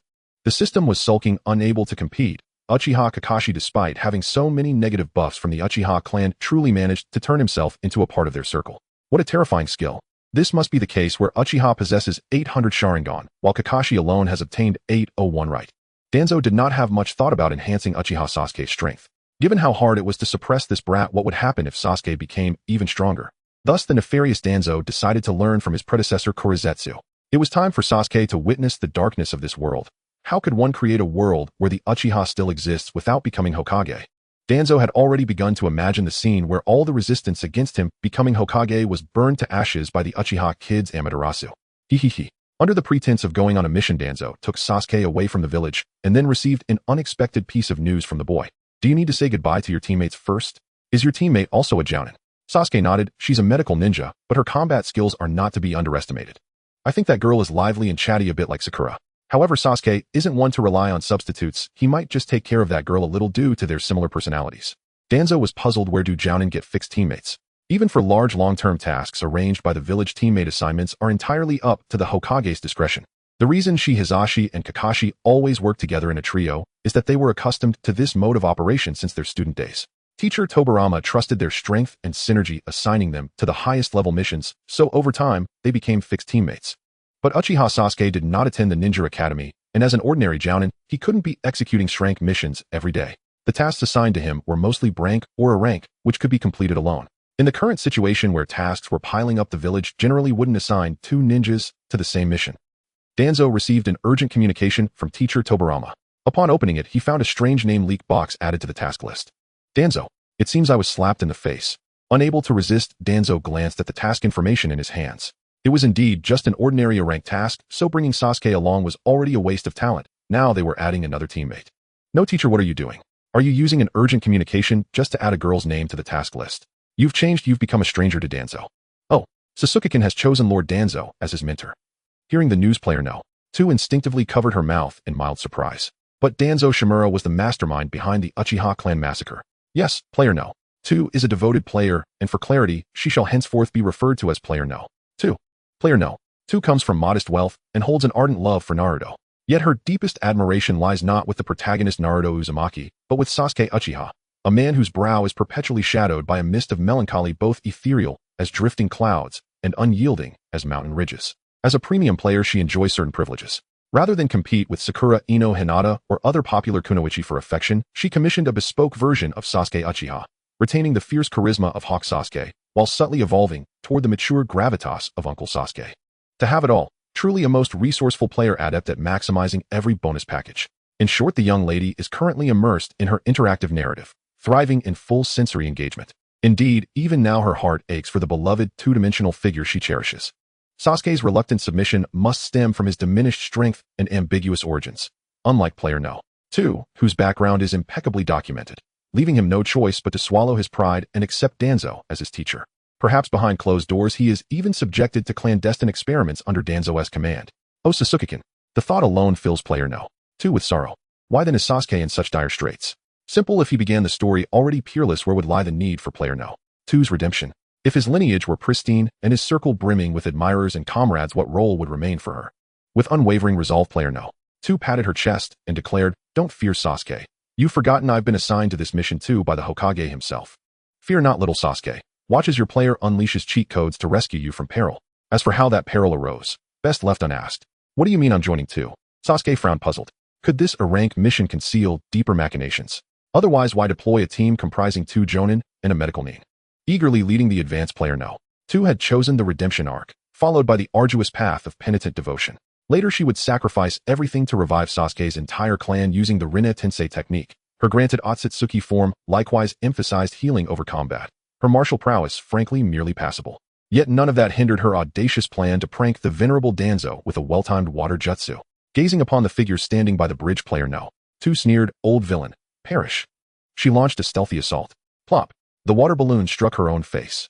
But player No. 2 paid no heed to her own embarrassment. Meeting that distant, disdainful gaze, a whimsical melody rose unbidden in her heart. First I saw her beneath the willow-draped bridge. She plucked a peach blossom light as breath. Spring's splendor blazed like rosy dawn, its fragrance steeped in tea, fresh, warm drawn. Ah, the kind of instant soul-stirring serenade everyone recognizes, spontaneous, irresistible, utterly beyond control. Player No. 2 could scarcely tear her eyes away, and no one had warned her that Danzo in his youth possessed such arresting beauty, a grace akin to Sasuke's, yet distinct in its essence. Sasuke is aloof, not out of arrogance, but because he has sealed himself away. The unbearable weight he bears compels him to shield others from his burden, and himself from theirs. He has erected an invisible wall between himself and the world. Danzo, however, is different. She too radiates coldness, but it is unmistakably the indifference of one who simply deems you unworthy of her attention. Still, should you prove your worth, she might just lower her guard, perhaps even nuzzle your hand. In sum, a breathtakingly sharp, delightfully irreverent beauty. Familiar with the trope of icy composure shattering into flustered tenderness. Who wouldn't yearn to witness that haughty elegance melt into devoted affection, just for you? Player No. 2 cast one final glance at Sasuke. Her expression hardened with resolve. Watch closely, little Sasuke. I'll avenge you now, exacting proper punishment upon that despicable old villain. She would render him unable to live or die. Ha ha ha. With practiced nonchalance, she activated a one-touch dry jutsu, then casually tucked a flower, mysteriously conjured, between her lips. Hi, wifey. Danzo instinctively stepped half a pace backward. Not even a god could startle Danzo so thoroughly. Only sheer, unadulterated nerve. Sasuke, who had just stepped forward to shield his teammates, paused and silently repositioned himself in front of Danzo. A development wholly unforeseen. Sasuke Uchiha watched bemused as the very person who once addressed him reverently as a Sasuke-kun now scurried about Danzo's side like an eager attendant. He longed to protest. Could those priceless scroll storage techniques possibly be repurposed for something useful? Do we truly require folding stools, parasols, and assorted snacks on a mission? And Danzo, how could she accept such offerings so casually, then dismiss them with a curt, unpalatable, or uninteresting? At least say thank you, you insufferable woman. Danzo manipulated this emotionally immature player with effortless ease, far simpler than handling even Uchiha Chogi. One glance and she had him hooked. Yet, Danzo troublesome. This one appears passionate, yet harbors no true attachment. 3 parts sincerity flawlessly performed as 10. The system remained unperturbed. Veteran players operate thus, falling for each new character in turn. After all, with sufficient resources they can tailor any romantic partner imaginable. The concept of spending an entire playthrough devoted solely to one NPC simply does not exist within their parameters. Her entry timestamp alone confirms affluence, attributes inflated through premium acquisition. Ages 16-18 offer tender, innocent courtship. Beyond 18, narratives progress into realms best left undescribed. Unlike that prior player, evidently destitute, who ground relentlessly from childhood, resetting entirely upon death. Such gameplay offers only exhaustion, not enjoyment. Having disparaged player No. 1. The system enthusiastically endorsed player no. 2. She's plump with potential. I'd lick my own screen. Seriously consider claiming her. Your future is secured. Danzo's brow twitched. What on earth was the system implying? It sounded precisely like a brothel madam urging her courtesan, just surrender to that wealthy patron. I am not that sort of person. Danzo maintained a stance of non-initiation, non-commitment, and non-rejection toward player no. 2. Her focus remained fixed on Sasuke Uchiha. Given Danzo's long-standing scrutiny of the Uchiha orphan, her remark, "Sasuke, I've watched you grow up," was neither exaggerated nor inaccurate. Danzo understood Sasuke more deeply than he imagined. Sasuke Uchiha, a man perpetually swept forward by forces beyond his control. Once an unambitious child, Sasuke's worldview shattered irrevocably on the night of the clan massacre. Thereafter, vengeance became his compass, driving him ever onward until he finally slew his enemy. Yet at the threshold of a new life, he realized his error. The man he called foe was in truth the sole kin who loved him unconditionally. His world collapsed anew. He embarked once more upon a path of vengeance, this time guided by Obito toward revolution against Konoha. But Naruto rejected that course outright. Naruto declared him wrong. And yet, he endured. Rising for the third time, he clung to Naruto's philosophy to learn how to live. But here, Naruto did not exist. Sasuke's reconstructed world crumbled once more. He wandered alone, hesitant, paralyzed by indecision. For he could no longer trust his own judgment. No matter, Danzo excelled at guiding the lost. Sasuke noticed curiously an increasing frequency of Uchiha encounters along the way. Shinobi dwell perpetually on the razor's edge between life and death. To retain sanity amid such strain is itself a testament to resilience. Irritability, therefore, is hardly surprising. Yet that did not excuse his clansmen's violence against the innocent. Turning a blind eye to oppression ran contrary to Sasuke's nature. Indeed, he remained profoundly compassionate, even if such compassion often served only to empower the wicked in manipulating the virtuous. The two Uchiha showed no sign of ceasing their assault upon Sasuke's arrival. Rather, consumed by envy, they intensified their brutality. "Cease, else I shall show no mercy." Sasuke's warning elicited no restraint. So he acted, until both Uchiha lay crushed beneath his feet, still cursing defiant to the last. Danzo brushed Sasuke aside. A question arose: how does one discipline an unruly child? "Sasuke, this approach is unacceptable. We must subdue them with virtue." A subtle smile flickered across Danzo's lips. Without hesitation, she lunged, her fist striking with ferocious speed and precision, leaving the two Uchiha no chance to retaliate, only to writhe in agony. When she paused, both men lay sprawled, bloodied and broken. Danzo stood over them, gazing down, her smile widening, almost beatific. She raised her right hand, thumb pointed downward in a gesture of supreme contempt. "Tell me, does a shinobi's sense of accomplishment truly depend upon bullying the helpless? Truly you are nothing more than swine, worthy of your surname alone." Sasuke stared, bewildered. "Which virtue exactly did you mean?" "I'm sorry, we are all scum, we were wrong." Looking at the two ninjas who could barely resemble humans kneeling and begging for mercy and hearing their light promises, Danzo did not express whether he believed them or mention anything about them needing to earn forgiveness from the ordinary people they bullied. She actually did not think there was anything wrong with the strong dominating the weak. She merely felt that these two individuals targeting ordinary people without reason was a violation of the Konoha system and a provocation to her teacher Tobirama, who established the rules. Danzo revealed a smile that could be considered gentle, saying, "This time it is a minor punishment for a major offense, but if there is a next time." She deliberately elongated her tone. "It won't happen again, absolutely not. Please forgive us, Lord Danzo." While interrupting others while they speak is quite impolite. With a wave of his hand, Danzo silenced them under the immense pressure of his chakra, compelling them to raise their heads and listen obediently to their teacher's admonitions. "I'm not a devil. Even if you make mistakes, do you think I would take your lives?" Danzo looked at them, his eyes squinting into slits. "Next time, remember to be careful when leaving the village, okay? Next time, just meet with an unexpected death. I believe you understand what I mean." "Understood. Rest assured, Lord." Uchiha Sasuke frowned as he watched Danzo's entire reprimand of the two. Is this really okay? Although he also looked down on those two scoundrels and found it quite satisfying to watch Danzo punish them, weren't they still comrades? Isn't it against the rules of Konoha to harm comrades indiscriminately? What does it matter? Danzo replied nonchalantly, "Sasuke the coward fears authority, but not virtue. As such, people need our guidance, intimidation, and restraint. As pioneers, we have the obligation to help them become better selves. That is the meaning of our companionship. Harming civilians indiscriminately is a manifestation of losing control of one's emotions that tarnishes the honor of the clan and tramples upon the order of Konoha." This seemed entirely different from Kakashi's teaching, which emphasized mutual protection and cooperation among comrades. However, Sasuke did not think Danzo's ideology was wrong. "We are justice," Danzo said with confidence, having a comprehensive logic to interpret Konoha's principles. Sasuke found it impossible to agree with this statement. The three traversed mountains and rivers, crossed barren villages, and journeyed through much of the land of fire. The more ninjas they encountered, the more darkness Sasuke witnessed. Is this what ninjas are like? Dangerous, uncontrollable, bringing bloodshed and disaster to everyone. Oh, the beauty in Danzo's heart. So child, quickly give up your ridiculous theories about friends and join my camp, Danzo. We shelter ninjas, we control ninjas, we protect Konoha. Sasuke fell into deep thought and after a while said, I want to create a world without ninjas. No, are you out of your mind? Danzo really wanted to dig into his ears without caring about his image. Truly, every time Uchiha thinks, the world laughs. Danzo struck his head hard. Foolish. Ridiculous. Is your brain just for looks? The moment your lips touch, you want to oppose all ninjas. How do you plan to eliminate ninjas? Ninjas, in theory, are born from desire. Because there are employers who pay for exchanges, we provide services such as assassination tracking and transportation. As long as there are people needing these activities, ninjas will not disappear. In reality, ninjas refer to those who possess chakra. Dangerous tasks can often only be completed by people like us. Due to generations of performing these activities, those with chakra are inherently categorized as ninjas. However, it is not the case that if parents have chakra, their children will inherit this special ability.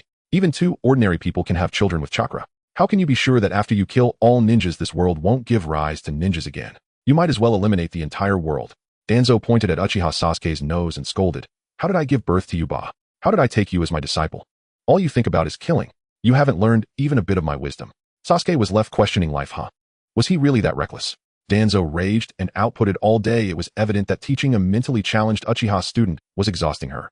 Sasuke simply looked at her with a pair of innocent and naive cat eyes. What a brainless beauty.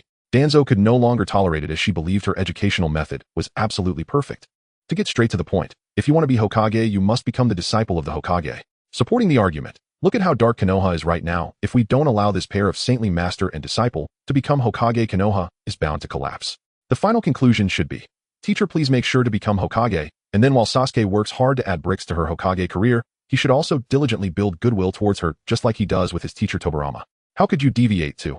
I want to eliminate all ninjas and create a world where ordinary people can smile sincerely. This answer sheet 0 points. 0 points. Uchiha Sasuke, a rotting wood. Uncarvable. Alright Sasuke, no matter what thoughts are swirling in your little head, I have just one thing to say. With my height towering over yours, let me tell you this, without money and power, don't even think about overthrowing the world. Even if you aim to topple Konoha, no one would care. System exactly before we the XYJ eliminate all ordinary people, we must remember to gather funds for ourselves to create momentum. Sasuke was stubborn, he believed in his own strength. After all, with Uchiha Madara wielding his Rinnegan against the Ninja Alliance, he thought he could handle it too. This is my final reminder to you, don't be too arrogant. Danzo considered Sasuke naive. Don't think that just because you have a 3-to-mo Sharingan, even Uchiha Madara would die if he stood against Konoha. Konoha is not just a name. Do you know the corpse demon technique? This is a forbidden technique of the Uzumaki clan. Not many in Konoha can wield it, but we can find 5 or 6 who can, and in critical moments launch a suicide attack against you. How many waves can you withstand? Good question. Sasuke might be able to sacrifice his hands to dodge a fatal attack like Orochimaru, but the second or third time with Flying Thunder God involved, he might truly be unable to escape, and if he can't escape, he will die.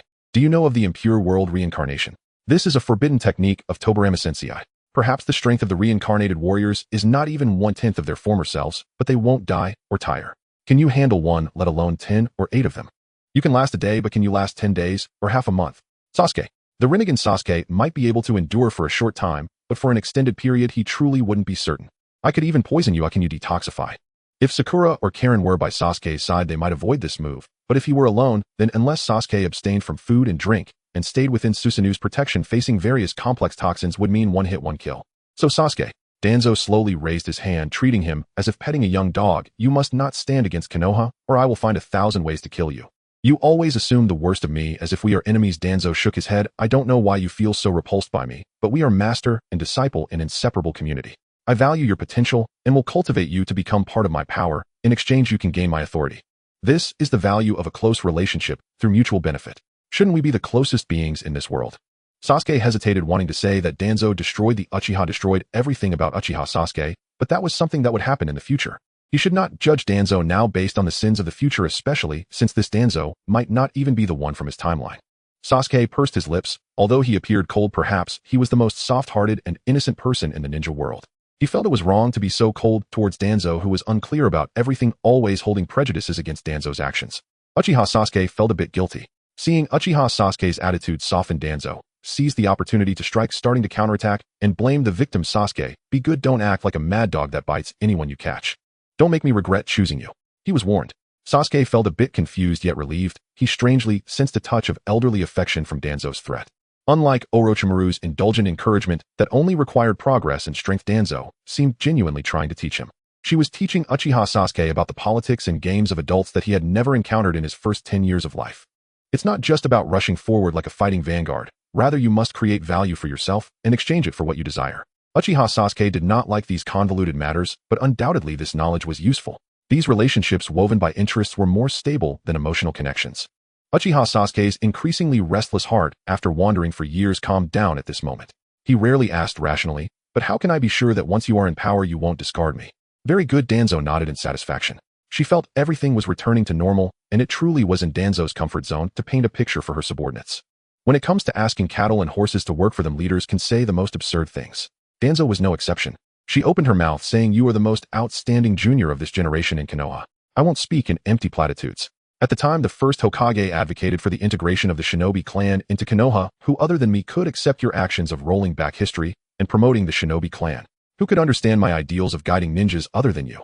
We are a match made in heaven, master and disciple. System simultaneous translation. Little Sasuke, you are the employee I value the most. Although your ideas may not be mature, yet they have their merits. The key is that no one but you understands me, so I must nurture you vigorously. Work hard, and if this project is done well, you will get a promotion and a raise. Danzo, now that I am the Hokage, to solidify my position, I will also promote you my direct subordinate. After a few years as Hokage, I should train the next generation of successors.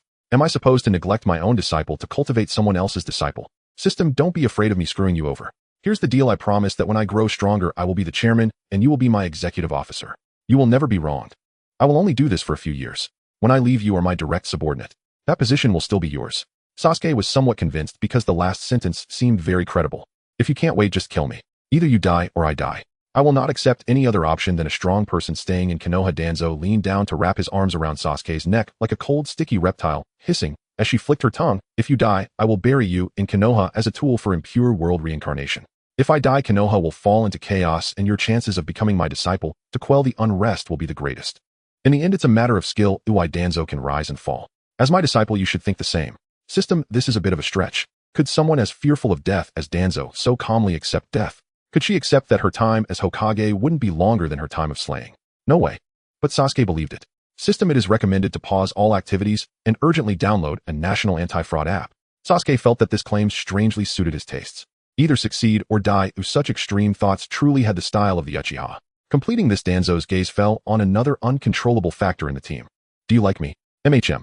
Player 2 nodded furiously. "Do you only like me, or do you only like pretty faces?" Player 2 was still trying to gain some affection, but her head was forcibly held by Danzo's hands.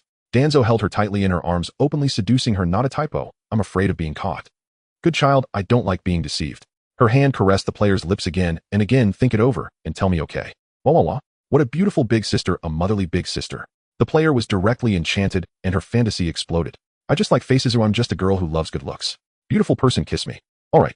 Danzo nodded in satisfaction. "If you like faces, that's easy to deal with. My disciple Sasuke, do you like him?" The player nodded furiously. "Do you like my boyfriend Kakashi?" The player nodded. "You shouldn't want to let go of my teacher Tobirama and my Aunt Mito either, right?" The player scratched her head awkwardly, sighing. She was just a girl who loved everyone. Danzo spoke plainly. "You are a wonderful child. I hope you stand by my side. I wish to become family with you. Would you be willing? This way playing with them would be even more exciting, right?" Danzo winked at the player. The player excitedly grasped Danzo's hand tightly. "Okay." 1 month later, Tobirama looked at the girl Danzo had wrapped her arm around, saying, "Tobirama-sensei, I didn't come to break everyone apart. I came to join this family." "Tobirama, how could there be such debauchery in the world?" Tobirama felt faint again. Sighed. "Danzo's little disciple seems to be quite charming." After just a few days together, Senju Tobirama discovered this fact. Because a normal person wouldn't follow him, Watergate and Danzo shouting "Mama, Mama" behind them. Should he be thankful that this little girl at least added a male before the term Mama? He certainly didn't want to feel gratitude over such matters. Moreover, Tobirama coldly recalled the remarkable feats of Player No. 2 over the past few days. A normal person wouldn't invite multiple individuals so casually in front of the village's highest authority, her master. Tobirama calmly declined the explosive invitation from his disciple. He truly had no other choice. In short, it was difficult to describe Tobirama's feelings when faced with the chaotic antics at home. He didn't want to join in their chaotic relationship. Garlic bird. Tobirama, whose daily state was already infinitely close to that of a capybara, began to find humor in his suffering. The peculiar, overly familiar child living in his home wasn't entirely without its downsides, although the behavior of Player No. 2 had greatly impacted Tobirama's life and mental state. It nearly shattered this 40-year-old. But wasn't there a silver lining? At least in contrast to the chaotic Player No. 2, Danzo appeared to be kind and innocent. Danzo didn't even lash out at him as a teacher. Who exactly was this statement aimed at? It was directed at you, the beast, who disrespects your teacher. Hey, box of chives. You evil white-haired one, what do you want to do to my adorable disciple, your esteemed teacher? Tobirama, with a dark expression, chased away the little girl who was squatting by Danzo's bed, by the window, by the door, and even in the wardrobe, anywhere she could respawn near Danzo. Danzo, you can't spoil the child too much. Tobirama educated Danzo. Got it, teacher Tobirama, I promise next time. Then Tobirama let her go. Player no. 2 was left clinging to the courtyard gate, screaming like a ghost, crazily contorting her body into various postures and crawling darkly and distortedly, crying as she wiped her tears. Not fair. Senju Tobirama, you double-standard dog, you can spoil your disciple, but not allow teacher Danzo to pamper me. I really misjudged you. Hitue. The ordinary days in Konoha came to an end after a rain as the Rainbow Bridge stretched through the woods and valleys, landing on the statue of the first Hokage, bringing news of the passing of one of the most outstanding founders of the ninja villages of the same era. Yunin Village, the first Raikage, has died. This news was neither good nor bad for Konoha. The bad side was that with the death of the old Raikage, to ensure that the peace alliance signed after the 5 Kage summit would continue, Konoha would have to send envoys to sign a new treaty with the second Raikage. The good side was that so far only Yunin and Konoha had lost their first Kage, and the second Raikage was inclined to privately form an alliance with Senju Tobirama to contend against the other 3 ninja villages. Due to the tacit understanding reached between the 2 villages, this time Konoha's team for the alliance was quite luxurious, including, but not limited to, the second Hokage Senju Tobirama, the Hokage guard team of 6, and several accompanying jonin. When he received this news, Danzo's eyes momentarily glazed over. Had they already arrived at this point? The system was still buzzing in his mind, bring this, and that. It was as if he would take everything Danzo had in his lifetime. System risk everything to prevent teacher Tobirama's death. Danzo, no. It wasn't necessarily about stopping it. Danzo's attitude was ambiguous. Why not change the destiny that should be changed while insisting that the destiny that shouldn't be changed runs along its predetermined course? Danzo, I want to be Hokage. Power or teacher? The weight of Senju Tobirama made Danzo hesitate for a fleeting moment, but that feeling vanished so quickly that even the system nearly failed to capture it. After a brief hesitation, Danzo's goal remained very clear. She wanted to be Hokage. Danzo, bring the items. If I can ascend to the Hokage position openly and aboveboard, then I will spare the teacher's life. The system cautiously asked, what if Senju Tobirama doesn't choose you? Danzo expressionlessly began packing her belongings. That won't happen. The teacher has only one choice, which is me. She didn't want her teacher to die, or it didn't really matter whether he chose her or not. I hope teacher Tobirama's decision allows him to live a dignified old age. Danzo left the system with this ambiguous statement. As she walked out the door, Uchiha Sasuke was already waiting outside. On this trip, due to their young age and lack of strength, Danzo's disciples did not join the team. Uchiha Sasuke on the surface was just a 3-Demo Sharingan. He claimed to have awakened the Mangekyo to teacher Danzo as well. Over the years, Danzo had treated Sasuke quite well. She not only had no covetousness towards the Mangekyo, but also took the trouble to teach Sasuke, explaining to him the side effects of overusing the Mangekyo that could reduce vision, and even recently obtained eye care potions for him from somewhere. This led to the fact that although Uchiha Sasuke still acted like a shy little boy around Danzo, their relationship was actually quite good. Sasuke remembered that the second Hokage died around this time, after which the third Hokage Hiruzen Sarutobi ascended. He was intent on changing the fate of Danzo, missing the Hokage position. Sasuke's somewhat cold voice rang out. Do you need me to stay by your side? I want to protect Danzo. No need. After Danzo refused, she saw Sasuke's expression turn sour and tried to patiently explain. An alliance ceremony doesn't require so many people. Teacher Tobirama intends to keep the second Raikage and the gold and silver horn permanently. In this way, Danzo smiled like a qualified villain. Yunin Village can completely withdraw from the ranks of the 5 great villages. All the way, teacher Tobirama will definitely be very vigilant. He is the strongest sensory ninja. Even if you are overconfident with your Mangekyo, you may not be able to evade the teacher's scrutiny, so don't follow us. Player no. 2. Upon hearing Danzo's detailed explanation, even revealing secrets like teacher Tobirama preparing to strike finally had her sour expression ease a bit. The player pouted, pretending to be dead. Unlike her, who bravely pursued what she liked, teacher Danzo, let's stick together. Sasuke felt a bit displeased, and seeing the box so indiscriminately getting close to the teacher made him even more unhappy. Danzo poured water, stroking the box's smooth silver hair, and said to Sasuke, "You've been much steadier lately, this time staying in Konoha. I'll leave the box in your care." Sasuke's lips raised slightly, somewhat haughtily, "Since you've sincerely entrusted it to me." Danzo was really about to leave. Before leaving, Uchiha Sasuke couldn't help but remind her, if Tobirama needs someone to hold the rear, you must not hesitate. The young man's gaze finally fell on Danzo's glowing back. Perhaps this time Danzo would not be plagued by inner demons for a lifetime. The second-generation Raikage AI once served as the personal guard of the first generation and had a brief encounter with Senju Tobirama, who was also a guard of the Hokage at the time. Thus, when they met again, both second generations smiled warmly, as if old friends were reunited. What were their thoughts on the matter? Leading the Yunin was the second-generation Raikage, accompanied by Kinkaku Ginkaku, and the third generation AI, not sure what he was called before taking over, though referring to him this way might break immersion, but let's just roll with it, as long as everyone knows who he is. Along with 3 elite jonin from his side, the second generation Hokage led Konoha with 6 bodyguards and 2 elite jonin. This was nearly the core combat strength of both villages. Was such a lavish lineup merely for an alliance? It seemed that he and this second generation shared a tacit understanding. AI secretly scoffed. Among the 5 great nations, only the founders of the Fire Country and the Lightning Country had died. He and Tobirama were arguably the strongest in their villages in terms of power and prestige, but what did that matter? Ultimately, they could not compare to the first generation, just standing there made them the support for the masses. Thus, they were all worried about the older generation from the other 3 countries taking action against their ninja villages. The Fire Country was the wealthiest, followed closely by the Lightning Country, yet it was these 2 nations that first lost their founders. With such treasures in hand, they were naturally targets for those with ill intentions. For Yunin and Konoha, forming an alliance was indeed a good option. However, if one party were to lose its current leader and fall into chaos, it too would become a viable target. But what a pity how with such configurations on the opposite side, a real fight could end in mutual destruction. The restless heart of the second generation Hokage gradually calmed down. It seemed that alliance was their best option. AI extended his hand and clasped it with Tobirama's. His little scheme subsided, but what about Tobirama? Aside from Mito remaining behind in Konoha, nearly all of Konoha's strongest combatants were with Tobirama, and his determination to eliminate AI was stronger than anticipated. The rock ninja villages Tsuchikage held a grudge for past events. There were increasingly more rock ninjas near the Fire Country's border. The Wind Country's Right-Un was still alive, and he held Konoha accountable for the massive losses caused by the tailed beast in Sunigakure. Tobirama understood very well that these were merely excuses. The root cause was simple: he was not as strong as his elder brother, and thus lacked the deterrent power over the other 4 villages. But there was one thing: he was stronger than his elder brother. He was a person who would stop at nothing. Tobirama decided to shift the impending war onto the Lightning Country, knowing it might lead to great casualties, and that the Konoha ninjas he brought along might also suffer heavy losses. Yet whether placing hope on the other ninja villages not waging war against Konoha or trusting that Yunin would truly spare no effort in supporting Konoha, it was a gamble with little chance of success. If only elder brother you were still here, what would you do? Tobirama felt that his elder brother would surely oppose his actions vehemently, but it didn't matter. Haha, who told you to leave so early? The dead have no voice. The younger brother, not taking care of the sister-in-law you left behind, is already a concession to you. As for the rest, let's settle the accounts in the afterlife, Onigia. Now everything is for Konoha. Tuanzong witnessed the end of an era. The remnants of the warring states must also disappear from Konoha. Tobirama was cautious by nature, powerful, and most importantly as a leader, he had a reality far beyond his predecessor Hokage. He wouldn't naively entrust everything to the complexities of human nature. Yet such a perfect teacher ultimately could not fathom human hearts. Just as he prepared to ambush Hokage, AI Kinkaku and Ginkaku also had their eyes on the Hokage and the Hokage. Not to mention Senju. Tobirama never expected that the brothers Kinkaku and Ginkaku, who were brought to such an occasion by the Hokage, would attack their own leader.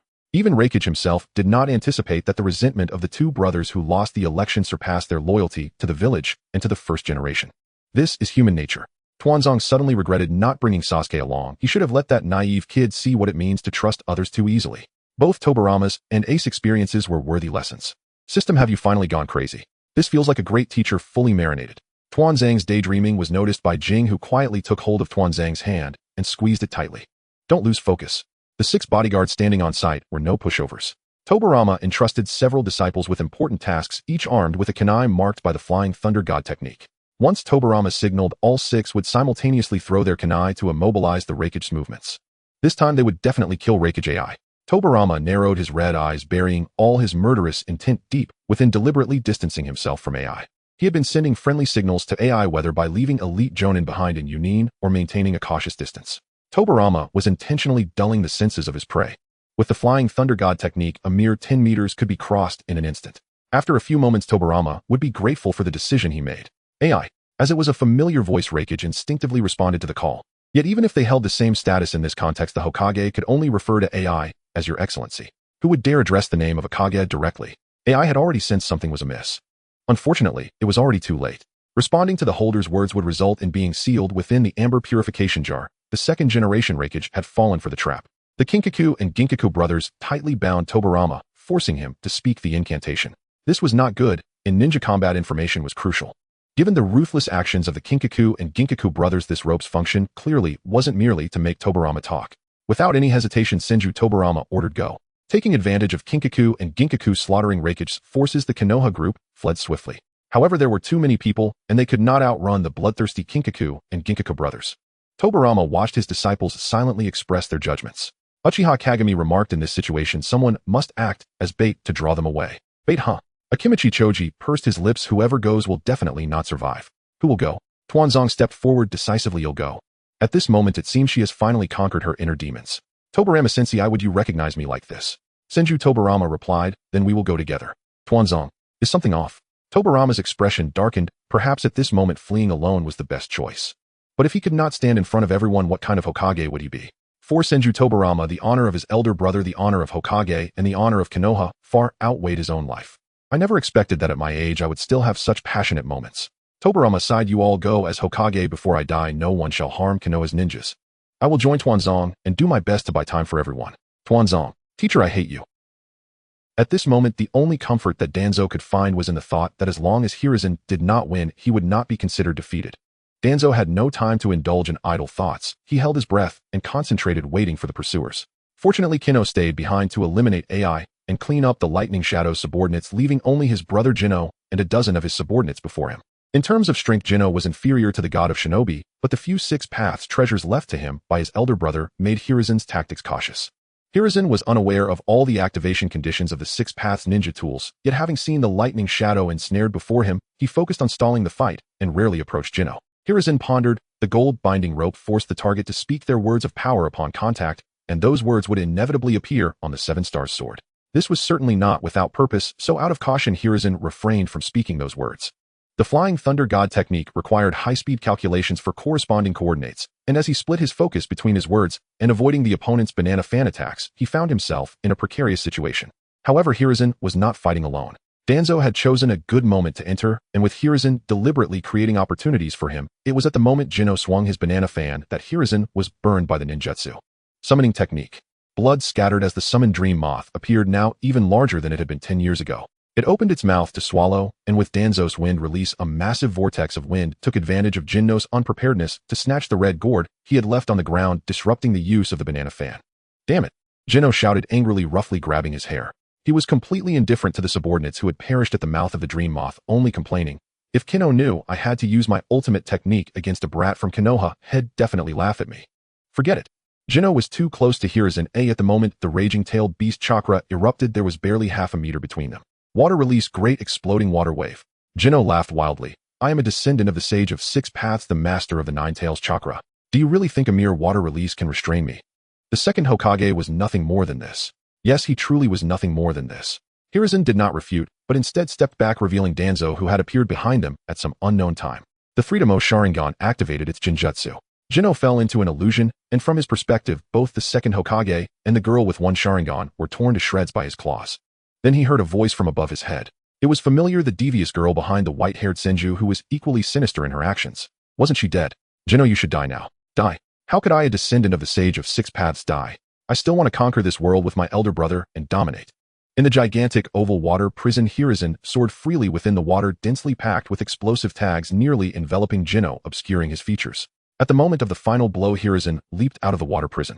The simultaneous detonation of the explosive tags caused a concentrated series of explosions, and Jino in the water prison was reduced to ashes with almost no reaction. This was a forbidden technique capable of blowing through the Ten Tails split body, more than sufficient to deal with a half Nine Tails Jinchuriki. Puff. Though powerful, this technique truly did not distinguish between friend and foe. Even the soft water had done everything possible to mitigate the damage from the explosion. Even if Hiruzen had used the Flying Thunder God to teleport to the battlefield's starting point a full 100 meters from the explosion site, the scattered water vapor from the blast still injured Hiruzen's internal organs. He coughed up blood. Danzo's luck was worse. His arm was directly injured by metal flying from the explosion point, embedding itself into the flesh. The tremendous force broke his humerus, causing a segment of bone to weirdly protrude from his arm. This right hand was temporarily incapacitated, greatly reducing Danzo's strength. Both master and disciple looked disheveled. Hiruzen gazed at this disciple who had accompanied him to the last moment, his expression tender, yet filled with reluctance. Danzo, you should leave now. Teacher Hiruzen. Am I to leave you here to die? You are the Hokage. Hiruzen smiled. I am merely the Hokage, but there will be many Hokage after me. Danzo's heart skipped a beat. I may die here, but the Hokage will not die. I want you to convey the last order of the second Hokage to Konoha. Hiruzen looked at his injuries. The third Hokage had been hesitating. The heirs chosen by Hiruzen were all exceptional, each with their strengths. Narashikaku was naive and kind-hearted with astonishing medical skills. Mido Kane was intelligent and known as a theoretical expert, Akimichi Kaze was steady in action, with well-rounded strength character and background. Uchiha Kagami was wise, loyal to Konoha, and could transcend narrow perspectives. But the ones Hiruzen had the most faith in were Hiruzen and Danzo. Hiruzen was cheerful and generous with a broad and compassionate heart, displaying the demeanor of an elder brother in his actions, beloved by all. Most importantly, Sarutobi Hiruzen was extraordinarily powerful, mastering 5 elemental ninjutsu.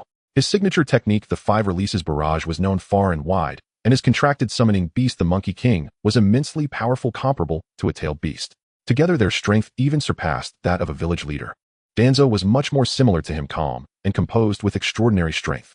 His ninjutsu and illusion skills flourished. In ninjutsu, no one in the village could surpass Danzo's beautiful wind release, and combined with the sealing techniques engraved on his body once engaged in close combat, unless facing a monster of his elder brother's caliber, no one could defeat him. In illusion techniques, Danzo also possessed a 3-tomo Sharingan, firmly establishing him as a master of Jinjutsu. Danzo had no obvious weaknesses, although his emotional relationships were somewhat complicated. It did not matter. Hiruzen privately thought that aside from his sister-in-law, who was more legitimate, the rest were all shameless individuals trying to cozy up to the Senju family. What kind of people dared to covet the beauty of his disciple? In any case, as a coveted little darling, Danzo did nothing wrong. Having discussed this matter, Hiruzen's choice for the Hokage successor was now very clear. From today on, Hiruzen will be the 3rd Hokage. Hiruzen never believed he could surpass his elder brother. If Hashirama were still around, how could anyone dare to act against Konoha? Thus he gave up on Danzo and chose Hiruzen. Danzo looked at Hiruzen with disappointment. So teacher is just an ordinary person. Hiruzen was just an ordinary man, a brother who spent his entire life living under the shadow of his elder brother. As long as one is human, mistakes will be made. Thus the teacher was wrong. Danzo, I will personally correct this mistake. Of course, I am just an ordinary person capable of being hurt and dying. Tobirama sighed. I've wanted to ask you for a long time, what kind of omnipotent image do I hold in your heart, teacher? Tobirama-sensei truly trusts his disciple. Perhaps later this 2nd Hokage and the deceased 2nd Raikage will have plenty of common topics to discuss. Danzo said, the most rational Hokage, a versatile and powerful ninja, a visionary politician. Tobirama's first reaction was to want to laugh. How could such a person possibly exist in the world? Yet sometimes a person's instincts can sense danger faster than their mind, especially for a battle-hardened ninja like Tobirama-sensei. He instinctively wanted to use Flying Thunder God to teleport. No, it was only before teleporting that Tobirama was shocked to perceive that those kunai marked with the Flying Thunder God were right behind him. Even the marks he deliberately made on the tree trunks and ground had all been transferred. To achieve such a level, one would need not only an extremely high level of self-awareness, but also a deep understanding of Tobirama-sensei's habits. Mirror. Tobirama truly did not want to believe it. Uchiha Kagami's eyes spun with 3-tomo, his smile tinged with apology. As expected of teacher Tobirama, even using the Sharingan to probe, it took a lot of time to uncover these hidden moves. Why? Tobirama-sensei's gaze was filled with deep sorrow. What a sad teacher betrayed by a trusted student. Susanoo. A familiar voice rang out. Tobirama turned to face Danzo's left eye, where the kaleidoscope pattern spun like a prison, wrapping around him like a giant net. The ocular technique Susanoo, in the moment of confrontation, ignored the disparity in strength, binding chakra, and sealing space for a second. A second may seem short, but for a top ninja, it is more than enough. Once caught, Tobirama-sensei would lose the greatest advantage of a ninja, his seemingly limitless ninjutsu, and the stealthy teleportation skill of Flying Thunder God. Teacher, your acting is too exaggerated. Rough wooden vines pierced through Tobirama-sensei and firmly pinned him in the air, ensuring he had no means of resistance. Only then did Danzo's endless desire to express himself pour forth. Even without marked kunai, Flying Thunder God could still teleport, but the precision could not be guaranteed. You almost got away from me. Danzo instinctively praised. To create such a powerful space-time ninjutsu truly worthy of teacher Tobirama. He felt he had been severely mocked. Tobirama was completely wrapped in branches with only his head sticking out. Listening to Danzo's praise, he lowered his head, remaining silent. Of course, being defeated is not your fault, Danzo smiled. You need not feel inferior, I am simply too strong. Tobirama-sensei's crimson eyes blinked without wavering. 10 years of power you've held, and you could endure so long, without using the Sharingan, even managing to steal would release such temperament. I underestimated you. Danzo, what exactly do you want to achieve by hiding for so long under my and my brother's watch? At this moment, various speculations surged in Tobirama-sensei's mind, such as whether Danzo had been a spy for some unknown force since childhood with the goal of destroying Konoha. No. With the 2 greatest bloodlines of Konoha in her grasp, perhaps it was to bring about the world's destruction. I want to be Hokage. Danzo declared word by word, becoming Hokage is my dream. Tobirama. Just this. Why use a sledgehammer to crack a nut? This is truly unimaginable. Does anyone understand? A kaleidoscope user acting coy and fawning under his command, hiding for 10 years, and she is even a wood-release user, all to vie for the Hokage position. In Tobirama-sensei's heart, Hokage is a responsibility, a burden, but not a reward for him. Every single day, he questions whether he can do everything while reminiscing about the days when his elder brother was still around, comparing the spirit of Konoha during the time of the first and second Hokage. He sighed, perhaps this is my poison and her honey. Danzo's outrageous request to become Hokage is comparable to Uchiha Madara and Senju Hashirama deciding together to make Tobirama-sensei their disciple just to inherit his meager powers. No, Danzo, are you insane?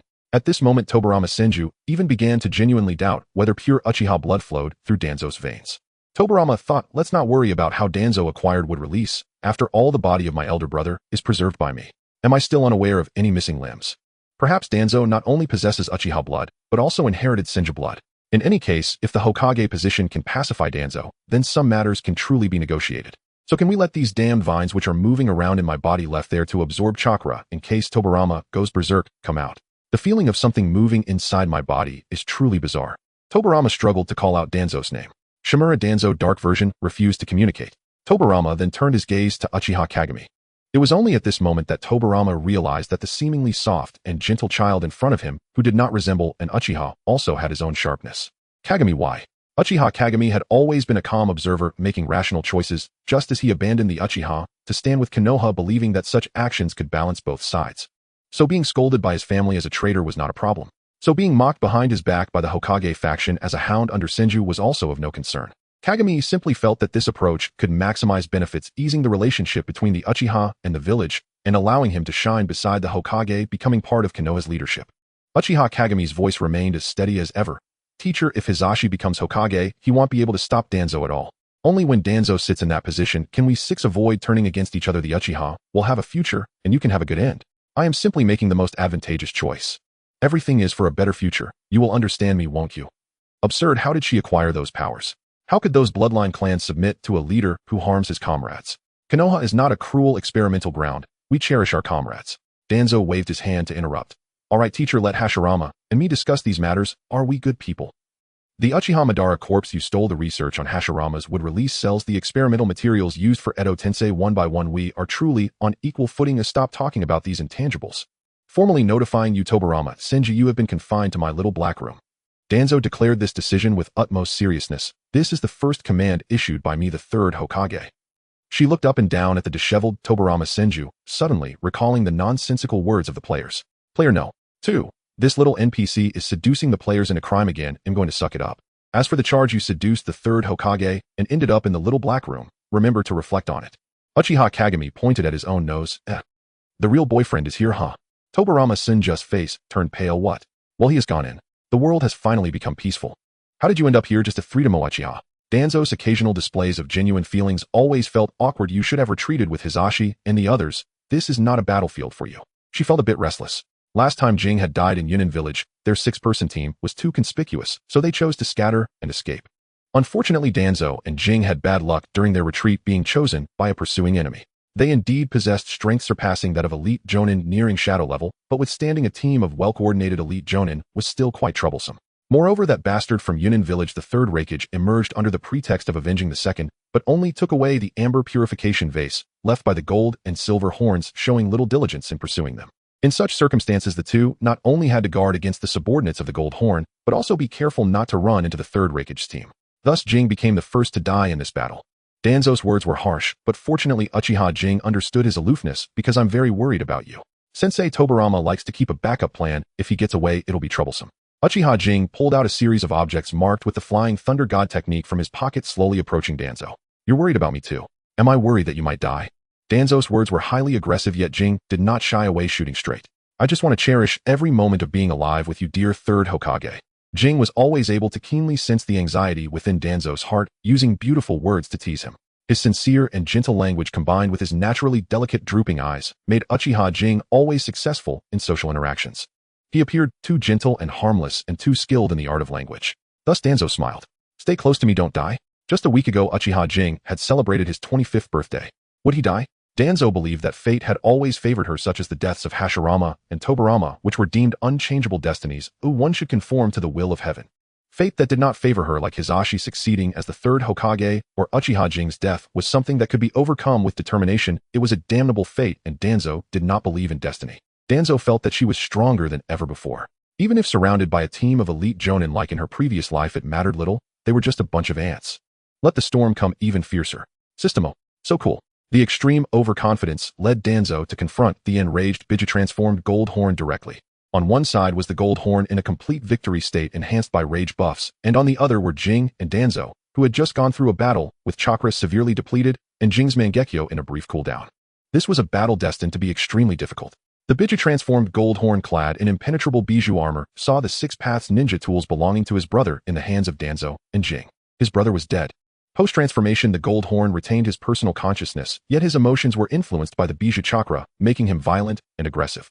Upon learning of his brother's death, overwhelming grief nearly consumed his rationality, and his claws lunged indiscriminately towards the two. Would release Birth of the Trees. Uchiha Jing's eyes glimmered with colors reflected in the countless branches attacking the Gold Horn, while such fierce vines carefully avoided him. One would release couldn't resolve the Gold Horn. The defensive power of his chakra armor was top-notch, and even if a branch managed to breach the edge of the armor, those wounds healed under the stimulation of Bijou chakra. What a troublesome guy. With the Mangekyo temporarily offline, Danzo still had an exquisite would release to suppress the Bijou. Countless branches surrounded her, providing both protection and turning into the most terrifying killing move at the moment the Gold Horn approached. The two of them, one relying on Bijou chakra to heal the other on Hashirama's cells, in an unmarked recovery, found the battle locked in a stalemate. It couldn't drag on any longer. It's time for you to witness the power of a deity. Beasts are ultimately just beasts. Would release wood dragon jutsu. Even the true Nine-Tails would only scream in agony under the strangulation of a wood dragon. In 2 consecutive duels, even if the total time was less than half a day, such high-intensity combat left Danzo feeling somewhat drained. She appeared exceedingly weak. Hurry, we need to go, the noise is too loud, and the Yunin will be here soon. If she faced the future third Raikage, it would be another battle that wouldn't be easy. Danzo pretended to appear weak, being supported by Jing as they fled. She was in disguise, but despite the act, her speed of escape was not slow. Not encountering him would be best. If she did run into the third Raikage, she still had the strength to fight. When you utter this phrase, the mysterious luck would always grant your wishes. Hell-piercing 4-book conduit. That guy attacked with a killing move, showing no intention of negotiation. Yunin village. Danzo gritted her teeth in hatred. Jing's Sharingan ability leaned towards illusions, yet AI was very cunning, having anticipated that there was a half Uchiha opposite them and refused to make eye contact. Danzo's eyes flickered. AI's intelligence was a bit outdated, and he did not yet know about her would release, so he let down his guard. He had not donned the chakra armor. If Jing could withstand one of AI's strikes, and then she could retaliate against the Raikage. But Jing. Danzo hesitated. Jing's small frame might not survive a hit. Uchiha Jing subtly tapped on Danzo's hand, signaling a code only they understood. Let me be the bait. Danzo looked at him. His gaze was gentle, yet determined. Your chakra is running low. We must strike decisively. Danzo, all right. AI gradually reduced his chakra until finally unleashing his most powerful strike, hell-piercing 1-book conduit. Uchiha Jing was his enemy. When AI attacked, he definitely would not aim for a location like the arm, thigh, or abdomen, where survival was likely. From the beginning, his target was Jing's heart. Cough. Uchiha Jing and AI coughed up blood simultaneously. Did they succeed? Ace's finger brushed past Uchiha Jing's heart, while Danzo's would release mercilessly pierced through Ace's heart. Both men fell simultaneously. Jing. In the haze, Uchiha Jing seemed to hear Danzo's voice. Countless fragmented memories flashed before his eyes. Was this a revolving lantern? That Danzo resembled the one in his memories, but was not entirely the same, and he too had a similar life trajectory, entering school at 5, becoming Tobirama's disciple in his teens, but with differences, marrying at 16 and having a child the following year. That Jing got along with everyone, and Danzo was no exception, but for Danzo, Uchiha Jing truly counted as a friend. Jing watched as Uchiha Jing and Danzo were cornered by the Gold Horn's forces into the forest with wolves in front and tigers behind. Uchiha Jing's physical skills were not excellent, and he was the first to be injured. In this era, there was no education that taught ninjas to abandon their companions. For Jing, it was understandable that Danzo would abandon him to escape. But what he could not accept was that Danzo had attacked him first, taking away that pair of Sharingan. Uchiha Jing died, filled with resentment and sorrow. Uchiha Jing. It turned out that the fate he spoke of, which would inevitably lead to death, had already fallen upon Danzo. In the dimness, Jing seemed to hear the sound of heaven. Only if one of them, either he or Danzo, died would this long battle come to an end. Otherwise, they would never return to Konoha, and the enemies they faced would only grow stronger. Uchiha Jing, what will you choose? It felt like his heavy eyelids trembled, fluttering like delicate eyelashes as he opened his eyes. Danzo looked worried, unable to stop the relief in her eyes. Jing, you finally woke up. Am I not dead yet? Uchiha Kagami touched his face in disbelief. Reality or illusion? The boundary between the two blurred in his mind. Danzo, however, picked him up and secured him on his back. What nonsense are you spouting? How could someone as black-hearted as you die so easily? You still need to come back to Konoha with me and continue your misdeeds. Uchiha Kagami, the most loyal subordinate of Lord Danzo, is also the greatest witness to my succession as the third Hokage. I cannot let you die. Kagami's somewhat dull and dim eyes brightened again. She spoke of our future. Future, what a beautiful word. Kagami cautiously asked. M2 injured my blood will become a weapon for others to locate us. Why don't you take my Sharingan with you? Shut up. 3 Tomo Sharingan is worth far less than my Hokage advisor. Danzo paid no mind to the pessimistic thoughts swirling in his head. Today Danzo had defeated Silver Horn, Tobirama-sensei, Golden Horn, and even the future third Hokage. He was trembling with excitement. Tremble, Shinobi world. I will be the strongest Hokage. With mastery over 5 attributes, Hisashi dared to declare this. I Danzo holds sealing techniques the Mangekyo Sharingan, and would release it. Do I not dare to speak out loud? She was full of confidence. After all, Senju Hashirama was dead and Uchiha Madara was still researching Danzo's Rinnegan. In some corner Danzo implicitly accepted that this thing belonged to him. Now Danzo reigned supreme in the entire shinobi world. Yes, you are the strongest. Uchiha Kagami leaned on Danzo's shoulder, feeling a bit teary. It was different, it was completely different. His Danzo stood tall in front of Tobirama-sensei, declaring, I am the Hokage. His Danzo had the courage to proclaim, I am the strongest. His Danzo no longer needed to seize Kagami's Sharingan. Clearly the lives of him and Kagami diverged into 2 completely different paths when they met Danzo at the age of 11. Why did fate insist on forcing these 2 paths to converge?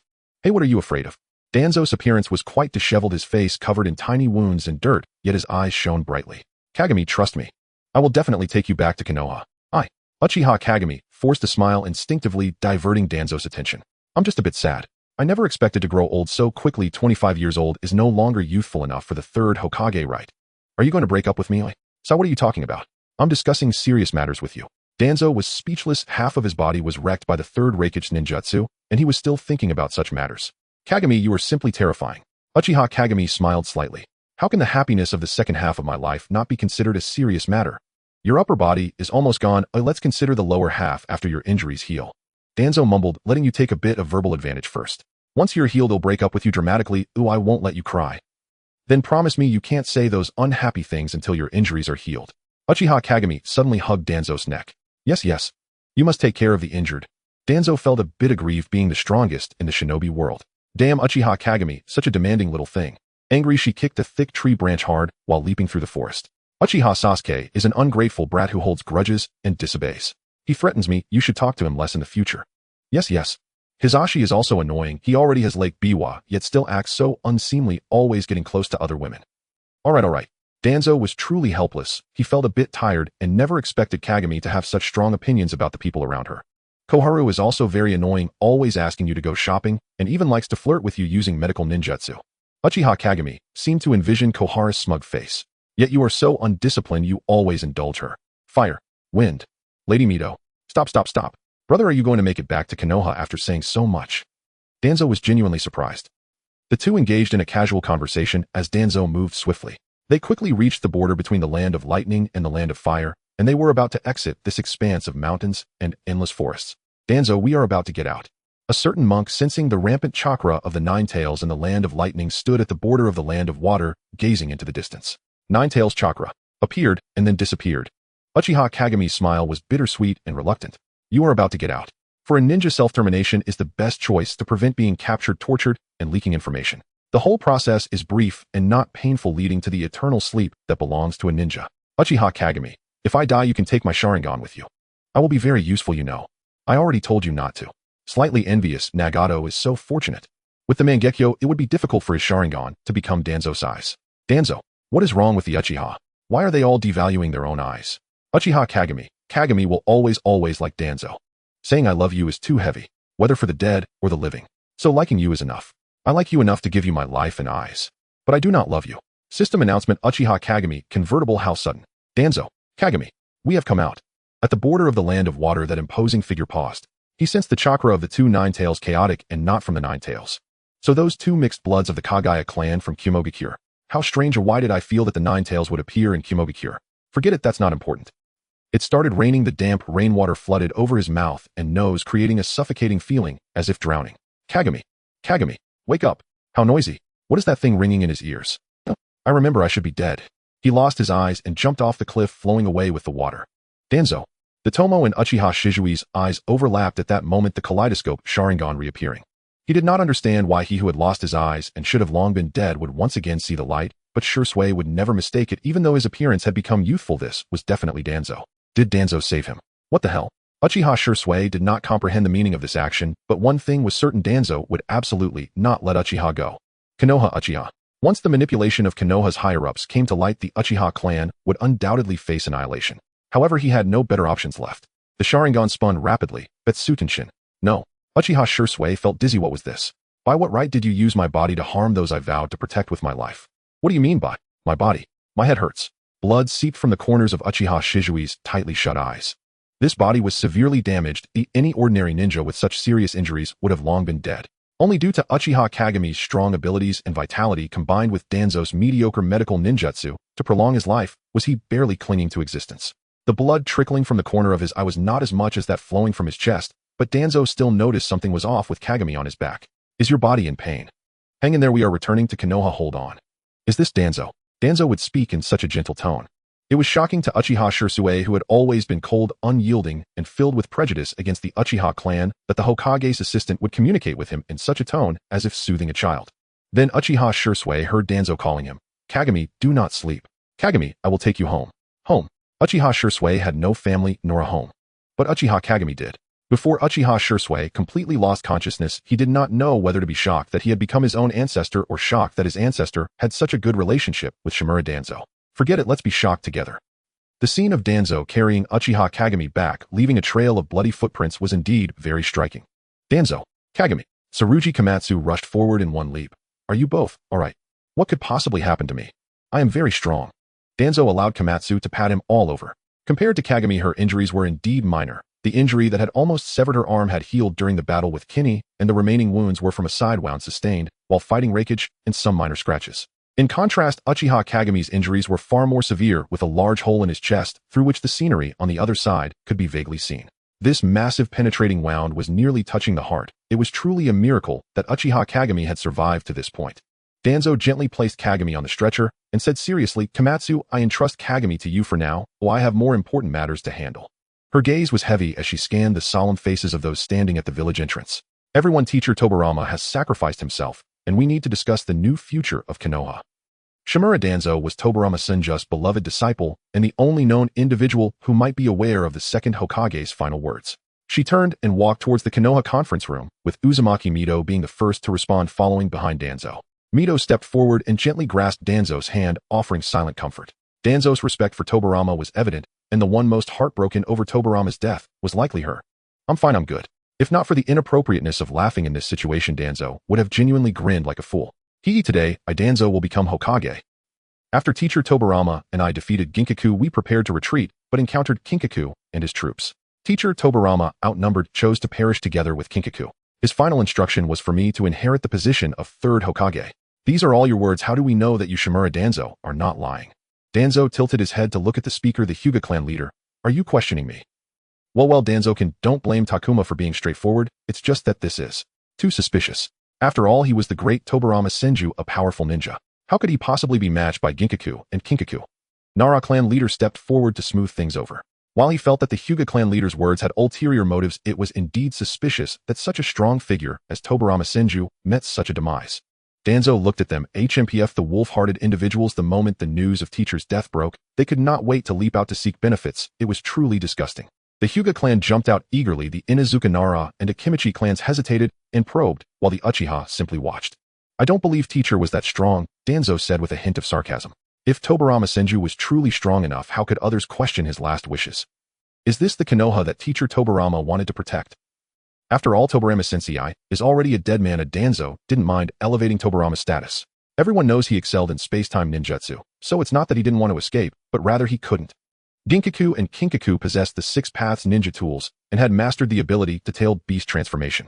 If he didn't confront them, he didn't buy us time. Would Konoha want to face a second Nine Tails invasion? Initially, Teacher only wanted me to cooperate with him to delay time so that Hayashi could lead the Jonin back to Konoha.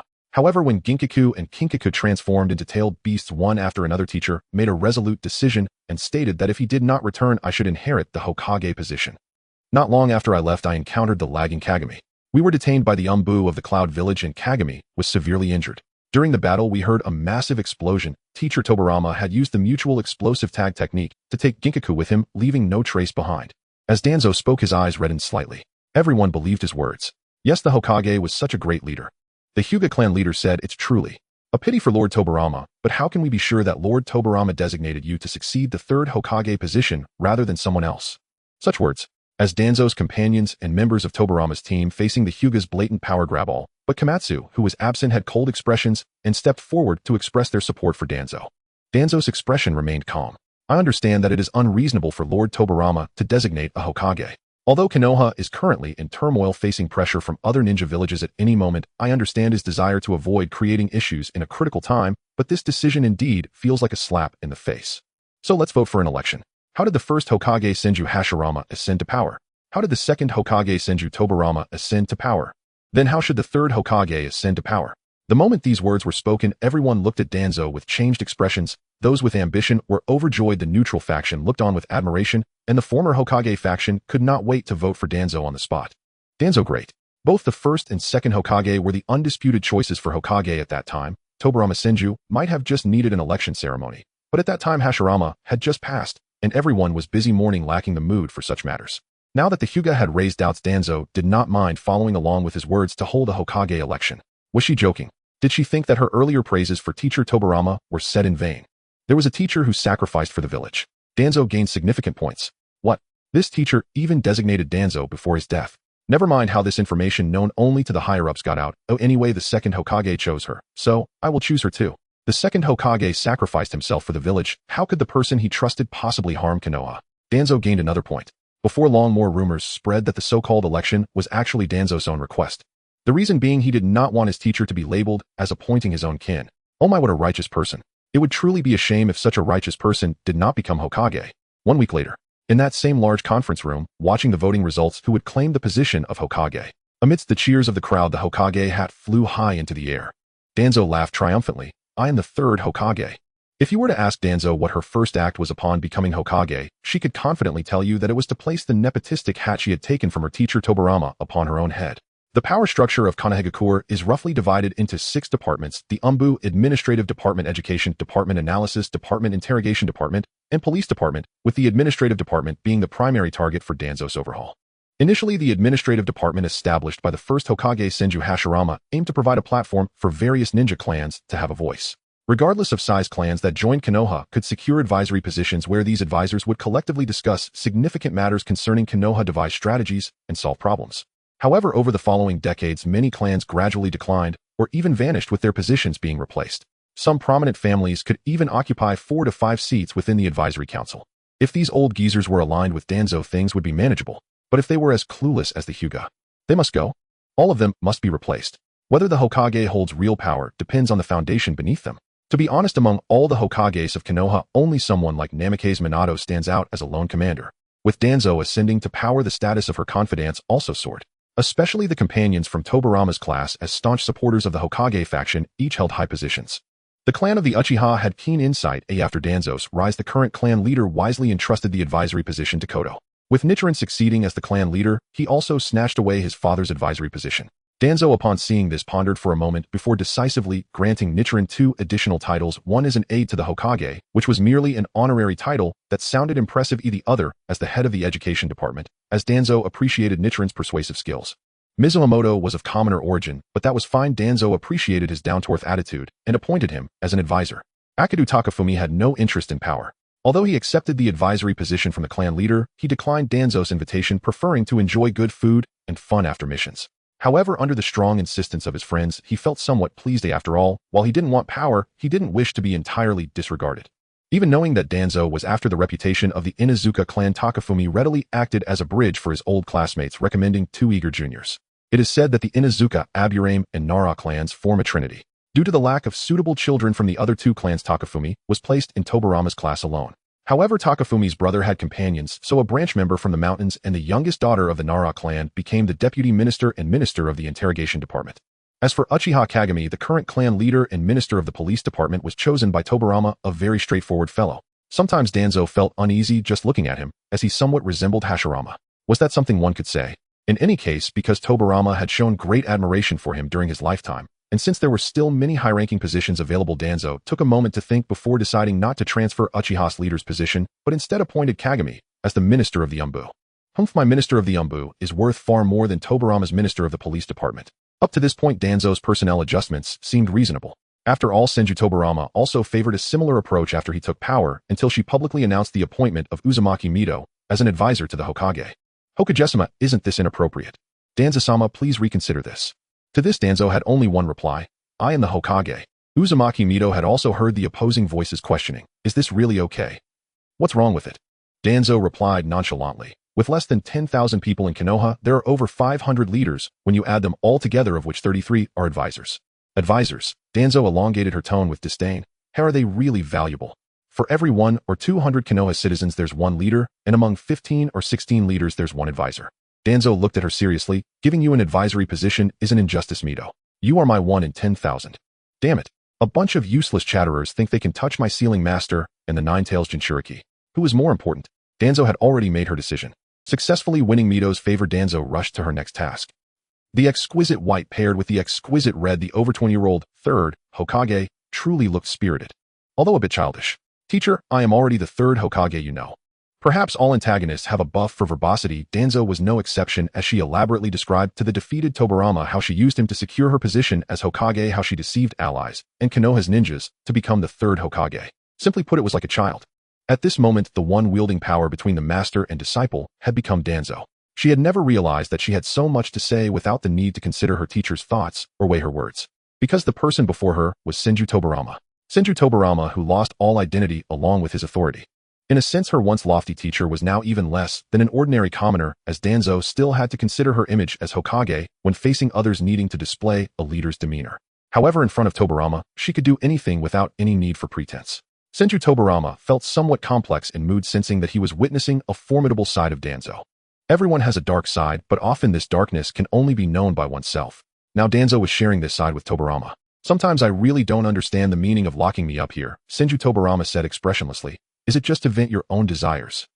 There was no light, no other person to converse with, and being completely bound by vines, this kind of prisoner life was less preferable than granting him a swift end. Sometimes Tobirama really questioned whether Danzo had ulterior motives toward him. After all, being locked in a small dark room only reminded him of the adult books he had stumbled upon in his cousin's room during his youth. Training, taming, and the like. Could it be that Danzo has designs on me? This is unacceptable.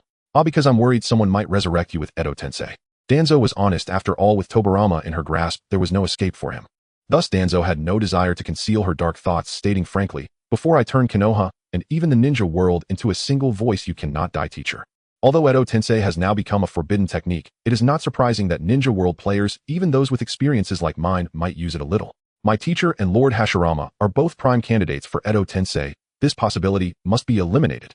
Teacher, please hang in there. I'll try to treat you better. What a proper reason. Senju Tobirama realized he was being overly sentimental. He, feeling humiliated, shouted, "Get out." Danzo, being turned away, helplessly touched her nose. The teacher's temper has worsened. Forget it, let's see Kagami next. I heard from Kodo that he was rescued after several days, and he finally woke up last night. The system hesitated. Don't you find the sequence of Mito, Tobirama, and Kagami strange? Did something odd sneak in there? Danzo, no, right. Confused. JPG. From Uchiha Shizui's perspective, Konoha may lose the Uchiha clan, but the Uchiha cannot lose Konoha's protection. Having returned from the battlefield of the Third Shinobi World War, Shizui's understanding of the power of the ninja village has deepened. The Uchiha schemes are destined to fail unless the clan produces someone as formidable as the Shura of the ninja world. The power of a single clan cannot possibly rival a large military organization like a ninja village. If they leave Konoha, the Uchiha's power will be divided among countless others, and the clan members may become breeding machines or tools for killing. If they stay in Konoha, those Uchiha who wish to rebel may be eradicated, but with Shursui and Itachi acting as moderates between the clan and the Hokage, perhaps the remaining clan members can live like ordinary people. This was Shizui's initial thought. Until one day during a mission, Shursui awakened his Mangekyo Sharingan. He desired to save his clan, to persuade his kin to abandon their plans for rebellion and live in peace, hoping for Konoha to show more leniency towards the Uchiha. With this thought, Shursui awakened the strongest Jinjutsu, Kodo Amatsukami, capable of invading the opponent's mind undetected and altering their will. The Sharingan is a reflection of the soul. To awaken such power, it is impossible to say that Shursui did not harbor thoughts of changing the upper echelons of Konoha. However, he was also very clear about 2 points. First, controlling the upper echelons of Konoha, if discovered, would be a far more serious crime than a collective rebellion by the Uchiha, even implicating those Uchiha who had originally gained the trust of the higher-ups. Second, the desire for rebellion among the Uchiha was very real. If he were to grant Kodo Amatsukami to the upper echelons of Konoha, leading them to trust the Uchiha too much, it would topple Konoha's governance, ushering in a more terrible calamity, something Shursui did not wish to witness. Thus, Uchiha Shursui planned to negotiate with Konoha using Kodo Amatsukami on the clan's leaders to gain the Hokage's support. However, he underestimated Danzo's and Konoha's fear of Kotoeme Tsukumi. Knowing he had no chance of survival, Shisui left one eye and the hope of the clan to his younger brother Uchiha Itachi, who shared similar ideals. They both wished for the clan to become better. Itachi was very smart, although Shisui felt regret. He believed that if it were Itachi, he would surely do better than him. Therefore, in a sense, Uchiha Shizui's act could be regarded as a forced suicide, as he never considered that he would have another chance to awaken. I am actually alive, Zangetsu Koharu said with an exasperated expression. I spent so much effort saving you for 5 or 6 days just to bring you back to life. I already told you your face is fine, it just needs to be bandaged for a while. You haven't been disfigured, so stop wearing that dead expression all the time. She thought that Mirai seemed a bit strange. Ever since he was rescued, he had been acting as if being alive was okay, and being dead was fine too. If the Mirai of the past was a refined and elegant cat-like handsome man, now he resembled a melancholy little dog drenched in rain. How to put it, after getting injured his eyes had become clear, and even the remnants of that old fox aura had disappeared. However, Koharu did not think too much about it. After all, she was the one who saved Uchiha Mirai. No one could be more certain than her as a doctor that this was indeed Mirai's body. So Mirai's mood was so low, perhaps because he was afraid of becoming disfigured and losing favor. Or maybe it was because Danzo hadn't come to find him in the past few days, leaving him feeling depressed. Thinking of this, Koharu couldn't help but say, I think you should be more understanding of Danzo. Clingy men are not popular. What kind of talk is that? What kind of talk is this? Uchiha Shisui felt goosebumps all over. During his days of unconsciousness, he had heard enough related comments. Why did every visitor who came to see him have to mention Shimura Danzō while offering their condolences?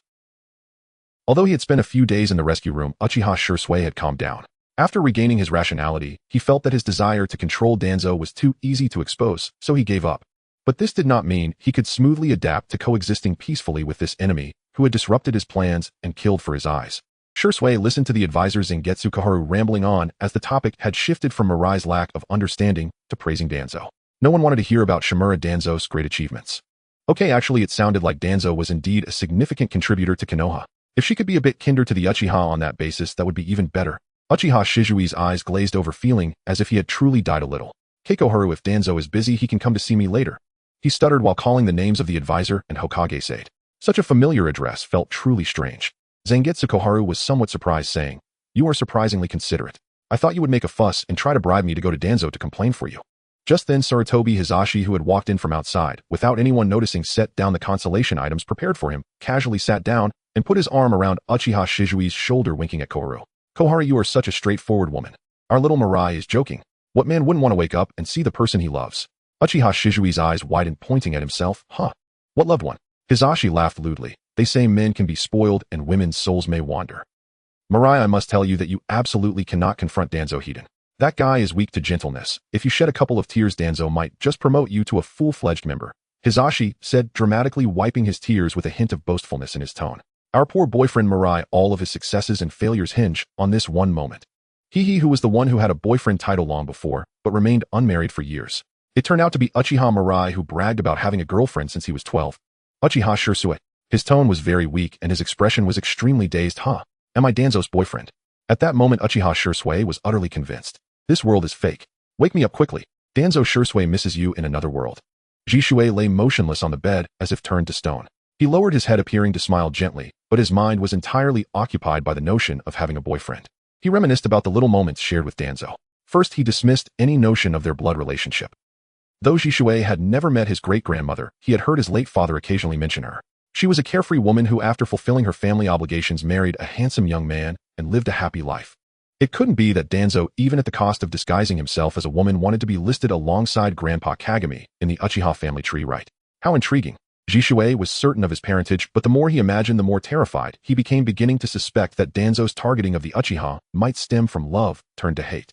This feeling was akin to discovering one day that your cold-hearted boss was actually entangled with your ancestor. Enemies didn't seem like enemies and relatives didn't seem like relatives. It was truly complicated. Thus, when he heard the medical staff mention that Danzo would come to visit him that afternoon, Uchiha Jishui couldn't help but tighten his grip. Oh no, after several days of speculation, Uchiha Jishui could no longer face Danzo directly. Come in. After a polite knock, Jishui nervously uttered these words. Kagami. Danzo was in a very good mood. Why wouldn't she smile on such a joyous day? Her tone was unexpectedly gentle when addressing her loyal subordinate. Uchiha Jishui's body stiffened. Danzo naturally sat down at the bedside, holding his hand. Kagami, I've become the Hokage. I'm so happy. Her tone was reminiscent of a child boasting about a new toy, which wasn't off-putting. But Uchiha Jishui was taken aback, raising his head in shock, his expression filled with confusion. Was it true that Danzo had become the third Hokage? Uchiha Jishue was not familiar with this Danzo. The closest he had been was when he was injured and dazed lying on her back listening to her speak to Kagami, with a mix of tenderness and urgency. However, it was only now that Jishue clearly saw Danzo's appearance. How should he describe it?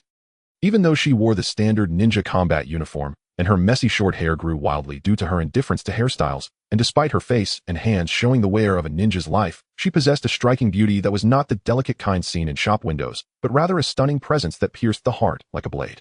This person appeared refined and handsome aloof, yet with a wildness and allure that was entirely inconsistent with her demeanor. A very contradictory individual. Whether it was the contradiction between her face and her aura or the clash between the past and the future. Alright, Jishue felt a bit flushed as he attempted to withdraw his hand from his grandfather's partner's grip. While her face was indeed authoritative, his grandfather's gender should sometimes be a bit more defined. Of course, personality was also very important. Zishui's evasive action caused Danzo, still immersed in sharing joy with her companions, to pause for a moment. She looked somewhat worried. Kagami, are you feeling unwell?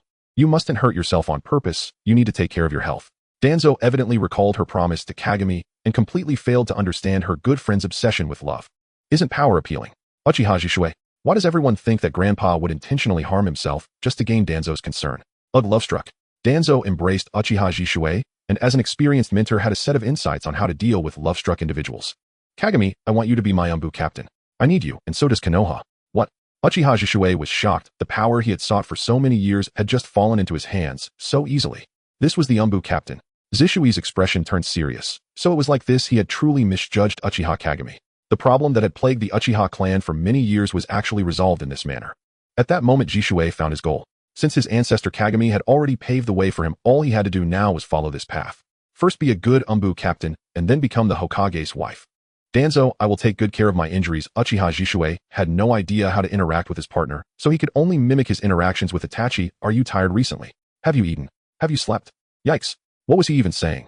Seeing Danzo's bewildered expression, Uchiha Jishue, willing to become the Hokage's man, puckered his lips and leaned in a kiss. His movement was too swift. The kiss landed squarely on Danzo's cheek. Danzo. Oh. She wiped her face with a handkerchief resembling a little kitten, frantically washing her face after getting dirted by someone else's saliva. Quite adorable. Jishue smacked his lips. No. This was a bit terrifying. Uchiha Jishue felt dazed, wondering how this flicker of affection had come about in the realm of the dead. Did your grandson really turn out to be a beauty enthusiast? Danzo, what is he doing? What is he doing? Oh no, in Konoha, there's actually someone taking liberties with the Hokage. Danzo looked at Kagami. You've changed. System, exactly. You used to let us have our fun for free, but today why are you asking for rewards? Bad dog. Danzo paid no heed to the system's nonsense. She and Kagami were the best of friends. She glanced down at her curves, not very noticeable under her combat uniform. Let's start over. She and Kagami were the best of siblings. System siblings are just siblings. An older sister cannot become a wife. If she becomes a wife, she can no longer straightforwardly pat her brother's shoulder and build Konoha together. If she becomes a wife, they can only snuggle together under the covers at night, immersed in the bed of desire and love. Therefore, an older sister can only be a wife. Oh no, I mean a wife can only be an older sister. Danzo. System, go away. It was impossible to go away. In short, the two parties involved fell into a prolonged silence. Uchiha Jishue, is Kagami not right? Is Danzo not right? Am I not right? Danzo, oh no, this guy won't give me free benefits. Damn, it is the Umbu captain. I just decided on going to be scrapped. Kagami, my teacher, and I worked late into the night dealing with affairs. A figure that had been standing at the door for an unknown period walked in with a standard Uchiha appearance, black hair, black eyes, and a striking presence, standing at over 6 feet tall in front of the hospital bed. Some boyfriend who has been sleeping all day woke up and has been clamoring to see Danzo. Uchiha Sasuke looked at Danzo and tilted his head, asking, teacher, shouldn't boyfriends be disciplined? Uchiha Zishui's expression remained unchanged. Oh, so this is Danzo's disciple. He seemed like an Uchiha, but Jishue had never met this person. Perhaps he spoke too irritatingly and died young. For some reason, Jishue felt that this face, this way of speaking, and this somewhat hostile, yet unexpectedly close attitude felt very familiar. Uchiha Sasuke found today's mirror particularly irritating. Although the mirror usually liked to say strange things to deliberately tease him, the current mirror, with an expression of gentle sincerity, yet completely disregarding him, was even more infuriating. Damn it, you are just Danzo's boyfriend while I am her disciple. In fact, even Danzo herself found it a bit overwhelming and slipped away. Has the mirror become even more assertive? System, something is off with him. Chakra is the sum of physical and spiritual strength, and the chakra aura of the Uchiha mirror before him has undergone a subtle change. Danzo, I know at least that body belongs to the mirror. System, aren't you going to deal with that trouble? After thinking for a moment, Danzo shook his head. It's unknown who has taken over the mirror's body, but the mirror's low-profile appeasement and humble demeanor still somewhat satisfied Danzo, even though that guy seemed to misunderstand the nature of his relationship with the mirror. Danzo, it's just temporarily handing over the mirror's body to that guy for safekeeping. She knows sealing techniques that involve the soul layer, but no one knows if the mirror is still in this body or a body without a soul is just a corpse, isn't it? Danzo didn't want to see Uchiha mirror becoming rotten and stinky. Perhaps it would be good to summon the mirror's soul using the impure world reincarnation. System, your attitude is quite calm. Danzo raised an eyebrow. Is death really such a terrifying existence? This is the world of ninjas. Even the boundary between life and death has been blurred by the extraordinary Senju Tobirama. Impure world reincarnation, rebirth, life, reincarnation. If the dead can be revived, then losing the fear of death is also a norm. In other words, Danzo is an extremely indifferent guy towards life, whether it's his own or others. Dead. Can't we just resurrect them? After all, there are so many strange characters in this world. Is the Rinnegan really that rare for Danzo? Danzo, let's deal with the mirror's matters later. That guy has occupied the mirror's body, so let him endure the most difficult period of healing. The system smacked its lips. You straight guys really have no limit. Danzo. The system grinned. Sorry, I forgot you guys have a sibling relationship. He nerve. Uchiha Sasuke wanted to follow Danzo out, but was pulled back by Uchiha Shisui. What are you doing? Little Sasuke. Uchiha Sasuke took a step back. Don't call me with such a disgusting tone. Shisui's expression was hurt. Indeed, little Itachi's younger brother didn't like him, perhaps because he hadn't done well enough. In any case, Shisui accepted the fact that he was disliked by Sasuke.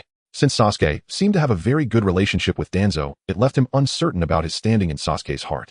He always felt that as soon as he told Sasuke something, it would be exposed the next moment. Completely unaware that he had been stripped of his disguise by Danzo, Shisui hesitated. He reached out and mimicked little Itachi's signature move, flicking Sasuke's forehead. Little Sasuke. Shisui looked at Sasuke with expectation. Uchiha Sasuke indeed looked perplexed. Brother. No, his brother wouldn't be this annoying. Uchiha Sasuke narrowed his eyes, scrutinizing the Uchiha mirror before him. It was too similar. Shisui was originally a descendant of the mirror and bore 7 points of resemblance. Combined with that gaze and expression, it was simply a Shisui. The fog in his mind was artificially cleared, and Uchiha Sasuke shouted out that name from his memory, Uchiha Shisui, who had been a part of his life for over 20 years. It's me, he admitted. After successfully reuniting, the two finally agreed to sit face to face. Uchiha Shisui recounted the cause of his death and some events that occurred between him and Itachi at the time, then quietly asked, after I died, how is the Uchiha clan? Looking at Sasuke's closeness to Danzo, Shisui felt that Itachi had likely succeeded. Sasuke, they are all dead. Huh. Sasuke, I am the last Uchiha. From Sasuke's mouth, Uchiha Shisui learned the fate of the Uchiha clan after his death. Shisui, you mean to say Itachi took my Mangekyo, awakened his own Mangekyo, and after knowing that the clan leader also awakened his Mangekyo, he wiped out the entire clan, leaving only you? Shisui laughed in frustration. Yes, Shisui certainly yearned for peace as a Uchiha, so he was willing to stand by the village and suppress those rebellious clansmen, but that didn't mean he could sacrifice the entire clan for Konoha. Did Uchiha Itachi go mad? At least leave 2 behind. Sasuke also felt that his brother had become somewhat extreme. Maybe so. At that time, Itachi was completely engulfed in madness, pressured by Konoha, by the family and father, as well as by Uchiha Obito and Madara. He could not see the future of the clan anymore. I am very sorry, brother Shisui. If you have any dissatisfaction, just vent it on me. Sasuke sincerely hoped to atone for his brother. Sadly, the Uchiha clan was utterly annihilated. Those who were wronged by Itachi couldn't even ask for accountability. Uchiha Shizui's heart was suddenly extinguished with anger, not because he no longer hated Uchiha Itachi, but because it felt meaningless. So tragic. Little Itachi, the brother you worked so hard to save, is actually not happy. Forcing Sasuke to live with such pain, trapped in that night of the clan's massacre from which he can never escape, is that what you hope to see? Being a descendant of the Uchiha, is it a blessing or a curse for him? With Sasuke's explanation, Uchiha Shisui gained more understanding of the events that transpired in the 10 years after his death. It seems that Sasuke as a beneficiary has had a much more tragic life than he imagined. Uchiha Shisui did not hate Sasuke. He listened to the Uchiha's downfall, Danzo's death, Uchiha Obito's betrayal, and the end of Uchiha Madara's plan, and sighed deeply. The fate of the Uchiha is not something I or Itachi can change. Uchiha Madara and Uchiha Obito, as long as these 2 Uchihas exist, the relationship between Konoha and the Uchiha can never be eased. At least at the time of Shizui's birth, there was no opportunity. He was born too late. But it's okay, a Shisui still has a chance to make amends. He solemnly held Uchiha Sasuke's hand. Sasuke, those things are already in the past. Once we could not change the fate of the Uchiha clan, but now I want to try again. In changing the fate of the Uchiha, we will always stand on the same front. Sasuke nodded. I think so too. This is the Uchiha's opportunity. So I have an idea. The two spoke almost in unison. Shisui, for the Uchiha, I must become Hokage. Sasuke, for the Uchiha, I must become the Hokage's wife. Shisui was shocked. You want to be Hokage? Sasuke's expression was guarded as he took a few steps back in shock, almost exiting the hospital room. You want to be Hokage's wife? No. Uchiha Shirsue was sweating profusely as he explained, I really don't want to be the Hokage's wife. Who? Smoke wafted from his lips enveloped in a barely discernible fragrance leisurely and lightly exhaled onto the person's face. As he inhaled slowly, the soft crackle of the burning tobacco was particularly clear. Tosaka slightly lowered his gaze, his long eyelashes casting a faint shadow beneath his eyes. Trouble again. The player stared intently at the figure standing before him, Tosaka, not even daring to blink. Uncontrollable tears spilled from the corners of his mouth. Saha.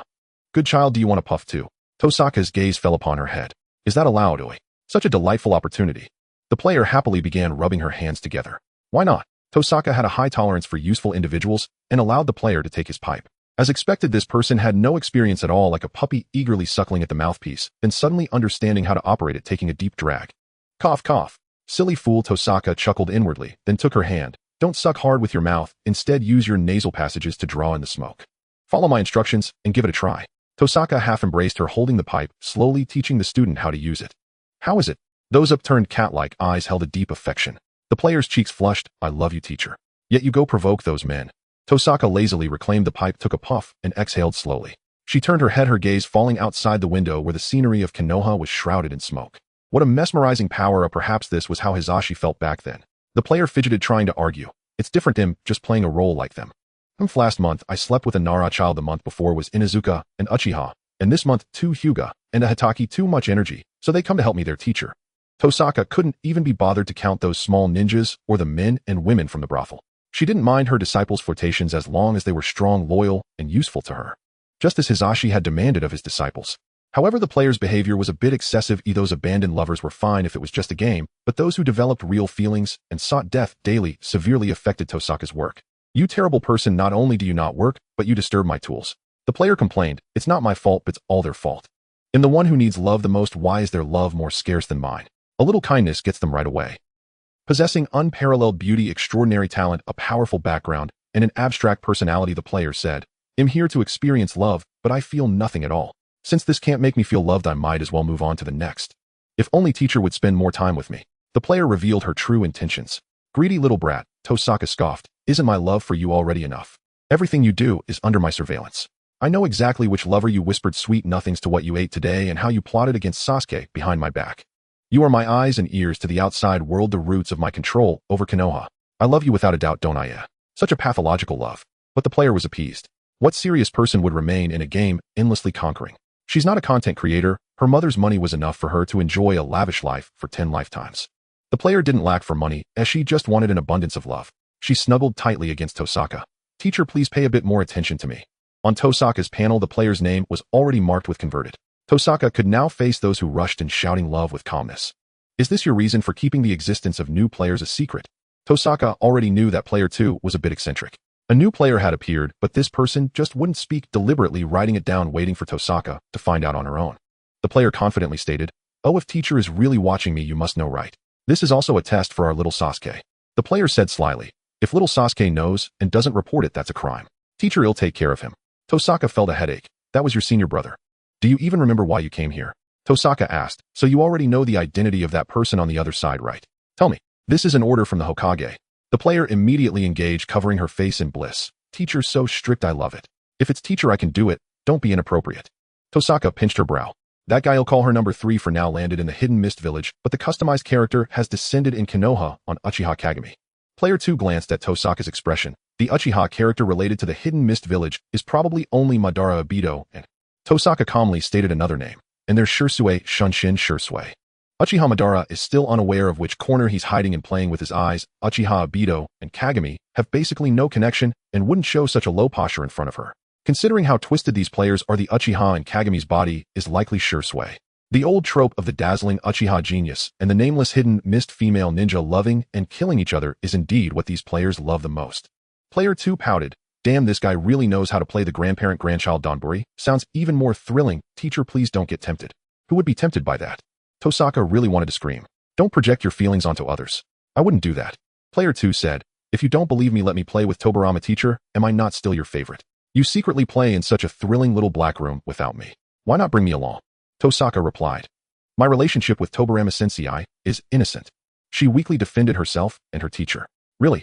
Tosaka rubbed her forehead. Really, what can you accomplish in such a short time? Do not question Tobirama-sensei's capabilities.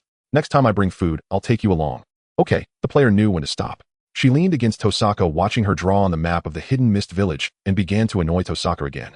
After all, the player was a high-maintenance baby. Isn't it enough that teacher has me? Do you really have to target another player? That guy is so poor he can't even afford the Otsutsuki bloodline, hesitating in the shop for ages before finally buying a pair of Rinnegan and would release, preparing to impersonate the Senju and Uchiha descendants running away during the Warring States period. What a cliché plot. Player 2 grumbled, "Teacher, please don't let this poor guy cling to you. Seriously, why not target me? Our player and NPC data don't communicate, so even if teacher changes my feelings, it won't affect my love for you. Why not use mine?" Tosaka's hand pressed on the player's wriggling body. "I won't allow any part of your data to be taken by the system. You belong to me. XXX player's real name redacted." Oh. The player joyfully found it hard to breathe. She felt an unprecedented love. Teacher's love. Uchiha Sasuke's confession came quicker than expected. "Danzo, I have something to tell you about Jing." Without a doubt, Uchiha Sasuke was a person with very clear goals. Whether it was his past desire for revenge or the wish to become stronger, once he made a decision, he would act. Including now, he wanted to become Hokage. How could he become Hokage? Hadn't Danzo already taught him through actions? To become the favorite disciple of his teacher, he needed to possess great strength, think like a politician, and gain the support of the ninja clans. What an excellent answer sheet. Danzo broke his own fate, so now it was Sasuke's turn to break the fate of the Uchiha clan. Entrusting hope to others is a foolish thing. Shursui had already provided a bloody example to prove the validity of this statement. "So sorry, Shursui." Uchiha Sasuke hesitated for 0 seconds, decisively deciding to sell out Uchiha Shursui, detailing Shizui's ridiculous seduction plan in full. "Danzo, this Jing is very dangerous. He can't continue to stay by your side." Sasuke said, "I don't know why, but he trusts me a lot. Why don't I temporarily keep an eye on him? By the way, can I take the position of the head of the Umbu? This guy shows no courtesy to your Shursui," taking without hesitation.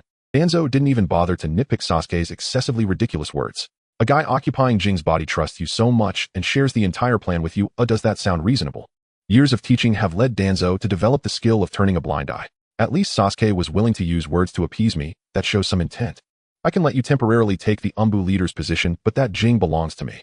Danzo had no intention of letting Uchiha Jing go, so after deciding to keep Uchiha Shursui confined at home, she announced to the outside world that Jing was ill and needed her care. Why did he bring someone back home? Sasuke hesitated. He just stabbed Shursui in the back. The third Hokage was very busy preparing to immerse himself in his grand plans after leaving Shursui in the large estate. As a highly proactive villain, Danzo's execution ability was truly unparalleled among Hokage. Poor player 3 was caught off guard by 2 bad women while scouting in the Mist Village. "Let me go." Mochizuki Sachi screamed loudly. Danzo looked at this little girl. Her name seemed like that of a serious person. All right, even if you scream your throat raw, no one will come to save you." Player 2 smiled as he patted player 3's cheek, tying her up like a rice dumpling, then stepped proudly on Sachi. "What a cheesy line." Sachi instinctively complained. "So she's a comic relief character, my apologies." Sachi suddenly realized, "Wait, why would you say something like that? Could it be that you are the one selling world usage rights on the forum?" "Correct. Then I'm here to claim my reward," Player 2 said happily. Sachi, what the heck? Player 2 planned to offer Sachi an eye-gouging service, a perverted act that frightened the little girl. "He'll do it." Danzo blocked the player's hand. "You don't want to do it this way, do you?" Players aren't perverts. She's really just an ordinary little girl. The ninja game has a combat option to skip, and blood scenes will all be pixelated. This cruel world never stained her with darkness. Danzo didn't need to let the child in her arms grow up. In contrast to extreme control, there was an extreme desire to protect. This world belonged to Danzo and the players. She would protect her important assets well. Player 2 stuttered. According to the network intelligent management law, game characters cannot intentionally abuse or harm players. It's a violation. If the system detects it, Danzo would be classified as abnormal data. For you, it's all right. They gazed at each other deeply. Sachi, what's going on? Am I also part of your play? Sachi's nervousness eased slightly, and her reason began to return a bit, realizing what she had been afraid of. Unlike that unfortunate player 1A, the other 2 players had loaded pain suppression and pixelation features. In plain terms, even dismemberment wouldn't be that significant to them. Sachi surprisingly had the heart to watch player 2 and an NPC being intimate. Player 3 had no sense of being captured and couldn't help but mock the box of chives. "You're not as rich as described on the forum. You didn't even buy her a reincarnation. How pathetic." "Sweet," Player 2 said, "because the teacher said I don't want you to get hurt." Sachi, enough already. Danzo approached closer, and player 3 looked at her, mainly at her face, unable to resist asking, "What's the data on this NPC?" Player 2, "I won't tell you, the teacher is mine. So stingy, I'll be back. I'll buy a bunch of stuff in the mall later and make it right." "I turned off the multiplayer switch," Player 2 said innocently. "Get lost." Then she successfully logged off. Very hasty. Danzo played with the freshly minted reincarnation eyes. The yellow circular eyes looked ugly, but Danzo gazed at them as if looking at a stunning beauty of fortune beyond measure. Be careful with those eyes. Player looked horrified. Calm down. Danzo thought the player might say something useful. Instead, the player said, these eyes are so ugly, teacher. Forget it. Could she really expect players to spit ivory from the mouth of a dog? It can only be said that Danzo underestimated the importance of beauty to players. This guy fiddled with it and unexpectedly pulled out a synthesis table. Teacher, this is my lifelong request. In the end, what moved Danzo was not just the ability to switch freely between her own eyes and the reincarnation eyes after synthesis.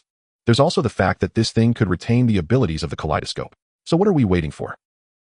The consumption of the reincarnation eyes on the body is indeed great, but since Hiyori became the Minister of Education and part-time Principal, Danzo's list of transformations has never lacked chakra experience packs. Her chakra amount is terrifyingly large now. Having fulfilled her wish by seeing the abilities of the reincarnation eyes on the system interface, Danzo began to laugh maniacally. Let's go. Teacher, where are we going? Danzo confidently placed her hands on her hips. It's time for the relics of the old era to exit the stage. Did you think I would forget the humiliation Uchiha Madara inflicted on me? Only 60 chapters of the text have passed. I must not forget. My Danzo's eyes are not small. Danzo knew exactly where Madara was hiding. She directly cosplayed as Hashirama, shouting, Madara. Provocation at the door. Now standing in front of you is Shimura, the wood release user, kaleidoscope, Sharingan reincarnation, eye sealing master, wind release expert Danzo. Foolish Madara, quickly surrender. The graveyard of mountains. This is the place where all beings meet their end, characterized by complex terrain and harsh environments devoid of any signs of human activity. The desolate area is littered with the remains of large animals and even gigantic skeletons. A voice reverberated through the vast sky, echoing for a long time. Underground base. Uchiha Madara slowly opened his eyes, the patterns of the Sharingan swirling within them. He recognized it. It was that ambitious little brat. I heard that Tobirama, that fool, died at the hands of the Cloud Shinobi. Danzo took his position and became the third Hokage, but has he already impatiently sought to eliminate me this obstacle? The Hokage of Konoha. Madara snorted disdainfully.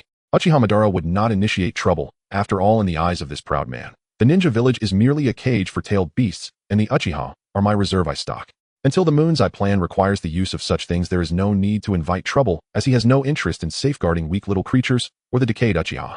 However, this kind of unnecessary tolerance, akin to an adult looking down on a child, would not be bestowed upon someone like Danzo, who seeks provocation. The tamed brat of Konoha. Uchiha Madara decided to teach her a lesson. He slowly stood up, his oppressive chakra surging, and the enormous Susanoo rose into the air. Without a doubt, Uchiha Madara was acutely aware that his ideals were too lofty. Not everyone could accept them, especially someone like Danzo, who seemed completely satisfied, as if his life held no regrets. Without the resolve to drag the entire world down with him, one could never become Madara's companion. Thus, he is the enemy. The enormous Susanoo soared into the sky, wielding a long blade that mercilessly slashed down. Teacher. The player scrambled in panic, having never witnessed such a scene before. What she saw in the CG was nothing compared to facing reality. Danzo shielded her behind him, saying, what are you afraid of? This level of attack is nothing. For that Madara, it's merely a greeting. The player hesitated. Is that really how he greets people? What if we can't take it? If you can't take it, then you die. Danzo felt a bit tired of, after all, we are enemies. As the enormous sword light struck down, Danzo's chakra surged violently towards his hands, declaring, would release, would human technique. A wooden giant taller than Susanoo appeared out of thin air and caught the almost space-splitting strike barehanded. Ha ha ha. Uchiha Madara laughed heartily, covering his eyes. You've truly impressed me. This is Konoha. This is the Hokage. The Hokage who stole the powers of Uchiha and Senju. He leaned forward, saying, Danzo, I underestimated you. It seems your ambition for power has not been corroded by the useless emotions of the Senju. Madara found this scene to be incredibly entertaining. You won't be understood or acknowledged for your pursuit of power in that hypocritical place called Konoha. Uchiha Madara said seriously, you should come to my side and help create a new world. What are you babbling about? Have you lost your mind? Why would I want others to understand my strength? Danzo was greatly shocked by Madara's words and criticized his childish persuasion techniques. Those people are crawling at my feet begging for my recognition. Alright, I didn't come here to listen to an old man's sermon. This is my stage, Madara. Ha! You naive little brat. Is it Hashirama's wood release that gave you the courage to challenge me? But even if Hashirama stood here, he would only become my defeated foe. Thinking of his dear friend and rival, Uchiha Madara felt a mix of sadness, anger, and joy. Complex emotions crashed against his heart like waves. Uchiha Madara furrowed his brows. Something is off. He is not the kind of person who becomes immersed in intense emotions during battle. Battle. Battle. Battle. Battle. This is the battlefield experience Uchiha Madara desires, and he fully immerses himself in such exhilarating moments. Genjutsu. He subconsciously attempted to dispel it. However, the giant wooden hand came crashing down, and Uchiha Madara instinctively manipulated Susanoo to counterattack. Madara, have you forgotten our ideals? Hashirama. This annoying guy, I'm in the middle of a battle, and he chooses this moment to cause trouble. He really is that silly person who never knows when to stop talking. Uchiha Madara shook his head vigorously as being distracted in battle caused his Susanoo to react a moment too late, getting knocked away by Danzo's wooden giant. The Susanoo that fell to the ground rose again, and multiple shuriken-like tomo appeared between its hands, flying towards Danzo. Uchiha Madara reacted extremely quickly, attempting to distance himself from Danzo for a ranged attack. However, how unfortunate. Madara, you cannot defeat me. Danzo looked down at him. Look, I discovered something you fear the would release.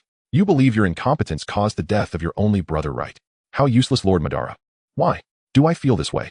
Uchiha Madara staggered, nearly falling to the ground. Indeed, Madara had experienced such regret and panic. In the moment his Sharingan approached blindness, he could no longer lead his clan to defeat Hashirama. Those days filled with resentment and anxiety.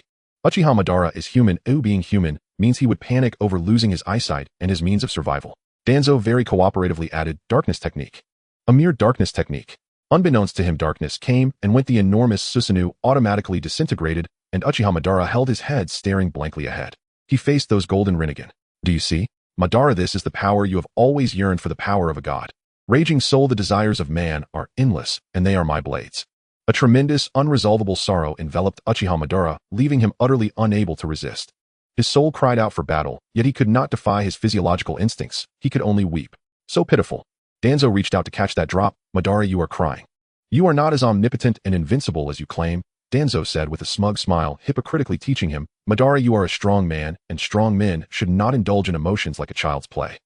Uchiha Madara, you little brat with a strong desire for revenge. It's alright being as kind as I am. I naturally cannot bear to see you suffer like this. Danzo pinched Uchiha Madara's chin, forcing him to look up at that beautiful face, drenched in tears, feeling quite pleased.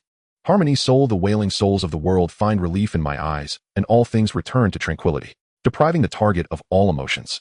Just a moment ago, the person who was immersed in pain now wore a calm, detached expression. Danzo exclaimed, wow, so that Uchiha Madara's face can show such an expression.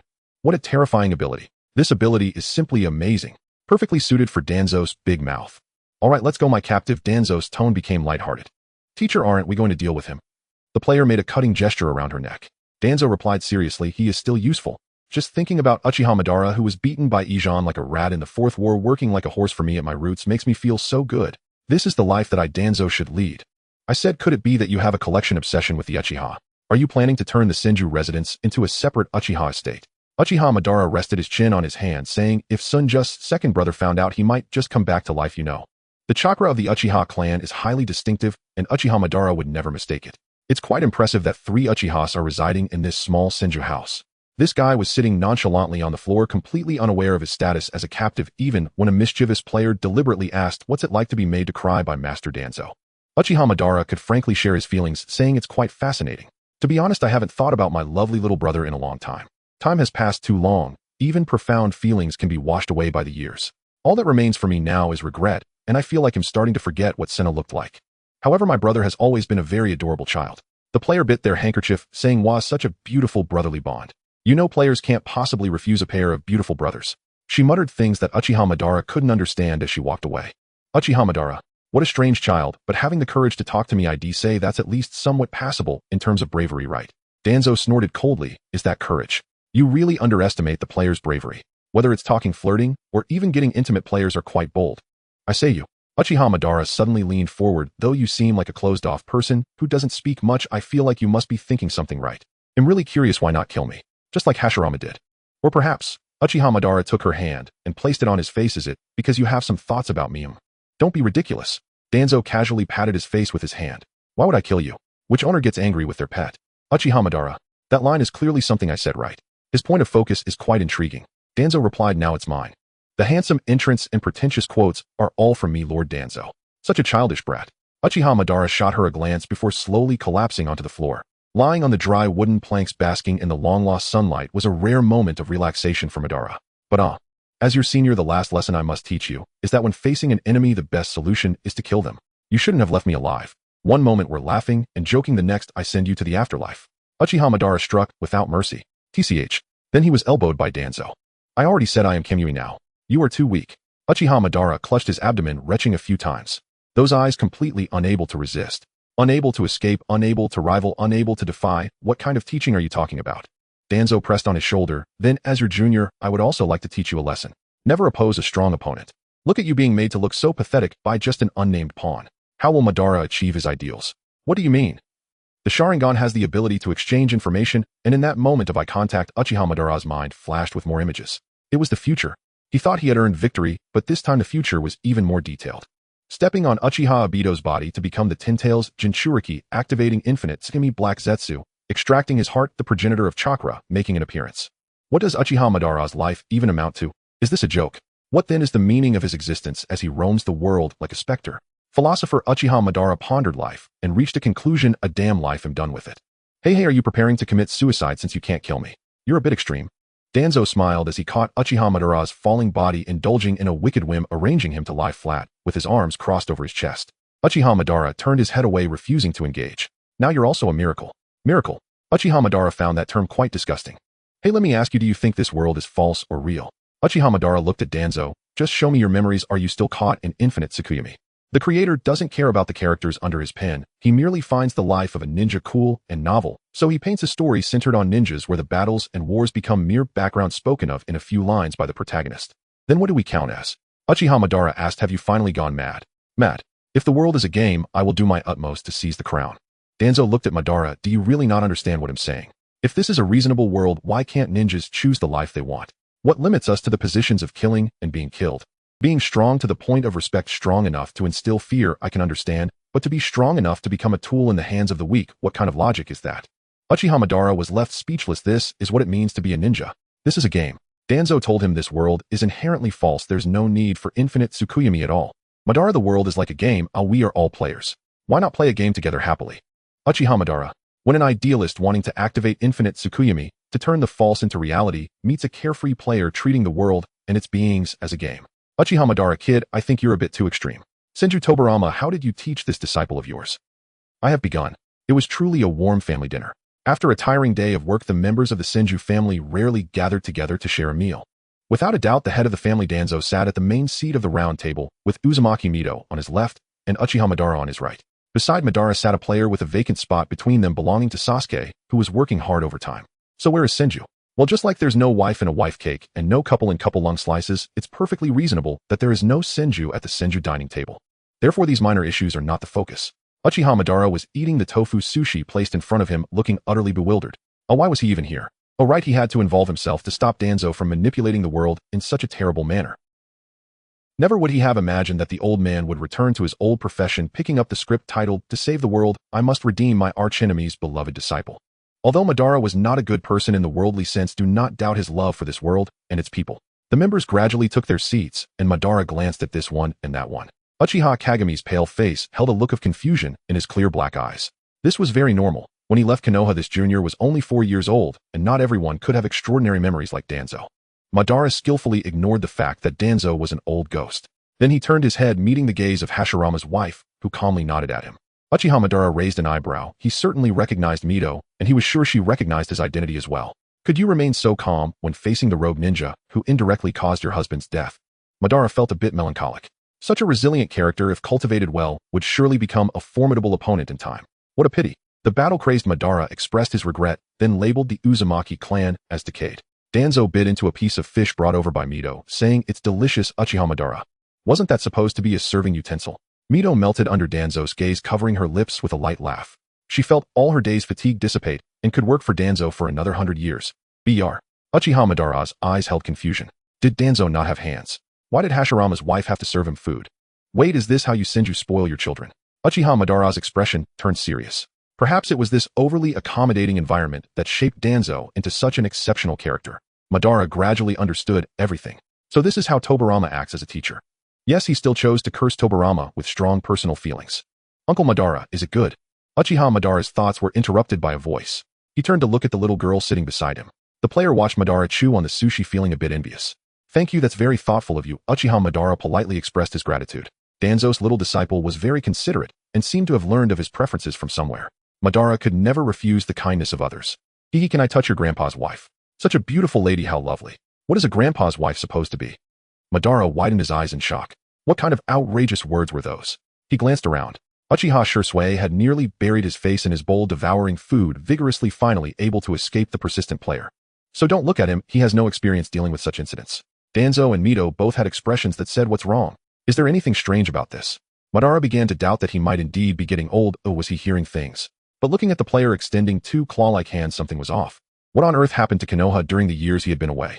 Uchiha Madara, a man who feared nothing, not even death, was oddly feeling a hint of fear towards a frail little girl. His response was to silently kick the player away, then bundled himself closer to Danzo. Danzo calmly patted his shoulder, saying, "You'll get used to it." Just like teacher Tobirama, after watching the player's extreme antics a few times, you will start to think that this world might actually be a game. Otherwise, how could a normal person rummage through trash cans every day, crawling on all fours in the shadows at the slightest disagreement, and rush at anyone good-looking to propose love? Uchiha Madara, is this something one can get used to? He had lost count of how many times he cursed Tobirama in his heart, looking at the child he had raised. Tobirama, you truly ruin people without relent. Uchiha Madara.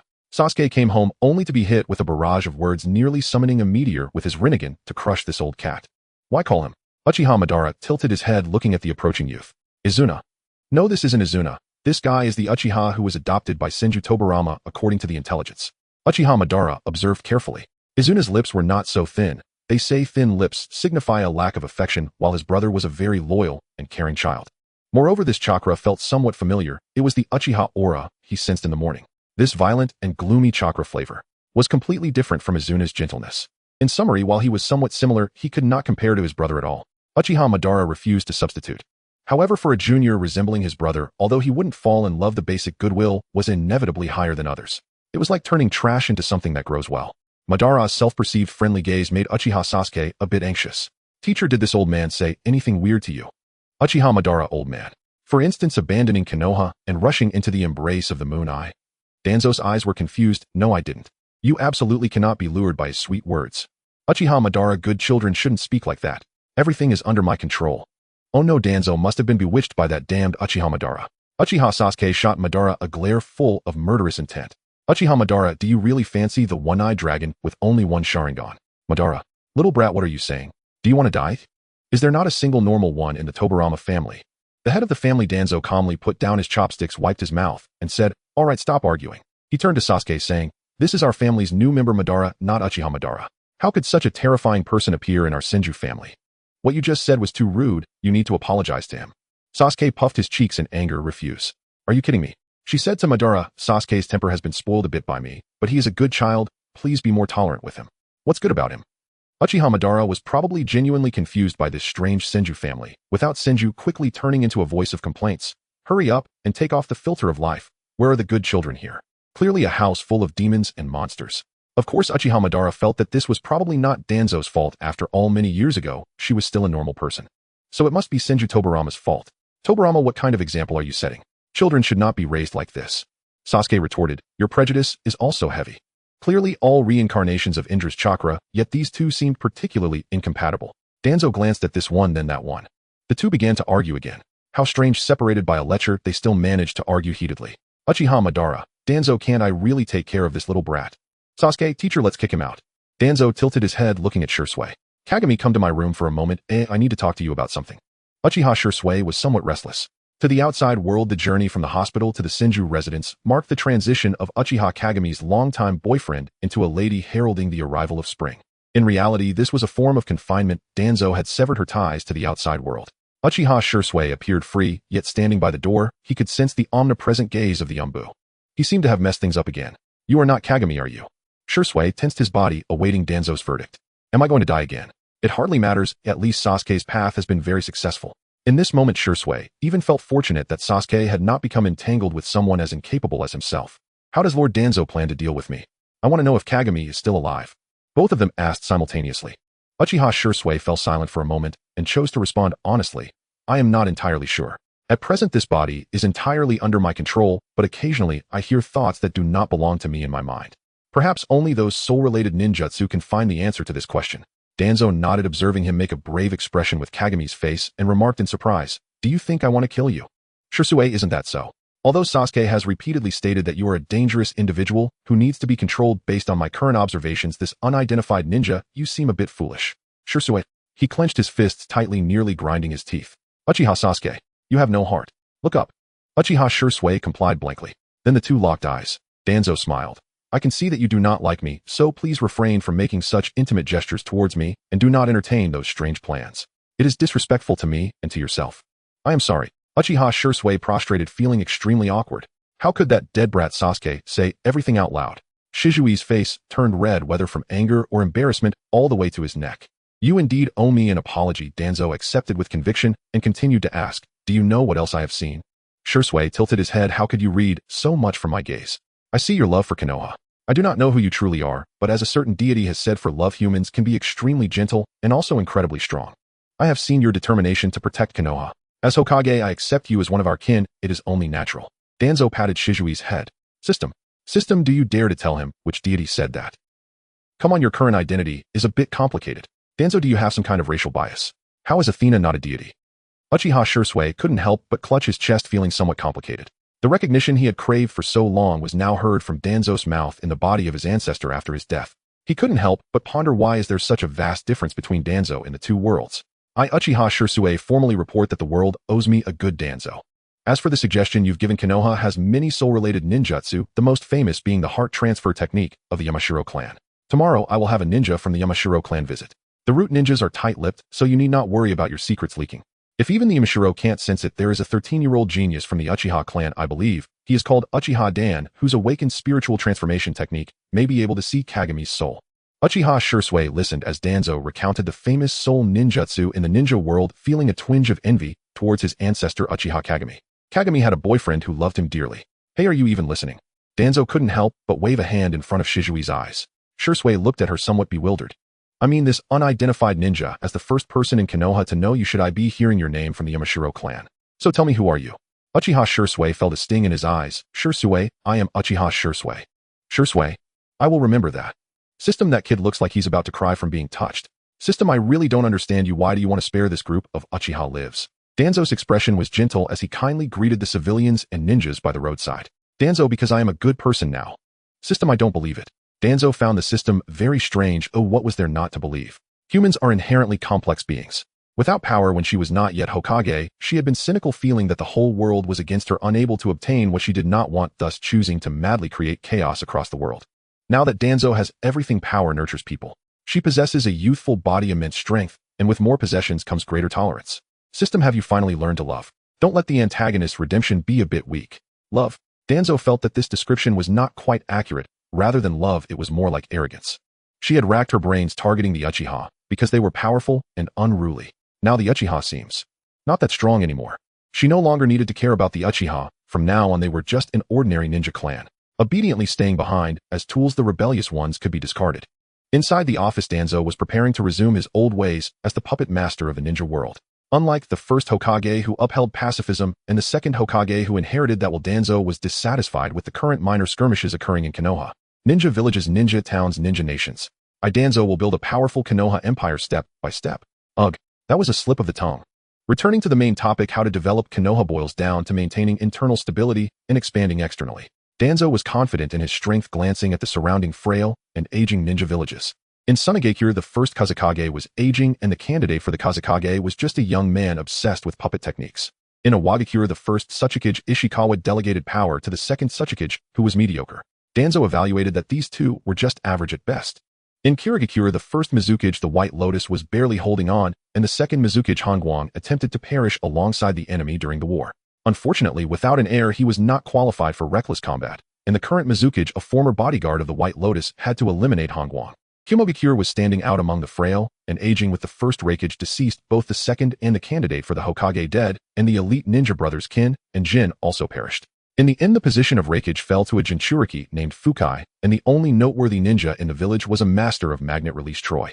TSK, isn't this just a matter of fighting? Danzo suspected he wouldn't even need to lift a finger. In a few years, these old rivals would simply perish. She couldn't help but hum to herself, this is the meaning of rebirth. Seizing the opportunity, Danzo only needed to intervene slightly to cripple both Kumogakure and Awagakure.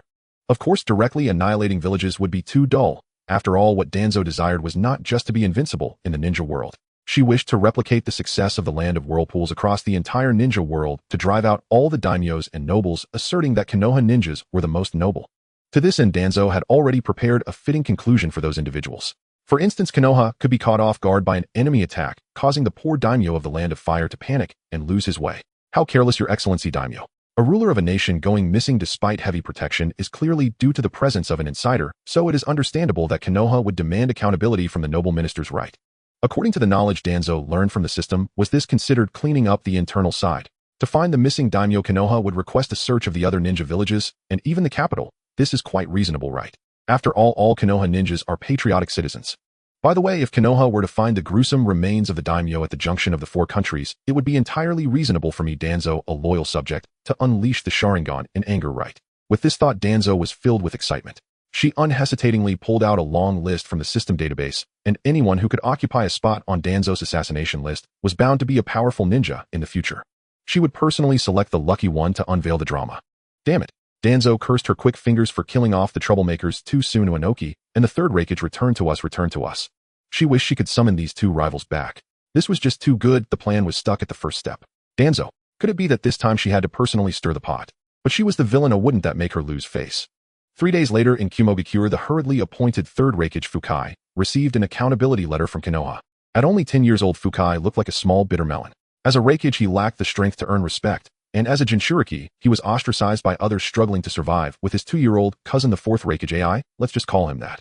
According to his original fate, the young Fukai excelled in ninjutsu lineage abilities and virtues, becoming the Jinchuriki of the Eight Tails. He indeed lived up to expectations and could skillfully control the Eight Tails after rigorous training. However, after becoming a Jinchuriki, Fukai found that the attitude of those around him changed, leading to increasing mental and physical fatigue, and he often imagined the horrors of death. This emptiness within him caused Fukai to perish during an incident orchestrated by Orochimaru as the tailed beast went berserk. But in this life, without the protection of his uncle, the third Reikage, Fukai found himself gaining fortune from misfortune. In the process of relying on his young cousin, he saw AI as his pillar of life, filling the void in his heart. In short, Fukai, valuing his life, walked the cautious path of an old man surviving for a long time. Konoha has sent a letter demanding we hand over the body of Senju Tobirama, or they will not relent. Of course, they couldn't hand it over. After all, the people of Kumogakure had never seen Senju Tobirama's corpse. The third Reikage pondered for a moment. If a war broke out, he would have to lead the charge as Reikage. If he died, what would happen to his cousin? Was the dignity of Kumogakure more important, or was his cousin? Considering the rejection and aversion from the Cloud Ninja towards him, Fukai slid down in a kneeling position and apologized. Let the dignity of Kumogakure be fed to the dogs. Danzo, looking at the 6 paths ninja tools in his hands, fell into deep thought. Kumogakure indicated that they could not find the corpse. Kin had encased the second Reikage in an amber bottle, and Senju Tobirama might have been sealed in a red gourd by Jin. They sent what they had to Konoha, offering the highest apologies from all Kumogakure ninjas, and were willing to pay tribute and food. Everything was negotiable. Please forgive us. Such an apology was indeed full of sincerity, but Danzo truly did not need it. No, I thought Kumogakure was supposed to be tough. Thinking back, the toughest bone was eliminated by herself. Danzo looked at the Cloud Ninjas before him, who were extremely humble and submissive, and the admiring gazes from the surrounding Konoha ninjas made her feel as if she was living in a dream. The conditions Kumogakure offered were simply too generous. I want them. No, Danzo, you are actively provoking war. Thus, Danzo tentatively proposed several very harsh demands. A few Cloud Ninjas exchanged glances, their eyes filled with obvious anger. However, their candidate for Reikage had died at the hands of Konoha, and both Kin and Jin were also dead. The third Reikage himself stated that Konoha's strength was unfathomable, and he could not compete. That was a Jinchuriki, who could skillfully wield the power of the Eight Tails. Find everything for Kumogakure, then they would endure. Kumogakure agreed to Danzo's demands. Danzo. Feeling the increasingly adoring gazes from the Konoha ninjas, Danzo hesitated. How could things turn out this way? Dramatically, a few days later, Sunagakure and Iwagakure attempted to take advantage of Kumogakure in its weakened state, and Fukai fought fiercely against the first Kazekage Ryudo, who fell in battle. Fukai.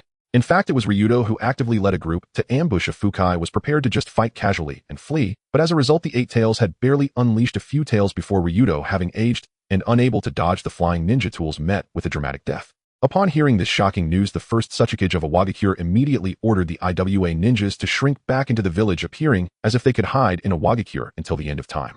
The third Reikage's record of defeating the first Kazekage in 3 moves was spread by well-meaning individuals. For a time, Fukai's fame skyrocketed, and the shaky Kumogakure unexpectedly stabilized in this incredible manner. The sparks of war were extinguished before they even started. This. Upon receiving the news, Danzo was also left stunned, as the direction of events was too absurd. She was quite worried. Teacher, I have a plan. Player 2 rolled up his sleeves, ready to solve the teacher's troubles. Danzo remained expressionless. You are not allowed to become a villain.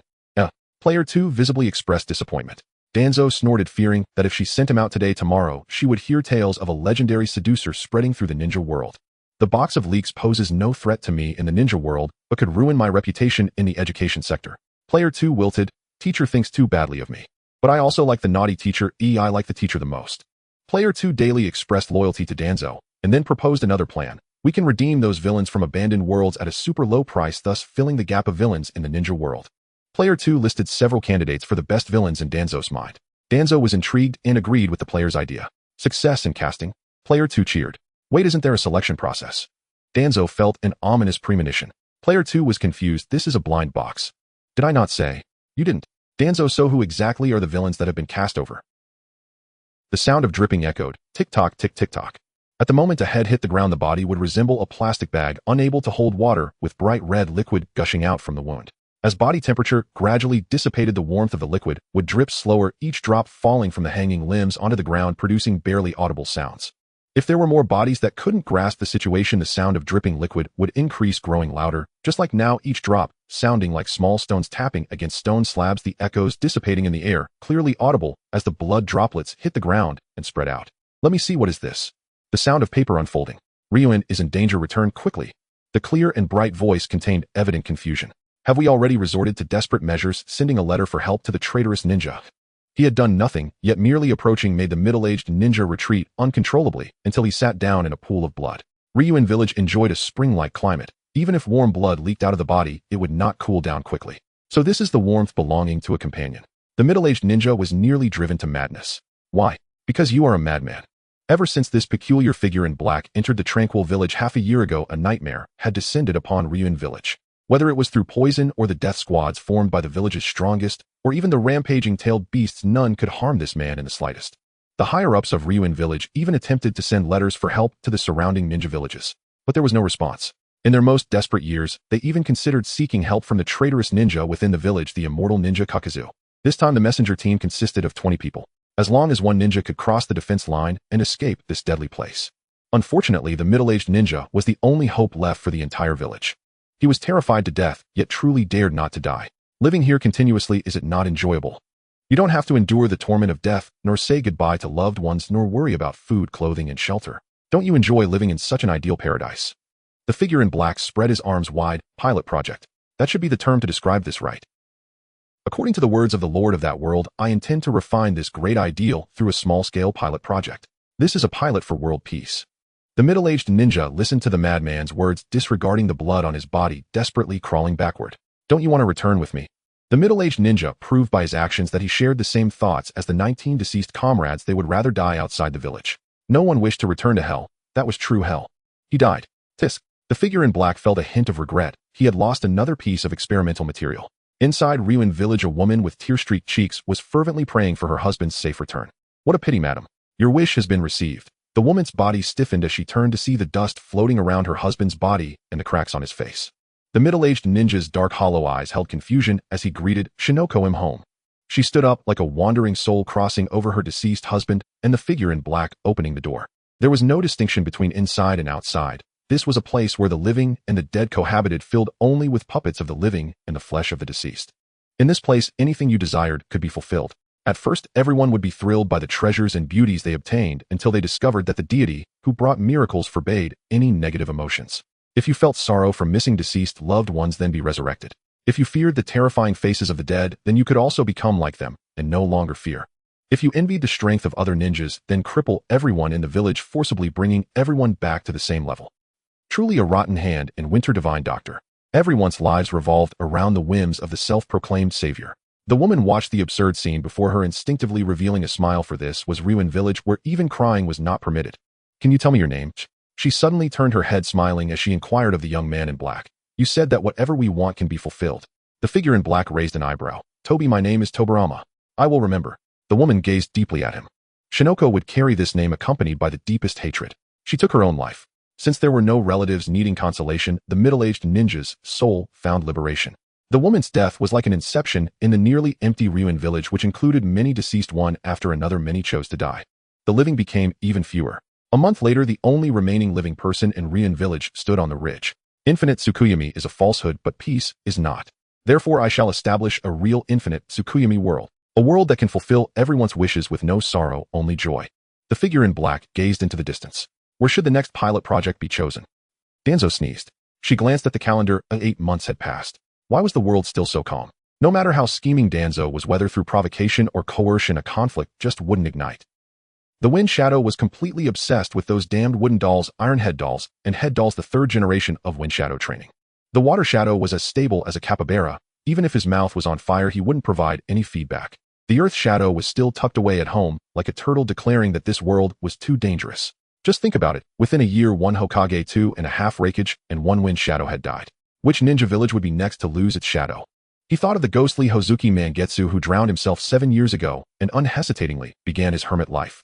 The Raikage was even more outrageous, constantly talking about his little brother turning into a doting father fully immersed in the child-rearing business, showing no interest in the competition among ninjas. What a shame to waste a good habit of the Cloud Ninja, who loved to seize everything. Danzo's head ached and sincerely questioned where had the villain I had booked gone. She cradled her head, murmuring, I want war. I want to start a war that drags the entire Konoha into the mire. Uchiha Madara entered just as she said this. Madara. Oh no, Danzo has gone mad again. In any case, I must shift her attention first. The Hokage advisor Mito Gatekeeper hurriedly arrived with the latest intelligence. Third Hokage, a 7-tailed beast riot has occurred in the land of waterfalls. The border is in chaos, and the daimyo has given us an order to subdue the 7 tails. Danzo, now in work mode, was very professional. She took the information handed to her by On and flipped through it for a few seconds before nodding. I will arrange for someone to handle it as soon as possible. After chatting a few more work-related topics, Mito Gatekeeper was about to leave, passing by Uchiha Madara, who was sprawled casually on the sofa. His footsteps paused for a moment. In actually knew the identity of the man before him. The ninja world's Azura who indirectly caused the downfall of the first Hokage, Uchiha Madara. Mito Gatekeeper walked away as if nothing had happened. So what? Compared to the first, he trusted his companions even more. Danzo must have her reasons for doing this. Uchiha Madara snorted. Indeed, companion affection runs deep. Danzo's old buddies all recognized his identity, yet they chose to feign ignorance in unison. While Uchiha Madara cursed in his heart, blaming this group of fools for their unconditional indulgence that spoiled him, he also greatly appreciated the deep friendships among the youths. Overall, Madara held a significant admiration for these youngsters. Oh, except for Kagami, among the 5 you were the only one who did not recognize my identity. You are still an Uchiha. What a disgrace. The topics had wandered a bit.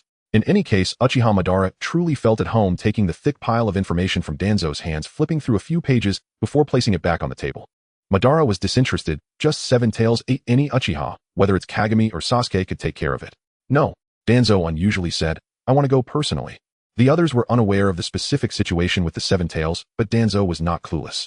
As the only tailed beast that had remained hidden and not fallen into the hands of Senju Hashirama, the 7 tails was believed to be missing in everyone's eyes, yet only Danzo knew that it had been captured by Ryuin village. And now the 7 tails, which should have stayed quietly in Ryuin village waiting for a suitable Jinchuriki to appear, had actually ventured outside. Something must have occurred in Ryuin village. Perhaps the person she had been searching for was in Ryuin village. Danzo exhaled.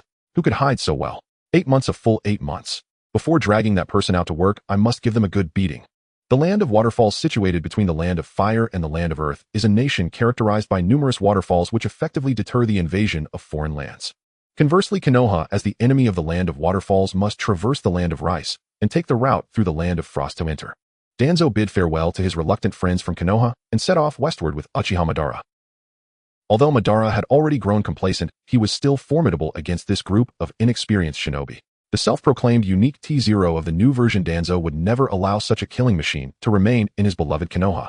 The system grumbled, Teacher, are you deliberately targeting our Madara? Why can Sasuke, the wielder of the Rinnegan, stay in Konoha?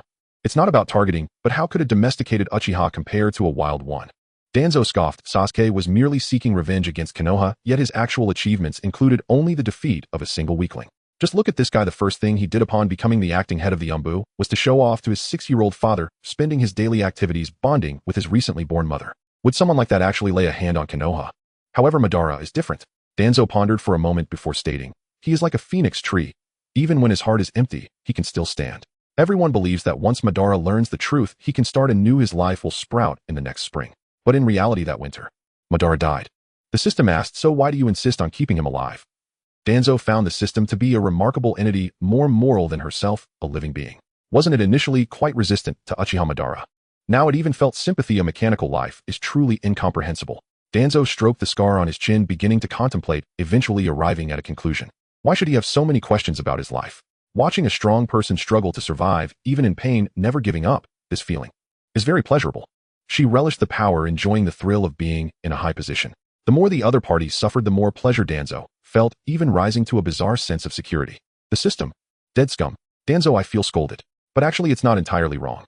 News about the imminent battle between Iwagakure and Kumogakure reached the land of rice before Danzo and his companion. Danzo wiped his eyes in disbelief. Had the Raikage and Tsuchikage finally gone mad? What kind of operation is it to wage war in an area where tailed beasts run rampant? Are they trying to seize control of the Seven Tails? No, do you have a Jinchuriki? Are you just going to snatch it? Give me a few more days, and soon Kumogakure will recover the Seven Tails.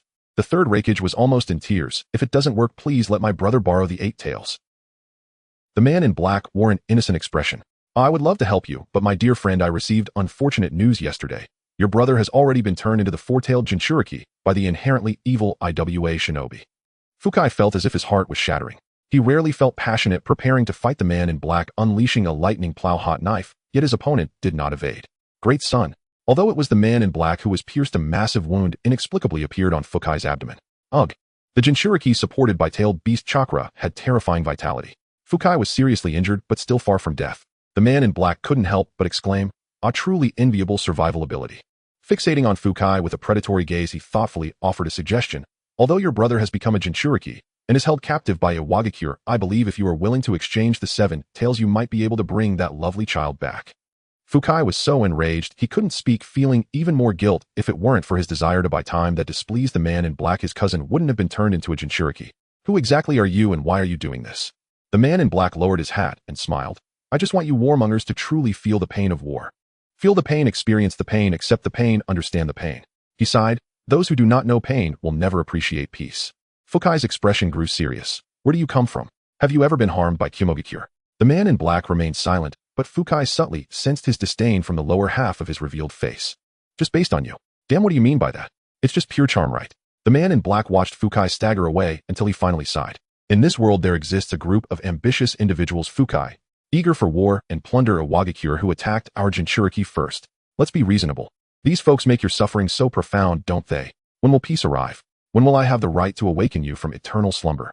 The man in black gazed at the moon for a long time before dragging his weary body into the land of rice, his chosen new trial site. Just 2 hours before the man in black returned to the trial site, Danzo and his companion finally arrived in the land of rice. The land of rice, a small country bordering Konoha, has not established a ninja village of its own. Domestic tasks are generally entrusted to ninjas from the land of fire, earth, and lightning, which often leads to the presence of various ninjas from different countries. However, this does not imply that the civilians here are very friendly toward ninjas. Ninjas abide by the rules within their villages, but outside the constraints of the rules weaken, and once out of the country their true natures are completely unleashed. Thus, the civilians of the land of rice only feel fear and rejection towards the arrival of ninjas. However, upon entering the village, Danzo felt no negative emotions at all. In fact, the way these folks looked at him was frighteningly fervent. It was as if they were praying for a kind deity to liberate them from hell. As a professional ninja, Danzo deeply understood the importance of intelligence. She looked at Madara, hinting for him to cooperate with her actions. Uchiha Madara, the uncooperative lone wolf. What for? He looked at the flower girl standing in front of them, suddenly enlightened. I want it all. Danzo blankly accepted the bouquet handed over by Uchiha Madara. Listening to the little girl exaggeratedly praise, Sister, your boyfriend is so nice to you. Oh, Uchiha Madara exploded. Who is her boyfriend? He tried to explain for himself. If we must count, I can barely be considered her boyfriend's elder. So he is Danzo's elder. The little girl couldn't help but ask, then where's Sister's boyfriend? Who is Uchiha Madara? This is a question and answer, Sage. Her boyfriend is at home. I am accompanying her to handle matters. Yes, it's just me and her. In the back and forth exchange. Oh, Danzo sensed the increasingly subtle gazes from those around them. The little girl nodded seriously. I understand, big brother, you are handsome and generous. I stand with you. Madara. Although he didn't know what she understood, he accepted your compliment. Big brother and big sister, you must be happy. Uchiha Madara calmly accepted the blessings of a stranger. Danzo observed the ambiguous gazes of those around her. Danzo had no way to refute. In the shadows, a gaze fell upon her, scrutinizing Danzo with disapproval. Indeed, strong individuals are best suited to be lone wolves. Master Tuan, who had forcibly returned to being single, used his handsome face to charm many young men and women from the country of Tian. Standing nearly 1.8 meters tall, she appeared like a crane among chickens in the crowd. Of course, her height wasn't the point, her slender figure wasn't the point either. The key was that her cold cat-like eyes looked down at you with a hint of disdain. The Golden Archway Brigade of the country of Tian, let's not say anything. We would give our lives for you. Master Tuan, expressionless, kicked away the peach-colored hearts flying towards him, summarizing the information. Half a month ago, a powerful man descended upon the country of Tian, bringing joy to the people with his astonishing monetary prowess. Under the management of the men in black, there was no oppression or conflict. Everyone seemed to live in an idealized dreamland. However, this blissful life lasted only 3 days before anomalies began to appear. Initially, everyone just wanted to eat and dress well, but soon some greedy individuals started pursuing a life of luxury. Whatever the country of Tian desired, the men in black could provide. This attitude of indulgence temporarily curbed the development of desires. Then came the death of an elderly person, which became the catalyst causing people's desires to swell even faster. As some began to seek immortality and others started to reminisce about the deceased, the country of Tian began to slide into the abyss. The men in black continued to fulfill everyone's wishes. Yet those who had long been blinded by a life of extravagance, how many could accept becoming a monster that felt no pain and required no sustenance, unable to enjoy the pleasures of being human and facing rejection and disdain from the living? However, there was no way to escape.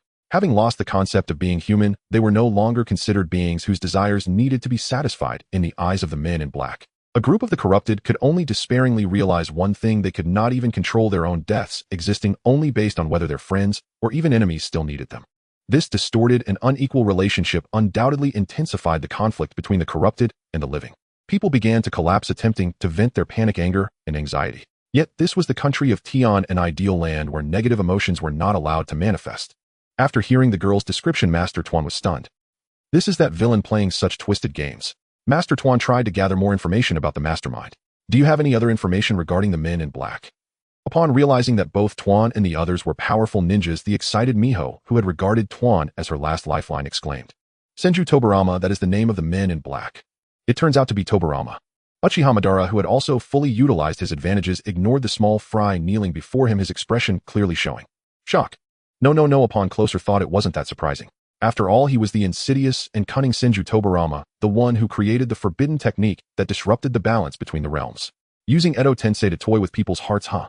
Oomph. Damn Senju Tobirama, I will personally. Madara, not truly believing it, just wanted an excuse to beat someone up, while stepping on Tobirama, boldly set off with his ancestral fan. At the same time, after hearing Miho's answer, Tuan instinctively refuted, "Impossible, Master Tobirama would never do such a thing." Why wouldn't he? Tobirama, that name sounds filled with evil power. A young man's clear voice came from behind Tuan. This man, dressed in a white robe, moved with elegance and nobility. Even his slow manner of speaking with perfectly measured enunciation was very noble-like. He covered his chest, feigning sorrow. To do such a heartless thing to the country of Tian is truly shocking. Tuan hesitated. In the end, he firmly stated, in any case, it absolutely cannot be Senju Tobirama. Although he enjoys conducting harmless little experiments and is skilled in Edo Tensei, both of these traits are very similar to Master Tobirama. How can Tuan not be clear on whether it was the master? Poor Master Tobirama, not only was he a canary in the basement for a year, but he also had to endure such an undeserved disaster. As he spoke, the reckless young man finally stepped out from behind the door, walking on fallen petals along the flower path. The hem of his white robe swept through the blooming branches, picking up a few pink and white cherry blossoms, but it looked as if he had merely caught a bit of moonlight, not appearing messy. Raising his gaze, he was truly a nobleman with a clear demeanor, and when he smiled, it revealed the youthful vigor a man of his age should possess. Miho blushed, wondering when the country of Tian had produced such a handsome man. She looked up, secretly glancing at Tuan, and then at this young man, her expression somewhat conflicted, but ultimately chose to stand beside Tuan. There was no way. Who could refuse a coldly beautiful individual with an air of superiority? The young man observed Miho's little movements without saying anything, merely chuckling as he extended his hand. "I am Sir Lang, pleased to meet you, beautiful lady." "Ah, what a romantic encounter." Miss Miho blushed and covered her mouth. Tuan glanced at this man who resembled a peacock displaying its feathers, and no matter how handsome he was, he could not overshadow his strikingly handsome face, which was a fuller-lipped version of Uchiha Sasuke. Her expression suddenly darkened. The figure of Miho beside her dissipated like a bubble, transforming the once bustling street into a secluded alley. "You have been watching me since entering the city, using genjutsu on me, even impersonating Master Tobirama, are you? Do you want to see what it feels like to die once?" Tuan coldly stared at him. She certainly knew this guy had more to say, but some words were better saved for after a friendly physical exchange. Well, are today's juniors so impatient when they speak?" He complained, yet opened his arms, allowing Tuan to attack. Wind release, vacuum waved. Tuan tentatively spat out a wind blade. Great sun god. After a puff of smoke, Tuan saw the crimson kaleidoscope spinning rapidly. After being hit by the vacuum wave, a massive tearing wound appeared on Tuan's body. Great sun god legend has it that Amaterasu can reflect all attacks using mirrors, and the ocular technique known as Great Sun God is equally straightforward. During the activation of the kaleidoscope, it can reflect all damage inflicted on the host. Huff. The air expelled from her mouth carried a metallic taste. Since obtaining the Rinnegan, Tuan had not felt this battered in a long time. She suddenly laughed. "You think you've won?" It said that her kaleidoscope is highly targeted. Susanoo. The distance between them was only 2 meters. In the 1 second from losing chakra to forcibly closing the Sharingan, the young man was directly struck hard in the abdomen by Tuan's heavy fist. You, fallen soul calamity sun god. A smooth series of combos made the opponent kneel. A wave of immense sorrow swept over Izuna as he muttered, I just wanted to create a world where Brother Madara could truly smile. Uchiha Izuna did not need comfort. He had simply repressed his feelings for too long and needed an outlet for his emotions. In this painful world, a world unable to find peace, Brother Madara chose to leave gracefully because he saw it too clearly right. If the false infinite Tsukuyami cannot keep my loved ones, then let me. I will reshape the world. Uchiha Madara. He had just arrived. This world has truly gone mad. One Tuan is already dangerous enough. Who can tell him why the adorable Odudu is also turning into a mad sociologist playing with the world? Can we not spare this fragile world? It is still a child. Shursui. Uchiha Madara instantly stepped forward, shielding his younger brother without hesitation. His brother, dead for nearly 3 decades, stood before him alive and breathing. In that instant, Madara felt the world dissolve, his ideals fade into insignificance. Even if it meant defying Danzo's will, he would protect Shursui at all costs. Of course it was only an illusion. If his brother truly mattered, why had he never paused for him? Shursui tightened his grip on Madara's sleeve. Danzo watched them utterly bewildered. What tragic melodrama was this? Uchiha Madara, do you truly intend to stand against me? His voice remained calm, laced with condescending mockery. You endured humiliation, swallowed your pride, and obeyed my orders without question, all to uncover the path to awakening the Rinnegan, am I right? Whether you seek greater power to drag me into hell or to fulfill your own ambitions, that is the true path of Uchiha Madara, the Shinobi Realm's Demon King. Not to be shackled by frail emotion, delivering a clumsy, hollow performance for my amusement. How utterly laughable. Madara's fingertips trembled. Shursui's expression turned glacial. He recognized the scent.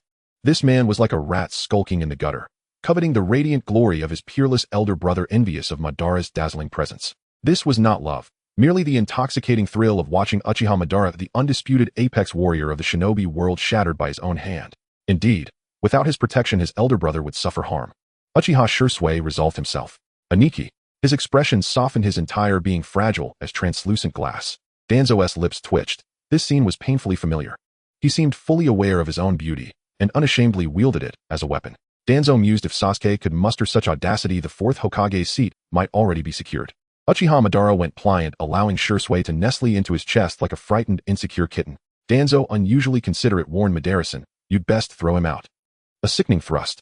At near Skintaskin proximity, Shursui struck without hesitation. Madara had no time to evade.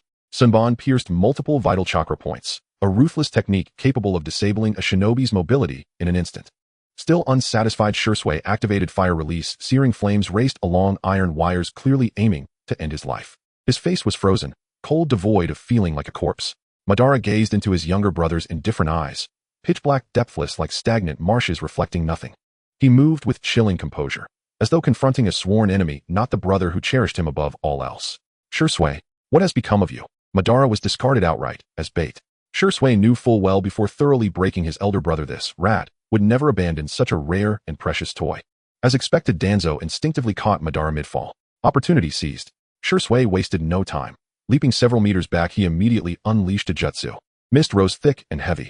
Jinjutsu darkness walking technique. Tobirama would surely never have imagined his own creation, designed to subdue his arch-rival, twisted into such dazzling, treacherous artistry by his oldest foe. Your Mangekyo Sharingan is formidable, but its flaw is glaring. You must make eye contact to track your target. Shursui's voice drifted from within the fog. And those Rinnegan, fascinating. Their power is tied to emotion, isn't it? Metal clanged sharply. The mist scattered under Danzo's wind release. There sat Uchiha Shursui atop a 2-meter-tall puppet, which leapt effortlessly, covering vast distances in a single bound. Humans may falter when overwhelmed by emotion, but machines do not. His voice lifted slightly at the end, brimming with unmistakable triumph. Uchiha Shursui glanced back with a wry smile. 3rd Hokage Danzo Shimura, I shall remember you well. I'll kill you soon enough. The system shrieked. He can strike down even his own elder brother, utterly ruthless, devoid of humanity.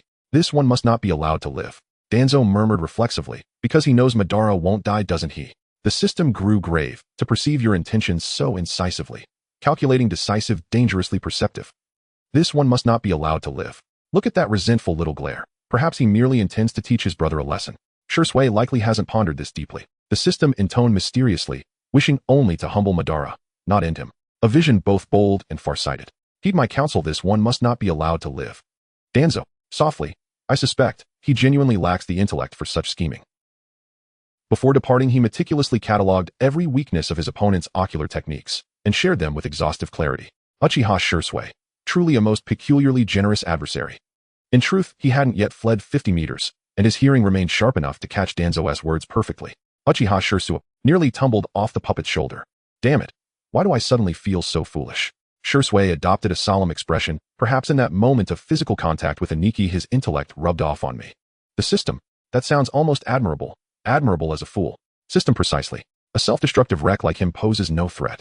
1 month later, through the tireless nocturnal efforts of the great antagonist Shursui, report to the Hokage Kumogakure has declared war upon us. The subordinate's expression flickered with alarm. Report to the Hokage Iwagakure has also declared war upon us. His voice began to tremble. Report to the Hokage Sunagakure Kirigakure. Every village has declared war upon us. A litany of village names rolled off his tongue like a menu recited to the Hokage. His expression shifted from terror to numb resignation. Danzo closed the battle report with satisfaction and remarked to the system, "See, I told you Uchiha Shursui is a paragon of virtue. Where else could one find such a diligent, conscientious villain?" He fulfilled Danzo's ambition to seize dominion over the world swiftly, while simultaneously preserving her reputation for integrity. Truly the life of a hypocrite is exhausting. Fortunately, Shursui bore that burden for her. Danzo needed no investigation to know the Kage of each coerced village, outwardly stoic, inwardly cursed Uchiha Shursui's name endlessly. His elegance, his grace, his very existence. Wait no longer. You need no longer feign strength. For your strength has arrived. I, Danzo, shadow antagonist of the shinobi world, savior of the shinobi world. Kumogakure, temporary residence. Achut. Uchiha Shursui sneezed, basking in the brilliance of his own master plan. You say our coalition against Konoha terrified the daimyo of Fire Country into fleeing, and now he's vanished. A colossal black pot had just plummeted from the heavens. Soon after, another. The daimyo of Fire Country was slain by us. Is this fact or fiction? Shursui wore a look of utter bewilderment. Had he truly done these things? All the daimyo are gripped by dread, and the Fire daimyo remains missing. Rumors exploded, whispers of a cloaked assassin deliberately murdering sovereigns spread like wildfire. Uchiha Shursui, perhaps the greatest scapegoat in shinobi history. A month ago in Yunin village, Uchiha Izuna hurriedly returned to his temporary residence in disarray. Ever since he transformed into the great antagonist, Izuna had never faced such a major setback. He felt extremely displeased as he looked at the bandages wrapped around his face, hands, and abdomen, yet he couldn't help but smile instead of getting angry. To slay a person, one must attack their heart. He knew Danzo very well. Uchiha Izuna was also a remarkably preserved old ghost. He had lived far too long enough that his younger brother's age was almost several times that of Madara. Having survived from the first year of Konoha to the 100th year, the era of Boruto, Izuna had seen too many players and their beloved characters. He clearly understood that no matter how a character changes, their underlying logic remains the same. Shimura Danzō is a greedy, ambitious, and malicious individual. Look at her pair of Rinnegan. This guy's hands cannot be clean. If he could incite a coup in Konoha through public opinion, Izuna's fingers tightened and then relaxed as he silently laughed. In a direct confrontation, he was not Danzo's match, but even if he couldn't defeat him, couldn't he still disgust him? The likelihood of Konoha's commoners inflicting substantial harm on Danzo was zero, but just look at that guy. Clearly a powerful being, strong enough to crush everything, yet still hiding in Konoha, content to be a mere Hokage. Izuna knew that Danzo could not explain the source of his power, unwilling to abandon the exquisite feathers he had woven over decades of effort. A rat in the gutter, mistakenly draped in a cat's skin, desperately pretends to be a cat who can confidently act cute in the sunlight. How ridiculous. With a smile, Izuna began forming hand seals. Now let me peel off that hypocritical skin of yours. 2 coffins stood upright before him. Huh. Izuna paused, his expression puzzled as he looked at the second coffin. Has Senju Tobirama really not died? It is known that the third Hokage, Shimura Danzō, ascended to the Hokage position with support from multiple parties based on the second Hokage's last words. After taking office, he almost turned sun-just white-haired figure into a saint of the era. A second Hokage who had been in office for less than a decade was praised more than Senju Hashirama due to Danzo's exaggerations. Now you're saying that Senju Tobirama is not dead. In that moment, Izuna's thought process surprisingly aligned with Danzo's. Are you really that afraid someone might use Edo Tensei on Tobirama? A smile crept across Izuna's lips. He was going to make some trouble. Meanwhile, Madara, who was nursing his injuries caused by his younger brother's delayed rebellious phase, was feeling brokenhearted. When Danzo brought Uchiha Madara back, he did not deliberately conceal it. However, Madara's reputation in the village was extremely poor. Aside from Danzo and a few others, no one visited him. However, in the past few days, Uchiha clan members had been coming frequently. The current clan head had a very close relationship with Sarutobi Hisashi and even participated in a few team-building activities with Tobirama, inadvertently improving his relationship with Danzo. The clan head wasn't very clear about Madara's identity, but had received some hints from Hisashi. He knew that this was another Uchiha, albeit one with a rather special background, the descendant of that individual.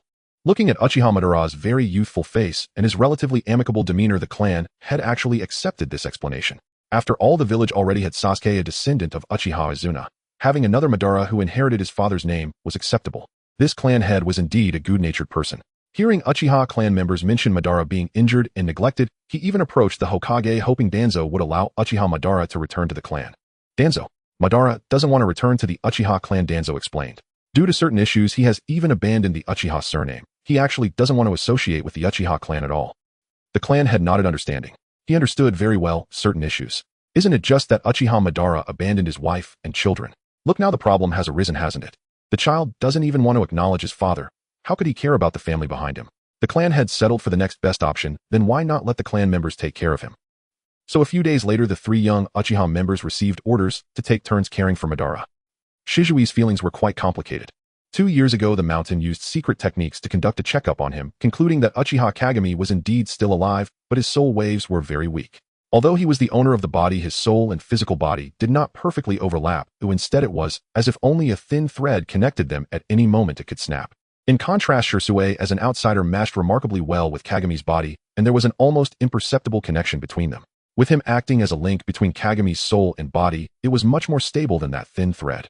Thus, since the mountain had not found a better solution, leaving Kagami behind meant Uchiha Shisui could stay in Konoha. This was already the best outcome, Shisui consoled himself. He actually had some difficulty pinpointing his position within the Senju family. Sasuke was a disciple, Kagami was a lover, and Mito was a teacher and mother. Then what about Uchiha Shisui? What role did he play in this family? Regardless, in front of outsiders, Uchiha Kagami was Danzo's lover. Although Shisui felt lost, he knew Kagami would eventually return, so all he needed to do now was maintain Kagami's social identity right. Such efforts were shattered after Uchiha Madara's arrival. He was the indirect cause of the Uchiha clan's destruction. Uchiha Shisui had a pretty good temper given that this was a different world, and since Uchiha Madara hadn't done anything, yet merely lowering the Uchiha's reputation in Konoha, although he disliked Madara, he wouldn't confront him like Sasuke.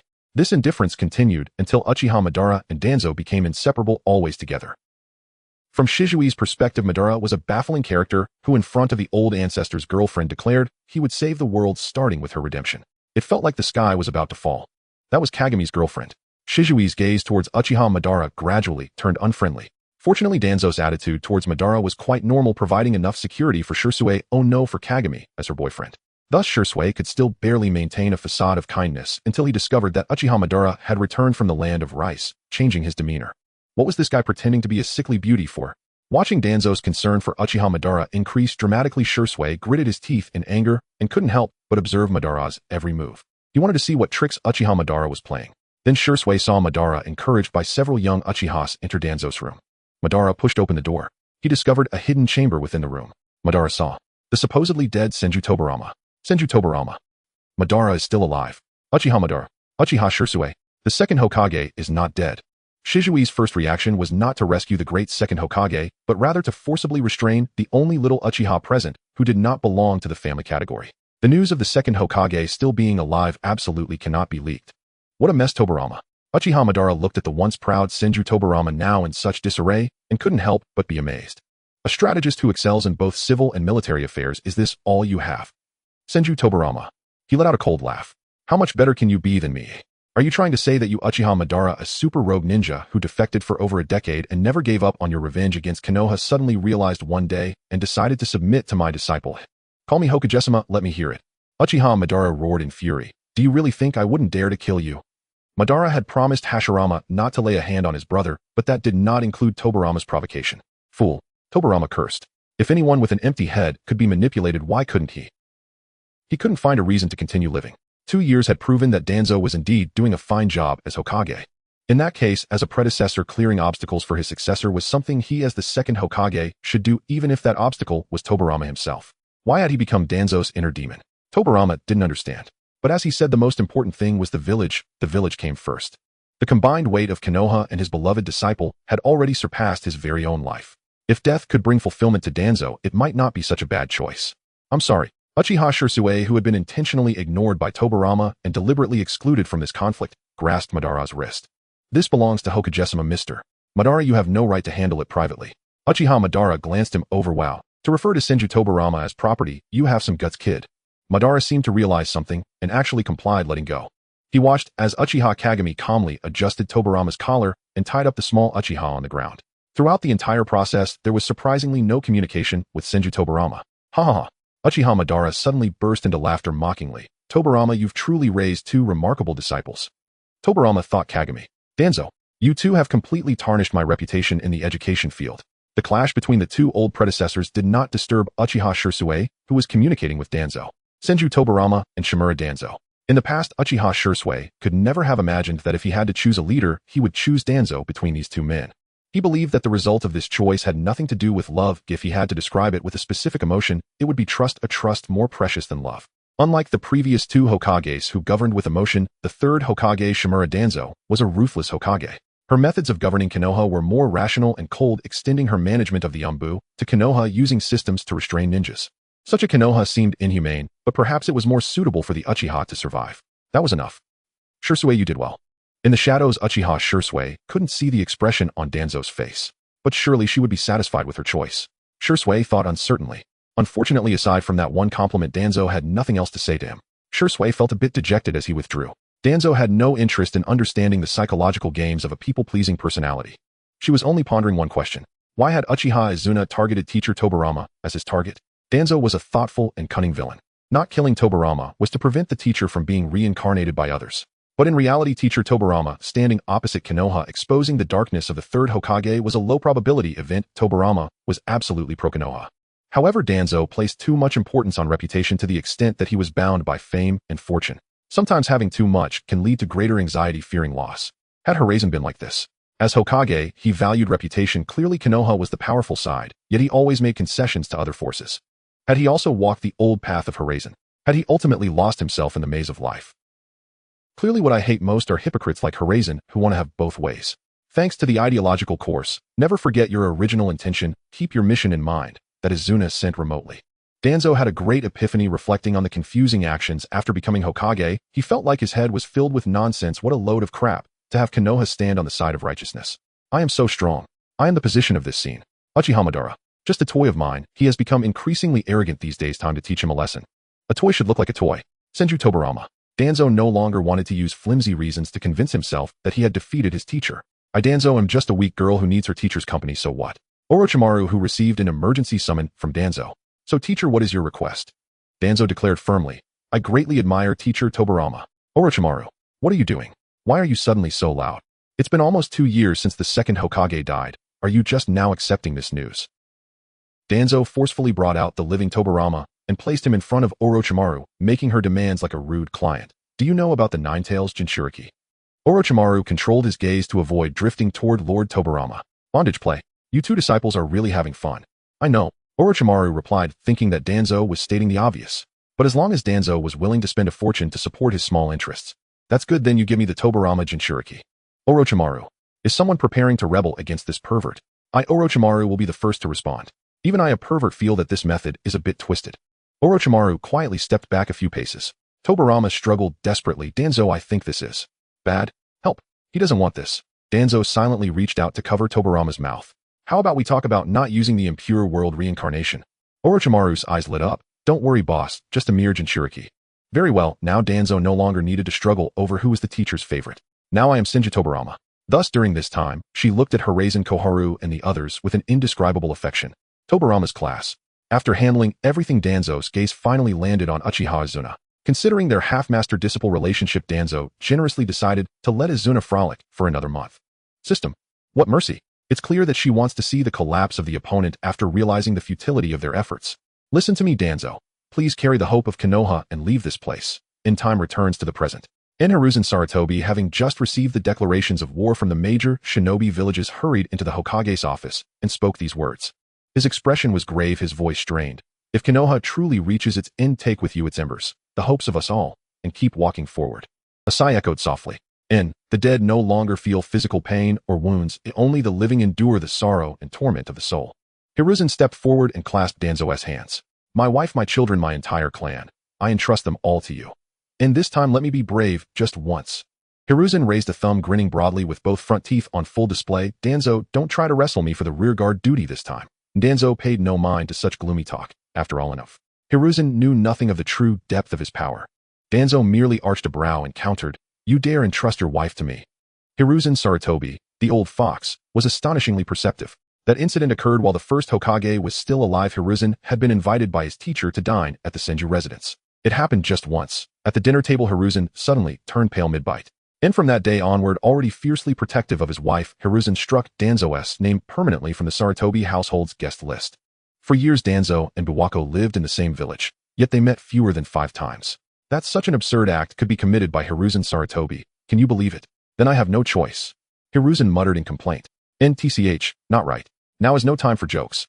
For great shinobi villages, and several smaller ones, had declared war upon Konoha simultaneously. Even Hiruzen Sarutobi, formidable as he was, dared not swear victory with absolute certainty. Danzo, I will not leave. Hiruzen understood better than anyone the pride buried deep within his comrade, but still he pleaded earnestly, this is no moment for stubbornness, Danzo. Do not make a decision you'll regret. Hiruzen, I am the Hokage. At last Danzo uttered those words to Hiruzen, and gleefully wiggled his toes. As she rose, her magnificent solemn Hokage robe fluttered in the wind. With solemn dignity she declared, no one stands before the Hokage. Danzo would become Konoha's first line of defense against external war. Hiruzen, believe in me. And their eyes locked. Hiruzen looked away, first lowering his head in reluctant defeat. And you reckless fool. Danzo's gaze shimmered with unshakable confidence. No one knew where such audacity came from. And rationally, Hiruzen knew Konoha's odds were slim. Unless Hashirama-senju returned from the dead, Konoha stood little chance of survival. Yet emotionally, he trusted Danzo's abilities implicitly. Danzo was never one for empty boasts. Well, recalling those years when the two had schemed together, deceiving countless underlings, Hiruzen quietly swallowed the praise rising in his throat. His old classmate had always been unreliable. But what could Hiruzen do? He would simply stand by his friend, even unto death. Fine, you win. Then I'll handle the pre-battle mobilization. Hiruzen lowered his gaze. When even the Hokage led the charge at the front lines, he would absolutely not allow fools in the rear to undermine Danzo's command, or sow discord through desertion. He would eliminate every last one. With matters nearly settled, Hiruzen turned to leave, only to hear Danzo add idly, when you go, slam the door loudly. Hiruzen stiffened. Was Danzo deliberately staging a performance with him? This was the Hokage Tower. Whose eyes were they performing for? A spectacle of discord between Hokage and advisor. Hiruzen began spinning conspiratorial theories. Bang! Nah, thunderous crash reverberated through the hall. Nah, much better. Danzo relaxed, eyes half closed in quiet satisfaction. The assault against Konoha unfolded from all directions, multiple fronts activated simultaneously. Shimura Uchiha commanded the Cloud Village front, cradling a small toy he'd pilfered, watching calmly as both sides erected their camps. Unlike his brother, whose style was direct and overwhelming, Shimura, lacking overwhelming raw strength, was a tactician through and through. Knowing full well Danzo's extraordinary prowess and his possession of the Rinnegan, how foolish would he be to assemble a shinobi alliance? Did he fear Danzo wouldn't annihilate them all at once? Or was he preparing human cushions for the Tengai-sensei? How considerate, for falling meteorites. Haha, human limits are after all finite. Shimura hummed a light, cheerful tune. Yes, Danzo was undeniably strong, but what of the rest of Konoha? Could every single one match the might of an entire shinobi village? Shimura bore deep grudges. Tracing the scar across his cheek, his eyes burned with unmasked madness. He longed desperately to witness Danzo's anguish. Sorry, little brother, but just because you can't do it doesn't mean others can't. If you're weak, train harder. Human limits are finite. Then you face the undisputed master of synthesized shinobi techniques, Danzo Shimura. Here she comes, bold, unstoppable, bearing Tobirama-senju's flying thunder god technique. Hashirama-senju's colossal wood release, paired with Tobirama-senju's lightning-fast flying thunder god. Wherever Danzo walked, a battlefield ended. Master Tobirama calculating the coordinates is in your hands. Space-time ninjutsu demanded rare genius, not only mastery of advanced mathematics, but also acute spatial perception. It was not Danzo's forte. Yet now, did she not carry a ready-made, ever-present mentor within her own mind? A sigh resonated in Danzo's mind. After many days confined within a cage identical to Kurama's, Tobirama-senju finally spoke his first words. Even in death, I must still fret over my students. Next lifetime, if I become a teacher again, I'll be a dog, and leave it to me. Go forth, and fight without hesitation. Danzo, confident, radiant, Tobirama, calm, unwavering. Their gazes, though distinct in temperament, shared identical resolve. Victory belongs to Konoha, no matter what. Breaking through the defenses of the ninja village was far simpler than imagined. Only the Fire Nation, located at the center of the continent with its abundant resources and prosperous economy, can nurture leaders with ideals like Senju Hashirama, allowing for the birth of ninjas who possess patriotism and are willing to fight for the protection of Konoha. With sufficient provisions comes an understanding of etiquette, but for those struggling on the poverty line in the ninja villages, their populace has little opportunity for education, and their minds can hold nothing beyond the simple thought of surviving each day. In their simplistic minds, war is merely an event initiated by some prominent figure in which they are expected to participate. These ordinary ninjas struggling at the bottom also possess their own survival wisdom. If they win, they can plunder the resources of other ninja villages and live a better life. If they lose, the population of their village decreases, yet those who survive can acquire even more resources. For them, war is a gamble to see who is luckier. Danzo has no interest in these bloodthirsty ninjas. If she is to kill, she must eliminate the dealer of this gamble. When Sarutobi Hiruzen once again took to the battlefield as Hokage's bodyguard, he felt a profound emotion, and another fierce battle was upon them. He watched Danzo slaughtering enemies on the battlefield as if chopping vegetables. No, Danzo, when did you learn the Flying Thunder God technique? Hiruzen and the other Konoha ninjas were left dumbfounded. Their third Hokage had almost become a black flash on the battlefield, each appearance claiming a life. On the battlefield of the Land of Hot Water, the ninja coalition of Konoha and the Mist Village had barely faced off for a few moments before Danzo had already achieved 100 kills. Is it cruel? No, seeing the fervent and adoring gazes of the Konoha ninjas, Danzo needed no detailed analysis to know he was reaping abundant rewards. For ninjas, strength is paramount. Hokage's kindness alone is not enough, especially since Danzo lacks such qualities. The most important aspect of being Hokage is strength, the ability to protect Konoha. It's time to show off my muscles. Danzo smiled, wickedly clapping his hands as a surge of chakra flowed into the ground, giving rise to countless branches that unexpectedly pierced the enemies through. Is this would release? Damn, the intel is wrong. Retreat, fall back. These branches absorb chakra and have a hallucinatory effect. Some retreated in terror, while others stared blankly at their fallen comrades. The shadow of Senju Hashirama's terrifying would release from the First Ninja World War still loomed over everyone, and in less than a decade those veterans who had been on the battlefield had not all perished. The blood of comrades and the branches exuding a metallic scent were their lifelong nightmares. Fools. That's just ordinary would release. Don't lose your composure. A booming voice rang out as the leader of the enemy battlefield finally stepped forward. He was a short, wrinkled old man. The first Mizukage by Lien, a shadow-level powerhouse who had long since retired to enjoy his twilight years, stepped up to take command of the Mist Coalition. At this moment, facing the third Hokage, who should have been at the border of the Wind Country fighting against the Wind and Rock Coalition, Bai Lien revealed a grave expression.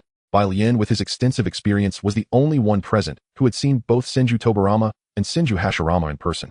The bloodline of Senju Hashirama and the renowned techniques of Senju Tobirama appeared simultaneously in one woman.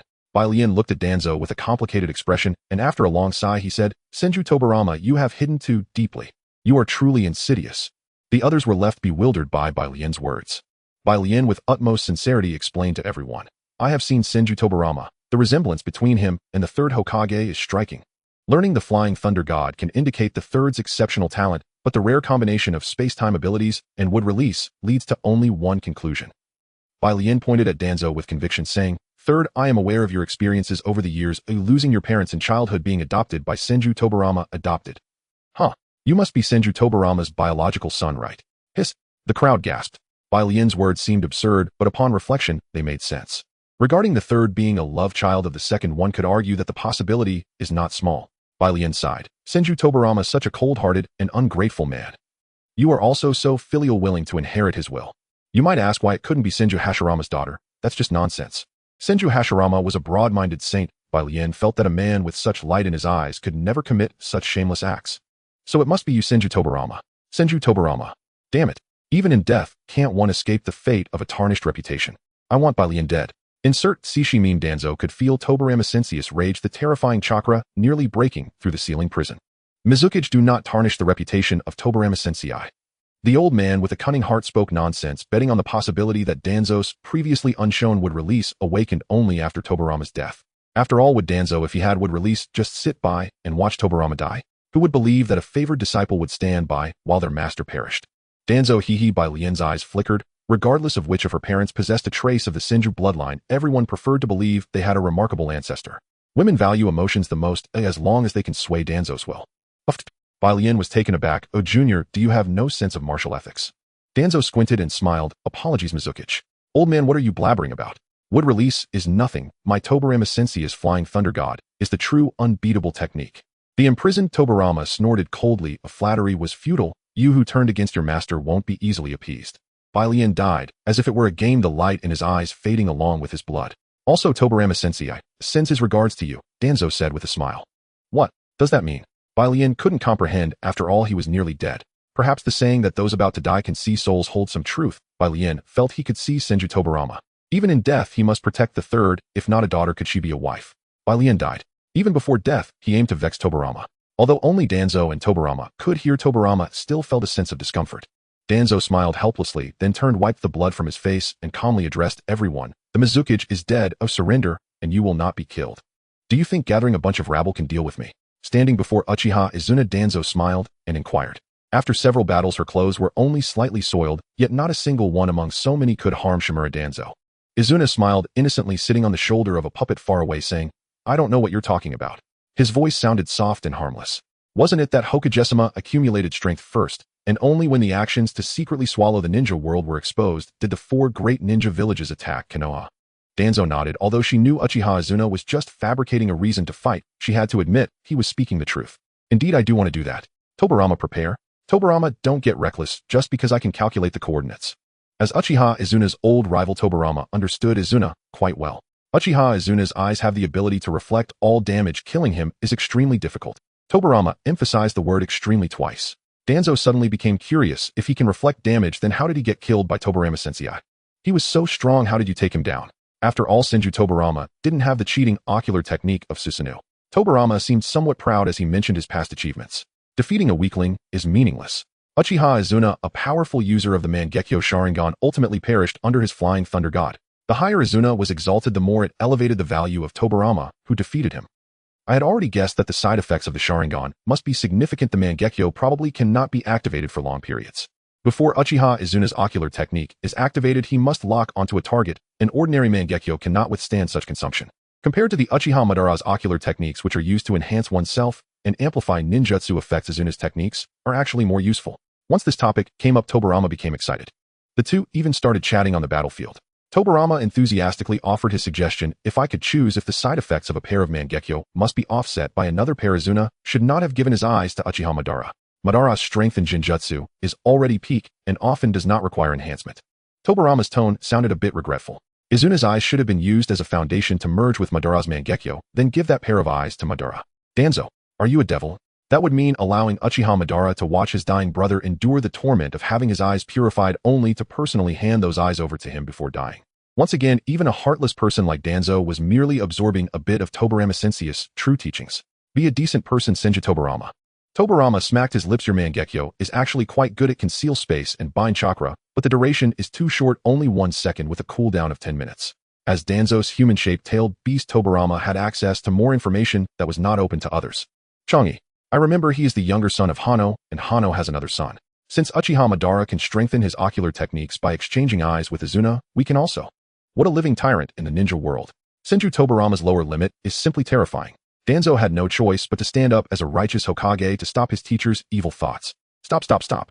I have already tried. Uchiha Hano's eldest son, Uchiha Yao, is far too emotionally stable, and his talent is lacking. Even now, he remains a loner. I have tried to team up with him a few times to set him up, but with no success. He is simply impeccable. So you didn't let him off either. Danzo was almost ready to step in himself, but unfortunately the guy just showed no interest at all. Hokage, are you zoning out? Before them stood the second Tsuchikage, third Mizukage, third Reikage, and second Winkage. Among these cage-level powerhouses, aside from the Reikage who was fighting locally, the others did not need to worry about weak companions and could fight freely at their full strength. They felt insulted. Danzo glanced at them. Those 4 annoying guys interrupted his conversation with Tobirama-sensei. Among the people present besides Uchiha Izuna, who could spark a bit of interest, the rest. Danzo, indeed it is time to end this battle quickly. As Hokage, I am quite busy. I have no time to play games with you all. Danzo clasped his hands together. A terrifying chakra erupted suddenly from her as the center.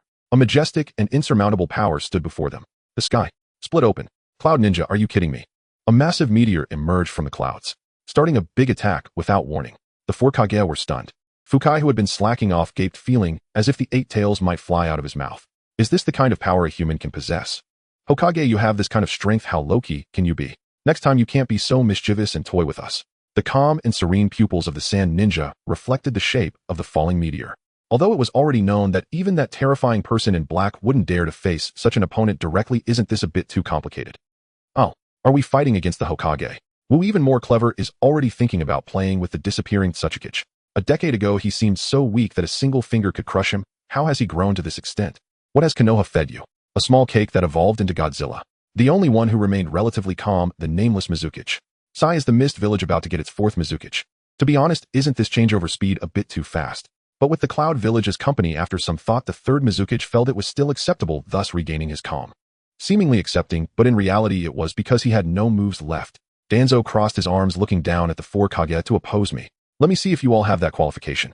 Lord Hokage, with great fortune comes great responsibility. The shadows of the other three villages have gathered here, and even the feudal lords of various nations are under your control. As long as you give the command, a Wagakure will undoubtedly stand firmly by your side. Still, he is the first to take the plunge. These ninjas from the Warring States period inherently lack a strong sense of national identity. To be honest, in such a chaotic environment, they uphold the belief that trees may die if moved, but people can live on. If life in the land of fire becomes unbearable, they will migrate to the land of earth. If the land of earth is displeased, they'll simply relocate to the land of water. It's just a matter of changing locations. Even the Uchiha clan, a prominent clan in the ninja world, moved here from the land of lightning, didn't they? As for the ninja villages, while being the boss is indeed very satisfying, life is far more important. Without a heart to protect, one cannot be at such a Hokage, so it's better to simply lead a Wagakure as the IWA clan if Konoha is willing to accept them. Just right for the IWA clan to oust the Uchiha and become the great clan of Konoha. He gave himself a thumbs-up, sweet deal. What's wrong with following the strong Hokage's lead? He really has such integrity and dignity, yet why is he following those men in black? What a shameless old man. Jiang is indeed cunning. Fukai was momentarily stunned, and the first position of surrender was snatched away by the Tsuchikage. How can this be? Then a group of muscular men from Kumogakure watched as their Reikage directly knelt on the ground without any hesitation. Their posture was even lower than that of the Tsuchikage. They faced the face of Kumogakure. However, to be honest, everyone felt a bit relieved in their hearts, as that huge meteorite crashing down could mean the end for Kumogakure. Fukai pointed southeast with a sincere expression, saying, "Report to Lord Hokage, the lair of the men in black is right there." Shaman glanced around and then looked up at the sky, his pupils shaking. Am I supposed to withstand the meteorite with the Mizukichi? Shaman tightly held onto his frail puppet, muttering, "Lord Hokage." He was a very cold man with trendy tattoos, and it was somewhat difficult for him to flatter and ingratiate himself. So Shaman held back for a long time, unable to stoop as low as the Reikage and Tsuchikage. Finally, with a tragic expression, he reluctantly offered his beloved a bebe, a puppet modeled after the one tail. "Oh, have you all surrendered?" The Mizukichi was still in confusion, and to be honest, he had prepared for 4 people to withstand the meteorite from the sky and showcase their shadow-level prowess. "But if you all surrender, then I will surrender too." TSK Danzo found it somewhat dull. The old man was quite cunning. If it were those young folks, they would have already rushed in shouting about love and bonds. "You all step back." She gave a glance to Narashikaku. Narashikaku then retreated with the small item in his hands. In this battle belonging to the Hokage, he was merely a trivial character. As the 4 shadows withdrew, Danzo pointed his blade at Uchiha Izuna, saying, "The battle of the weak is truly uninteresting." She spread her arms, laughing maniacally. "Ha ha ha, come on, excite me a little." The Scarlet Sharingan spun. A single hand effortlessly blocked the torrential assault from Danzo. 1 second passed. "Huh." Uchiha Izuna raised an eyebrow in triumph. "I told you not to underestimate me. Standing before you is a flawless ninja. Even without the enhancement of chakra, the power of that physical body, and the perfected swordsmanship, those 100 years of slaughter and experience were a chasm that Danzo could never cross. How long until you can use your ocular technique again?" Uchiha Izuna's voice carried a teasing tone. "I'm waiting for you." One must speak with arrogance, but act with caution. That pair of beautiful Mangekyo Sharingan locked onto Danzo without blinking. Previously, he had underestimated his opponent. He would not make the same mistake again. "Whether in spirit or physical harm, I can return it all to you." This is the embodiment of being flawless and without any gaps. Uchiha Izuna is indeed a tricky opponent. With another kick landing on the opponent's abdomen, Danzo maintained a blank expression, suppressing the pain in his lower abdomen. The physical enhancement from his Mokuton cells was brought to its peak at this moment. Such minor injuries could heal in an instant. "Well, at this moment I should say, do you want to dance too?" Uchiha Izuna grabbed her calf and tilted his head with a smile. "Tobirama, why are you smiling so disgustingly?" Little did they know he was grabbing the enemy's leg. Those unaware might think he was flirting. Tobirama darkened his face. "Vulgar, stinky, pretty boy, smooth talker, playboy." Danzo. Sometimes he really didn't know what his teacher was thinking. Danzo felt that his teacher's mind was far more complex than the opponent's. He thought of his teacher's strong desire to start a family after so many years of being single and felt relieved. "You're a good opponent," Danzo said as he embraced Izuna, who looked bewildered. Uchiha Izuna is not a lustful person. Holding the soft and resilient body of a woman, what surged in his heart was not desire, but an unsettling warning from every cell in his body. 10 minutes, is it still not up? It's clear that I really am getting old. And quite arrogant too. Let's end this play acting here. Suddenly, the same Mangekyo pattern appeared in Danzo's left eye. Kodo Amitsukami Susanoo. This technique allows the user to pre-seal their ocular technique within their Sharingan. When the preset conditions are met, the sealed technique will automatically trigger. Once again pierced through, Uchiha Izuna exclaimed. Indeed, young people's minds are agile. Blood continued to spray uncontrollably. Yet he laughed joyfully. "Do you know what time has brought me?" Danzo listened to his rambling words, wondering if he had gone mad. Izuna, do you know? There was once a chance to obtain the Rinnegan right before me within easy reach. But I let it go. Because this world emphasizes balance, sometimes the constraints on the strong are far greater than mine. So he only needed to maintain his strength in the eternal Mangekyo.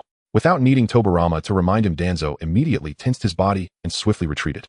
The ordinary ninjas in this area had already fled when the two started fighting, so Danzo, while retreating, didn't have to worry about covering his back like Tobirama did. Tobirama, are you being polite? Uchiha Izuna let his blood flow freely as he took out a pair of Mangekyo from the sealing scroll, all belonging to the same person. Uchiha Shin, a low-quality experimental subject created by Orochimaru. A pair of Mangekyo spilled out, falling to the ground. A terrifying entity awakened. A chilling sound of chewing filled the air. The Mangekyo finished feeding, and the land soaked with Uchiha Izuna's blood was licked clean, but it still wasn't enough. The quality of these creatures was too low. Monsters resembling tailed beasts rose, their 10 tails flying in the air, searching for the scent of prey. The Otsutsuki clan evolved by harnessing the power of the 10 tails, and the 10 tails itself craved the life of an Otsutsuki. The life closest to the Otsutsuki present undeniably attracted the full attention of the 10 tails. It roared and charged towards Danzo. The sky and the earth trembled simultaneously, crushing down upon the monstrous creature at the center of the battlefield. This was a 10 tails that could not be suppressed by the Rinnegan and was filled with a thirst for the Otsutsuki bloodline. Clearly, all the 9 tails Jinchuriki were still alive. Where did Uchiha Izuna acquire this monster?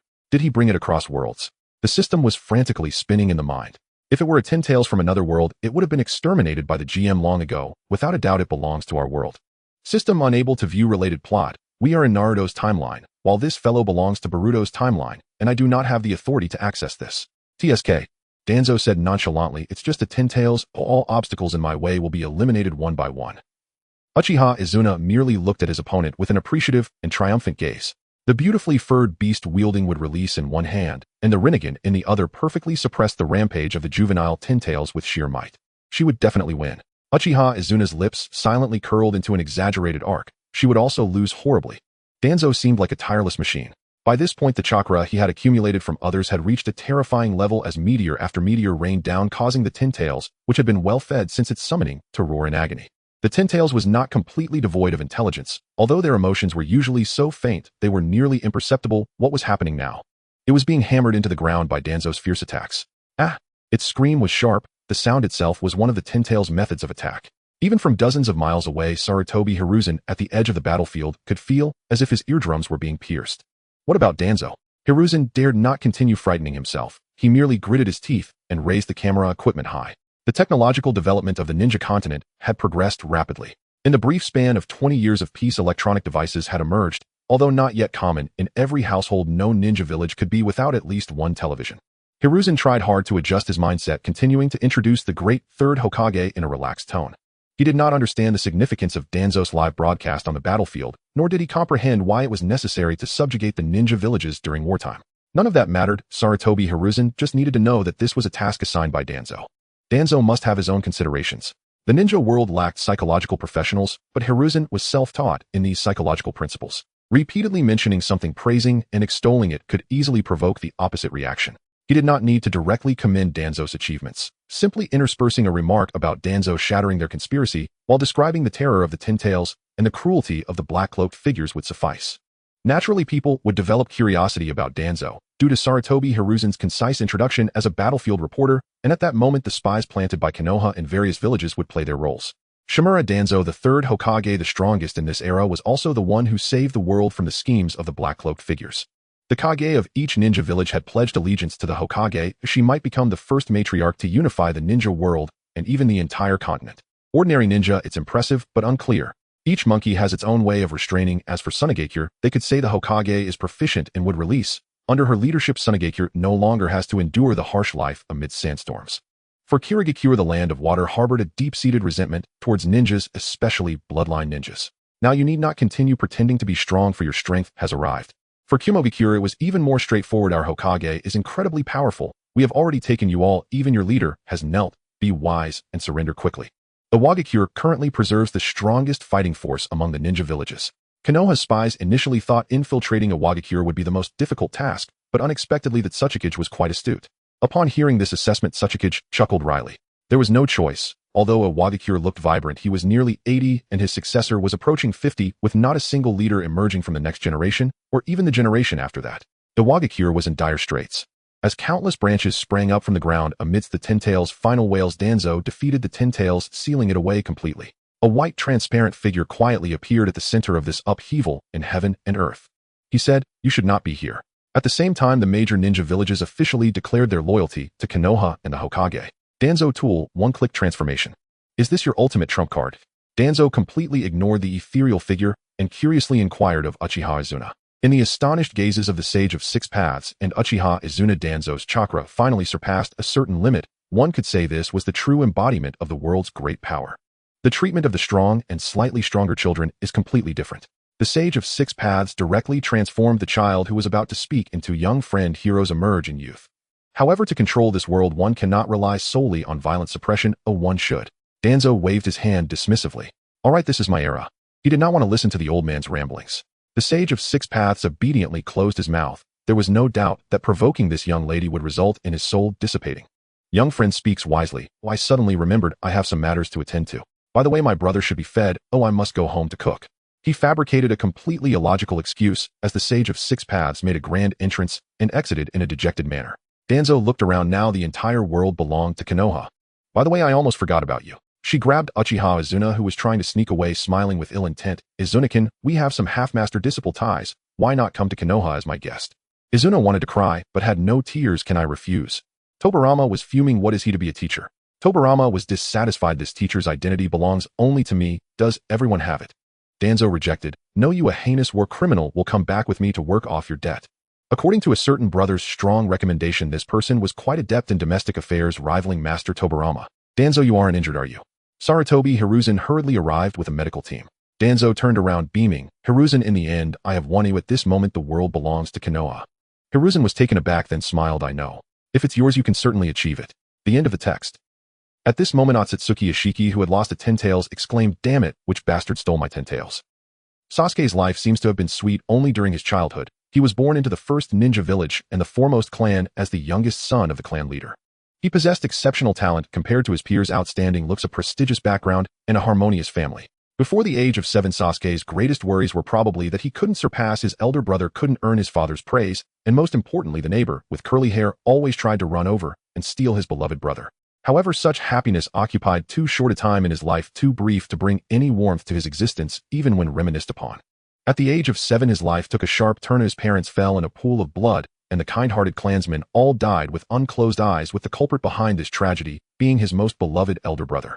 From that moment on, the originally cheerful child became deeply bitter, and hatred became the pillar that supported Sasuke as he fell and rose countless times in his pursuit of power. The friendship with his companions could not help Sasuke forget the pain of that night. Konoha was too warm a place, unsuitable for a cold-hearted avenger. Sasuke unhesitatingly accepted Orochimaru's offer. It was a gamble, wagering that before he became Orochimaru's vessel, he could gain strength to rival the legendary Sannin. Yet Sasuke accomplished it all. When Itachi died, he should have felt exhilarated. Father, mother, did you see this? Even the weak, talentless, and perpetually disappointing me can kill the flawless Itachi. Strangely, as Sasuke looked at his elder brother's cold body, he felt a shiver run through him, as if he could empathize. Itachi was gone. The only relative connected to his bloodline in this world had left. The joy of avenging his great enmity was followed by endless emptiness. Sasuke stood up, expressionlessly shedding the identity of an avenger. He could finally be himself, Uchiha Sasuke. Though he did not say it, he deeply missed the time spent with Naruto, Sakura, and Kakashi in Konoha. But Uchiha Obito's sudden appearance revealed everything about Itachi. His elder brother was guilty, but the greater sin was brought by Konoha. In his breakdown, Uchiha Sasuke awakened the Mangekyo Sharingan. His empty life finally had a new goal. I believe my life is primarily for revenge. Even so, this pitiful self hopes to do something for this world. He wanted reform to change the world so that the tragedy of the Uchiha would never repeat. Regrettably, the one who ultimately defeated such grand ambitions was Naruto. Sasuke actually wanted to end his life, a life destined for despair, not knowing where the meaning of his existence lay. But Naruto was determined to keep him. In the end, looking at Naruto's earnest gaze, Sasuke could only smile helplessly. Even a strong person like him shed tears at that moment. Was it because of the touch of friendship or the weight of regret? Even Naruto cannot truly understand me, cannot comprehend my pain, my sorrow, nor realize that what I desire is not a false peace, but a complete transformation.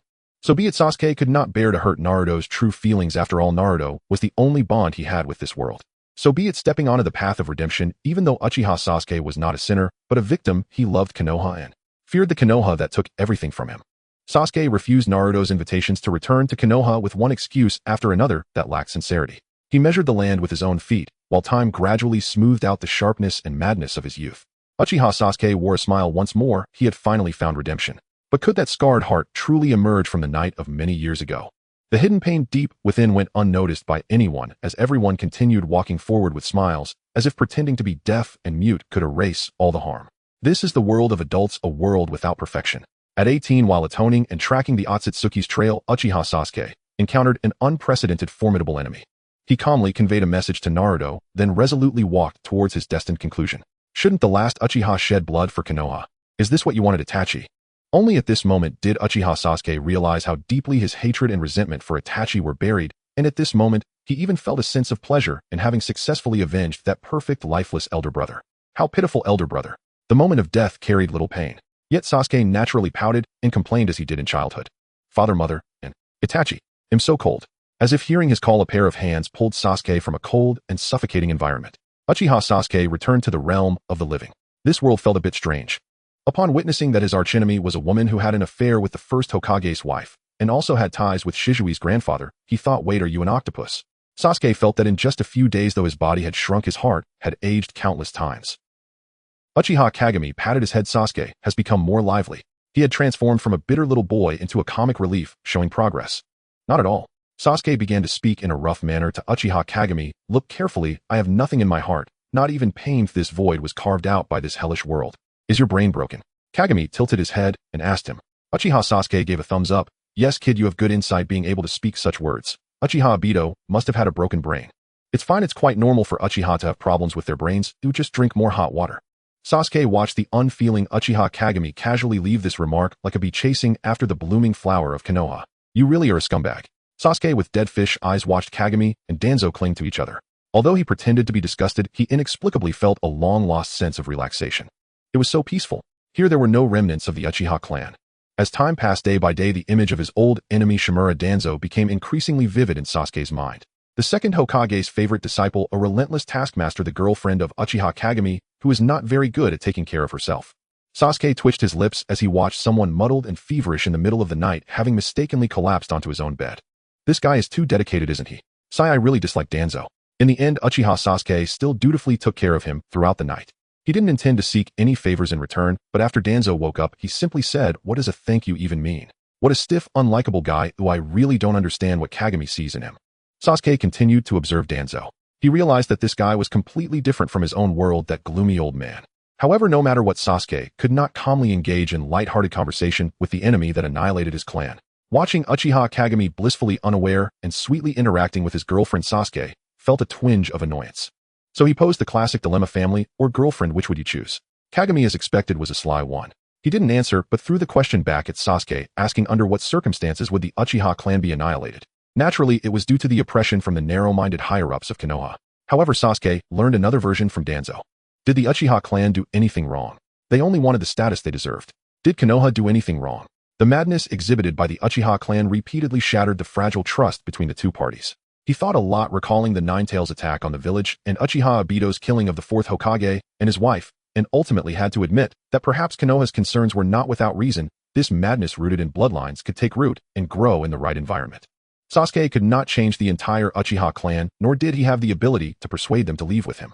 How ridiculous! Oh, perhaps this is the fate of reincarnation, as he found himself in a similar situation as Uchiha Madara. Uchiha Sasuke was actually a person with a clear goal, but time and again everyone around him was telling him that he was wrong. Over time he accepted his fate, acknowledged his mistakes, and returned to Konoha. Now he regained the power of decision, yet he felt somewhat lost. Could I really make the right choice? Then become the Hokage? Sasuke heard Danzo's enticing voice say, only the descendants and disciples of the Hokage are qualified to become Hokage, so Sasuke, become my disciple.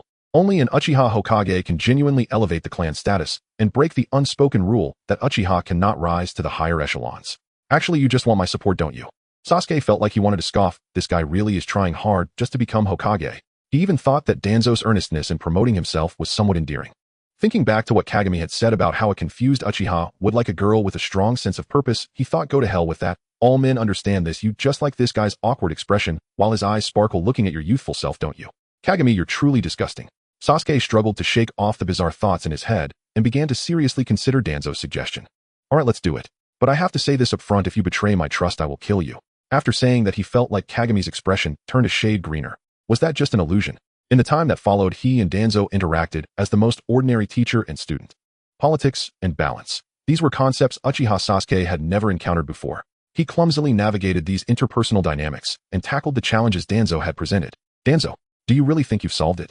I can't take it anymore. As someone get Tobirama-sensei to take me away. Danzo is truly volatile. Are you sure licking your lips won't poison you?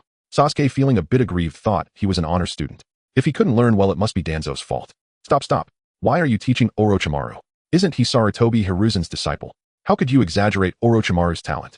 Uchiha Sasuke was really losing his patience. He silently aimed his metaphorical gun at the innocent-looking Orochimaru. Orochimaru, you've done nothing but harm. It is unclear when it began, but walking down the street, he is now respectfully addressed as Lord Sasuke. This title is not unfamiliar. What is strange is the respectful and trusting gazes from the group of ninjas. Lord Sasuke, a child whose eyes shimmer with excitement, enthusiastically shares the flowers he picked with Uchiha Sasuke. They are very ordinary, just wildflowers found by the roadside, with the only commendable aspect being that this flower is exceptionally clean. Just like this child. Huh, it really is different now. Uchiha Sasuke smiled as he accepted the bouquet, glancing around before finally feeling at ease. Under the governance of Naruto, Uzumaki Konoha could not neglect Sasuke, yet not everyone could readily accept this returning rogue ninja. Suspicion, vigilance, and indifference transformed into Sasuke's everyday experience as he stepped into Konoha. He would start his new life in Konoha. Lord Sasuke, please accept my heartfelt gesture. Such a cliché expression made Sasuke feel weary. Huh. Wait. He suddenly realized something was off. You're a boy, right? Sasuke's pupils shook. The new life he envisioned was not this kind of newness. Sorry, The other party continued, panting, please pass this on to the Hokage. So it wasn't meant for him. That really scared him. No, passing it to Danzo wouldn't work either. He looked down at the ninja and said, she has a boyfriend, you know. To his surprise, the other party smiled shyly. As long as I can be with the Hokage, I would even be willing to be a concubine. Hey, that's not right. Uchiha Sasuke was greatly shocked and decisively resolved to eradicate the bad influences in Konoha from the root for Danzo. He directly smashed the so-called headquarters of Danzo's support group. Shimura Danzō, what a wicked guy. This sin will be borne by Uchiha, and I mean Mirai. Of course, he heard that Mirai lost control of his body due to that battle and could only share his body with Uchiha Shisui, feeling quite wronged. As a righteous Uchiha, Sasuke could not stand by and watch his teacher get caught in such absurd drama of a grandfather and grandson. Sasuke crossed his arms, his expression solemn. I'm sorry, Shisui. I'm sorry, Mirai. I cannot bear to witness the two of you toy with Danzo's feelings. Thus he reported that shameless fellow Shisui. For now, Danzo returned to being single. Sasuke felt quite satisfied. Building Konoha starts with you and me. Danzo, you should put in effort instead of pursuing romance. Get up and contribute to the construction of Konoha. In the blink of an eye, 2 to 3 years passed. Sasuke's career grew larger, but the only downside was, Danzo, why do you bring home so many strange people? The chives box is one thing, but even Sasuke with his resolute will cannot face such an abominable existence. He completely cannot understand how a normal person could boldly walk around naked outside. Although players provided an explanation saying such behavior could lower reputation, and when reputation falls below a certain level, outside lovers would actively cut ties. Are you crazy? Can you lower such a thing? The only ones with lowered reputation are me and Danzo. In the end, Sasuke had no choice but to cover his nose and use Jinjutsu to blur the memories of all those involved for the sake of the Hokage's reputation. That enormous workload. Now seeing players makes him want to vomit. Uchiha Shisui is one thing, but he recently seems to have obtained some strange script clinging to Danzo, like a spirit lurking in dark corners, observing Danzo. After observing for a while, Sasuke reached a conclusion that was not worth fearing. But why? Did you also bring Uchiha Obito into your home? That old man is really annoying. Uchiha Sasuke gritted his teeth in anger, especially when he saw that old coot showing a pitiful look towards Danzo. Stop pretending to be your father. Danzo wrote furiously with one hand, while pinching his brow with the other, saying with a headache, so what exactly do you want to say? Don't you think that the Senju clan and Uchiha clan are overly represented here? If you have time to think about this, and that, then just work harder. Uchiha Sasuke received a small token of appreciation from the Hokage, and he was too busy to go home for more than half a month. Discontent with the Uchiha presence. Why not just stay away from home? Whenever Uchiha Sasuke has the thought that this life could pass like this, it has long become a habit. Life always delivers a heavy blow. The Ninja World War began early in Danzo as Hokage had to take to the battlefield to face a mysterious Uchiha. What's going on? Are the Uchiha supposed to be like final boss level enemies? The ninja world is truly mysterious. Sasuke does not know when Danzo acquired the Rinnegan and would release, nor does he understand why he cannot fight alongside her, but is instead assigned to defend against Otsutsuki. Why does Danzo know so much? Is it that evil being the player who told her? Sasuke suddenly covered his eyes with his hand. Is this self-deception? If he could start over, Shisui could start over, even the long-dead Uchiha Izumi could have another chance, why not Danzo? But, watching the live broadcast by the battlefield reporter Sarutobi Renzen looking at that confident and flamboyant figure. As he gazed, he lowered his head. What do those years of happiness mean? Is everything fake? This shameless guy Shimura Danzō, what kind of mentality did she use to raise the self she destroyed? Are all those bits and pieces also fake? What is real? For a moment facing this messed-up world, Uchiha Sasuke wanted to bravely say no. But Danzo is in danger. Uchiha Izumi, the brother of Obito, a similarly deranged guy. Does his trump card really include the Sage of Six Paths? Uchiha Sasuke knows better than anyone the power of the Sage of Six Paths. Just a small fraction of his strength could allow the Sharingan to evolve into the Rinnegan. Will Otsutsuki Kagaya eradicate Danzo? Erase the Hokage of Konoha? He hasn't even settled accounts with Shimura Danzō yet. Does the Sage of Six Paths understand the order of precedence? If you want to harm the Hokage in front of the head of the Umbu, you'll have to step over my dead body. At least for this moment, Uchiha Sasuke is willing to die with the Hokage. A faint system notification was drowned out by the flood of incoming information. System notification: Uchiha Sasuke convertible. The war has finally ended and Uchiha Sasuke once again welcomed a happy ending for everyone. What about me? Teacher, or should I perhaps call you the Hokage's aide? Uchiha Sasuke revealed a complex expression. What does this world mean to you? What does Uchiha Sasuke mean? Isn't it amusing to toy with others' feelings? Danzo. So this is what little Sasuke thinks. Danzo looked out the window at the scenery. The world is merely a game, and we are just puppets in the hands of certain people performing one interesting scene after another. Performing a unique play is probably the meaning of our rebirth. Uchiha Sasuke displayed an incredulous expression only to be met with a shallow smile from Danzo. Dear, it's just a game. Why be so serious? For them, these special NPCs, all pain and struggle, are temporary. They embrace new life until the end of their existence and would embark on new journeys again. So what significance do the past, present, and future hold? Your entanglement is meaningless. She really casually skipped over the night of the massacre with no guilt. Am I just an unimportant person in your heart? If it were Mirai, if he were still alive at that time, would you make the same choice? Uchiha Sasuke laughed in anger. Do you think all that pain is meaningless? What do you take my feelings for? Danzo can't understand human speech. It is precisely because she stepped out of the shadows of the past that Danzo generously advised Sasuke to let go of everything to move forward. It seems the other party completely did not understand. Teacher Tobirama, I am so miserable. Tobirama-ha. Look who's talking now. Uchiha Sasuke looked sadly into Danzo's eyes, which were clear and empty, as if his pain had nothing to do with her. No matter what he did, it wouldn't stir her feelings. Perhaps the Uchiha's inherited abstract thinking kicked in at this moment. Sasuke, driven by anger, pinned the Hokage down on the desk in the Hokage building. He kissed her in Danzo's astonished gaze. The dream awakened. Uchiha Sasuke broke out in a cold sweat. How terrifying, he actually dreamed of kissing that Danzo. A new day, what will the head of the Umbu do? The dream has ended and Uchiha Sasuke is still striving to become Hokage. Teacher, these documents need your personal review. Uchiha Sasuke calmly stood in front of the Hokage building. It is because he often comes to the Hokage office that he is so familiar with every brick and tile here. That's why the dream felt so real. Danzo looked up and glanced at the bright convertible above Sasuke's head. After a long time, she lowered her head and flipped through casually, saying, next time you can handle these matters directly. She felt that her disciple had been a bit clingy lately. While these matters indeed require the Hokage's approval on the surface, it would not hurt for the head of the Umbu to handle them directly. Danzo's gaze made Sasuke turn his head uncomfortably, all thanks to that strange dream. Before leaving, Sasuke took one last look at the strong and beautiful Hokage sitting at the desk. He lowered his head. The dream that belonged to Sasuke had ended. The dream of the Uchiha continued.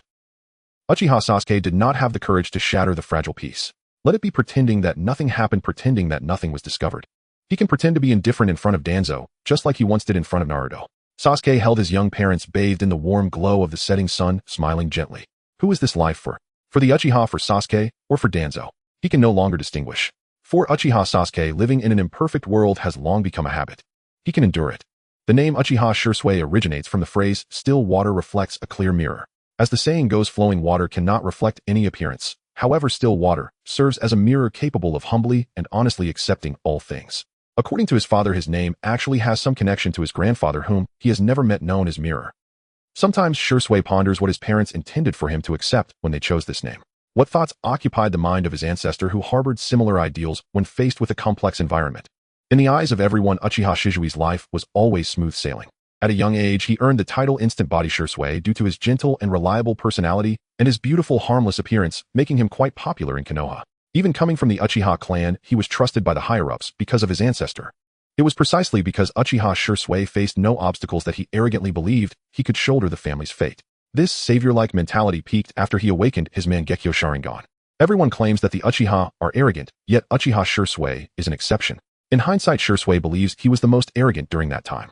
As a member of the Uchiha clan, he held no reverence for the clan leader Uchiha Fugaku, boldly speaking of controlling him with Kotoeme Tsukumi. For the third Hokage and his advisors, Uchiha Shursui must have been sentenced to death in that moment. What a dangerous existence. Uchiha Shursui chuckled lightly, pondering how despite 2 lifetimes, he was only in his 20s. Have I begun to reminisce about the past? The now mature Shursui calmly reflected on his youthful recklessness, even commenting to request cooperation from the Hokage. What a naive thought. Upon awakening Kodoame Tsukumi, Shursui faced 2 choices. One was to gouge out his own eyes and present them to the Hokage to prove his loyalty to the village, allowing the Hokage to choose a trusted individual to utilize Kodoame Tsukumi on the Uchiha clan. The other was to selectively disclose information about Kodoame Tsukumi, with the Hokage stepping in to request Shursui to prevent the Uchiha uprising. Unfortunately, at that time, Uchiha Shursui had not considered these options at all. Although he held a high position within the clan, serving as a bridge between the village and the Uchiha, Uchiha Shursui had not received systematic training, leading to a low sensitivity to political matters. However, this was unavoidable. Back then, Uchiha Mirror was a disciple of the second Hokage, closely following Senju Tobirama, and was well aware of the darkness surrounding the village and the clan. Unlike Shursui, whose father returned from the battlefield severely injured and whose mother subsequently disappeared, he was like a flower growing in adversity, expending all his energy just to support the family. Busy scurrying between his small family and the larger clan, Uchiha Shursui had no reliable elder by his side to educate or guide him. Uchiha Mirror, so it's my fault, huh? Shursui smiled gently and steadily, saying, how could that be? It's not your fault that you died young. I truly appreciate your help over the years. Uchiha Mirror, drifting in the air, pursed his lips, watching this fellow evolve from a foolish state to the present gentle, yet sharp demeanor, feeling both proud and a bit anxious. Uchiha Shursui was becoming more and more like him. Even at the very beginning, Mirror had been intentionally or unintentionally guiding Shizui's thoughts closer to his own ideas, but now having reached a point where they could almost be indistinguishable, Uchiha Mirror occasionally wondered if he truly existed. Was Uchiha Shursui truly real? Could Danzo still distinguish between himself and Shursui? After the soul triad, Uchiha Mirror's voice sounded somewhat dejected. Are you really unable to return the autonomy of the body to me? After a long silence, both were aware of the current situation.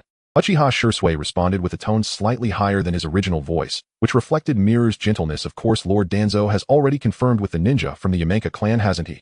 Many familiar people regard Uchiha Jing or Uchiha Shursui as gentle and tolerant ninjas like water, yet they are remarkably out of place within the entire clan. However, there are distinctions even among waters.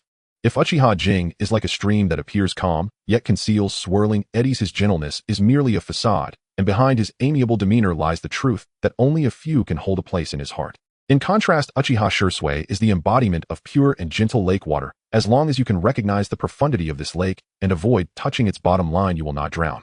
Uchiha Shursui is an advocate of absolute friendliness. He is truly a Uchiha, born, raised, and destined to die in Konoha. When the clear gaze settles upon a child's smiling face, no one can deny Shizui's love for this land. I feel like Lord Jing has become even gentler, a ninja remarked as he watched Uchiha Jing walk by.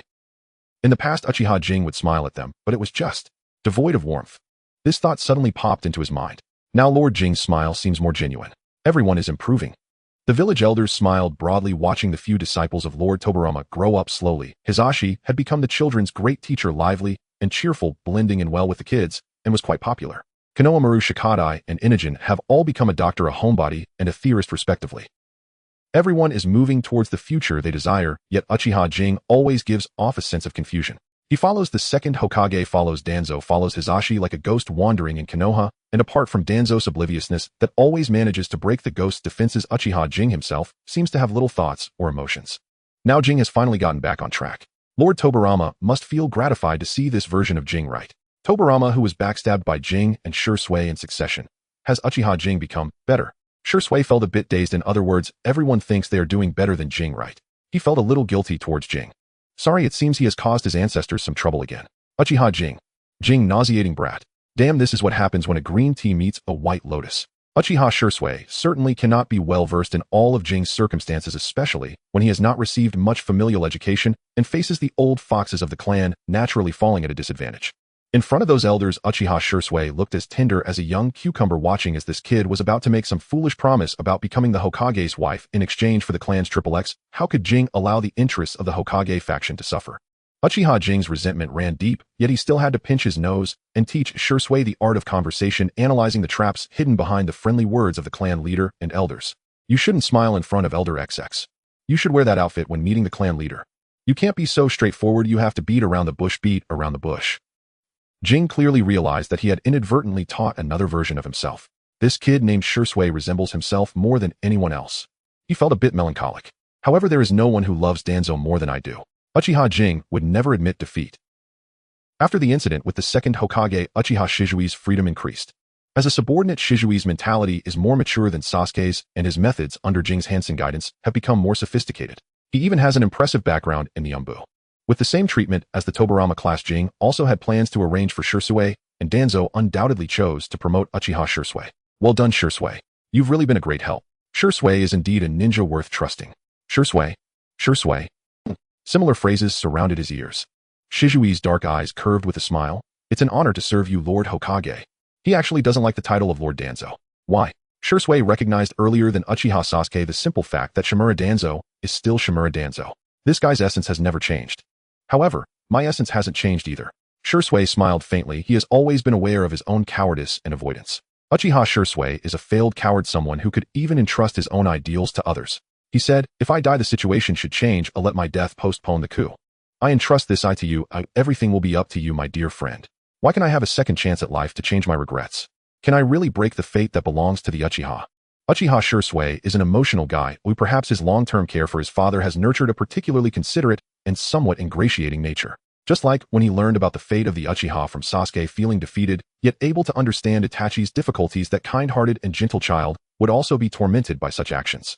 Can't you envision a future where an Uchiha can take root in Konoha?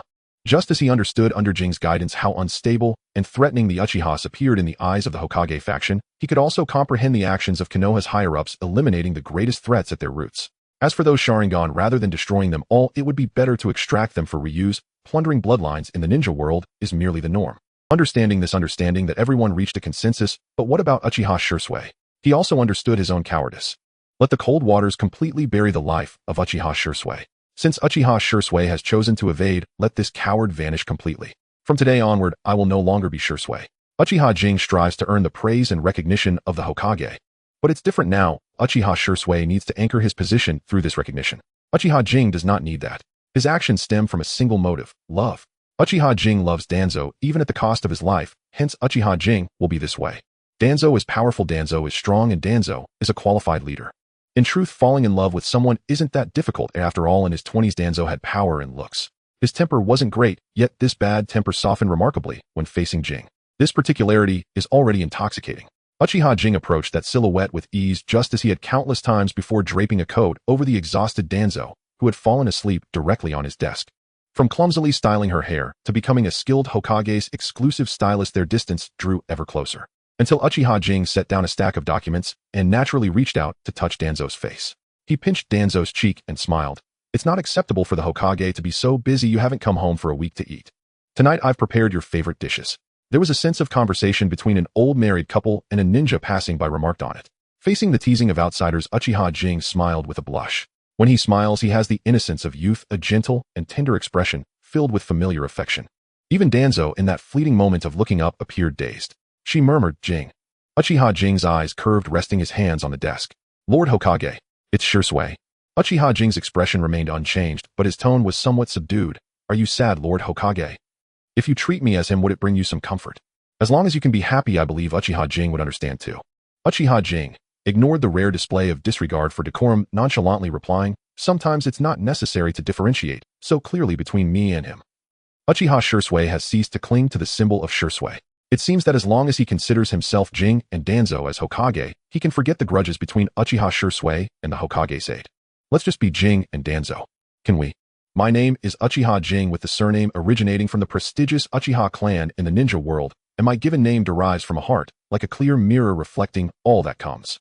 It embodies my parents' hope that I can maintain a pure and transparent heart, unconfused by external influences, and perceive the essence and truth of things. The round-faced little boy earnestly introduced himself to the third-in-command, Uchiha Hua. Hua, Nanny, is Uchiha Minrin really this cultured? However, Jing is his eldest son, so it isn't too hard to understand why he has a good name. Jing's father looked quite embarrassed. Actually, it's because when my wife gave birth, she accidentally knocked over a mirror, and the flying shards landed in my water cup. So ordinary mirrors would have been fine, but why a broken one? Jing felt that his father couldn't express himself well. He took a deep breath. "I see, father, you have such insight. A clear mirror reflects still waters. I completely understand now. No, it's because a mirror was broken. All right, Dad, please be quiet." Jing covered his father's mouth. Beside them, Uchiha Hua laughed heartily. "Minrin, your son is really interesting. At such a young age, he is so wise. Perhaps this child will grow up to be an extraordinary figure." My wife and I have gone to the battlefield, and no one is taking care of Jing. I ask you, brother, to look after him for a while." Uchiha Huahan nodded earnestly, of course. But this care would turn into a final farewell. There were 2 coffins neatly placed at home. Jing couldn't help but reach out to touch one. It was cold. At this stumbling age, Jing already understood how fragile life is. There was no time for excessive sorrow. He immersed himself in intense training, for soon Jing would also step onto the battlefield. After his parents passed away, Jing was adopted by Lord Uchiha Huaha. Huaha was a good person. He raised Jing as his own son, and it was here that Jing met Ho's young son, Uchiha Changi. He is a very intriguing person. Jing believed he was already quite proud. He thought that being someone who appears cheerful on the surface, while secretly believing everyone else is foolish, was enough arrogance for an Uchiha. Yet Uchiha Changi seemed to treat the entire world as a game revolving around himself. What gave him such confidence? Jing pondered idly. Is his shallow wisdom, which could be seen through at a glance, really not considered remarkable among the Uchihas? This thought was indeed a bit harsh, but Jing was genuinely curious why someone could be so self-assured. Changi remarked that Jing was the Uchiha who transcended the family's inherent biases for the sake of the village. Jing, huh? Changi said that the Uchiha he admires most among the girls he likes is Jing. Jing, Changi felt a bit regretful that such a wonderful younger brother only has 25 years of life. Jing isn't that strange. He seems to really have something. Rather than saying Changi foresaw the future, it would be more accurate to say he had glimpsed a book that contained only a few sentences about Jing's life. So is this my future? Even for a ninja, 25 is considered a premature death, isn't it? According to worldly customs, what should a person who learns such a thing do? Should I break free from all constraints and vent my frustrations?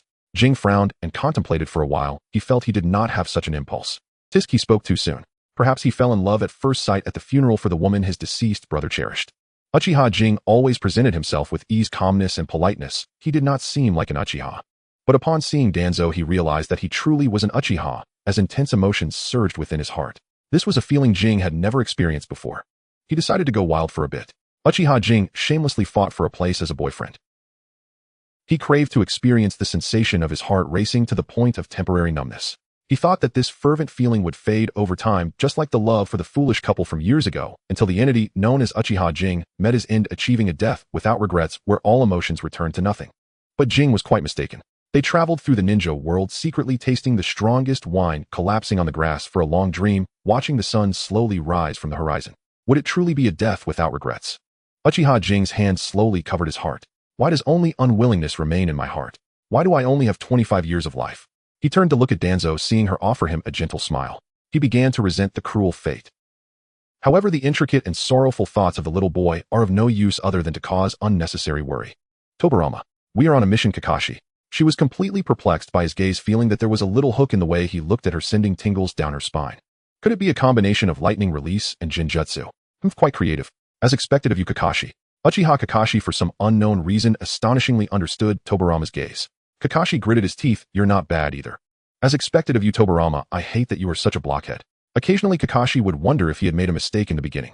Even when he showed his feelings so clearly, Tobirama remained very cold and disliked being touched by him. She probably doesn't like me, right? Kakashi awakened his 3-tomo Sharingan during an utterly mundane mission. At the moment when the desperate Jonin attempted to ambush Tobirama, he felt a warm sensation in his eyes, and the world became clearer before him. As a teammate, Kakashi was more aware than anyone of Tobirama's strength, but he also understood better than anyone how fragile a ninja can be. A wound can be fatal in the wild without a medic. Tobirama. The 3 tomos spun rapidly. In his eyes, he reflected the terrified gaze of the enemy, along with Tobirama's strange expression when he looked at him, and the reflection of his own twisted visage in Tobirama's beautiful heterochromatic eyes. Uchiha Kakashi gasped heavily, his chest rising and falling violently, covering his eyes. Kakashi. He collapsed. The 3 of them had been traveling for a long time without rest, and just as they encountered their target, the evolution of the Sharingan was a dual drain on body and spirit. In the moment Kakashi relaxed, he fainted. When his consciousness awakened again, it was already the next morning. Shursui had vanished, leaving only him and Tobirama in the small inn. Kakashi did not speak, and neither did Tobirama. Could you pass me the mirror? His muffled voice came from under the blanket. Kakashi took the copper mirror from Tobirama's hand. The blurred surface could not reflect his features clearly, but his blood-red Sharingan was exceptionally vivid. Tobirama, do you dislike these eyes? On the day he awakened his Sharingan, Tobirama's expression had clearly shown his displeasure. Kakashi was acutely aware that Tobirama harbored disdain for his clan and their ominous eyes. These eyes born of war, bloodshed, and suffering. Uchiha Kakashi lowered his gaze. Even I have become ugly because of them. To this day, thinking of the distorted visage reflected in Tobirama's pupils, Uchiha Kakashi still finds it hard to believe. That was not himself, it was a monster controlled by the Sharingan. Stop talking to yourself. Tobirama struck Uchiha Kakashi on the head. She desired the immense power of the Uchiha yet also feared their frenzied thoughts. Thus, when she saw such elegant composure and calmness during the evolution of his eyes, she couldn't help but reveal her emotions. I cannot pity you. Kakashi is not some pitiful creature who cannot even control his own body and thoughts. Kakashi should not be bound by the tragic fate of the Uchiha. Don't overthink it, you just sleep. I will always be here. I do not dislike the power born from protection. Tobirama merely half-embraced Uchiha Kakashi, a rare moment of warmth exchanged between them. Thank you for protecting me, Kakashi. Kakashi. Kakashi. Family, she cares about me. So do you understand now? Tobirama and I are truly in love. Uchiha Shursui, not at all apparent. Did they ever say anything? He not disliking his liking. You haven't even received a single promise. Worthless man. Don't you have any proper friends? Shizui's honesty is always hurtful. Don't even mention a hug. My companions who I've saved would rather give me their all than just a hug. They carry me on their backs, constantly checking on my well-being. Tisk, your friends are like little cakes, aren't they? Not wanting to communicate anymore, Uchiha Kakashi decided to ignore him. Shizui's persistent voice came through ancestral figure. Are you still there? The third elder is causing trouble again. Oh, please come out and resolve it. Uchiha Kakashi cursed under his breath. Idiot. This is definitely not his descendant. Who is Uchiha Kakashi? The number one intelligent person of the Uchiha who thrived under the pressures of both clan and village, was trusted by Tobirama and relied upon by his clan. Isn't that enough to prove his intelligence? Who is spreading rumors about Shursui being similar to him when they clearly look nothing alike? Ridiculous. Uchiha Kakashi couldn't believe that this somewhat sycophantic kid was his direct descendant. But to avoid Shursui ruining his perfect image, he continued to complain about his headache while reluctantly playing the role of a big brother. Kakashi was very confident in his beauty. He could never grow old. Master Kakashi has become even kinder. As the praises surrounding him grew more numerous, Uchiha Kakashi keenly sensed something was off. Haha, perhaps this kid wasn't lying. Such tactics were far too familiar. So familiar that Kakashi had once subtly replaced Nagato's position. Now, when mentioning the fluttering figures around the third Hokage, only Uchiha Kakashi is known, not Uchiha Nagato. Well then, burning bridges are we, little brat? Uchiha Kakashi ground his molars. Can you really not return control of the body to me? In the dimly lit room, not a sliver of light penetrated. Uchiha Shizui's face was half covered in shadow, his voice as smooth as jade, betraying not a hint of guilt. Of course, didn't Tobirama already confirm this with the ninjas from the Senju clan? Then, as if confirming something, Uchiha Shizui's actions became increasingly excessive. Hokage-sama, sometimes you don't need to separate me from him so clearly. Kakashi let out a cold laugh, choosing not to remind him. Shursui was still too young. Never ever let Tobirama's sweet words deceive you. That guy instinctively turns everything within sight into tools in his hands. Uchiha Shizui's unbounded obedience would only turn him into a useful tool for Tobirama. Tobirama would never share his heart with a tool. Tobirama would also never confuse Kakashi for a mere tool. The 10th year of Kakashi and Shursui being bound together. Uchiha Kakashi felt darkness overwhelm him as he finally returned to his own body. A hand reached out before him. Tobirama's gaze held a hint of triumph. Welcome home, Kakashi. She was embraced by Kakashi. I knew it. Kakashi cried uncontrollably. He knew that Tobirama would keep her promise. Back, Tobirama. So what are we planning to do next? Tobirama tilted her head. I'm tired of being Hokage. Oh, let's go travel. Just the two of us. Uchiha Kakashi was stunned by the sudden surprise. Because I asked Shursui, his youngest son has just been born and he needs to accompany his wife and child. You really did invite Shursui. Kakashi's cheeks puffed up in anger. He anticipated that Tobirama would undoubtedly prattle on about Shursui for the next 3 sentences, so he decisively changed the subject. By the way, how is Uchiha Shursui?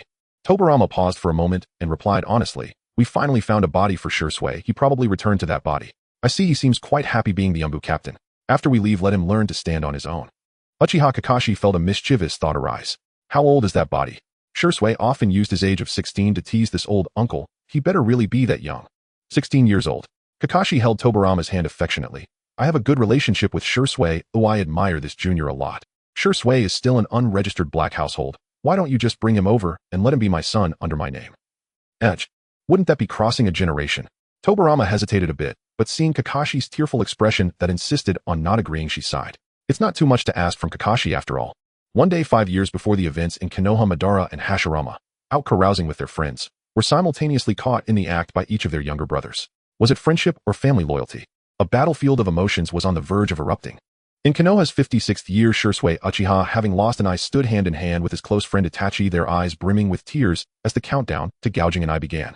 In Konoha's 68th year, Sasuke Uchiha faced Danzo with Susanoo under his command, Uchiha laughter swelling with malice. Countless scattered fragments twirled in the air until they coalesced into 2 sentences that lodged themselves in everyone's minds. Welcome to the cinema, one honored guest in the audience. At that instant, the world blurred. Oh, when everyone came to, they were seated properly in the theater. 2 Azunas. Hashirama glanced at the Izuna sitting beside Madara, then at the other more sullen, shrunken Izuna. Enlightenment struck. Pointing at the real Izuna, he teased, "Your mouth is thick." He elbowed Madara. "Confirmed. This one's your brother." Madara fought the urge to laugh, but stole a look at Izuna's sour expression. He dared not speak and bowed his head, feigning deafness. "Izuna. Hashirama, are you mad? And don't call me Izuna. Are we that close?" Hashirama Madara. The mournful atmosphere of the two Uchiha youths was shattered by Hashirama's words. Shursui and Itachi, each with 1.5 eyes between them, watched the four whose attire and manner betrayed an older era of Konoha with curious eyes. Izuna's face darkened. "Kid, what's wrong with your eyes?" The matter touched Konoha's higher echelons. Neither of the two spoke.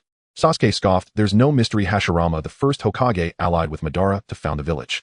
The Uchiha were later feared and suppressed.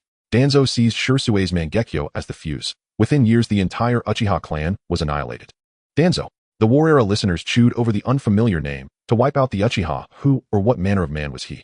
That name seemed to pry open a Pandora's box. In the center of the darkened theater, a vast white screen suddenly illuminated.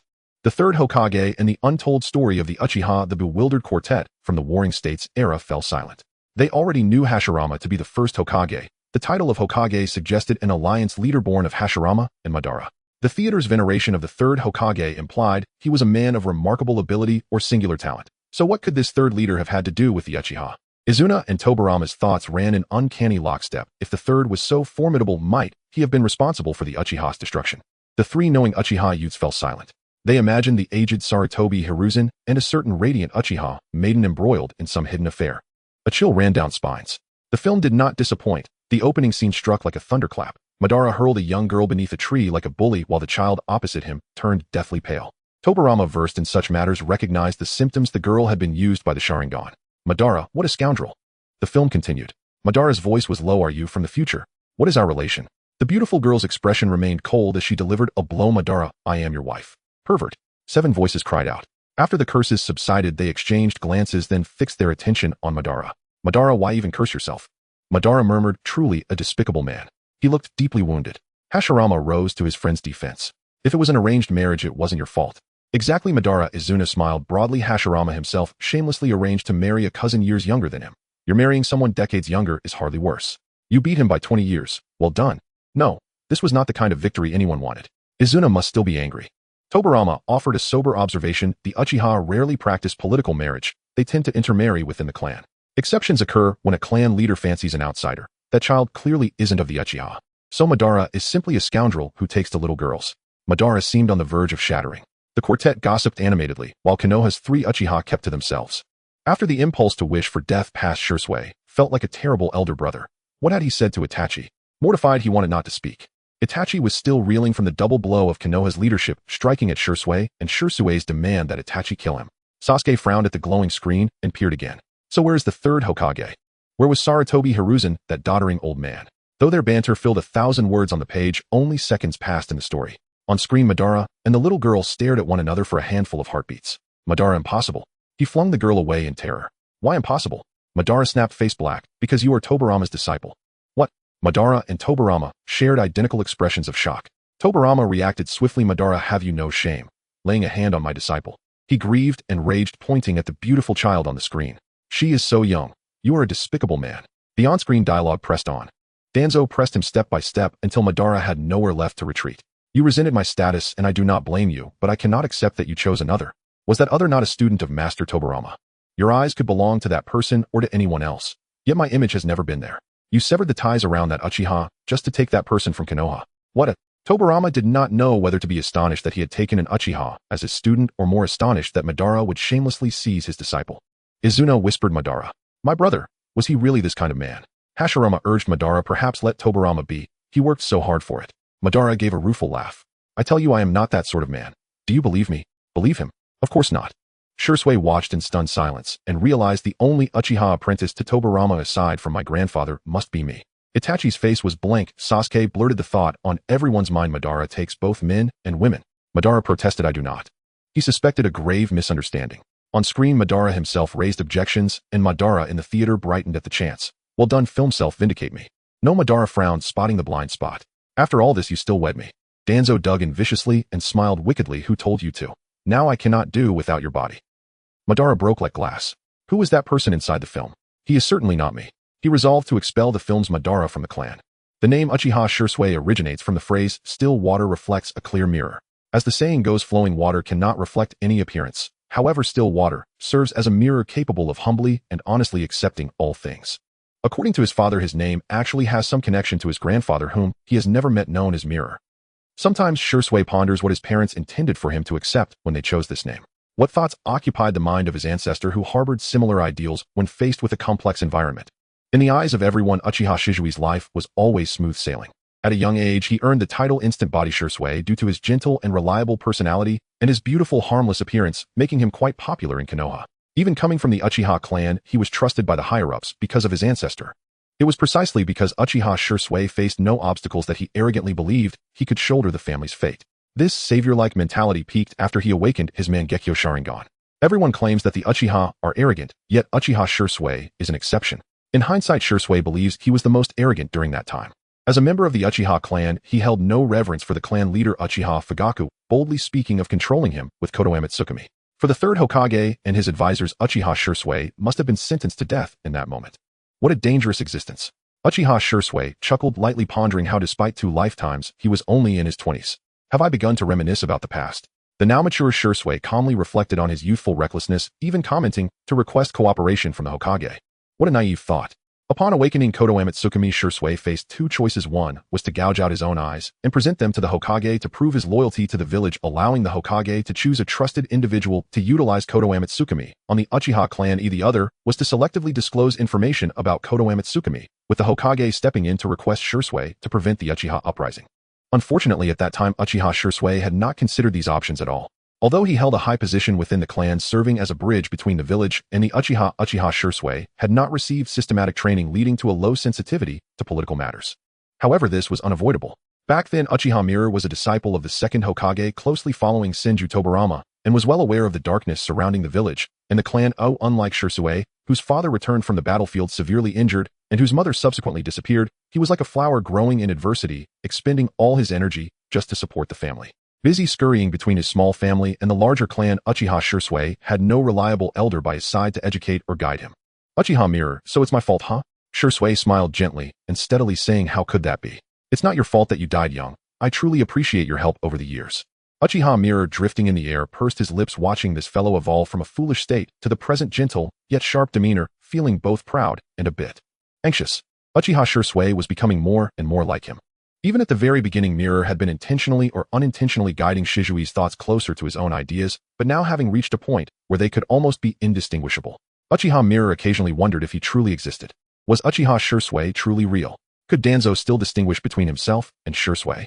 After the soul triad, Uchiha Mirror's voice sounded somewhat dejected. Are you really unable to return the autonomy of the body to me?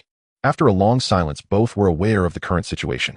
Uchiha Shursui responded with a tone slightly higher than his original voice, which reflected Mirror's gentleness. Of course, Lord Danzo has already confirmed with the ninja from the Yamenka clan, hasn't he?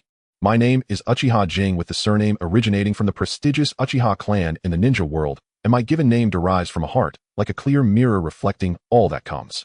It embodies my parents' hope that I can maintain a pure and transparent heart, unconfused by external influences, and perceive the essence and truth of things. The round-faced little boy earnestly introduced himself to the third-in-command, Uchiha Hua. Hua, Nanny, is Uchiha Minrin really this cultured? However, Jing is his eldest son, so it isn't too hard to understand why he has a good name. Jing's father looked quite embarrassed. Actually, it's because when my wife gave birth, she accidentally knocked over a mirror, and the flying shards landed in my water cup. So, ordinary mirrors would have been fine, but why a broken one? Jing felt that his father couldn't express himself well. He took a deep breath. I see, father, you have such insight. A clear mirror reflects still waters. I completely understand now. No, it's because a mirror was broken. All right, Dad, please be quiet. Jing covered his father's mouth. Beside them, Uchiha Hua laughed heartily. Minrin, your son is really interesting. At such a young age, he is so wise. Perhaps this child will grow up to be an extraordinary figure. My wife and I have gone to the battlefield, and no one is taking care of Jing. I ask you, brother, to look after him for a while. Uchiha Hua nodded earnestly, of course. But this care would turn into a final farewell. There were 2 coffins neatly placed at home. Jing couldn't help but reach out to touch one. It was cold. At this stumbling age, Jing already understood how fragile life is. There was no time for excessive sorrow. He immersed himself in intense training, for soon Jing would also step onto the battlefield. After his parents passed away, Jing was adopted by Lord Uchiha Hua. Hua was a good person. He raised Jing as his own son, and it was here that Jing met Ho's young son, Uchiha Changi. He is a very intriguing person. Jing believed he was already quite proud. He thought that being someone who appears cheerful on the surface, while secretly believing everyone else is foolish, was enough arrogance for an Uchiha. Yet Uchiha Changi seemed to treat the entire world as a game revolving around himself. What gave him such confidence? Jing pondered idly. Is his shallow wisdom, which could be seen through at a glance, really not considered remarkable among the Uchihas? This thought was indeed a bit harsh, but Jing was genuinely curious why someone could be so self-assured. Changi remarked that Jing was the Uchiha who transcended the family's inherent biases for the sake of the village. Jing, huh? Changi said that the Uchiha he admires most among the girls he likes is Jing. Jing, Changi felt a bit regretful that such a wonderful younger brother only has 25 years of life. Jing isn't that strange. He seems to really have something. Rather than saying Changi foresaw the future, it would be more accurate to say he had glimpsed a book that contained only a few sentences about Jing's life. So is this my future? Even for a ninja, 25 is considered a premature death, isn't it? According to worldly customs, what should a person who learns such a thing do? Should I break free from all constraints and vent my frustrations? Jing frowned and contemplated for a while. He felt he did not have such an impulse. Tisk, he spoke too soon. Perhaps he fell in love at first sight at the funeral for the woman his deceased brother cherished. Uchiha Jing always presented himself with ease, calmness, and politeness. He did not seem like an Uchiha. But upon seeing Danzo, he realized that he truly was an Uchiha, as intense emotions surged within his heart. This was a feeling Jing had never experienced before. He decided to go wild for a bit. Uchiha Jing shamelessly fought for a place as a boyfriend. He craved to experience the sensation of his heart racing to the point of temporary numbness. He thought that this fervent feeling would fade over time, just like the love for the foolish couple from years ago, until the entity known as Uchiha Jing met his end, achieving a death without regrets where all emotions returned to nothing. But Jing was quite mistaken. They traveled through the ninja world, secretly tasting the strongest wine, collapsing on the grass for a long dream, watching the sun slowly rise from the horizon. Would it truly be a death without regrets? Uchiha Jing's hand slowly covered his heart. Why does only unwillingness remain in my heart? Why do I only have 25 years of life? He turned to look at Danzo, seeing her offer him a gentle smile. He began to resent the cruel fate. The presence of the Whirlpool Water household was unfamiliar to everyone present, even to the Senju brothers, who were estranged from their distant cousin, who was over a decade younger. But that did not prevent Tobirama from sighing. Brother really married a gentle and good wife. If the little uncle's disciples are so devoted to teaching, it must be the secret sealing technique passed down from the Whirlpool Rite. Willing to impart such precious knowledge to Danzo, aside from the fact that his disciple is indeed talented in sealing techniques, it also reflects how generous his sister-in-law is. His sister-in-law must be someone like his brother, without prejudice towards family and ninja affiliation. Brother is truly lucky. Tobirama couldn't help but imagine the whole scenario. Yes, is this the friendship of girls? Truly touching. Hashirama inadvertently guided the topic. Tobirama, it's really a bit of a pity for my sister-in-law to be with my brother, I say. Brother, what kind of nonsensical reply is this? What are you even talking about? Forget it, this has been going on for a day or two. Tobirama decisively chose to skip over his brother's embarrassing moments. Everyone rarely sat together to watch a heartwarming movie. It was nothing more than Danzo, Hiruzen, and Kakashi's ninja world mission careers. Hiruzen was cheerful and lively, very good at interacting with people, always surrounded by a group of followers. He was generous and forgiving, though this indulgent attitude made him a bit soft in the ears. However, it's not too harsh to criticize young people for such flaws. They will grow. Danzo was calm and cautious. She could be your best partner, predicting dangers in advance and nipping threats in the bud. Before Hiruzen could be deceived by his so-called followers, she could always spot the signs early and drive away those ill-intentioned individuals. You would find that no matter what happens, she cannot be easily defeated. Following Danzo requires no excessive thought, providing a sense of security. Her only flaw is that she is too ambitious, making it difficult to keep pace with Danzo. Kakashi was warm and reliable, his style falling between the first two. He possessed a strong affinity while also being able to calmly manage the overall situation, yet Kakashi had a strong sense of boundaries. You could be close to him, but not truly reach him. Tobirama's three disciples each had distinct personal styles. Uchiha Izuna looked on and suddenly spoke. Actually, it's not hard to understand why Izuna and that kid Kakashi are together. Everyone looked at Izuna as if seeing a ghost, especially the three Uchiha from Konoha. Izuna, I finally managed to stay hidden. Izuna, I'm serious. Who wouldn't like a calm, reliable partner with a steadfast will who can have your back? Even her looks fit my aesthetic perfectly. Uchiha Izuna stroked his chin, appreciating the mature, yet ambitious demeanor of the other. The most important thing is her beautiful face. Izuna's cheeks flushed slightly. To be honest, the way she interrogated information while stepping on her enemies was perfectly aligned with his taste for cool and beautiful older sisters. Izuna gave a thumbs up. Sasuke, you're really hungry. Sasuke was truly the conversation ender. Shursui tried to ease the awkward atmosphere, saying, I never would have imagined Lord Danzo was like this when he was young.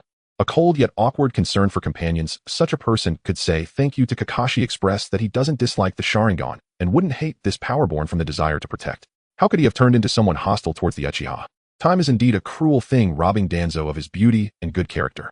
Uchiha Sasuke did not appreciate it and turned on his sarcasm mode. You can't imagine how he transformed from a man into a woman. If you haven't seen it, you have no say. Sasuke guaranteed he had seen Danzo, who was a disgusting old man. Sasuke. Uchiha Itachi's voice grew heavy, unable to comprehend what had happened to his sweet little cake on the path of growth, turning into this hostile figure. There's more to come. The three young Uchiha looked on, clearly having their own stories. Watching this drama was quite enjoyable. The four warriors of the warring states were indeed fortunate, witnessing two great performances both on and off the stage. On stage, the combination of a young couple and a third will certainly brought a lot of laughter, and everyone was rarely cheerful. Time in the film passed quickly, and the protagonists transformed from 15 or 16-year-old youths into young adults. 13 years in Konoha. The third generation of the Senju family Tsunade was born. Seeing his grandchildren a decade and more in advance was also a novel experience for Hashirama. He enthusiastically discussed the adorable little Tsunade with Tobirama. The birth of new life was a joyful event for the entire Konoha. At this time, the three of Danzo, who were on a mission outside, received a letter from their teacher Senju Tobirama. They should return to Konoha. Senju household. Danzo, holding the lively and healthy little Tsunade, looked completely at a loss. This child was truly mischievous, and her favorite activity was rolling in the mud. Why do you like such a dirty game when you are not even a ninja good at earth style? No mud. Danzo watched as Hashirama, covered in mud, approached him, and Tsunade with open arms. Tsunade was even more excited, eagerly wanting to jump into the mud. Danzo's face was filled with resistance, almost spilling out of the screen. Thud. The sound of a heavy object hitting the water freed Danzo from his predicament. She could hardly wait to pass little Tsunade into Hashirama's arms, and then turned to dive into the water. Through the clear pond water, her line of sight passed through the school of red and white koi and green floating algae, locking onto those obsidian-like eyes, as if immersed in icy water. Sasuke. He turned to the crowd and declared, "It's you inside Uchiha Izuna." The named Izuna only smiled, as if looking at a naive child. If self-deceiving actions make you feel a bit better, Izuna shrugged with a nonchalant expression, then go ahead. Damn. Uchiha Izuna's younger brother is indeed as annoying as Uchiha Izuna. Yes, everyone could distinguish whether the person in the water was Uchiha Izuna or Uchiha Sasuke.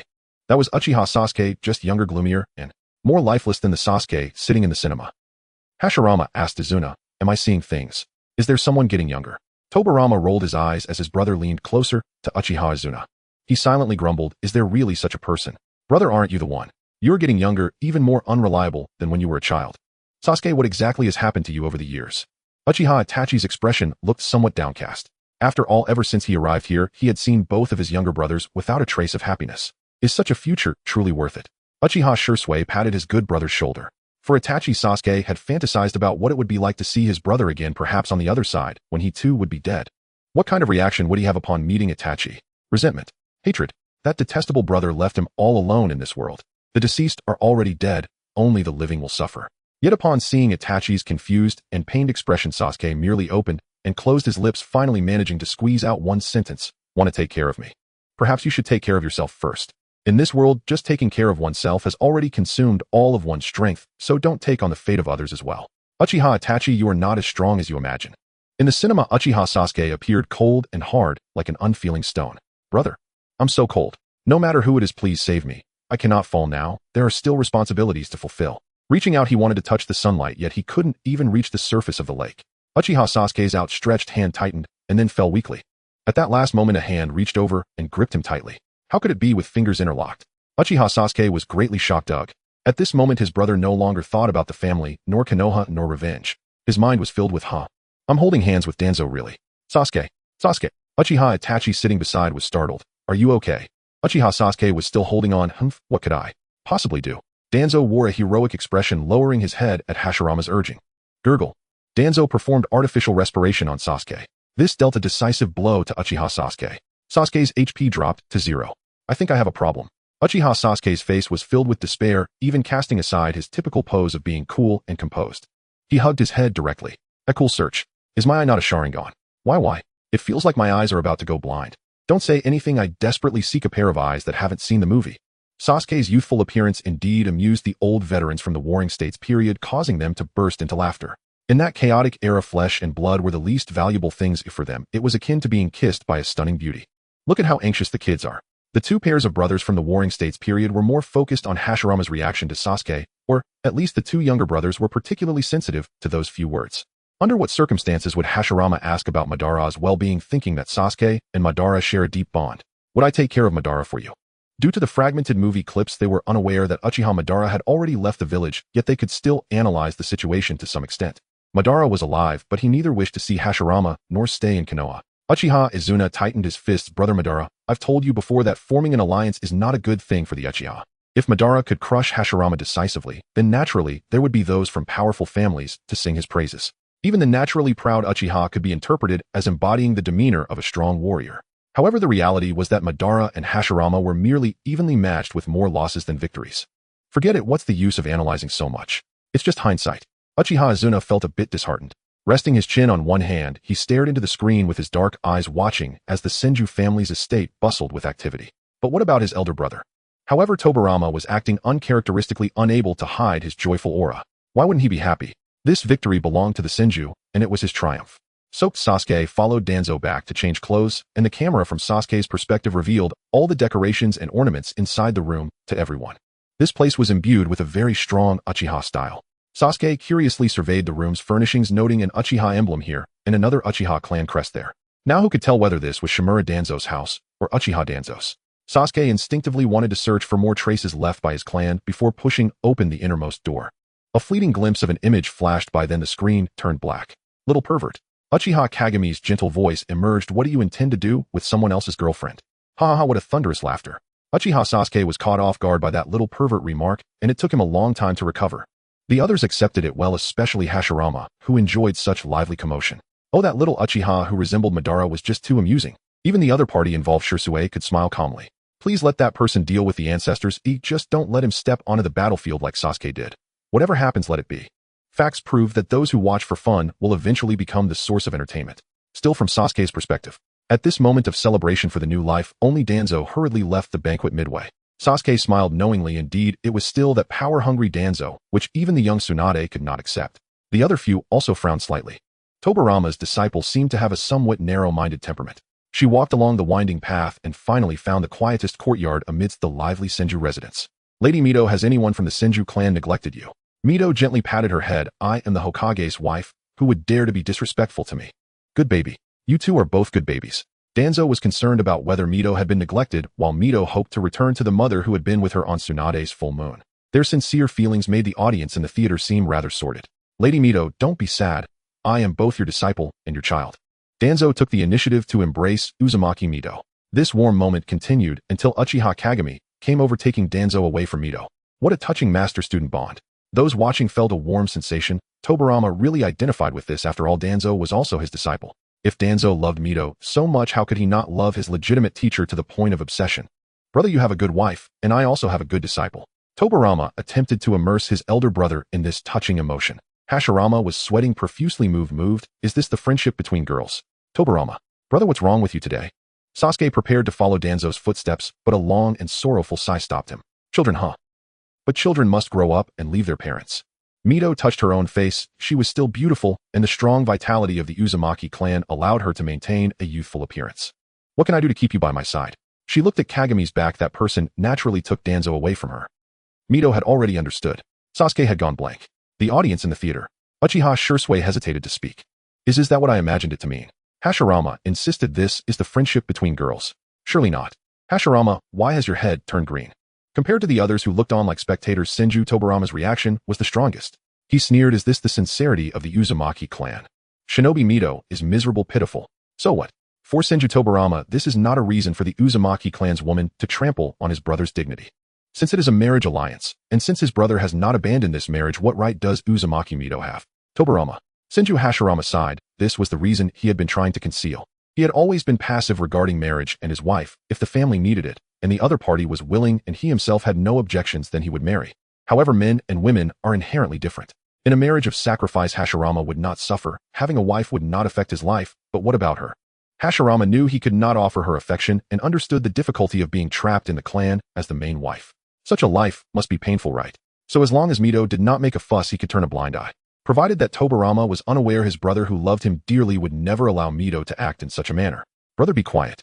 Tobirama yelled at his brother again. He could not understand Senju Hashirama's excessive kindness. In the scene, Hashirama indeed perceived the discomfort, just as the audience had thought. After a few probing words, he chose to feign ignorance. He even generously allowed the Senju clan to accommodate Mito and Danzo. The film did not show Tobirama asking Hashirama to work overtime. What a beautiful misunderstanding. Now even Izuna, who usually had issues with Senju Hashirama, couldn't help but view him with fresh eyes. Senju Hashirama, a man with a truly broad mind. Danzo took the initiative to accompany Mito in Hashirama's home. They got along very harmoniously, but Danzo was not one to be considerate, or rather she enjoyed the flattery of others. It just so happened that every move Danzo made seemed to align with Mito's heart's desires. Danzo lowered her gaze, feeling the yearning in Mito's heart as she listened to Danzo's experiences in various countries and the genuine joy from being valued by Tobirama. Got it, Mito is an aspiring career woman. Danzo didn't actually understand if Mito wanted it, then why not fight for it? With her talents, couldn't she be stronger than that bunch of useless people from the land of whirlpools? Perhaps it's because Uzumaki Mito is a good person, kind-hearted, responsible, and possesses a strong sense of morality that she chose to retreat and sacrifice. If it were Danzo, she would have flipped the entire Uzumaki clan upside down, not letting a single one survive. So to live comfortably, one must lower their standards a bit. Once she has power and strength, Danzo can also be a respectable and tolerant leader. As for now, she should focus on loving herself a bit more. Senju Hashirama returned home. Danzo did not deliberately make a sound, as she simply listened calmly to the footsteps that were not particularly light, hearing the sound of the door being pushed open. She looked up and met Hashirama's angry yet flustered gaze. Danzo extended her hand, making a gesture for him to remain quiet. Shoo, what is she doing? Danzo knew clearly. She was provoking, she was enticing, she was seeking the power of divinity, the god of the shinobi world. Perhaps. Whatever she wants she will get. This scene is really a bit too stimulating even for ninjas. Everyone couldn't help but sneak a glance at the half-involved party, Senju Hashirama. Hashirama fell silent. But it wasn't due to anger, rather there was a sense of embarrassment. Oh dear Tobirama, how did you raise your child? Don't mention the last life, or this life. Oh, both of those lives are your disciples, right? Hashirama felt a bit exhausted and rubbed his temples. Film Hashirama, you better not do anything that would embarrass me. A man who often mingles in gambling houses cannot be an innocent and naive character. It was because he understood Danzo's body language that Senju Hashirama felt a headache. He knew that if it were him, he would refuse without hesitation. But the person in the film, well, this movie is simply explosive, and Hashirama couldn't guarantee his own intentions.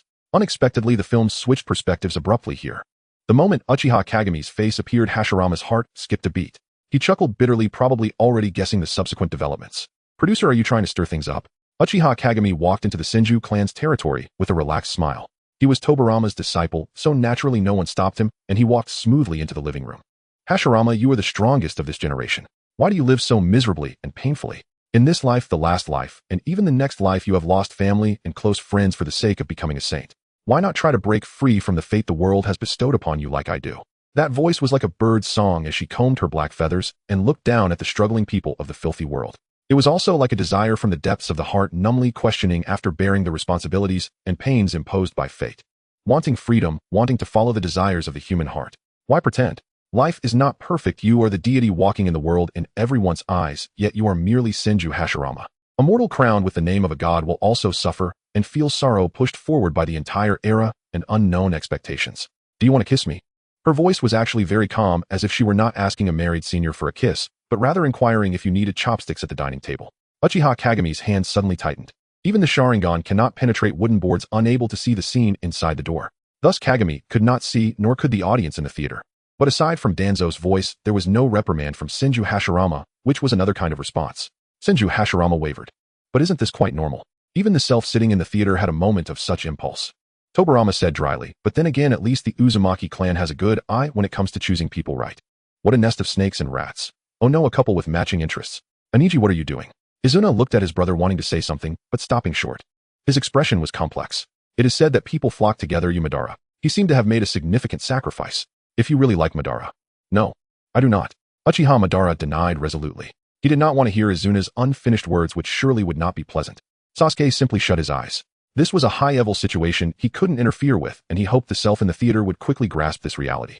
Shursui watched the verbal duel between his very similar ancestor and the first Hokage in the film, lowering his head silently. Itachi leaned over with some concern, and he could still hear Shursui murmuring. Upon listening closely, he actually heard Genjutsu release. You don't want to accept the truth, do you, brother Shursui? He really looked like a father teaching his child.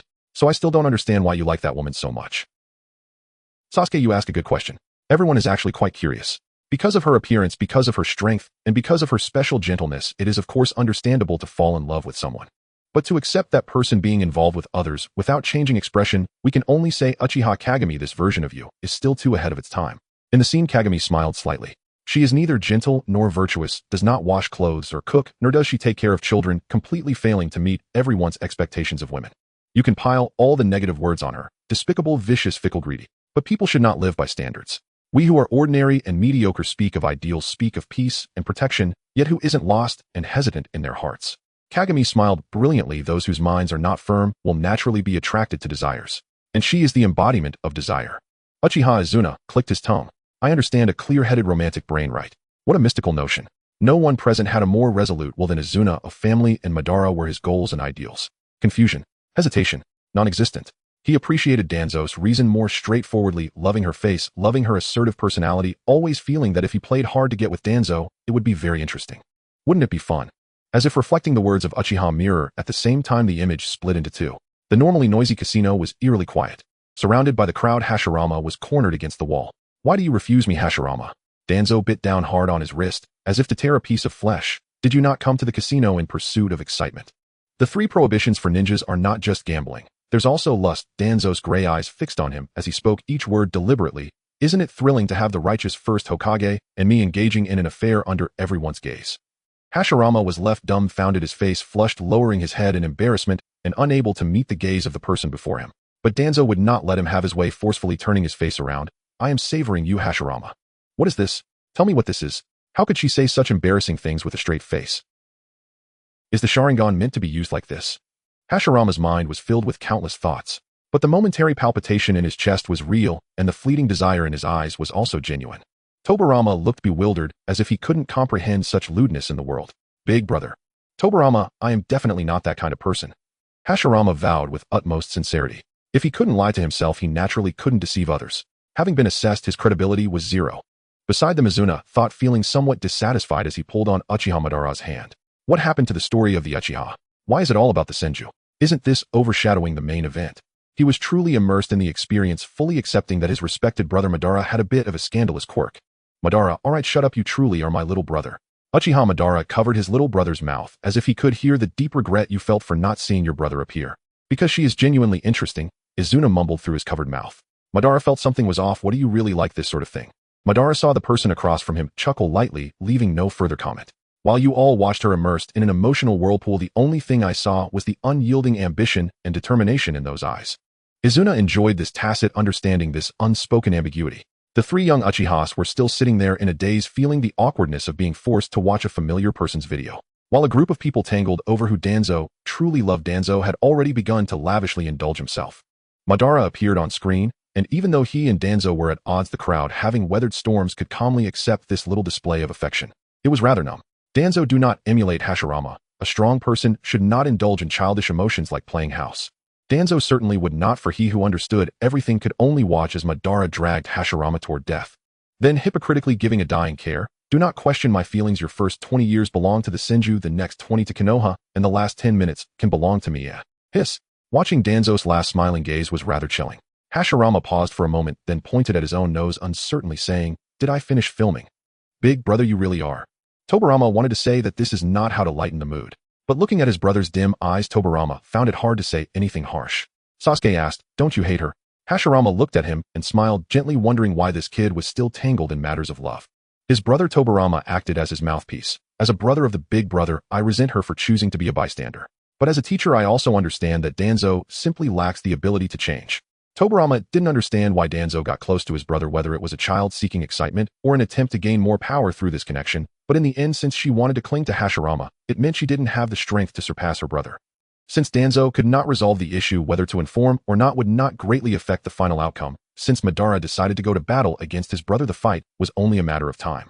Tobirama looked at his brother. What hurt him most was not just killing his dear friend, but did the peace he sought his entire life turn out to be so fragile? How tragic, Hashirama-senju. Uchiha Madara sneered.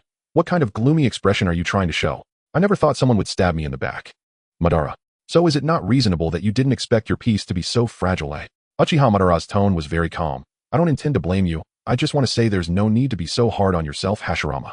After all, we are merely mortals. I'm so touched, Madara. Are you comforting me? Hashirama's eyes were filled with tears. Good brother, I actually took your wife and stabbed you in the back. I am truly damned. Tobirama, I have told you before, Madara is a kind and gentle man. How nice, a black heart person who repays kindness with enmity. Uchiha Madara gritted his teeth. Are you seeking revenge for my earlier mockery? Hashirama innocently looked over. What malice could a little puppy possess? Tobirama let out a breath. Being able to comfort his brother was Uchiha Madara's only role. Then he turned his gaze back to the film. Tobirama's eyes were heavy. Let him see what this disciple of his could achieve. If he was truly just a fool obsessed with love without any capability. Starting today, Hisashi will be the third Hokage. A critical hit. Tobirama. Huh. Am I going to be finished that quickly? Or is this right? So the teacher is just an ordinary person. Senju Tobirama is merely an ordinary brother who has allowed himself to live in the shadow of his elder brother his entire life. Danzo looked at him with admiration. No longer you actually know the truth, don't you? Hisashi is not the first Hokage. He lacks his ruthlessness and is not as heartless as him. Hisashi is a very soft-hearted person. At this moment, Danzo did not forget to kick a pile. But you still chose Hisashi over me. Chose Hashirama over Tobirama. Danzo didn't know what she was thinking. Knew for decades she had been trying to get closer to teacher Tobirama, yet the result. Do you not even recognize yourself? Danzo, let me correct the teacher's mistakes. Danzo. Tobirama exclaimed in disbelief as if he had not expected his disciple's betrayal. Would release and the Mangekyo appeared simultaneously. Danzo coldly said, Teacher, your acting is too exaggerated. Tobirama, you're being a bit extreme. Because I do not recognize myself, I should rebel. Is she a Tobirama fan? Who is it that so sharply pointed out the essence of Danzo? To be honest, Senju Tobirama's mind is currently quite complex. After all, he is the glorious elder brother who overshadowed the ninja world, beloved by all. With Senju Hashirama's brilliance ahead, who would elevate Senju Tobirama so high? Even Tobirama himself is in awe of his elder brother and wonders if he could ever surpass him. He himself lacks this confidence. What is there to acknowledge or deny? It merely serves as a fig leaf for one's actions, doesn't it? Senju Tobirama lowered his gaze. That silver-tongued fellow. Uchiha Izuna must have been playing the fool, grinning slyly and nudging Tobirama. Then open your eyes and look up. Oh, I refuse to believe you see nothing. Danzo, what exactly do you want by hiding under the noses of my elder brother and me? Senju Tobirama was not a match for Danzo, especially after sustaining injuries in his battle with Ginkaku. Becoming Hokage is my dream. Receiving power from my teacher is also her obsession. Danzo's expression was somewhat complex as she finally understood that even Rebirth could not make up for all the regrets. Teacher, I have decided to step out of the cage I drew for myself, and so should you. The moment before she resolved to let go. The next moment she exuberantly declared, Phew, that was close. I almost let you slip away. To create such powerful space-time ninjutsu, you truly are Master Tobirama. Being defeated is not the teacher's fault. You need not feel inferior. It is I who am too strong. Teacher, your physical body has indeed reached the pinnacle of mortals, and your wisdom has even touched the realm of the divine. It is just unfortunate that you encountered an opponent like me. Stop. Listen to yourself. Does this sound right? How could anyone turn a scene of a rupture into a confession? How could you say something so awkward with a straight face? Senju Tobirama was genuinely at a loss for words, unable to help but cover his ears, the crimson hue spreading from his neck to his ears. Even Uchiha Sasuke couldn't hold back his sarcasm. Don't be so in love. Shursui and Itachi nodded along. Yes, you are indeed being a bit absurd, Lord Danzo. Senju Hashirama dramatically placed his hand on his brother's shoulder, feigning a heartfelt remark. Isn't this wonderful? Tobirama is truly well loved. Elder brother. Tobirama's face turned serious. Do not waver because of the words of an enemy. A person who decides to kill their teacher. How genuine can their love be? I officially announce that Senju Tobirama, you have been confined to a small black room. Danzo jokingly issued his first order as the third Hokage. The charge is seducing the third Hokage. Reflect on your actions. Uchiha Kagami questioned with a hint of jealousy. Shursui couldn't believe it. This is that Danzo. That Danzo actually didn't kill the second Hokage directly. Uchiha Itachi's eyes widened in surprise. Sasuke confidently concluded, true love, this must be true love. If the weeds are not uprooted, what is she thinking? How could a Hokage act this way? Senju Tobirama was shocked, wondering what Danzo was doing. Tobirama thinks too much. Hashirama understood him better. That's why he always appears so awkward. Danzo didn't kill you, yet you're unhappy. You think a Hokage shouldn't be sentimental, showing mercy to enemies is indecisive and unfit for the role. If Danzo had truly killed you, you wouldn't be happy either. You'd think that Danzo as a leader is heartless, showing no mercy even to the teacher who raised him. This Konoha cannot last long. Tobirama, a Hokage, does not have a specific image. Hashirama rarely complimented his brother, so it doesn't matter if the younger generation does not resemble me. Because I know that if Tobirama becomes Hokage, he will definitely be an outstanding leader. Hashirama patted his brother's head. Perhaps Danzo is right. I have died, and Tobirama, you need not remain in the past with me. Move forward, the future holds good prospects. Then come back later and share with me your useless elder brother. Izuna suddenly chimed in. Indeed, not bad. Tobirama has also been confined to a small black room. Hey, Uchiha Izuna. Tobirama's forehead bulged with veins. Hashirama, this butterfly, began to express his thoughts. Of course, I have always believed that if Senju and Uchiha formed an alliance, Madara would definitely be the best Hokage. What a silver-tongued fellow. The Uchiha clan of Konoha was still too young, staring in astonishment at Hashirama's series of actions. They said the first Hokage is still too strong. The film continued. Danzo and Kagami prepared to retreat, overcoming numerous obstacles. Ginkaku, and the future Third Hokage renowned for their fame, were all defeated by her. In the battle against the Third Hokage to create an opportunity for Danzo, Uchiha Kagami was severely injured. From the perspective of the cinema audience, apart from the scene of Danzo carrying Kagami through the forest, there was another scene showing Danzo and Kagami being ambushed. However, this Danzo chose to kill the severely wounded Kagami and leave with the Sharingan. Did the ancestors also receive information from the future? Shursui sighed deeply, finally understanding what happened to Uchiha Kagami's lost eyes back then. To choose to break the shackles or to succumb to fate and die. Kagami had long given his answer. I, this ordinary and mediocre person, do not have the courage to make a decision.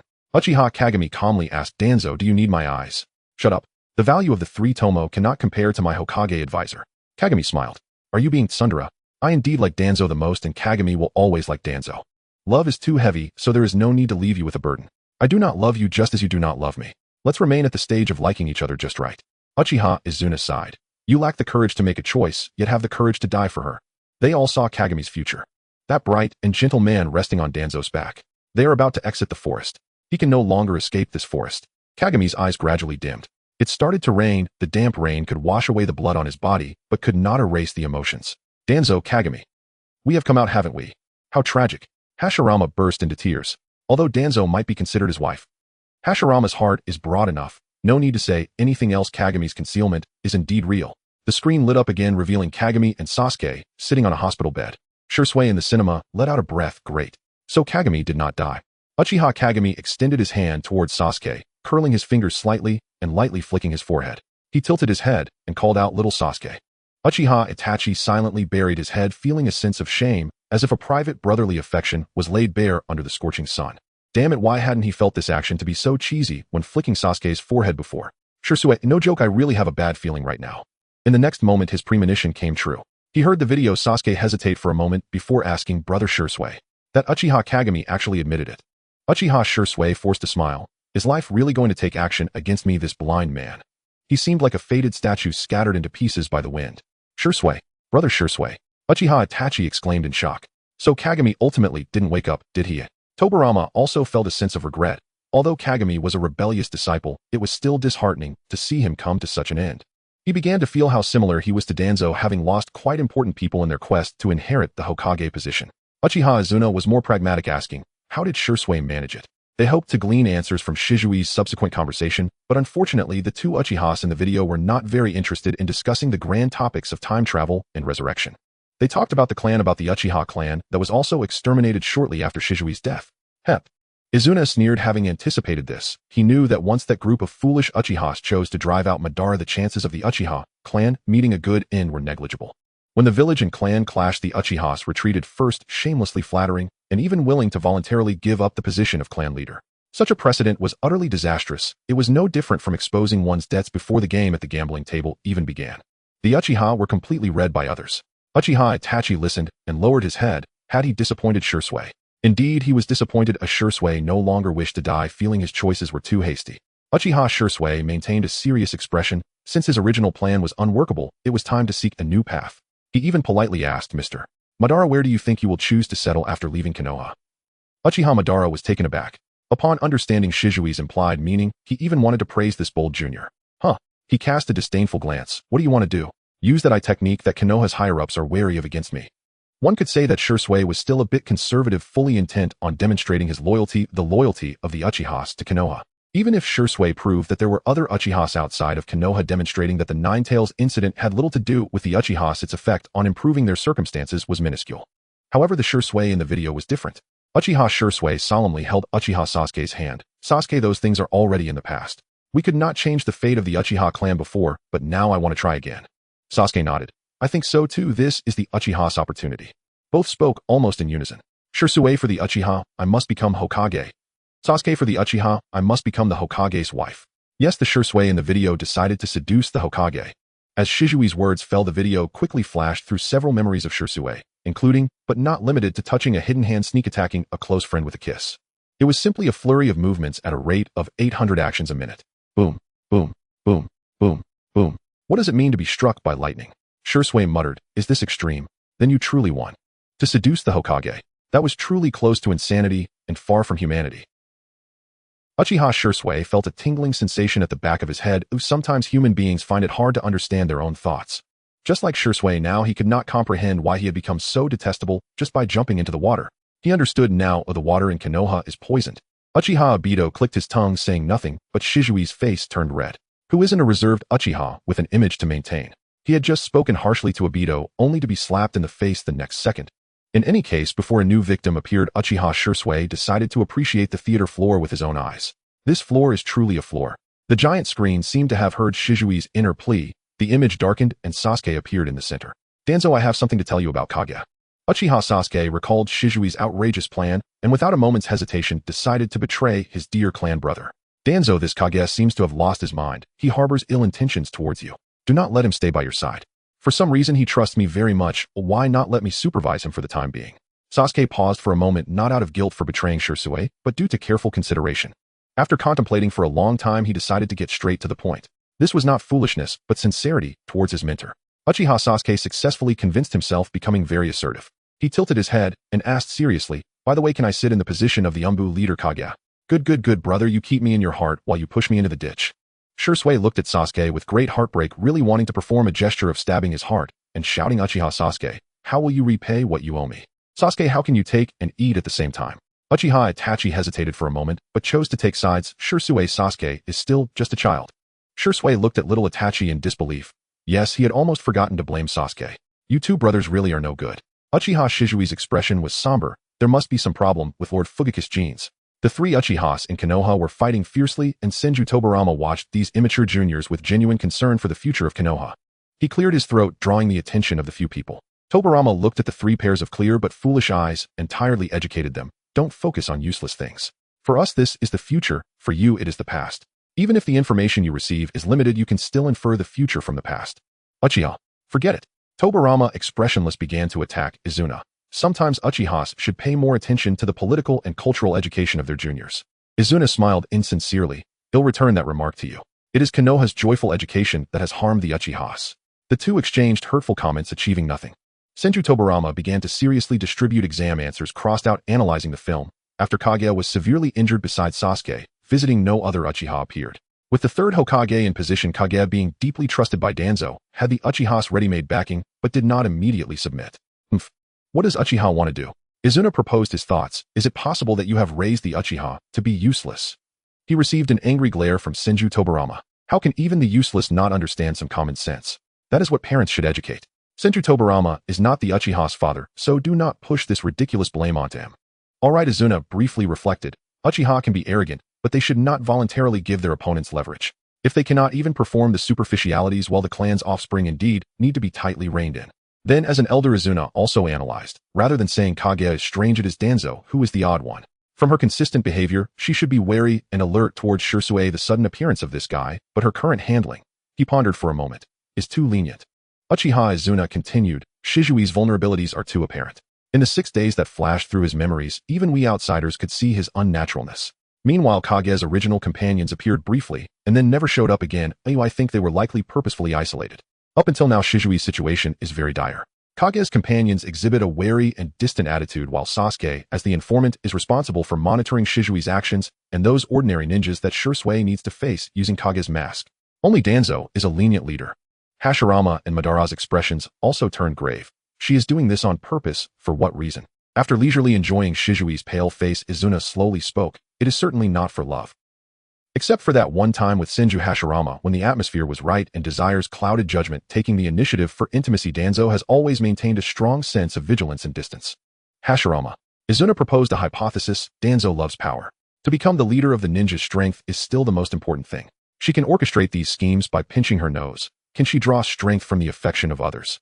Izuna felt this speculation was somewhat absurd. However, precisely because they were watching a film, the time from Danzo proclaiming a lie of love to Hashirama to the interval of using would release seemed like just a few minutes. This made Izuna keenly sense something unusual, boldly hypothesizing and cautiously verifying. Uchiha Izuna rubbed his chin. It should be simple to verify this hypothesis. Danzo mentioned her political stance while instructing Sasuke. She is an absolute iron-blooded faction. If she shows exceptional kindness to someone, we can conduct further analysis to verify.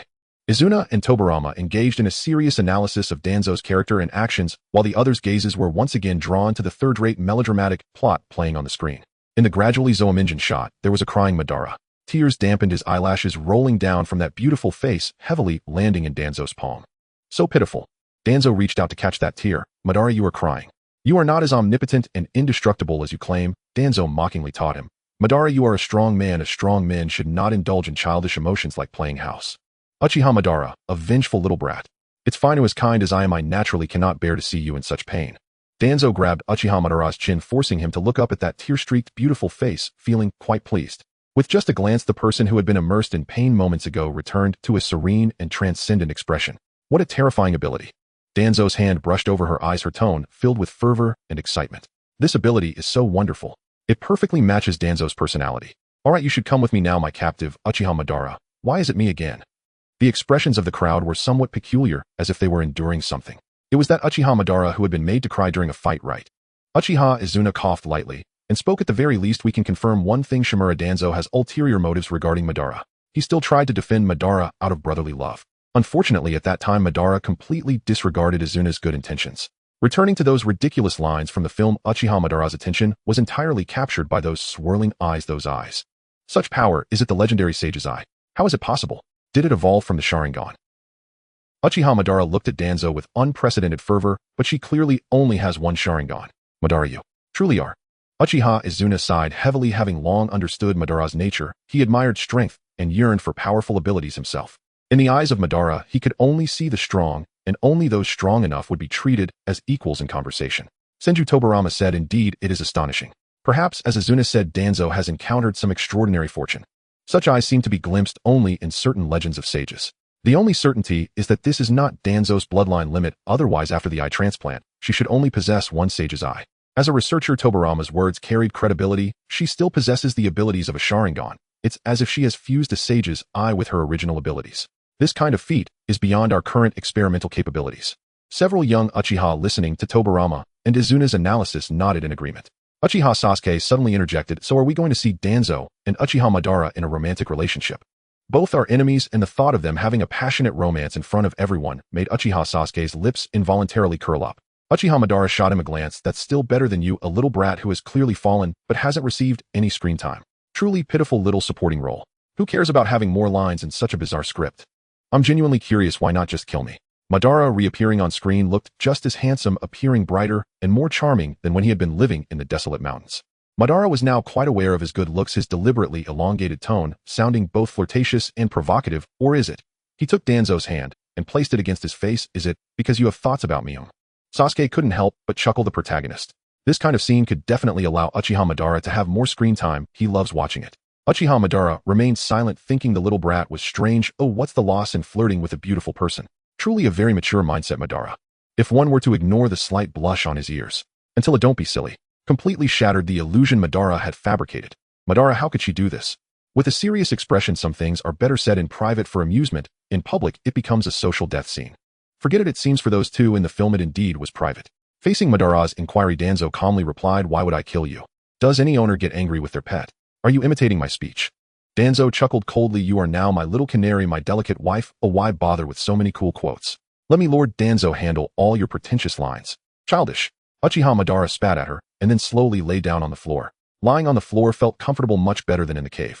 The sky was blue, the sun warm, everything was so beautiful, but none of it belonged to him. Madara had always been clear about his own position. He needed to change and acquire enough power to do so. If everything came to naught, and even his ideals could not be fulfilled, he did not wish to live like a walking corpse. As a senior, the last lesson I want to teach you is that when facing an enemy, the best solution is to kill them. You should not have left my life.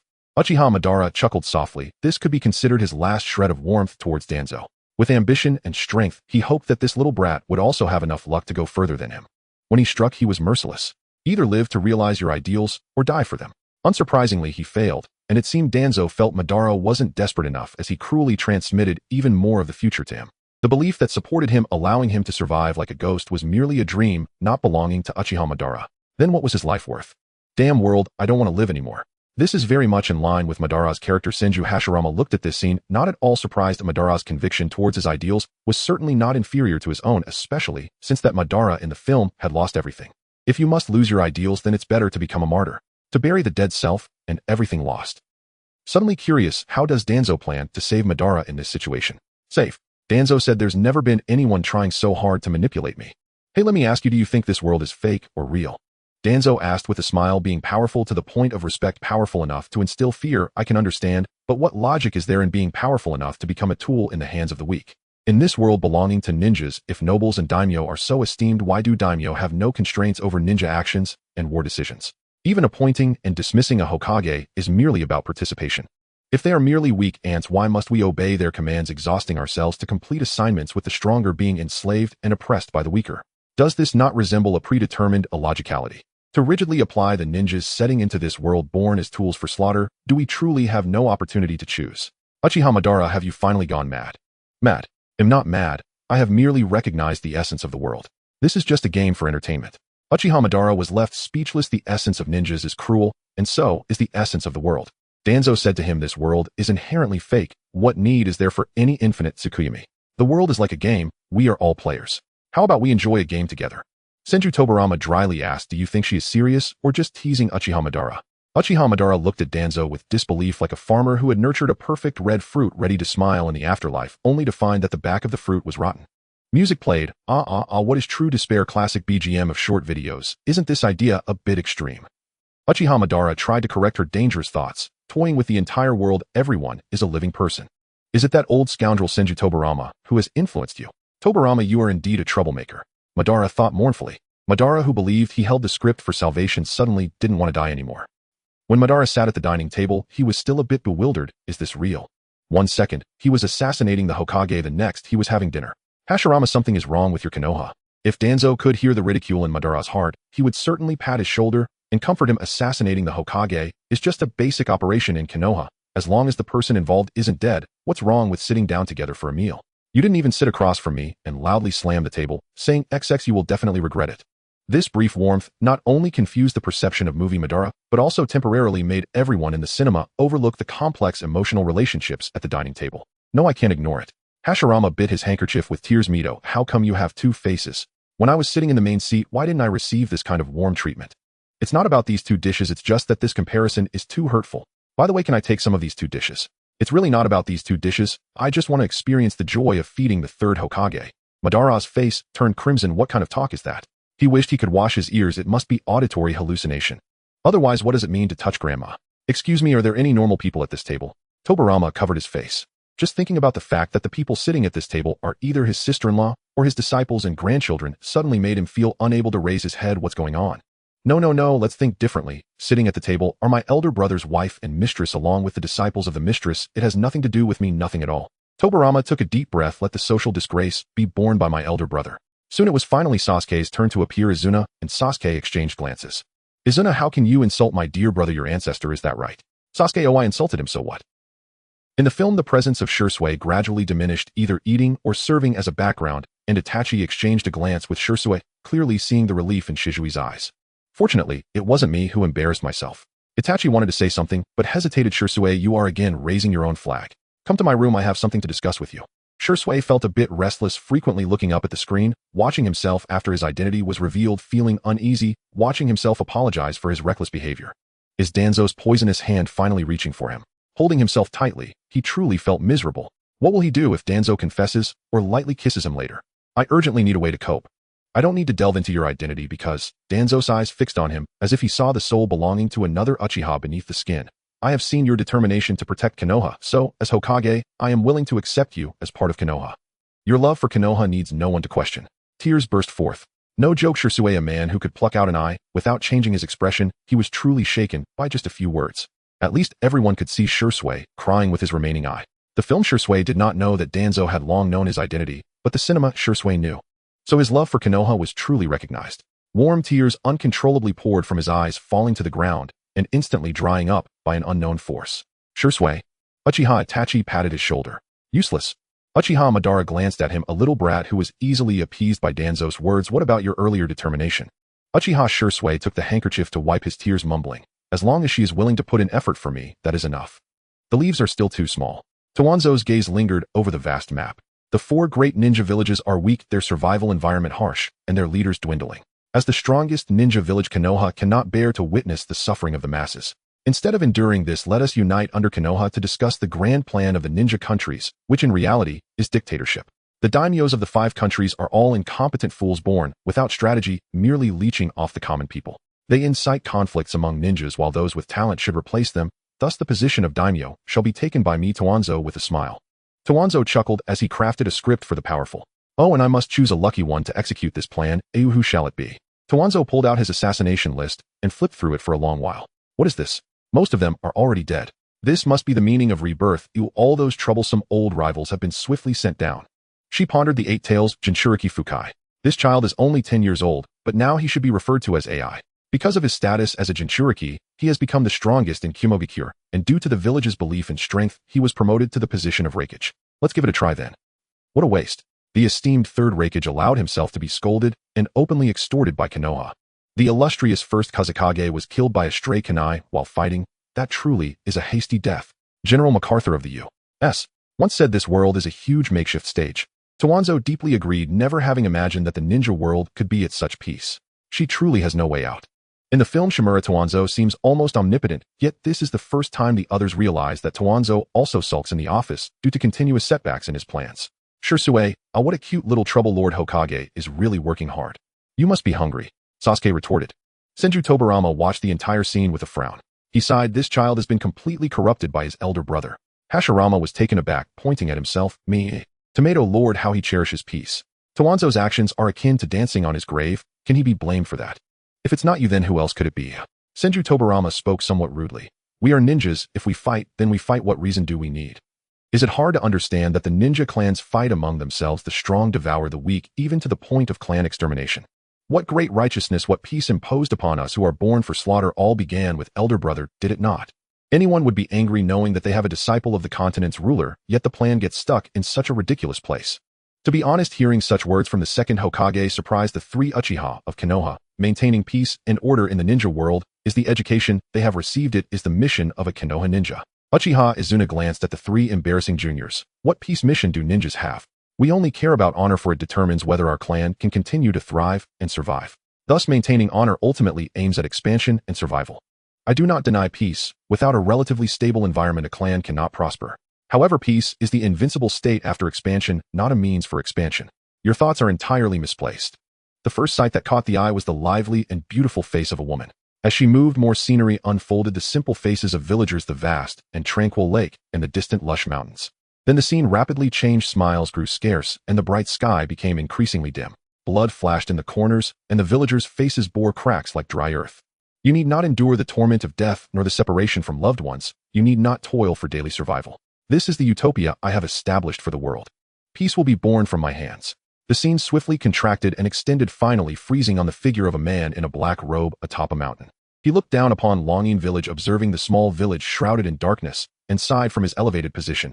How foolish the world is. Why is there no understanding? After a long sigh, the village was completely engulfed in flames, and white souls were liberated from their dead bodies, ascending into the sky. A faceless madman appeared on the screen, extolling the greatness of peace, while using ninjutsu in his hands to destroy the entire village. What a heavyweight opponent. Is that a resurrection of the dead? Senju Hashirama recognized him, his expression turning extremely serious. What a dangerous ninjutsu.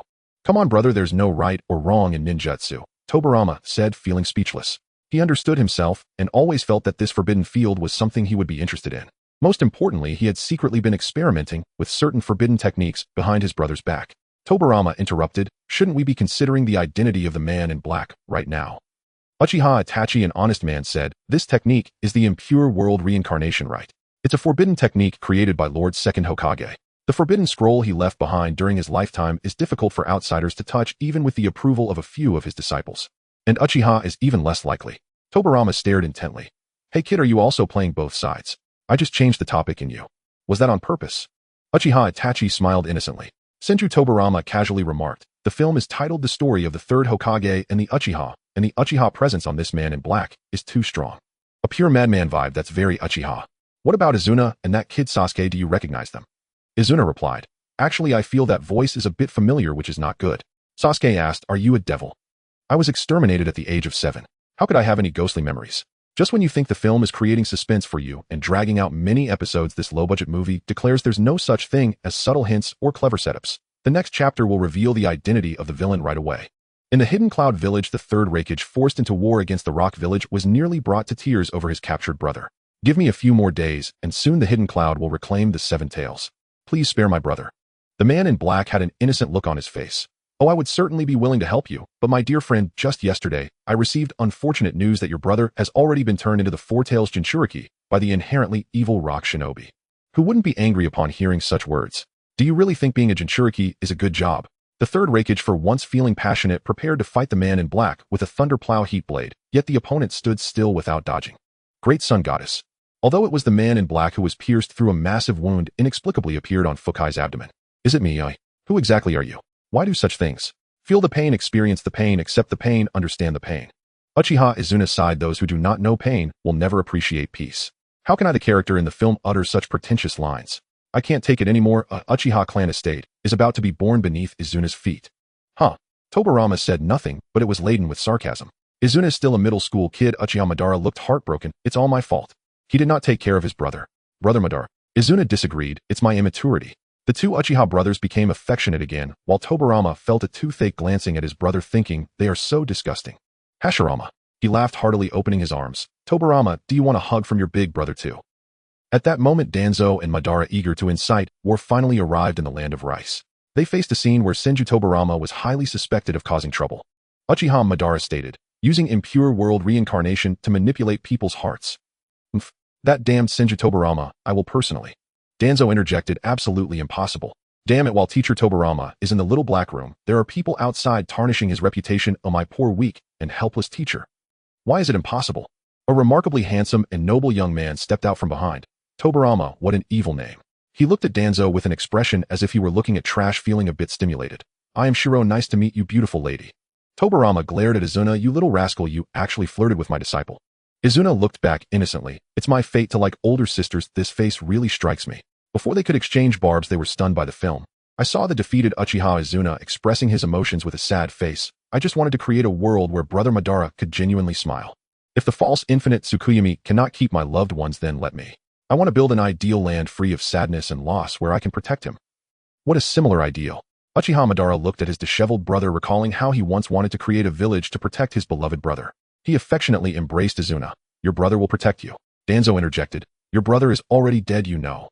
She was well aware that Uchiha Izuna was a rational enemy. The Rinnegan could only control emotions, but how could it manage the incessant chatter of the other party? Are you deliberately trying to induce someone to soften their heart? You'd better stay away from him. What a pity. At almost skin-to-skin distance, Izuna did not hesitate to launch an attack. Uchiha Madara didn't even have time to dodge and was instantly incapacitated. Kawamata, your strikes are indeed ruthless. Uchiha Madara watched the video of his own dismal self with pain in his eyes, quietly loosening his grip. Kawamata said softly, Brother, do you still love me? Madara replied, Just wait a moment, let me take a breather and re-immerse myself in brotherly love. Well, it's just that I was beaten by my younger brother. Why is it so hard to accept? Uchiha Madara felt quite gloomy. The minor injuries that didn't kill him on the spot had mostly healed thanks to the incredible regenerative ability granted by the wood-release cells. The physical pain could not touch Uchiha Madara. Oh, what truly troubled him was the thought of his younger brother, the gentle and kind Kawamata, who had come back to life and had turned into this mad figure. You don't understand, Madara simply said. In his eyes, Danzo was an opponent, a junior, and also a child. Not in age, but in the feeling he evoked. Always full of vigor, tireless, ambitious, and possessing a naive ruthlessness that demanded to obtain whatever they desired. That is the mindset of a child. Yet for someone like him who was approaching the twilight of his life, his heart was filled with calculations of pros and cons, overthinking everything only to find it all ending in vain. The so-called ideal was initially born from my desire to establish a peaceful place and protect my brother. Uchiha Madara rare wanted to confide, sighing as he spoke. Unfortunately, my brother is dead, and the peace I sought has ultimately become a joke. Brother Madara. Kawamata's eyes brimmed with tears, moved by the revelation that his brother had never shared his vision of peace. So touching. Kawamata. Uchiha Madara grasped his brother's hand, having vowed long ago to protect him for a lifetime. How heartwarming. The tone sounded rather sardonic to Madara, who stared at her. Danzo stroked his chin. Many people love me. My father loves me. He finds me a caring and powerful husband. My teacher loves me too. He believes being Hokage is both a responsibility and a restraint and wants to grant me freedom. Even her rebirth was like this, wasn't it? That was the love bestowed upon Sasuke by the divine, an unwanted love, essentially a form of selfishness disguised as love. I think you need my love. Kawamata no ha. He quietly looked at Brother Madara thinking, I don't want to always be the brother who is protected. Madara glanced down noticing that Kawamata had pulled his hand away. Kawamata was angry. Sai, what is this all about? It would be better to play some romantic dramas. Uchiha Madara muttered. I never considered Kawamata's needs. Danzo clicked his tongue fool. He was scolded again. Uchiha Madara looked at her in confusion. When he squatted on the ground, he really looked like a ball of frizzy fur. Danzo patted the big black cat's face. I just wanted to say your brother loves you very much. Even if it's a distorted way of expressing that love you don't acknowledge. But it is indeed love, the love of a ninja. It's rare for you little brat to be comforting someone. You're being chatty. Danzo spat at him. Get lost, stop pretending to be pitiful here. Uchiha Madara indeed perked up, in any case, he wanted to see Kawamata one more time. Danzo watched his departing figure, giving a slight hum. People cannot fully understand each other, not even love. It was undeniable that the teacher loved her. Undeniably, she could not agree with the teacher's love either. But, just like the Uchiha brothers, because I am stronger than the teacher, I have the right to enforce love. No matter if Senju Tobirama does not accept it, this is the love Danzo gives. I twisted love. Two coffins stood quietly, the wind hitting the wooden planks producing a thudding sound, as if something inside wanted to break free. Senju Tobirama, I say I have a bad feeling about this. Ban, have you really become a child's plaything? Senju Tobirama spoke with a sharp tone. How pitiful, begging for mercy in front of my disciple, just to stay in Konoha. Why don't you respectfully call me Lord Hokage? Uchiha Ban replied, wow Tobirama, you really seem eager to die. Tobirama rubbed his forehead, feeling disheartened by the terrible appearance, never having considered this application of would release. Fool. He huffed, ignoring Ban's taunts, watching Uchiha Ban in the footage whose murderous intent was ignited by just a few of his words, and cursed under his breath. Uchiha Ban, a brute. I have never seen Tobirama so flustered. Danzo is indeed very strong. In every sense of the word, especially in terms of his terrible experience, Senju Hashirama was a bit eager to try, not knowing if he wanted to fight or simply fight. You terrible guy, big brother. Despite saying that, when Ban was about to make a move on the defenseless Tobirama in the footage, Senju Tobirama could see his big brother's fist instinctively clenching. Senju Tobirama's expression softened for a moment. Big brother. Would Tobirama really be killed by Ban? Everyone's eyes were bright, focused, waiting for the next development. I'm sorry. Uchiha Shirsue, who had been intentionally ignored by Tobirama and deliberately excluded from this conflict, grabbed Ban's wrist. This is the property of Lord Hokage, Mr. Ben, you do not have the right to deal with it privately. This time he really couldn't hold it in. Izuna laughed unabashedly. Tobirama, look at you now. He echoed the same words as Ban in the footage. Kid, you have some guts. Tobirama. Sigh, misfortune for the family. A disciple is half a son. Although Shirsue is not Kagami, he counts as half a great-grandson. Still a misfortune for the family. It's all Kagami's fault. Thinking back to that rebellious disciple who helped Danzo backstab him still made Tobirama feel quite uncomfortable. At that time he was saddened by Kagami's death, which was so hasty, but Kagami hadn't actually died. Not only did he not die, but he also taught out a rebellious version too. 0.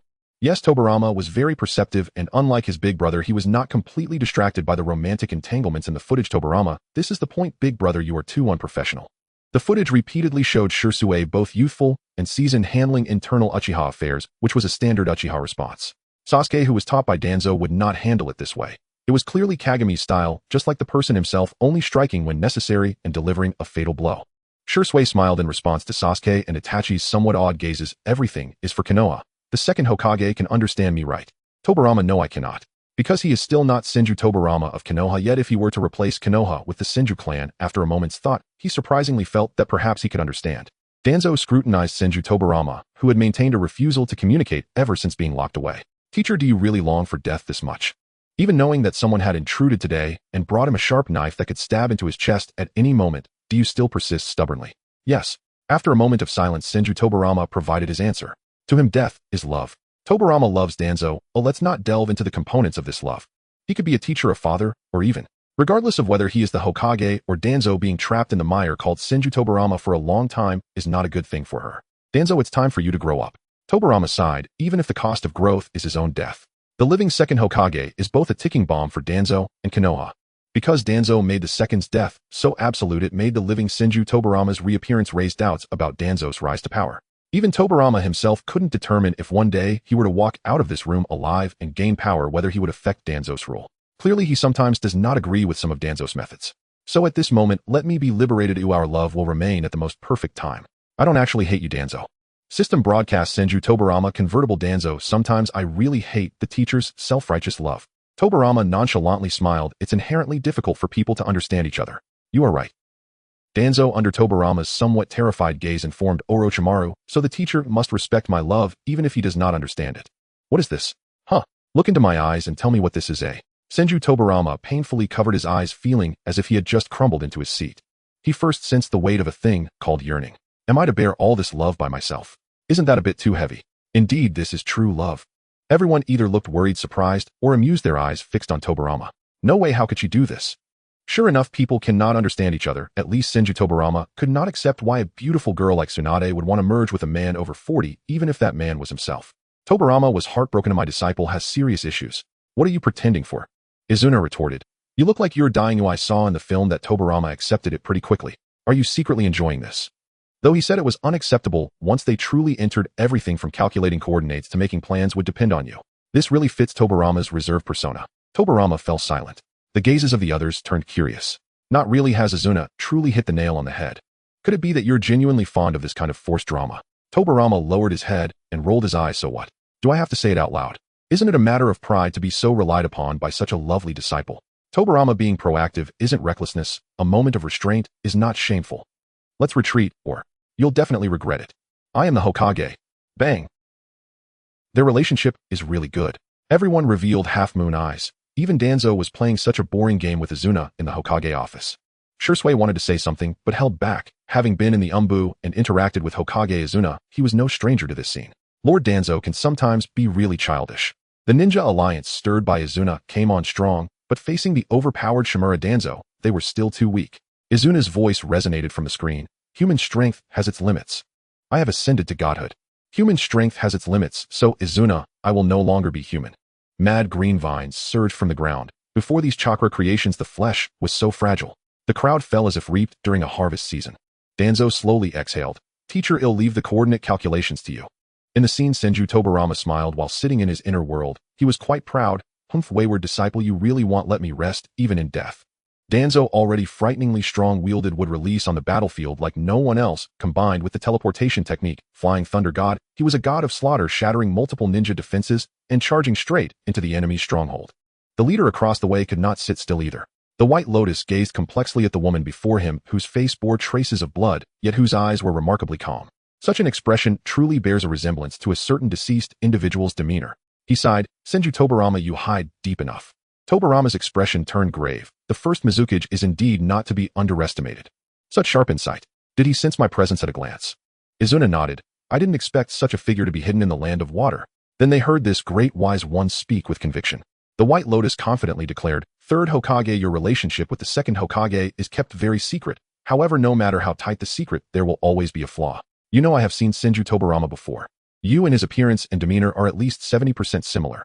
Mastering Flying Thunder God is outstanding, yet the rare spatial talent combined with would release reveals the truth. There is only one conclusion.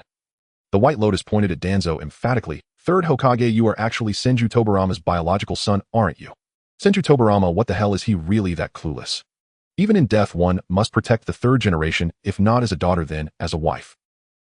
On the brink of death, Bai Lian could clearly see the spirits speaking in a breathy manner, as if she might not have the strength to hold on for another second yet. That dying wish was amplified countless times by the producer's wicked sense of humor. Wife, wife, damn it if the leaders of the other 4 film villages are such fools. Tobirama covered his face, clenching his fist at the thought that his reputation was ruined by these guys. It seems that the Hokage still rules the world. So do you treat her as a daughter or as a wife? Uchiha Izuna asked with a smile, enjoying the spectacle. Tobirama hesitated, seriously contemplating for a moment. He suddenly realized, aren't he and Uchiha Izuna close friends with whom he can confide? He wasn't an omniscient sage, so of course he could choose not to answer. Izuna chuckled. He understood this rival well enough that not answering was already an answer in itself. How disrespectful. Beasts. He turned to face the figure of Danzo in the film. Danzo was still too authoritative, radiating an overwhelming presence when confronting him. Getting hit by her would hurt, right? Danzo indeed stood there, shining, emanating a divine light.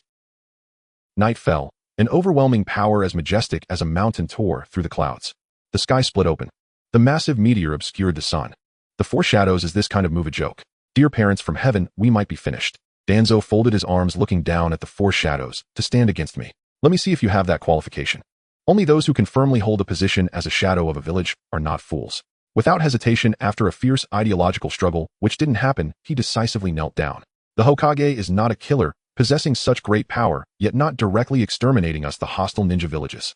Danzo is truly a saint. He had already skillfully begun to lick his heart. No wonder he was the first Hokage. And his foolish colleagues, though not very bright, and missed the first opportunity to surrender were not completely foolish. They saw how others acted and understood what they ought to do. Yes, I'm talking about Reikage Kazekage and Mizukage. All 4 rogues have been subdued. Although they made grave mistakes that cost lives, Danzo forgave them, recognizing they were misled, and the Lord was kind, loving his people. The princes had made many mistakes over the years, yet the Lord didn't reprimand them. It seems this time is the same. It's okay, Danzo will forgive everything for the Lord. Now the war is nearing its end. Danzo raised his gaze towards his last enemy. She pointed her sword at Uchiha Izuna, laughing boldly. Now the warm-up is over. A group of weaklings can't excite me at all. The attack came down like a torrential rain, and she laughed. Let me see your measure. Behind her frenzied expression was a heart more rational than ever. Danzo was stalling for time, waiting for the signal from Hayashi. Just Uchiha Izuna was no match for her. Both she and Izuna knew this. So where is your support? She exhaled, her grip tightening. Taking advantage of this gap, Uchiha Izuna grabbed Danzo's calf and tilted his head, smiling. Well, at times like this I should ask, do you want to dance with me? Danzo's eyes deepen. A little trick. In the face of absolute power, your schemes are useless. Izuna's expression was somewhat resentful, throwing flirtatious glances at a blind man. Even though he knew better than anyone that the self in that film just wanted to see if the face resembling his rival's disciple and the way of speaking similar to Madara could make Danzo show a flaw. What a pity. Izuna shook his head, unsure of what he was lamenting. Until the final dust settled, even the so-called sage of 6 paths could not end Danzo's rule. This wondrous experience of crossing over was finally coming to an end. Izuna stroked his chin. So what is the significance of showing us this movie? Changing the future? Pursuing true love? Or does world peace require a little girl? He chuckled at his own words. On this topic, Hashirama and Madara held unprecedentedly similar views. The future is in our own hands.